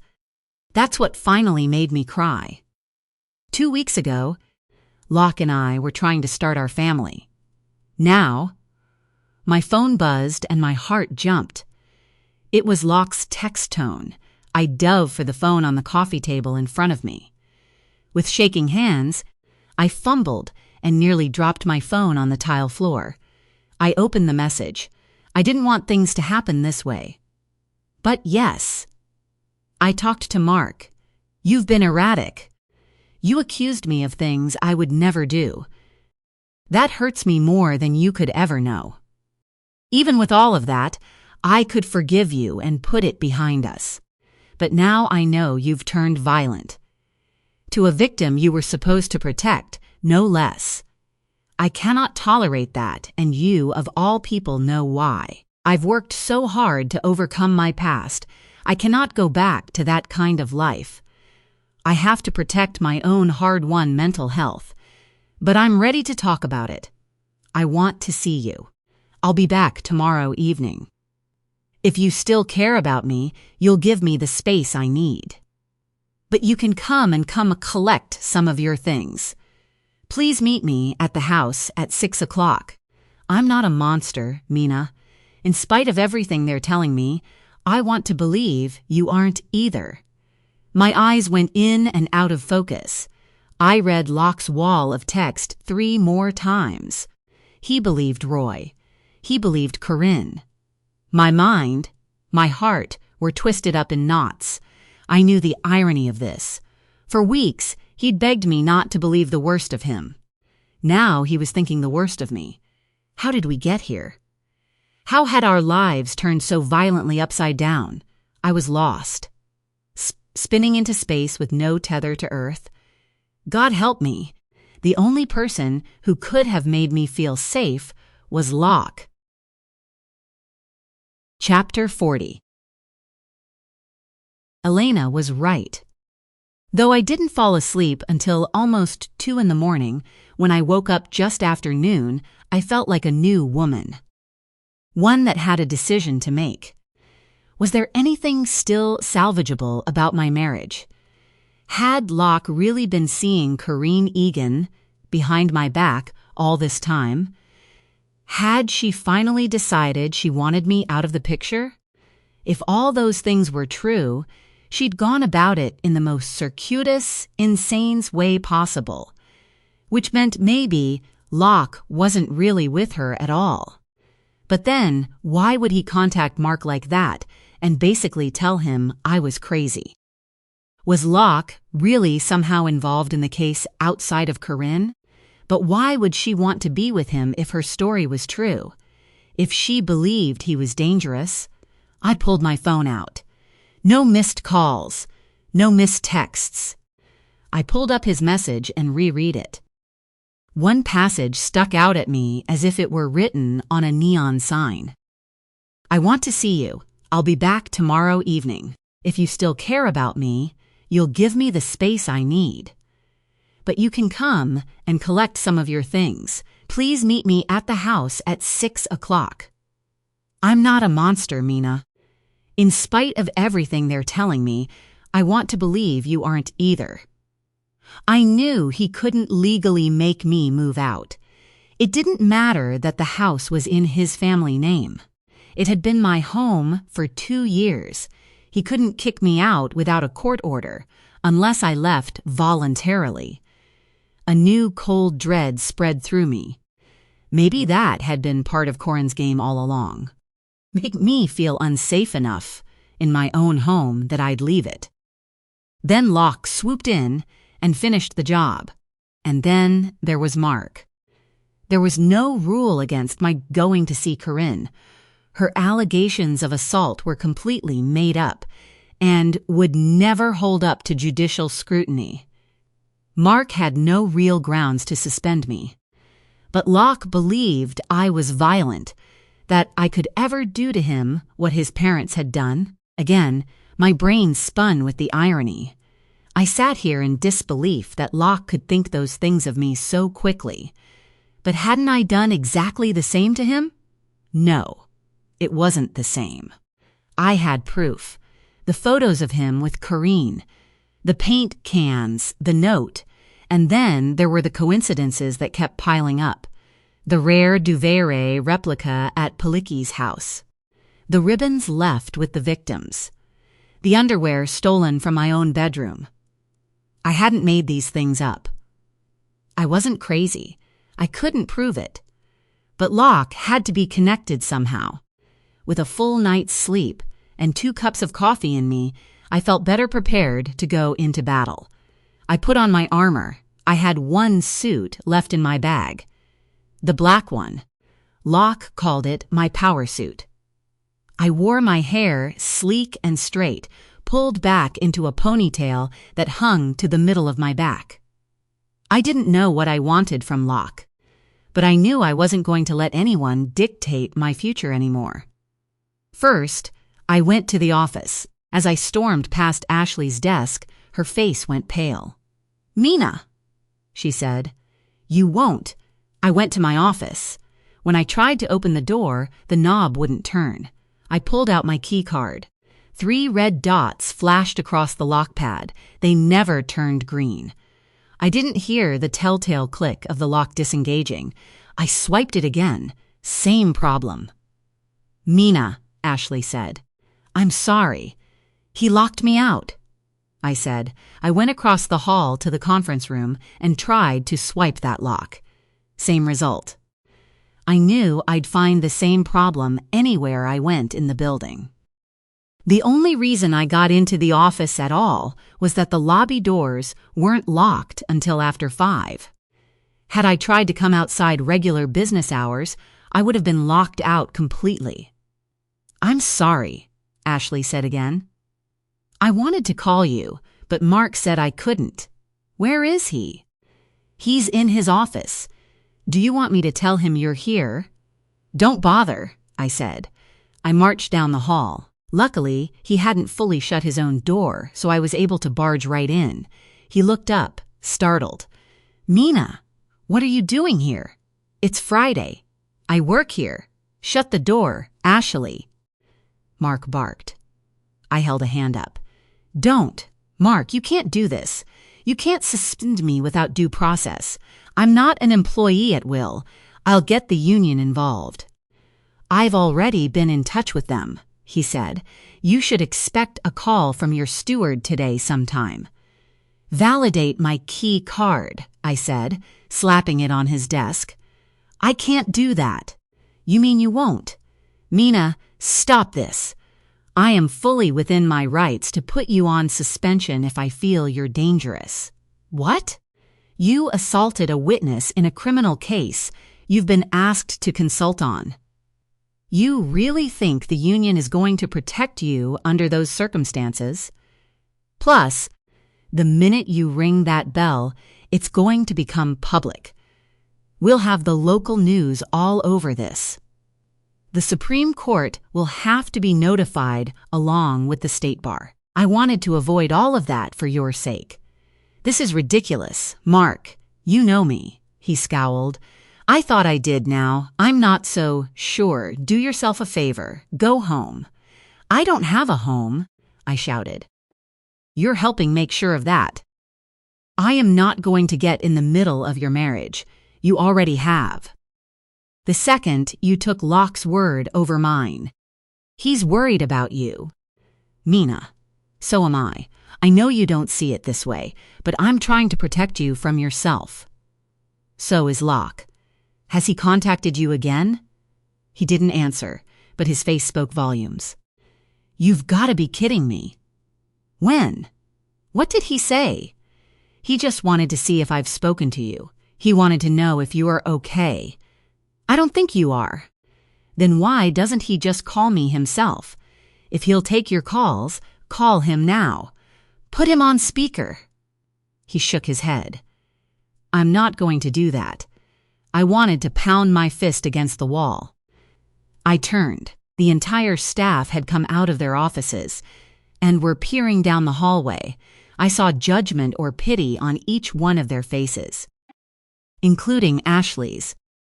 "You need to take some time," Mark said. "I don't want to have you escorted out of the building." I whipped around. "I think that's exactly what you want. I think you've been waiting for this moment for a long time. Mina, please, listen to yourself." I turned back. A few of my colleagues tried to dart into their offices.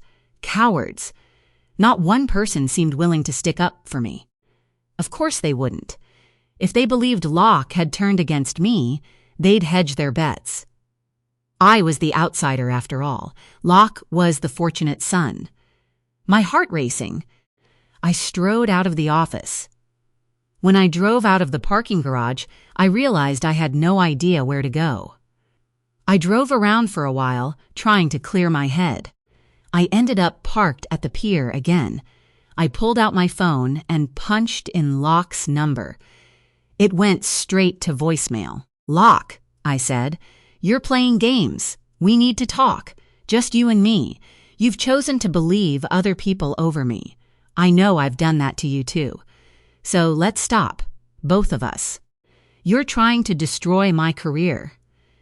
This isn't you. This isn't us. I'd never known him to behave this way. He didn't cut people out of his life easily, especially ones he was supposed to love. He kept the most toxic ones around. I drove around for hours trying to figure out my next move. With each minute, Locke refused to answer me. My anger grew. Growing desperate, I pulled up my contacts and punched in Eli's number. He answered immediately. "Hello, Mina," he said, his tone urgent. "Have you spoken to Locke?" "I was just about to ask you the same thing." "He's not picking up for you either," I asked. "You know I've been really worried about him." I debated what to tell him. I could not risk another person gaslighting me. Eli was my friend, but I would never forget his core loyalty was to Locke. "Yes," I said. "Can I just—" "Eli, if he calls you, will you let me know? I don't want you to feel like I'm putting you in the middle of anything. You were right the other day. Things at work for me have been very difficult. I can't go into the details on it, and I don't want you to betray any confidences you share with Locke, Comsum. But if he's told you something about me, just know there are two sides to everything, okay?" Eli stayed silent for a moment. "Okay," he finally said. "Can I trust you to tell me the truth?" I asked. "Because I have to ask you something. Do you know whether Locke is having an affair?" More dead silence from Eli. It felt like an answer. Had Eli known all along? Is that why Locke hadn't been upset about Eli screwing the event planner in the office? Were they covering for each other this whole time? "Have you seen him with someone?" Eli asked. Not a denial. "I can't." "I'm sorry. I can't give you details, and I know that sounds like a cop-out, given what I just asked you. I don't know, Mina. That's all I can say. But I have to ask you the same thing. If you hear from Locke, will you please let me know? Should I tell him Locke asked to see me tonight? I just could not trust that Eli wasn't covering for Locke. It had been a mistake to call him. I don't know what I hope to accomplish." "What has he told you?" I asked. "I'm sorry. I think I need to stay out of your marriage. I asked you to stay out of mine. I'm his friend. No matter what, tell him that. And I'm his wife, Eli. We said goodbye. I don't know what I expected." Eli wouldn't be on my side. Locke was going to get what he wanted. When we spoke again, it would be on his terms. I drove back to the house. I'd been a fool not to stand my ground. Fury fueled me as I pulled up to the front door. My tires screeched as I came to a violent stop. I clicked the garage door opener. Nothing happened. I clicked it again. Still nothing.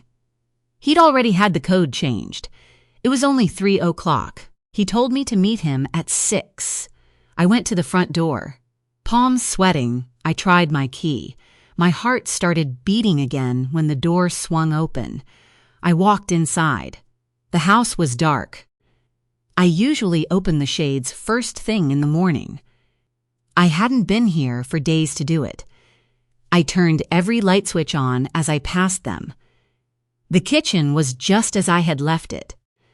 My coffee cup was upside down on the drying rack. My chair had been pulled slightly away from the kitchen table, from when I'd eaten lunch there earlier in the week. I went to the bedroom.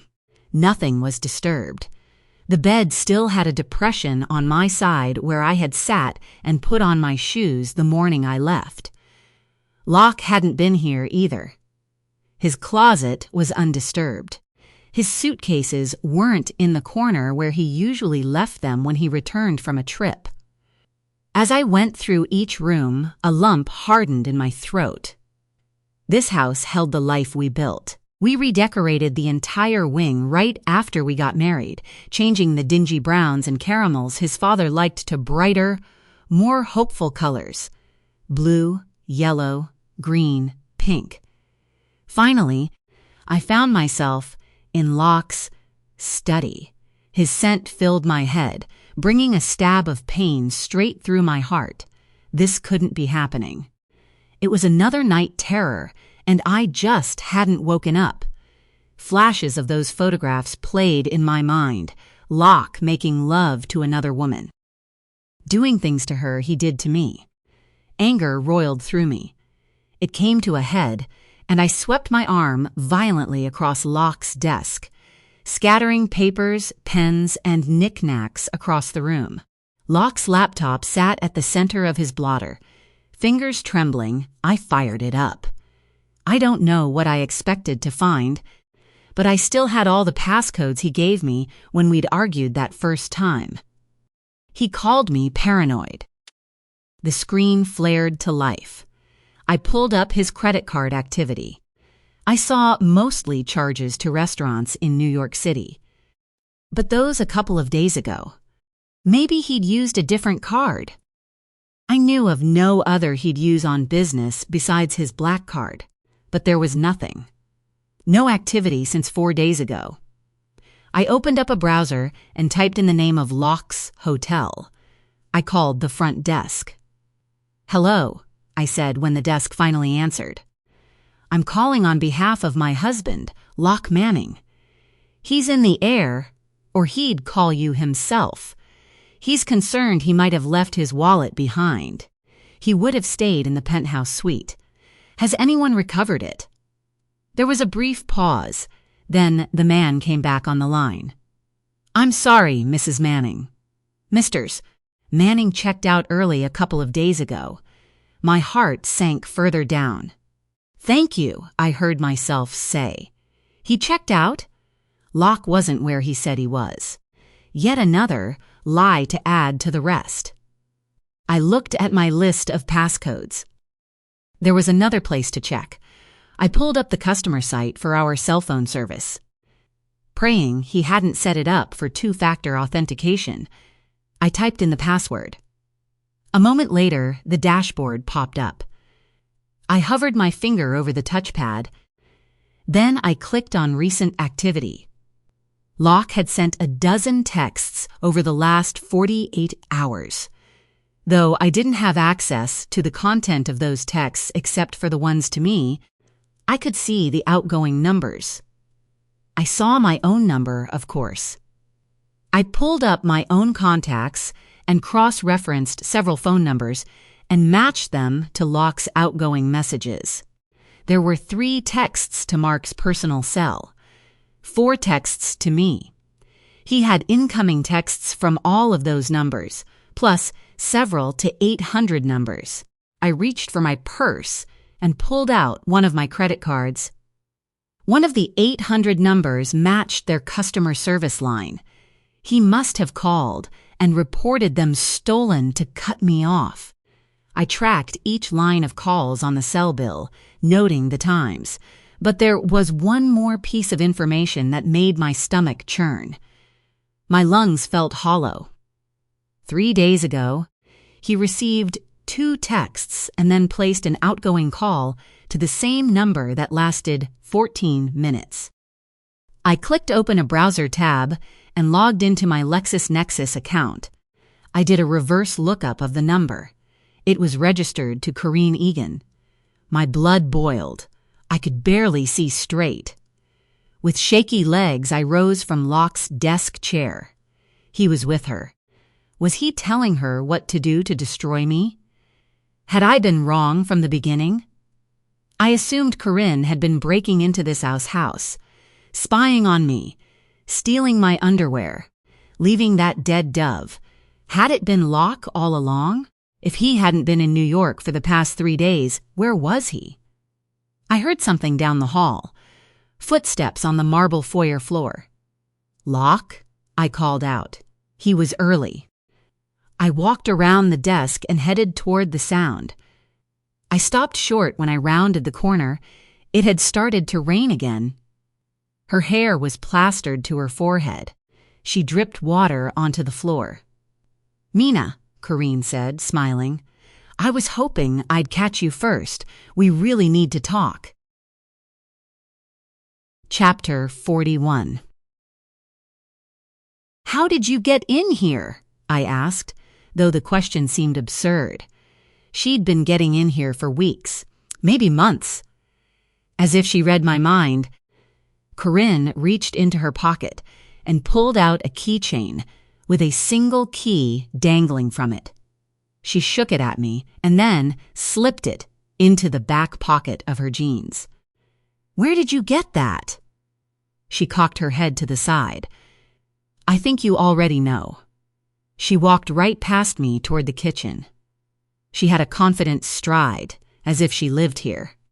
She went straight to the massive marble-topped island and perched herself on a stool in front of it. I half expected her to offer me something to drink. "If you don't leave, I'm calling the police." She raised a brow. "You really think you have any credibility left with the sheriff's department? What do you want?" She rested her chin in her palm. "I want what Locke wants. I want you to pack your stuff and get out of our house." She might as well have driven a semi-truck straight into my chest. It got hard to breathe. I walked into the kitchen. "Locke," she said his name. It was an admission, a validation of everything I'd suspected. They had a relationship. He lied to me. There was some part of me that still didn't want to believe it. My mind became a kaleidoscope of disjointed thoughts and fears. "This is still my house," I said. "I'm not leaving without a court order." She waved a dismissive hand. "Locke will take care of the legalities next week. You're embarrassing yourself. There's still time for you to salvage some of your dignity. Locke doesn't want you." "I want to talk to him. He asked me to come. He wants to see me." "You sure about that?" "He's letting you take whatever you want out of this house. Your clothes. Your jewelry. You didn't pay for any of it. If you want me to help you, I'll be glad to." She knew what Locke texted me. Had she been right beside him when he did it? Had they discussed it together? "Why are you here? Why isn't he?" She rose and walked toward me. "Because he feels guilty. He's not a monster. He did have feelings for you, but you stomped those out when you became violent toward me. He came to his senses and realized he's still in love with me. Face it, Mina, you were the rebound girl." "You came to the police," I said. "You sat in front of a table of law enforcement and accused him of stalking you. You knew what you were doing the whole time. What was the game? To see how I'd react when you mentioned the red ribbon? If you love him, why would you put him at risk like that? What has he really done? If you know, you need to tell me." "I wanted to see for myself," she said. "Understand what Locke saw in you. See how loyal you really were to him if you'd protect him the way I do." "From what? Did you think he killed all those women?" I asked. "Did he?" Her face contorted with rage. "You don't know him at all. You don't deserve him. I knew you didn't. I knew I could prove it. Now Locke knows it too. He's finally woken up. Where is he?" I demanded. "I know what you're thinking," she said. "How could he turn off his feelings for you so quickly? What you've never understood is that you were just a substitute." "You've been manipulating both of us from the beginning," I said. "You were never afraid of Locke, of Matt Woodson. The rest of this has been some sick mind game you've been playing, showing up to be interviewed by Trace. You saw me on the news. That initial press conference. Is that it? Isn't that what I just said? You're supposed to be this hotshot prosecutor," she said. "I suppose it doesn't matter now. Roy put a call out for people with bad experiences on Whisper Match. Then I saw you at that press conference. It felt like fate. It shocked me what a liar you turned out to be." "What are you talking about?" Corinne lifted her arm and pulled back her sleeve. She had a red silk ribbon tied around her left wrist, just like the one I wore. "You knew what this was. And you said nothing. Which is it, Karine? Is Locke a monster or the love of your life? You filed a police report on him 5 years ago. I didn't even know him then. She let out a haughty laugh. That's between Locke and me, I'll admit. We had a bad breakup 5 years ago. I regret filing the police report. I don't regret that it brought us back together, finally. We were always meant for each other. He has a way of taking over your life, doesn't he? You feel like you're the only person in the world when he shines his light on you. But when he turns away from you, the world becomes pretty frigid and bleak. I know that's where you are right now. The sooner you accept what's happening, the easier it will be for you. The note, the paint on my car, the dead dove, that was all you? You were trying to send me a message? Why not just come talk to me? The both of you. Why all of this? Locke's too nice. You know how hard it is for him to cut people out of his life. Even the toxic ones, he always trusts the wrong people. He's never known who his real friends are. He can't see who's truly on his side. You tried to frame him, I yelled. The underwear you brought in. You knew they were mine. What if they had his DNA on them? You're not trying to protect him. You're trying to destroy him. Never. I would never hurt Locke. That underwear was for you, Mina, to see if you'd tell the truth, to see if you would protect Locke. You didn't. You said nothing. The woman was absolutely depraved. Get out of my house, I said. You expect me to believe all this was just his or your way of what? Letting me down gently? It's sick. It's criminal. Her face hardened. Corinne came out from behind the island and stood right in front of me. She turned sideways then and ran a hand over her abdomen. Was there a bulge there? My whole body started to tingle. I didn't want to be cruel, she said absurdly. I know how hard it's been for you trying to conceive. But you need to face facts. I was able to give Locke the thing you couldn't. His child. Why should I believe a single thing you say? You aren't just trying to break up my marriage. You're trying to destroy my life. You need help, Corinne. You knew you didn't deserve to be in Locke's world, she said. Piper tried to tell him. She's been right about you all along. We had dinner with the Shepherds the night before last, actually. They had quite a few things to say about you. Eli could not be more thrilled. Locke is filing for divorce. He feels like he's finally getting his friend back. I don't believe you, I said. She had to be lying. I had just talked to Eli. No. Eli tried to tell me without telling me. What had he said? I'm his friend. No matter what. She shrugged. You can choose to believe whatever you want. Just do it somewhere else. She turned her back on me and walked over to the other counter. It was then that I saw a large envelope near the coffee maker. She picked it up and tossed it to me. I let it fall to the floor. You've been served, Mina, she said. I looked down. Open it, she said. I should have just walked away from her. Maybe called the police like I'd threatened. Instead, I picked up the envelope and tore it open. The caption read, Benton County Circuit Court. Lockwood Manning v. Mina Sobel Manning. Complaint for divorce. My vision blurred. I threw the paper onto the kitchen table. Read it, she said. He's being generous, including whatever personal property you want to take from the house. He's letting you keep your car. He'll give you a lump sum payment of $100,000. That's $50,000 for each year you were married. Something broke inside of me, her smug look, her cruel words. Talking to me as if she knew who Locke was. For the last 2 years, I'd shared every intimate detail of my mind, body, and soul with this man. And he had shared the same with me. She was lying. This could not be how my marriage ended. She was a stranger. He was a stranger.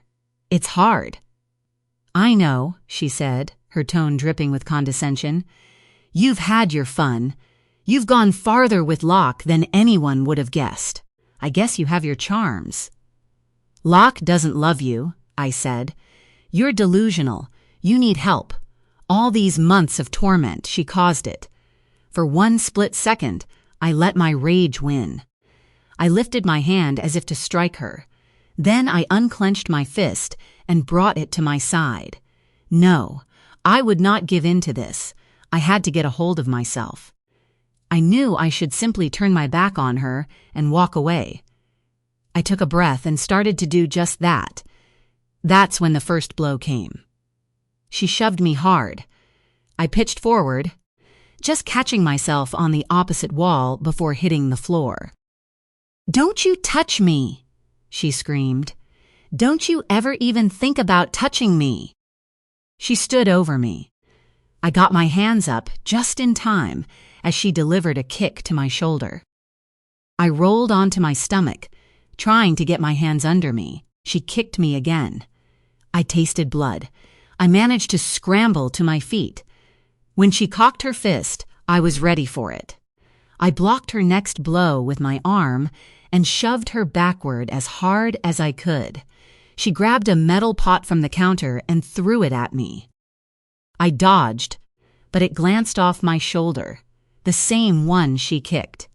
"Stop!" I yelled, but Corinne had become a different creature, one fueled by wild fury.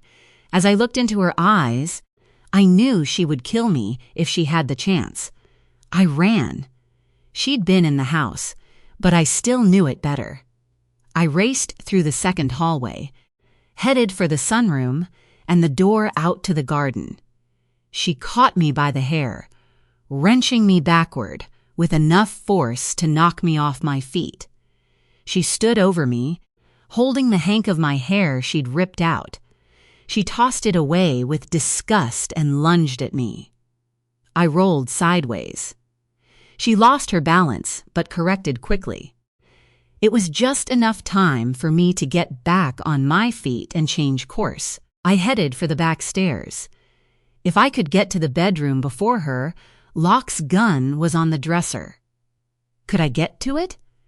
Could I lock the door and escape from the balcony? She was on my heels as I staggered up 2 stairs at a time. She pulled my ankle and dragged me down 3 steps. My knee exploded in pain, but I kept going. "I want you to die," she shrieked, as if that weren't already obvious. I got to the top of the stairs. She dove at my legs, bringing me down. I rolled over. Corinne stood over me, holding a butcher's knife I never even saw her grab. She really was going to kill me. I threw my hands up, shielding my face just as she brought the blade down, 2-handed. RRGGH! It was a guttural, deep scream coming from behind Corinne. I saw a blur of black slam into her shoulder. Corinne pitched violently sideways, slamming into the wall. Locke stood behind her, heaving, sweat pouring down his face. "Mina."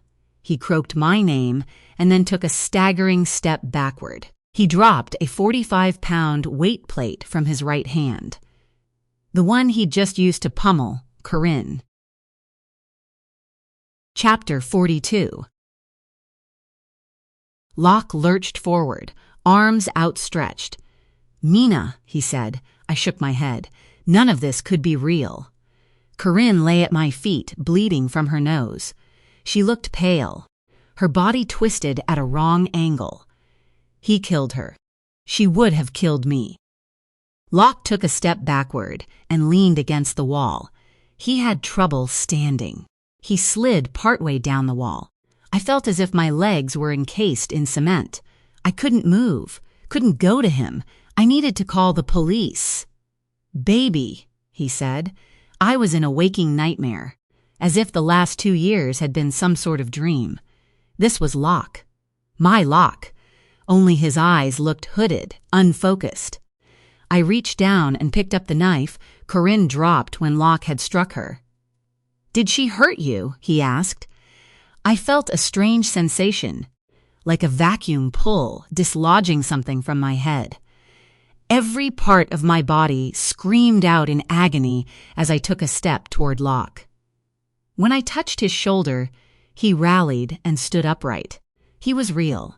Flesh and blood. He was here. He put an arm around me, leaning against me for support as we walked down the back stairs together.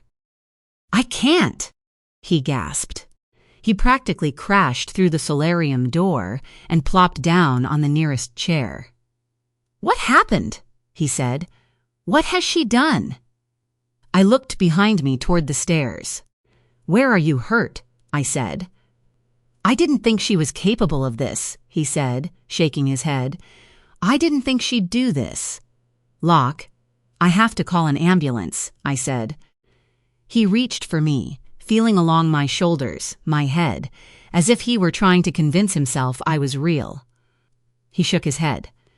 My brain and heart were at war. I wanted to pull him into my arms. I wanted to wash away the last few months. But I couldn't unsee what I'd seen. "I tried to stop her," he said. "This isn't what I wanted. I thought I could talk her out of it." "What are you talking about? Are you with her? Are you really with her?" "Those things you said." The divorce papers. Locke's eyes went in and out of focus. He clung to me as if he thought he might drift away if he didn't. I wasn't so sure he was wrong. "Mina," he said, "listen to me. I don't know what she's told you. I don't know what she's done. I thought I had it all under control." "Locke," I said, more forcefully. I shook him slightly. "What are you talking about? I have to call for help." "I don't know if she's dead." "She's out of her mind," he said. "I didn't think she was capable of all this. Of hurting you. I knew she needed help. I should have told you about her." "You're Matt Woodson," I said. I wanted to hear it from him. "You're involved with her. You knew what she was doing. You lied to me." He dropped his chin to his chest. "You have to let me explain. I didn't know what she was. She twisted it all. She hurt you. She was going to kill you. Baby, I tried to get to you. I thought I could keep her from you. She put something in my drink. She's crazy. Don't you see that?" His words slurred. He started to lean sideways, about to take me down with him. "Stand up," I said. "Locke, don't go to sleep. You have to stand up and walk. I'm calling an ambulance. I'm calling the police." With my help, he got to his feet. He let go of me and walked ahead of me into the kitchen. "I need a glass of water," he said. I went to the sink and threw the knife in it. I opened the cupboard and took out a glass.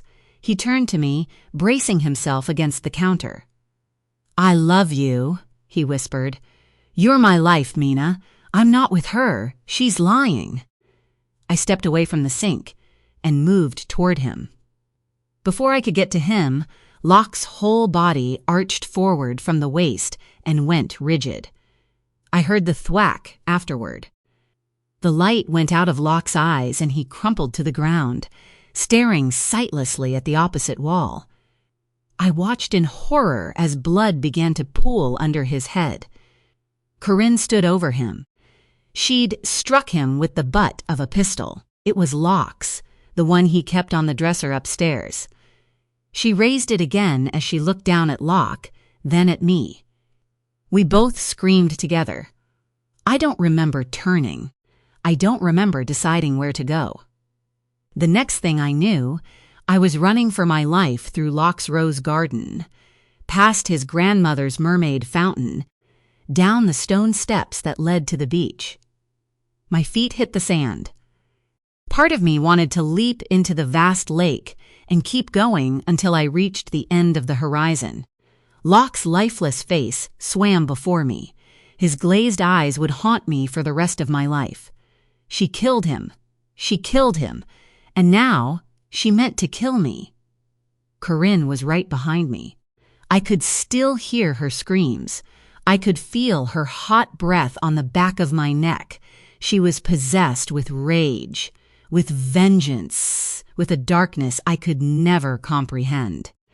I braced for the gunshot that never came. But she had me, throwing the full weight of her body on top of mine. She pushed me to the ground, face first. Sand filled my nose and mouth, choking me. I flailed as hard as I could, trying to throw her off my back. But it was no use. The waves came in, and I was submerged. Somehow, I was on my back, looking up at Corin's face through the water. I tried to hold my breath. She was going to drown me. I saw Locke's face. He held a hand out to me. Complete calm settled over me. It would have been so easy to just go to him, even though I knew the vision wasn't real. But my body rebelled as the water filled my throat. I brought my knee up as hard as I could. It landed between Corin's legs, knocking her off balance for the instant I needed. She clawed at me as I stumbled to my feet. I kicked back, choking, sputtering as I struggled to expel the water from my lungs, but somehow I got my legs under me and ran again. I screamed. Someone had to hear me. I knew how well sound carried along the water. From the corner of my eye, I saw Corinne still kneeling at the water's edge. I put as much distance between us as I could. I vaulted up the steps, heading back to the house. I heard screaming, but kept moving. I got to the door at the back of the garage. I tried to turn the knob. It was locked. There was no other entry to the house on this side. She was coming. I could feel it. Maybe I should have kept running down the beach.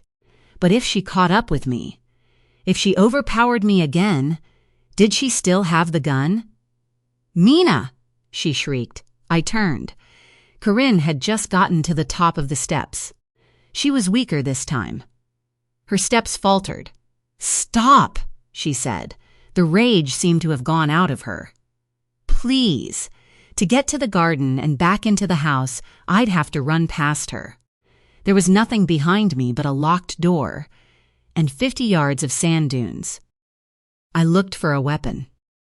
There were rocks on the ground. I picked up the largest I could fit in one hand and took a step toward her. She smiled. She reached behind her and grabbed something out of the waistband of her jeans. That's when I saw the gun. Blood poured from an ugly gash in her temple. She had to be running on pure adrenaline. "You're hurt," I said. "We need to call an ambulance." How could Locke say those things about me? I'm not crazy. He loves me. He's lying to you. I held my hands up. There was nothing to hide behind. I could run, but she'd have a clear shot at me. "I know," I said, changing tactics. She had every opportunity to shoot, but hadn't taken it. Maybe there was still hope. "I'm sorry. I should have listened to you. I'll do what you say. Locke isn't who I thought he was either." She shook her head and aimed the gun at me. I saw her pull the trigger in my mind's eye. What would it feel like to be shot? What if her aim wasn't good? What if she didn't kill me outright? Strange things go through your mind when you're staring down the barrel of a gun, it seems. "He loves you." I tried again. He thought I was going to hurt him. He was just saying what he thought I wanted to hear. "You were right, Corinne. I'll leave." He said I was crazy. Why would he say that? I'm not crazy. He's wrong. PJ and Sylvie are wrong. I took a step forward. Corinne put both hands on the gun. I froze. "You have everything," she said. "You don't even know it. You can write a check for anything you want. You don't know what it's like to be poor. I bet your parents did everything for you. Came to all your recitals or games or whatever you were good at. You can't have Locke too." "No," I said. "My life isn't what you think it is. My parents are dead, Corinne. A horrible mistake. One I've lived with my whole life. I know what it's like to wish you could undo the past. Don't you understand? I don't have anyone." Locke is my only family." "He's mine!" she shrieked. "Please let me help you," I said. "I don't want your help. You don't know what I've been through for him. Do you know what he wanted to do to Locke? What he'd still do if he could? He wanted me to hurt Locke. Oh God, forgive me. Now I have. He knew I had it in me. I broke my promise. He? Who, Corinne? Who wants to hurt you? Who wanted to hurt Locke?" She shook her head violently. "I'd never let him. Never. I told him I was done. I told him I'd tell everyone who he was if he ever tried to hurt Locke. I kept all my promises." "To who, Corinne?" "He was so jealous. Locke would have done anything for him. But it didn't matter. I saw into his soul. It was pure black. I didn't know what he'd do. I swear I didn't know what he'd do. I just wanted him to leave us alone. I know. You did the best you could." What was she talking about? Who was she talking about? Was there someone else who had done all the things I thought Corinne had done to me? To Locke? He said he'd kill me. I didn't care. But when he said he'd kill Locke, "It's okay," I said. "He's dead. I killed Locke." "I killed him," she cried. "But he said those awful things. He said I was crazy. I'm not crazy. I just wanted Locke to save me. I just wanted Locke to see what I saw. I wanted to protect him, and I did. Now he'll never know it. I didn't mean it." What did she want Locke to see? Who did she think she protected Locke from? She raised the gun, aiming straight for my head. "Come inside, Corinne," I said. "We can figure this out." "It's too late," she said. "Locke's dead because of me. Now I'm dead anyway. I can't take it back. I want to take it back." Then she lowered the gun. Everything seemed to happen in slow motion after that. She took a step back. Then another. Then I realized what she was about to do. "No!" I shouted. But she took one more step back until she was at the very edge of the bluff. She dropped the gun off the edge. She stretched out both arms as if she were an angel. Then Corinne fell backward into nothingness. Chapter 43. Is he dead? Roy Dennison sat across from me. I'd seen this room 100 times, but usually from the other side of the window. I supposed Mark Gilchrist sat behind it now. Probably Sheriff Rafferty, too. "I don't know," Roy said, "but I'm still the one asking the questions. We'd been here all night. I could see the sun just starting to rise from the window across the hall." I lifted my wrists, showing him the cuffs. One of the deputies repositioned them so my arms were in front of me, but wouldn't remove them. "Are these still necessary? What do you think I'm going to do to you?" Roy sighed, but reached over and unlocked the cuffs. I rubbed my wrists and sat back. "Go through it again," he said. "Why? I've done it twice already, plus the night I came to your house. Do you think I'm going to change my story, slip up? I know how this works. Do you? Because right now, all I can see is you've been lying to me from day one. The second Corinne Egan told her story, in front of you, you should have come to me. Told me about Locke's proclivities and what you suspected. If you'd done that, maybe they'd both still be alive right now." "Is he dead?" I asked again, more desperately. I had watched as 2 stretchers were wheeled out. Corinne had been pronounced dead at the scene.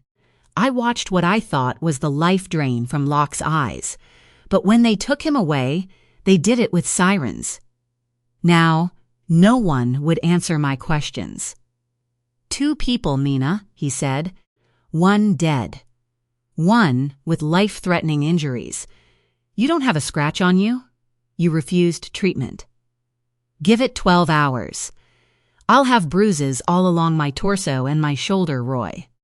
I told you. Corinne jumped off that bluff. I didn't push her. Before that, she had a gun pointed at me. If your deputies haven't found it at the bottom of that bluff, they're not looking hard enough. You think I tried to kill Locke? I don't know anything anymore, he said. Yeah, you do. You're accusing me of hiding something. Except I did come to you. I told you everything that's been going on. I gave you photographs. You didn't believe me. Instead, you gaslighted me and took the word of a woman who was tragically unstable. She as much as admitted to me that she was the one who painted my car, left that dead bird for me, sent the photos. I told you, I warned you, you know me. I thought I did, he snapped back. You sabotaged the task force, Mina. I want to know why. I rolled my eyes. We were getting nowhere. He read me my rights. He cuffed me and dragged me into this interrogation room. But he hadn't yet arrested me. He was trying to catch me in some lie. I knew Roy well enough to know there was something else going on, something he wasn't telling me. How did I sabotage it? Daniel Palicki murdered Jade Darby, Lara Pascoe, Gretchen Small, and Fiona McBride. Something flickered in Roy's eyes. He was good at this. His colleagues called him a human lie detector test. I knew he knew I was telling the truth, but he wasn't. I felt it in my bones. What? I asked him. You might as well tell me. We know each other far too well for games, Roy. He slapped a hand on the table. Fine. Last night, we found Fiona McBride's cell phone buried in a plastic bag behind a loose brick in Palicki's fireplace. And the digital forensics came back on Palicki's phone. A couple of interesting things popped up. I was looking for you. You weren't answering your phone. Then you place a 911 call from your residence. I show up. I see Karine dead and Locke nearly dead. And you, with not a single satisfying answer as to what happened. Your satisfaction isn't my problem, I said. What do the phone forensics have to do with me? They don't, he said. They have to do with your husband. I froze, not even daring to take a breath. Lockwood Manning was listed as a contact in both Daniel Palicki's and Fiona McBride's phones. The walls closed in. The overhead lights seemed to flicker and darken. What was he saying? She said she protected him, I whispered. What? Karine kept saying someone was trying to hurt Locke. That she protected him from someone. She wasn't making sense. What's that supposed to mean? I don't know, but she said it over and over. Someone was trying to hurt Locke. It's Karen's phone you should check. You can see where this is giving me a problem, he said. I've got a serial killer out there who leaves silk ribbons as a calling card. The same ribbon around your own wrist. And the man you said gave it to you is somehow acquainted with both the accused killer, one of his victims, and a dead woman at the bottom of that bluff. There was a knock on the door. Deputy Lennon poked her head in. Roy, she said, I'm sorry, but you asked me to interrupt you if... Roy put a hand up, silencing her. He excused himself and went out into the hall for a moment. When he came back, he sat back down in front of me. The hospital called, he said. Your husband is waking up. A thunderclap went off in my head. Locke woke up. Locke was alive. He's asking for you, Roy said. I rose slowly to my feet. Roy, I said, if you had something on me, you'd have arrested me by now. You think I withheld evidence? Charge me. You think I killed Karine Egan? Charge me for that. But until you do, I'm walking out of here, Roy grunted. Then he grabbed his keys off the table. Come on, he said. I'll take you to him.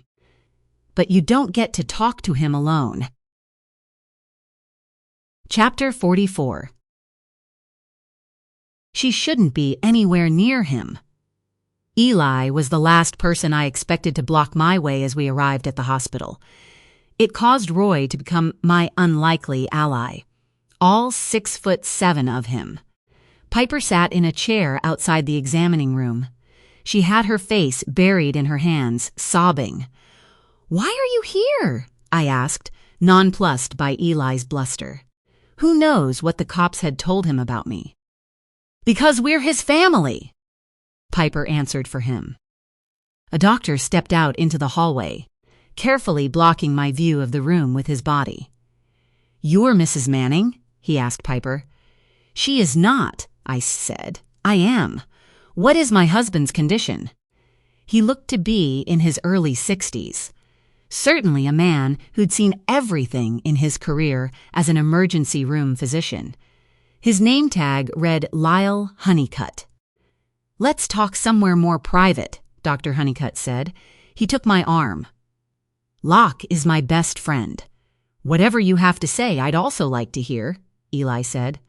"Sorry," Honeycutt answered. "I can only speak to his patient advocate.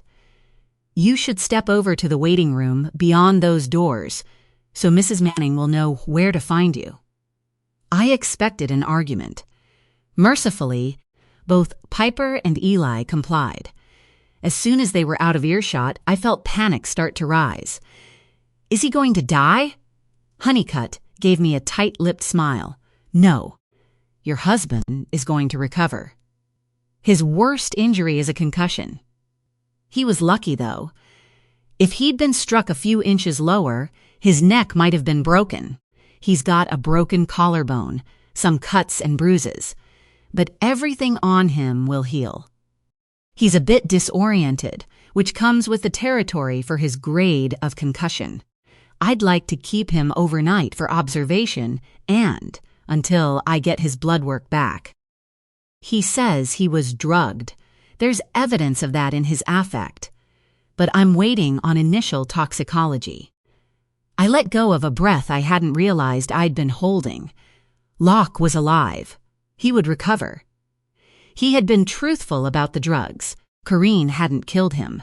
I felt a stab of horror that Corrine never got to know that. "Can I see him now?" Honeycutt gave me a more genuine smile. "He's been asking for you. Try not to agitate him. I don't love his blood pressure." "Thank you," I said. I touched Honeycutt's sleeve and headed for the exam room door. "Mina," Roy barked, "I need to talk to Locke before you do. You understand this is still an ongoing criminal investigation." Honeycutt gave each of us a look, then stepped away. "Fine," I said, "but I'm in the room when you do. I don't care what you'd rather. I didn't wait for him to argue with me. If he wanted to stop me from going into that room, he'd have to handcuff me again." I turned the knob and went to my husband. I gasped when I saw him. The side of Locke's face was grossly swollen, making him almost unrecognizable. I replayed Dr. Honeycutt's words. Everything on him would heal. "Locke?" I said. He turned his head toward me. He tried to raise his shoulders off the bed. The effort made him grunt. I rushed to his side and pulled up the wheeled stool Honeycutt had left behind. "Mina," he croaked. "It's you? Is it really you?" "Of course," I said, smiling. "Who else would it be?" Roy stood against the wall, looming like a colossus. Locke looked his way, then settled back against his pillows. He didn't ask Roy to leave. It seemed he wanted him to hear what he had to say as well. "You're okay?" Locke asked. "She didn't hurt you." I shook my head. "Nothing that won't heal. Same prognosis as you just got." Roy stepped forward. "Mr. Manning," he said, "I know you want to catch up with your wife, but there are some questions I need to ask you about what happened." Locke closed his eyes and nodded. When he opened them, he reached for my hand. Something in me hesitated. It was as if his touch could shatter some spell, bring reality slamming back into me. "I was abducted by Corrine Egan," he said. "What day is it?" "May 17th, I answered. Locke squinted as if thinking actually hurt his brain. "I flew back on the 14th. It's been 3 days? Mina, I'm so sorry. I didn't know who she was. Corrine? Roy asked before I could. Are you saying you'd never met her before? No, Locke said, coughing. I reached for a cup of water at his side and brought it to his lips. I knew her. I just didn't know her real name was Corrine until 3 days ago. Where did you meet? Roy said, his voice dropping to a lower, grimmer tone. Locke kept his eyes fixed on mine. Originally, I met her online through Whisper Match about 5 years ago. We had a brief romantic relationship. Stop, I said. Locke, you don't have to do this.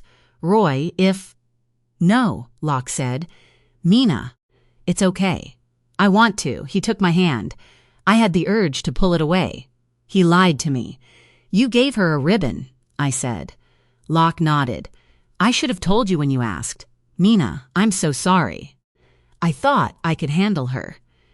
What happened? I asked. Just what I said.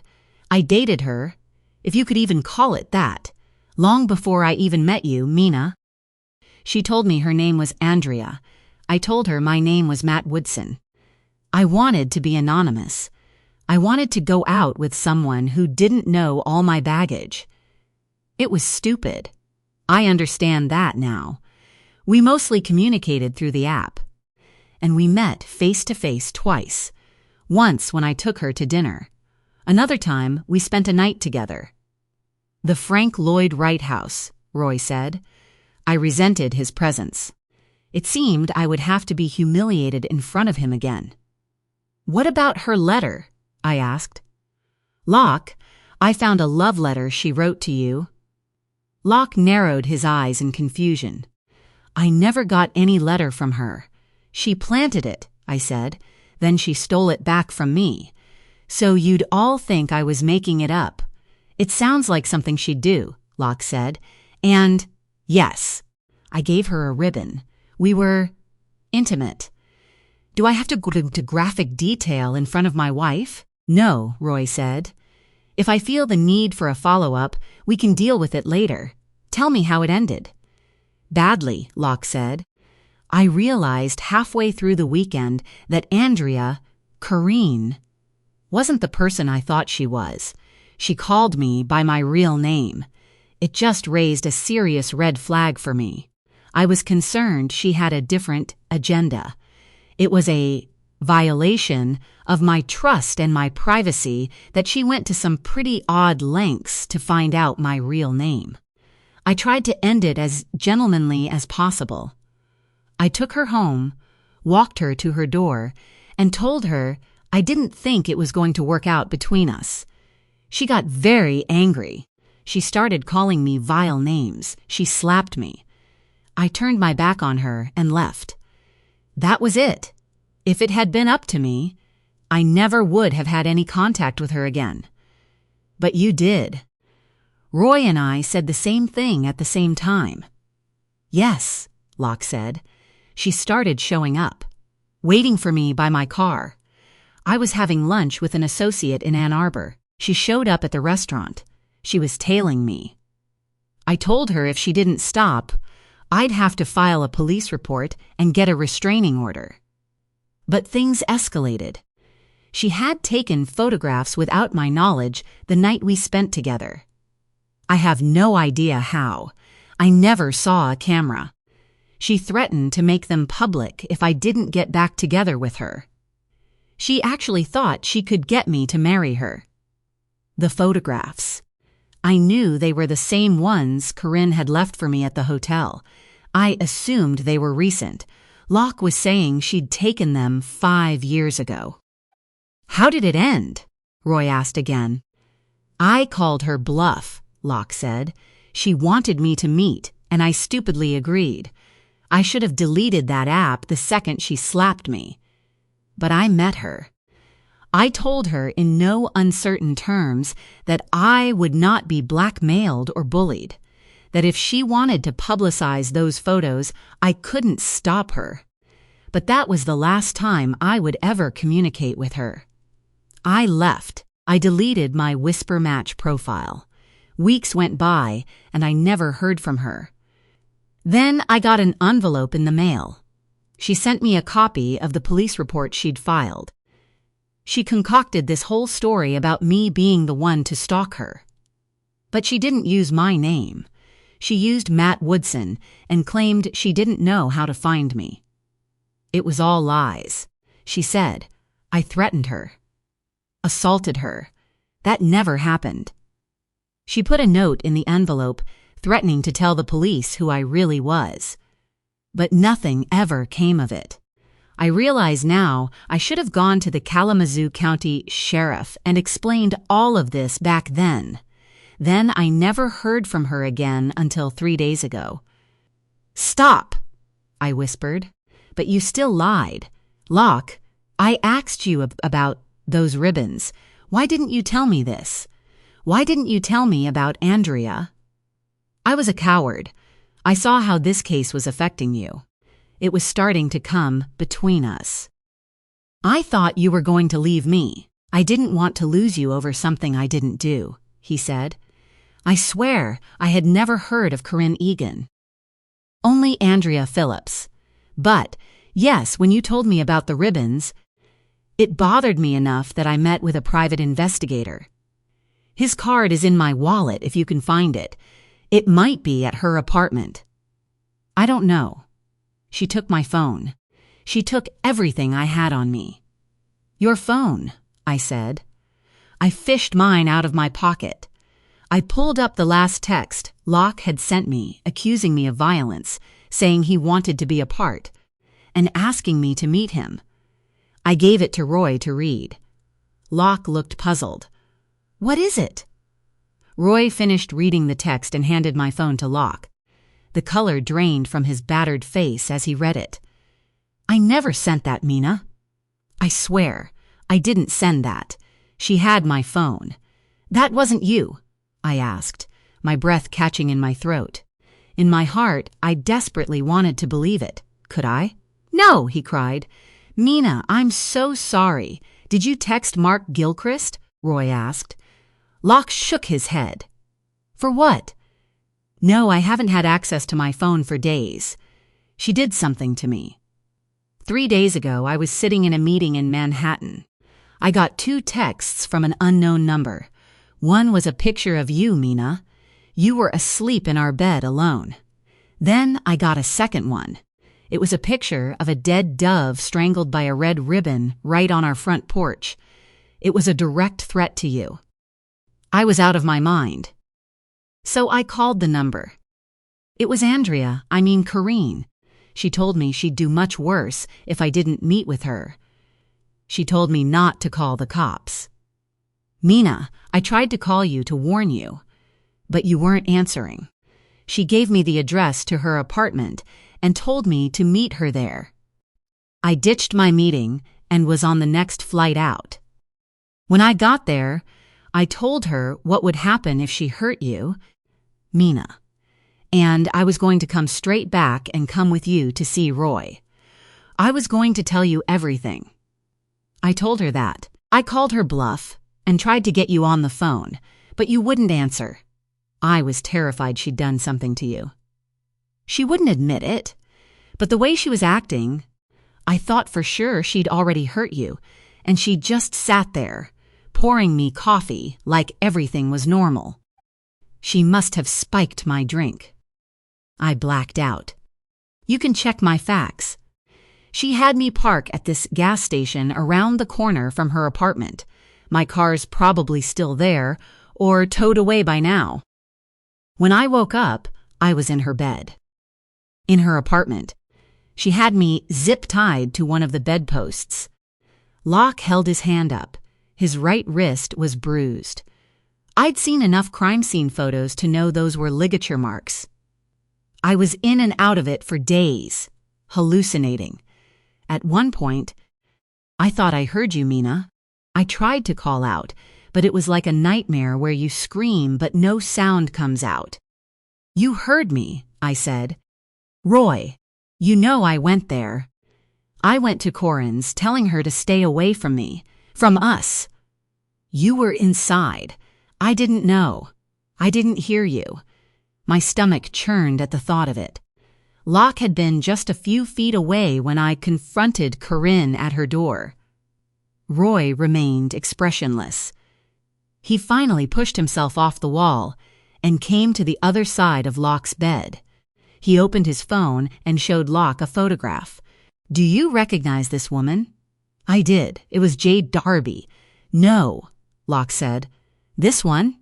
Roy flipped to a second photo, one of Laura Pascoe. The lawyer in me came roaring out. "You do not have to answer any of these questions." Locke looked at me with pure confusion. "I don't know this woman either. What does this have to do with me?" "What about this one?" Roy swiped to the next photograph of Fiona McBride. Locke turned his head. His eyes widened as he focused on the picture. "Fiona," he said. "That's Fiona McBride." The room started to spin. "Where do you know this woman from?" Roy asked. We dated. Corinne was the second woman I connected with on Whisper Match. Fiona was the first. We dated for a couple of months. When was the last time you saw her?" "Locke," I said. "It was a few months before I connected with Corinne. Fiona ghosted me for a while. Then I got a text from her saying she was leaving town.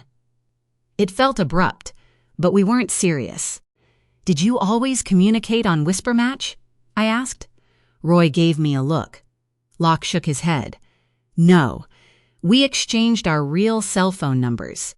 We were getting serious until she just stopped answering my texts." "I know her," I said as something clicked in my mind. I don't know her. I know where I saw her." "There's a picture of you with her in one of those albums in your study." I remembered it now. The photo I took out of Piper, Eli, Locke, and his date. The girl with the blonde pixie cut. "It was Fiona McBride." Locke nodded. "I took her to a fundraising event. Piper liked how she looked in her dress that night, so she asked if we could all pose for a photo." Roy pulled up a fourth photograph of Daniel Palicki's mugshot. "Do you recognize him?" Locke had seen him before, I was certain. Palicki's face had been splashed all over the internet. Locke took Roy's phone from him but didn't answer. "Daniel Palicki," Roy said. "Do you have any explanation as to why a suspected serial killer would have your number in his phone?" "What? No? Are you kidding?" "He killed Fiona McBride," I said. "An arrest was made a few days ago." "He's changed his look a few times," Roy said. "But we found this photo in his phone as well." He swiped his phone screen. Locke tilted his head as he studied the next photo. "I don't understand." Then, slowly, his face changed. His jaw slackened. His skin turned green. He didn't have to say anything for me to know what he was thinking. "You do know him," I said. "Locke, what did you say his name was?" "Palicki," I answered. Locke was shaking. I grabbed Roy's phone. The picture was one I'd seen before, framed in Locke's office. Eli had pointed it out. In the photo, Locke stood with his arms around 3 teenage boys. Among the first, he'd tried to help with Bennett's place before the shelter was built. Eli told me Locke had brought them all into his own home. Our home. His lost boys. The ones who didn't make it. The one who stood closest to Locke was virtually unrecognizable from the man he later became.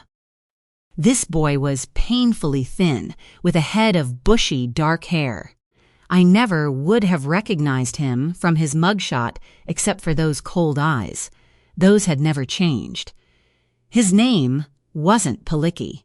That's not what I knew him as. He was Danny Preston.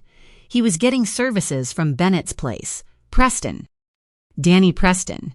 Daniel Palicki. "You never verified his name?" Roy asked. Locke shook his head, his eyes going red from shock. "Why would I? He was a 14-year-old kid. He didn't have a driver's license or a work permit. He was living on the street when I found him. I tried to save him. I couldn't. He was so angry with me. He blamed me for not being able to stay clean. Ellie said he vandalized the house. I said, that's why he was kicked out of the program. Roy, this was before the Bennett's Place complex was built. Preston, Palicki was living in Locke's house for months. That's why Locke's number is still in Palicki's phone. Call Washtenaw County. Have someone tell Palicki that Locke and I would like to speak to him. I looked back at Locke. The horror in his expression melted into understanding. For his part, Roy looked even more confused. I felt sick to my stomach as I realized the truth. Roy, I said, I'm pretty sure Daniel Palicki had one last victim. What? Who? Roy said. I gripped Locke's hand. Corrine Egan. Chapter 45.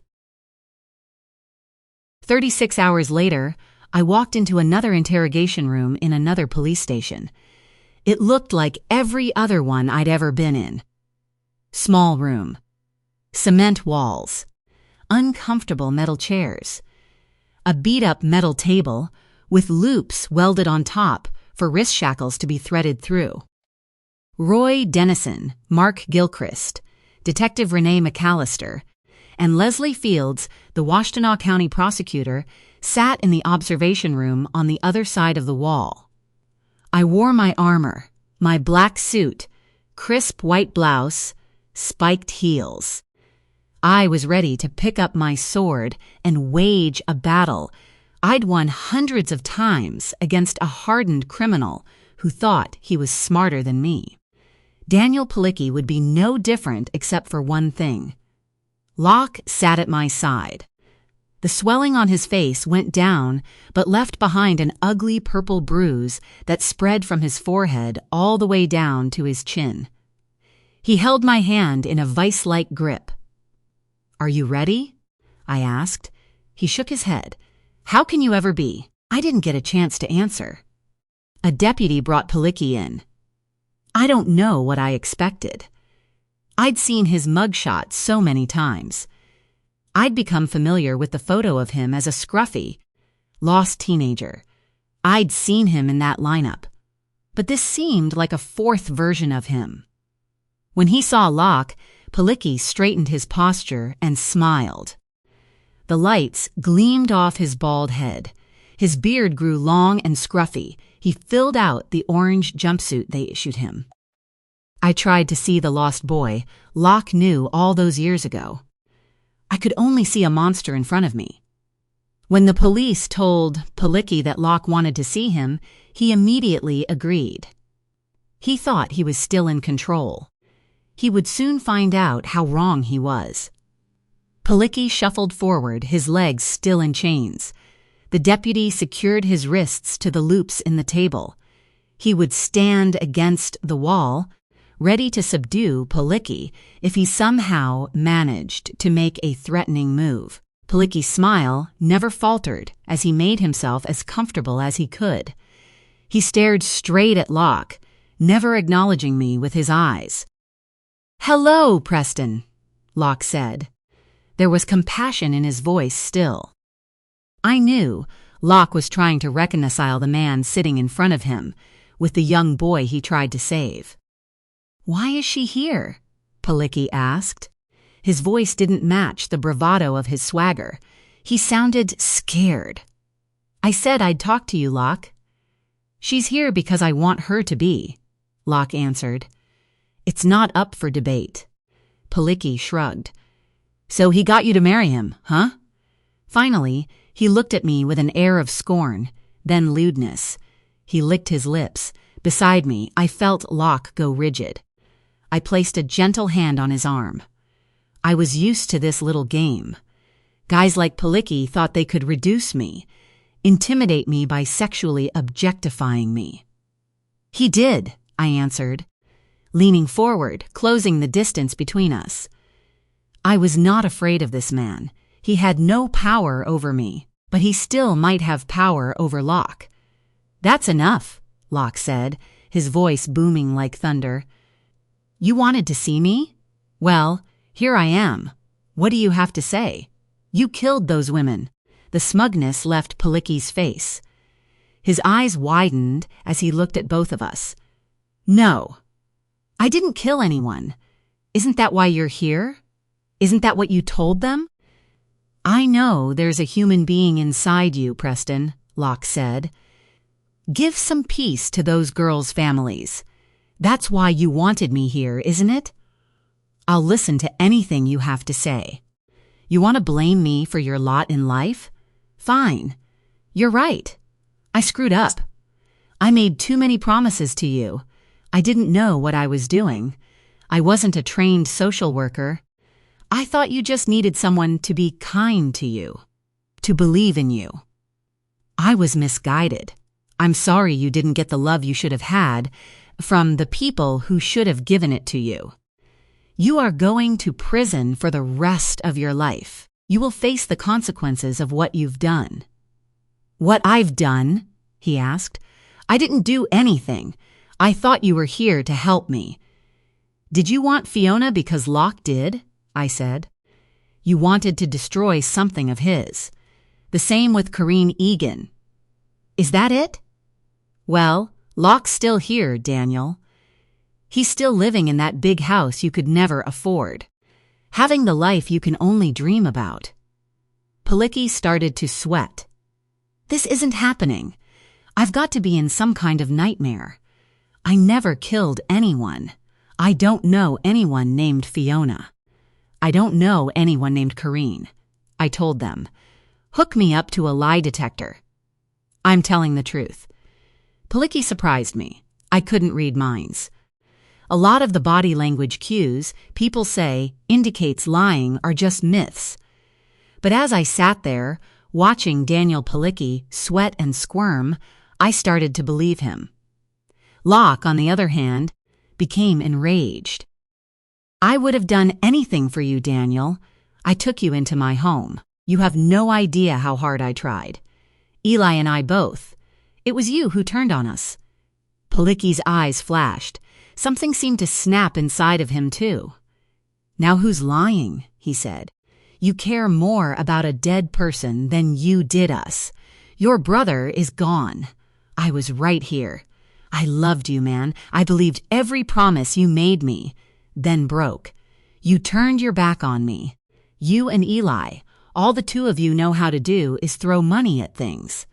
Eli, you don't even know who your friends are. No more lies, Locke shouted. My home. You violated my trust. They know it was you. Mina told me your DNA was in one of your victims' cars. Her blood was in your house. Don't you dare bring up Bennett's name to me. You're perverted. You took something that means something to me. You hung it on the wall in your bedroom. A place where you committed your horrors. My wall? You mean that stupid painting? That's what you think. I loved that painting because you did. When you told me what it meant, I wanted to think we could be like that too. Connected. Because you promised we would be, that I could always count on you. Call on you. I thought you were finally going to honor that promise today. You're a fraud. As Locke and Palicki shouted at each other, something Palicki said rang in my ears on repeat. You don't know who your friends are. Corinne had said almost the exact same thing. He always trusts the wrong people. He's never known who his real friends are. He can't see who's truly on his side. This wasn't supposed to happen. I should have been able to detect something in Palicki. Some small crack in his story. But he was relieved when we walked in, if only for a moment. He always trusts the wrong people. You don't know who your friends are. My heart felt ready to burst. I vaulted out of my seat and practically ran into the observation room. What are you doing? Dennison asked. This is going nowhere.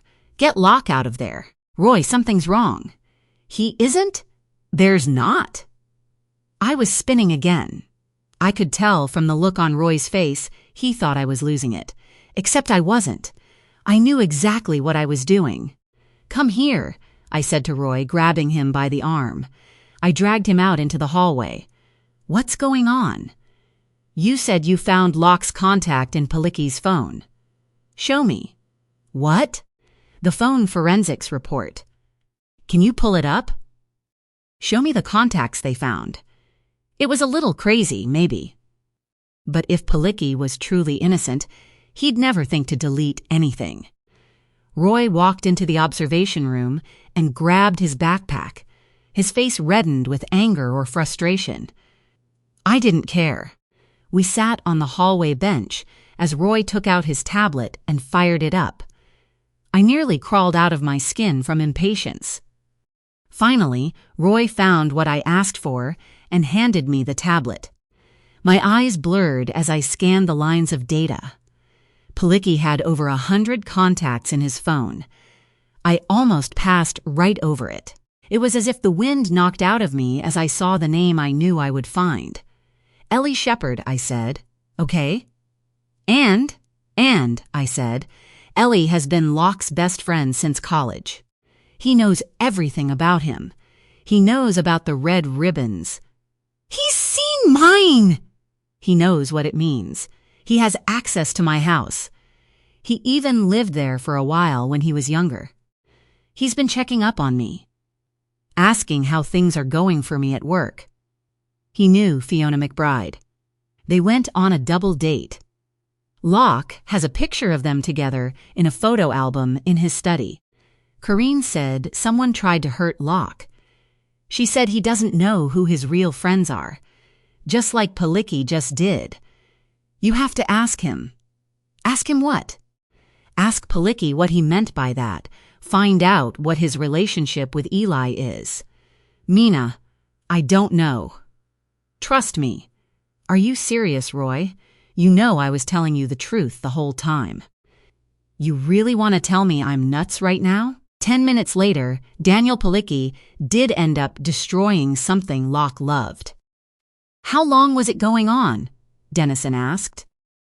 This time, Locke and I sat in the observation room. "He would call me," Daniel said, "when he wanted certain things done. A lot of it had to do with him sneaking around on his wife. He had me follow her a couple of times. Make sure she wasn't headed home. He'd pay me $100 here and there. Just enough to keep me going." "What else did he have you do?" "One time he asked me to set up a video camera and take some pictures. It was at this rental house in some hick town outside Kalamazoo. I was going to say no. It was sick. I thought it was going to be him and some chick he was with. He paid me a lot that time, more than he ever had before. $1,000. "Who did you take pictures of, Daniel?" Roy asked. "It was Locke and some girl." Roy had his tablet on the table between them.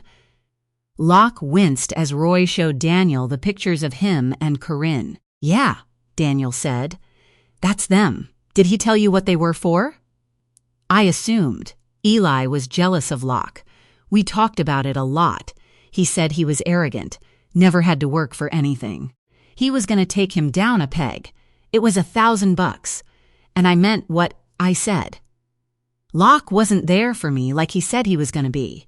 He gave up on me just like everybody else." "Oh." "Daniel," Locke whispered beside me. "That's not true." "What was he going to do with the photos?" "I don't know. I suppose blackmail him. I never heard what happened with them." "What about the girl in these photos?" "I didn't know her name. But I knew Eli was screwing her, too. I thought that was pretty stone cold. Locke seemed like he was really into her. Eli was screwing her, too," Locke said, stunned. "He was going to hurt you," I said. "That's what Corinne meant. Locke, I think Eli put Corinne up to filing that police report the first time. I think it might have been his idea to blackmail you. She said she protected you, and you never knew it. Maybe she couldn't go through with it. Whatever was going on, she thought she loved you. She thought you belonged together. Locke buried his face in his hands. "What have I done?" he whispered. "All this pain, all these people, all because of me." "No," I said, "you can't think that." Palicki's interview went on for another 4 hours. By the end of it, he revealed that Eli often met him at Palicki's house. For more money, Palicki allowed Eli to use it as a place to bring the women he was sleeping with. Palicki had several months-long stints in prison over the years. The neighbor's granddaughter told him she'd seen Eli going in and out in Palicki's absence multiple times. It's made a sixth sense. It would explain why Palicki's transfer DNA was found in Gretchen Small's car. Eli could have had something from Palicki's house on him when he was with Gretchen. They had found some traces of unidentifiable male DNA in the vehicle as well. I knew it would be a match for Eli Shepard. They would not release Daniel Palicki. Not yet. But by the end of that day, they would have Eli in custody. Chapter 46. Eli tried to run. He made it as far as the Detroit Metro Airport before authorities caught up with him. In the end, Piper had provided the key to finding him. She turned over her own phone, which had a tracker on Eli's. She'd long suspected him of cheating on her. For the past year, she'd been compiling a file to give to her divorce lawyer. A few days later, Eli wanted to talk. He never asked for a lawyer. But he had conditions. He only wanted to talk to me, and he wanted Locke to watch. This man, who I thought was my friend, my ally, was a stranger to me. He sat across from me. For a moment, he wouldn't look at me. Then Eli changed. Slowly, he turned his neck and zeroed in on me like a bird of prey. Raw hatred filled his eyes. That was the moment I knew he was mine. "Did it start with Fiona?" I asked. "Is that when you decided you would finally take what Locke had?" "I never wanted what Locke had," Eli said. "I felt sorry for her. I saw her with him. The way she hung on his every lie, threw herself at him, wore that red dress that made him so angry." He turned and glared at the mirror he knew Locke sat behind. "Did you know," she cried in the car, "when you went into that store to buy her a new one? If you weren't rich, she wouldn't have had anything to do with you. Because you're sick. Broken. You're the one who's unworthy." "You followed him?" I asked. "How could you know about Fiona's dress?" "Yes," he said, still staring at the mirror instead of me. "I followed her. When I caught her, it wasn't hard to get her to tell me everything I wanted to know. You thought an NDA, a piece of paper, would keep her mouth shut. You thought a red ribbon on her wrist would keep her loyal to you. Bring him in here." I want to see his face. I would have told him no. I didn't want Eli thinking he had an ounce of control, but Locke stormed in. He sat in the chair beside me, hate written all over his face. He clenched his teeth hard enough for me to hear it. "She told you how she met Locke. Was that it?" Locke turned to me, but I only had eyes for Eli. I can't deny I felt a rush. The same one that happened whenever I knew I was about to break a witness on cross-examination. "Is that how you met Corinne?" I asked. Eli laughed. "Corinne was mine. She got to you, though. Didn't she?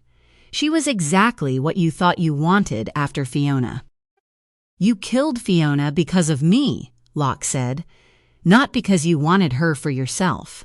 Because you'd gotten what you wanted out of her." "She told you Locke's alias," I said. "His avatar on Whisper Match. So you could dangle Corinne in front of him as bait next." "You put Corinne up to connecting with me," Locke said, his voice gone flat. Eli tapped his temple as he sneered. He was enjoying this too much. I should have sent Locke out of the room. But I knew if I did, Eli would stop talking. He didn't care that he was incriminating himself. He'd signed his Miranda waiver. He only wanted to hurt Locke. "You hurt her, didn't you?" I asked. "You brutalized her so she was afraid of you. Then you threw her at Locke like a grenade with the pin pulled out. She told me you wanted to hurt Locke. You were going to blackmail him. You knew his kinks. You took pictures, videos of them together. But when the time came, Corinne couldn't go through with the blackmail. Could she? Because she fell in love with Locke. Because she figured out he was better than you. What had Corinne Egan suffered at the hands of this monster? She was lost. Broken. I hated her for what she tried to do to us, what she did to Locke. But part of me finally understood who she was. I was wrong when I said Corinne was Palicki's last victim. She was Eli's. "She only saw your mask," Eli said. "I thought she was smarter than that. She thought you loved her. You did a real number on her, Locke. I saw through it. She didn't. She fell in love," I said. "Or at least obsession." Locke dropped his head. "You put her up to blackmail me? That was your plan? Your idea?" Eli's satisfied smile gave the answer. "You broke her heart," Eli said, his voice dripping with sarcasm. "I'm proud of her, though. Sounds like she almost got what she wanted. She told me she came to the police because of the Trace press conference. Because she knew I'd be there. Did you know she was going to do that?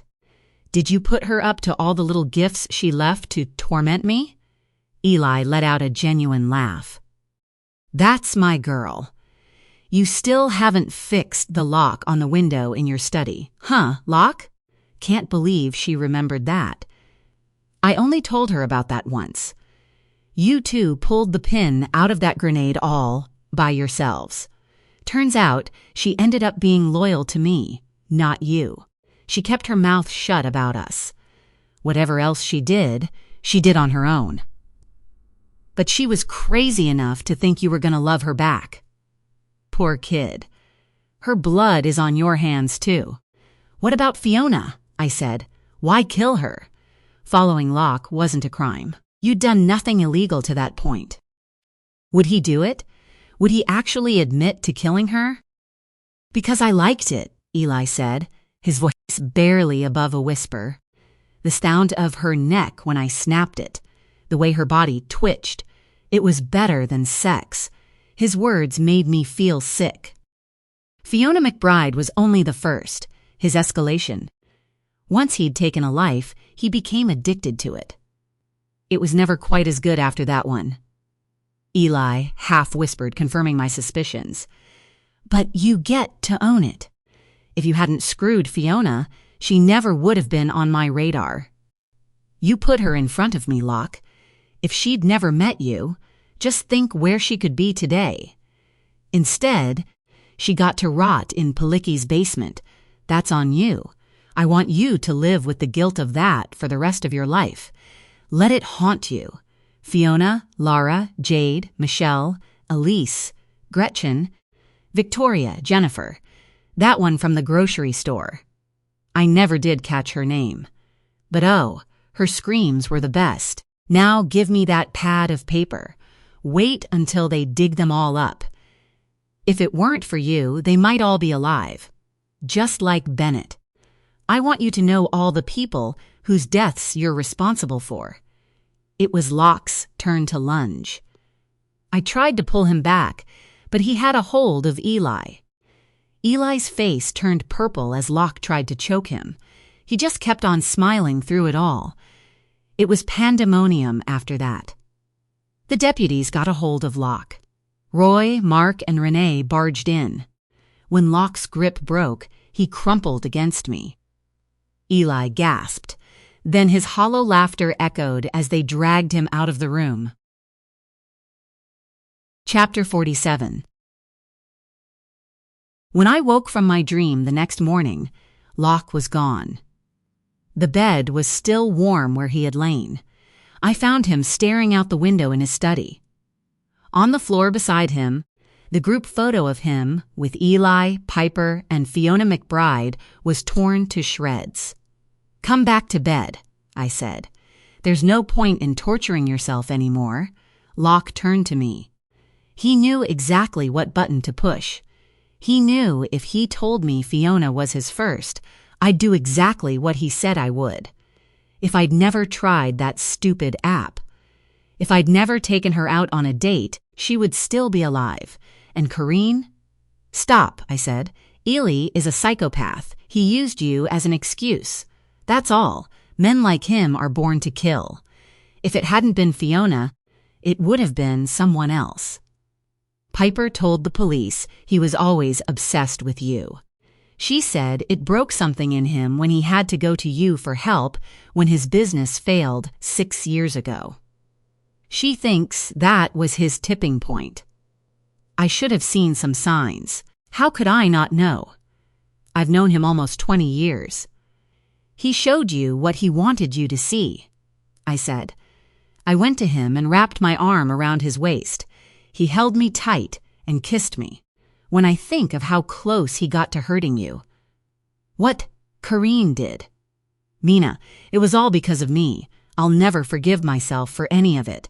I kissed him again. "We're both to blame. I should have come to you from the beginning.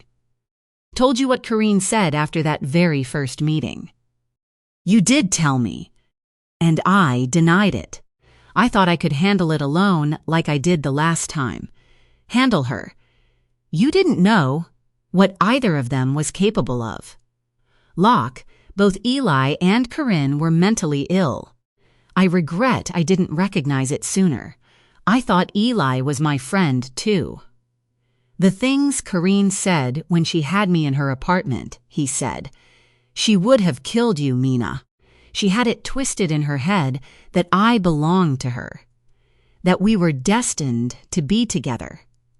She went through my phone. She read all my texts, to you, to Eli, to everyone, all my emails, too.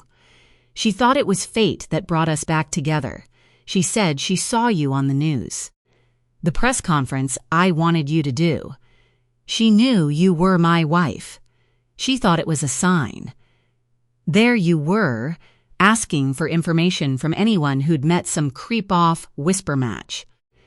It gave me a chill to think of it. She used what she learned on Locke's phone to convince me he'd really turned against me. She knew about our struggle to have a baby. She knew about my conflicts with Piper. I regretted every second that I had doubted my husband. The burden of that guilt was mine to bear for a very long time. And on that first day when I sat across from her with Roy, she knew exactly what went through my head and my heart when she told us about her red ribbon. A search of her computer by the cops revealed she'd used AI to draft those realistic divorce papers. "That last night," he said, "she said she was going to take me home, to our home. She said you were leaving me and that she and I could live together." I remember walking out of her apartment like some zombie. I woke up in the back of her car. I heard your screams. I thought I'd lost you. If Locke hadn't come to and rushed to my rescue, I'd be dead. I still can't get the image of her jumping off that bluff out of my head. Maybe if I'd have moved quicker, grabbed her, there was help for her, hope for her. Locke smoothed the hair out of my face. "Now you're doing the same thing I am. The what-ifs." "She thought she killed you," I said. "So did I. She couldn't live with it. She was so mixed up, Locke. Eli exploited that when he was with her. It really was like she was a grenade with the pin pulled out, and he threw her in your lap." "I don't know what to do now," he said.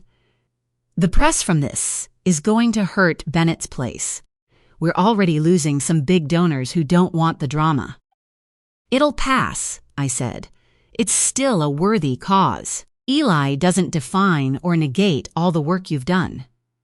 I paused. I'd been thinking about this subject all night. "I don't want to go back," I said. Locke frowned. What do you mean? I don't think I want to work for Mark anymore.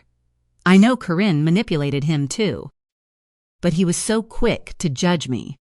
There was never a second when he considered giving me the benefit of the doubt. It was like he relished every lie Corinne told him about me. I don't want to be around him. He won't be there forever. It's your work, he said. It's my job. I couldn't help Corinne. But maybe I could help someone else. You didn't hurt her, Locke, no matter what Eli tried to make you think. But Eli did hurt her. That woman was an abuse survivor. There are others like her who need someone to believe them, someone to advocate for them, help them find a way out. Bennett's Place has done so much good for so many young men. Maybe there's room in the foundation for an extension of that to help women in need. Locke smiled. You're amazing. You should hate Corinne. You should be glad she's dead after what she did to you. To us? And all you can think of is how you could have saved her. It's not so amazing. It's what you've dedicated your life to. For Bennett. It's your calling. And I think it's mine too. The doorbell rang. We weren't expecting anyone. I was still wearing a robe. Locke looked out the window and frowned. It's Dennison. Locke answered the door and showed him into the study. Dennison was in plain clothes, a lion sweatshirt and jeans. Sorry to just pop in, he said, but you have a right to know what I've learned. You're part of this. I think we could all use some coffee, I said. While Locke and Roy talked for a moment, I brought the pot out with 3 mugs. Roy thanked me and took a scalding sip. I've spent a few hours talking to Corinne's family. Her brother and sister came down to claim her remains. They were able to fill in some details I wanted to share with you. I knew this wouldn't be easy news to hear. They said she was always troubled, from the time she was a teenager. The home wasn't safe.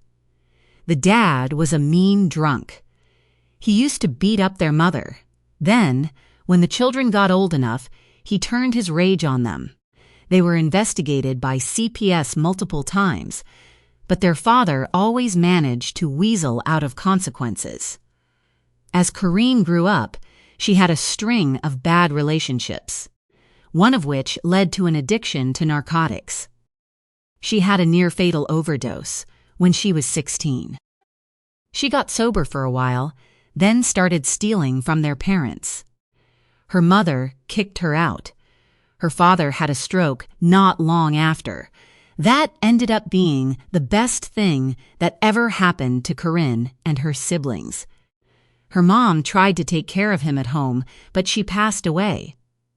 Corinne dropped out of high school. They lost track of her for a few years. Locke shook his head. She sounds like Preston.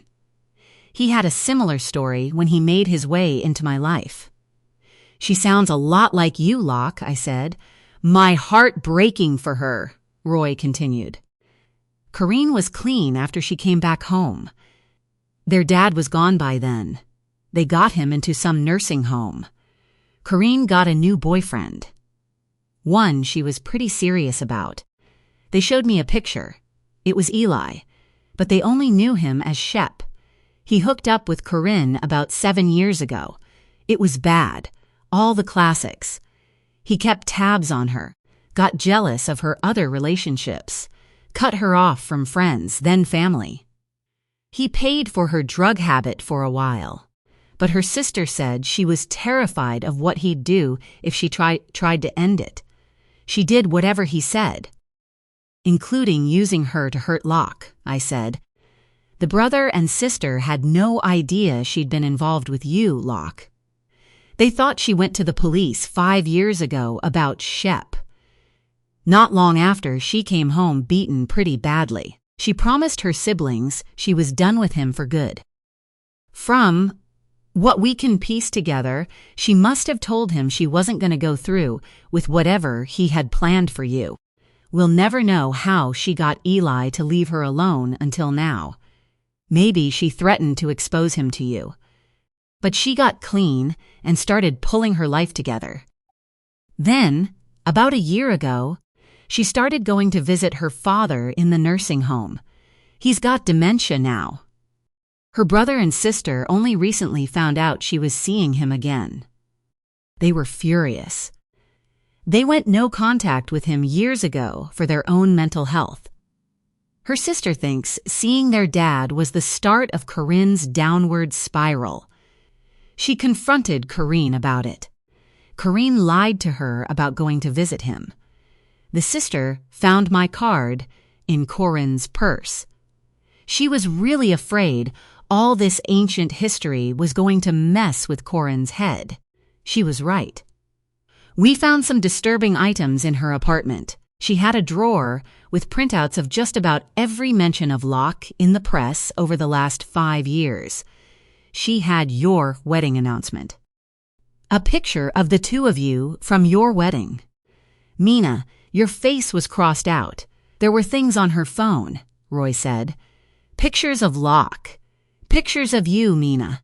And there was a series of texts from Eli that started not long after she first came to see us with Trace. He was trying to control her again, Locke said. He started tormenting her. The coroner's report says she had scars and healed bone fractures consistent with past physical abuse. Some of the injuries happened when she was a child, but her brother and sister think Eli inflicted a lot of it. There were scars they'd never seen before. She was not pregnant, by the way. I thought you'd want to know that too. Eli was also holding her father's care over her head, it seems. We traced a large payment to cover her dad's bill back to Eli. One of his texts to her alluded to it. It was hard to hear. There were so many things I wished I'd done differently relating to Corinne. We can't find any evidence she knew Eli was the one who killed all those girls. I don't suppose it matters anymore whether she did or didn't. Eli still claims he never put her up to tormenting either of you. He was saving that for himself. It could be a lie. I'm leaning toward it being true. Everything else he told you was. What do you mean? Locke asked. We found Laura Pascoe and Jade Darby where he said they would be. 2 of the other women he claimed to have killed as well. God help them, I said. What about Laura's sister? Amy was so sure Palicki was the man she saw with Laura. She was just wrong. Maybe you were right. Maybe Detective McAllister influenced her without realizing it. All charges have been dropped against Palicki. Last I heard, he got on a bus to Florida. Said he never wants to step foot in this state again. I can't blame him, I said. Your talk screen came back, Locke. Doc found ketamine and rohypnol in your system. You were right that she probably spiked your drink. You were lucky. She could have killed you. Anyway, I thought you should hear all that from me directly. And also that there won't be any charges filed against either of you. I should hope not, Locke shouted. Roy stood. He put his mug on Locke's desk. You should both have come to me. It shouldn't have ended like this. I could have brought Corinne in for questioning. She trusted me.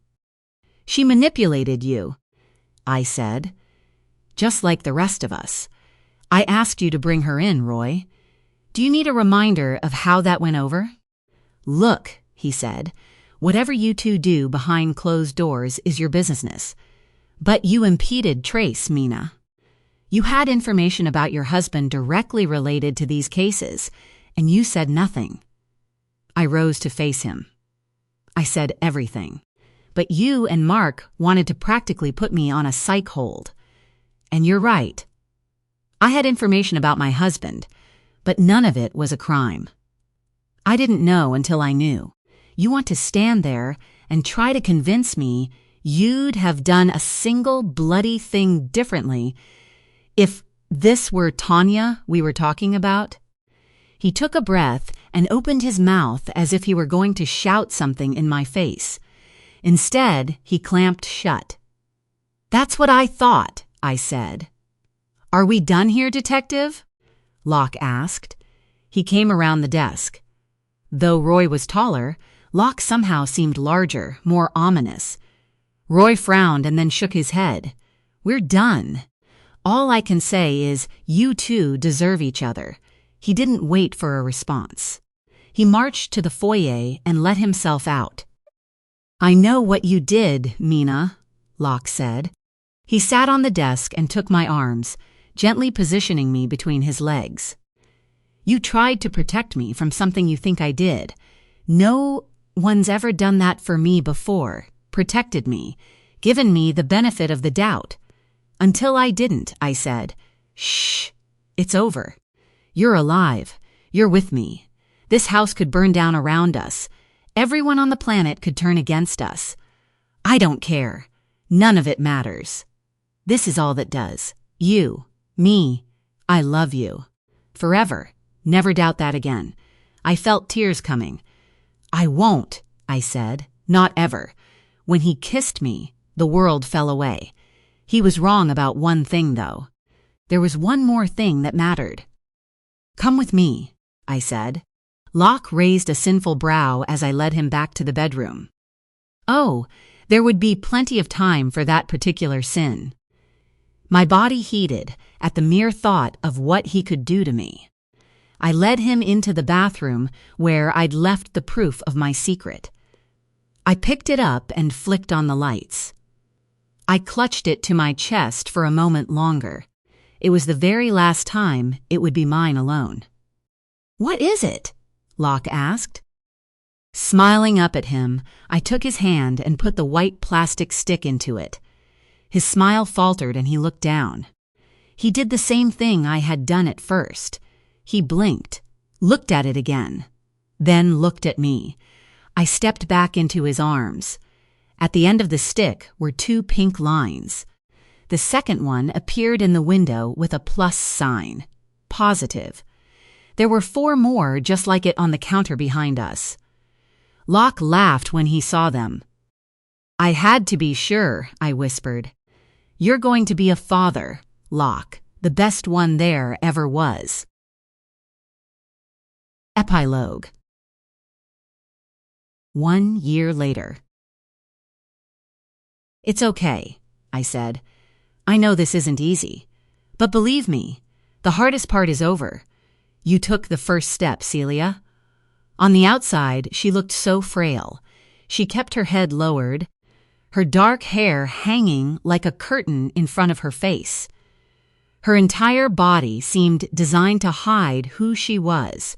She wore loose-fitting clothing that disguised her shape. Her giant black glasses were too big for her face, and she kept pushing them up her bandaged nose. A broken nose that would need to be reset. She wore no makeup. Bruises covered her arms, encircled her neck. She had an oversized brown purse that she held on her lap, covering her body even more. "I have nothing," she said. "Only what's in this bag. I don't even have a toothbrush. You have yourself. You have your life. And now you're going to have a fresh start. I'll help you with the rest." Celia looked around the room. I'd done my best to make it cozy, inviting. Warm hues, soft lights, plush carpet, and comfortable chairs. Her eyes settled on the framed photograph on my desk. She smiled. "May I?" I blushed. "Of course." She picked up the picture and traced the edge of the frame. "Your son?" Warmth flooded me at the thought of him. We'd named him Patrick after my father. Patrick Bennett Manning had Locke's brown eyes, a toothless grin, and a face full of mashed sweet potatoes as he sat on his proud father's lap. He came 3 weeks early during a February blizzard that shut La Salle Harbor down for a week. Locke wouldn't let the nurses take him. He held him against his chest that whole first night while I slept in the bed beside them.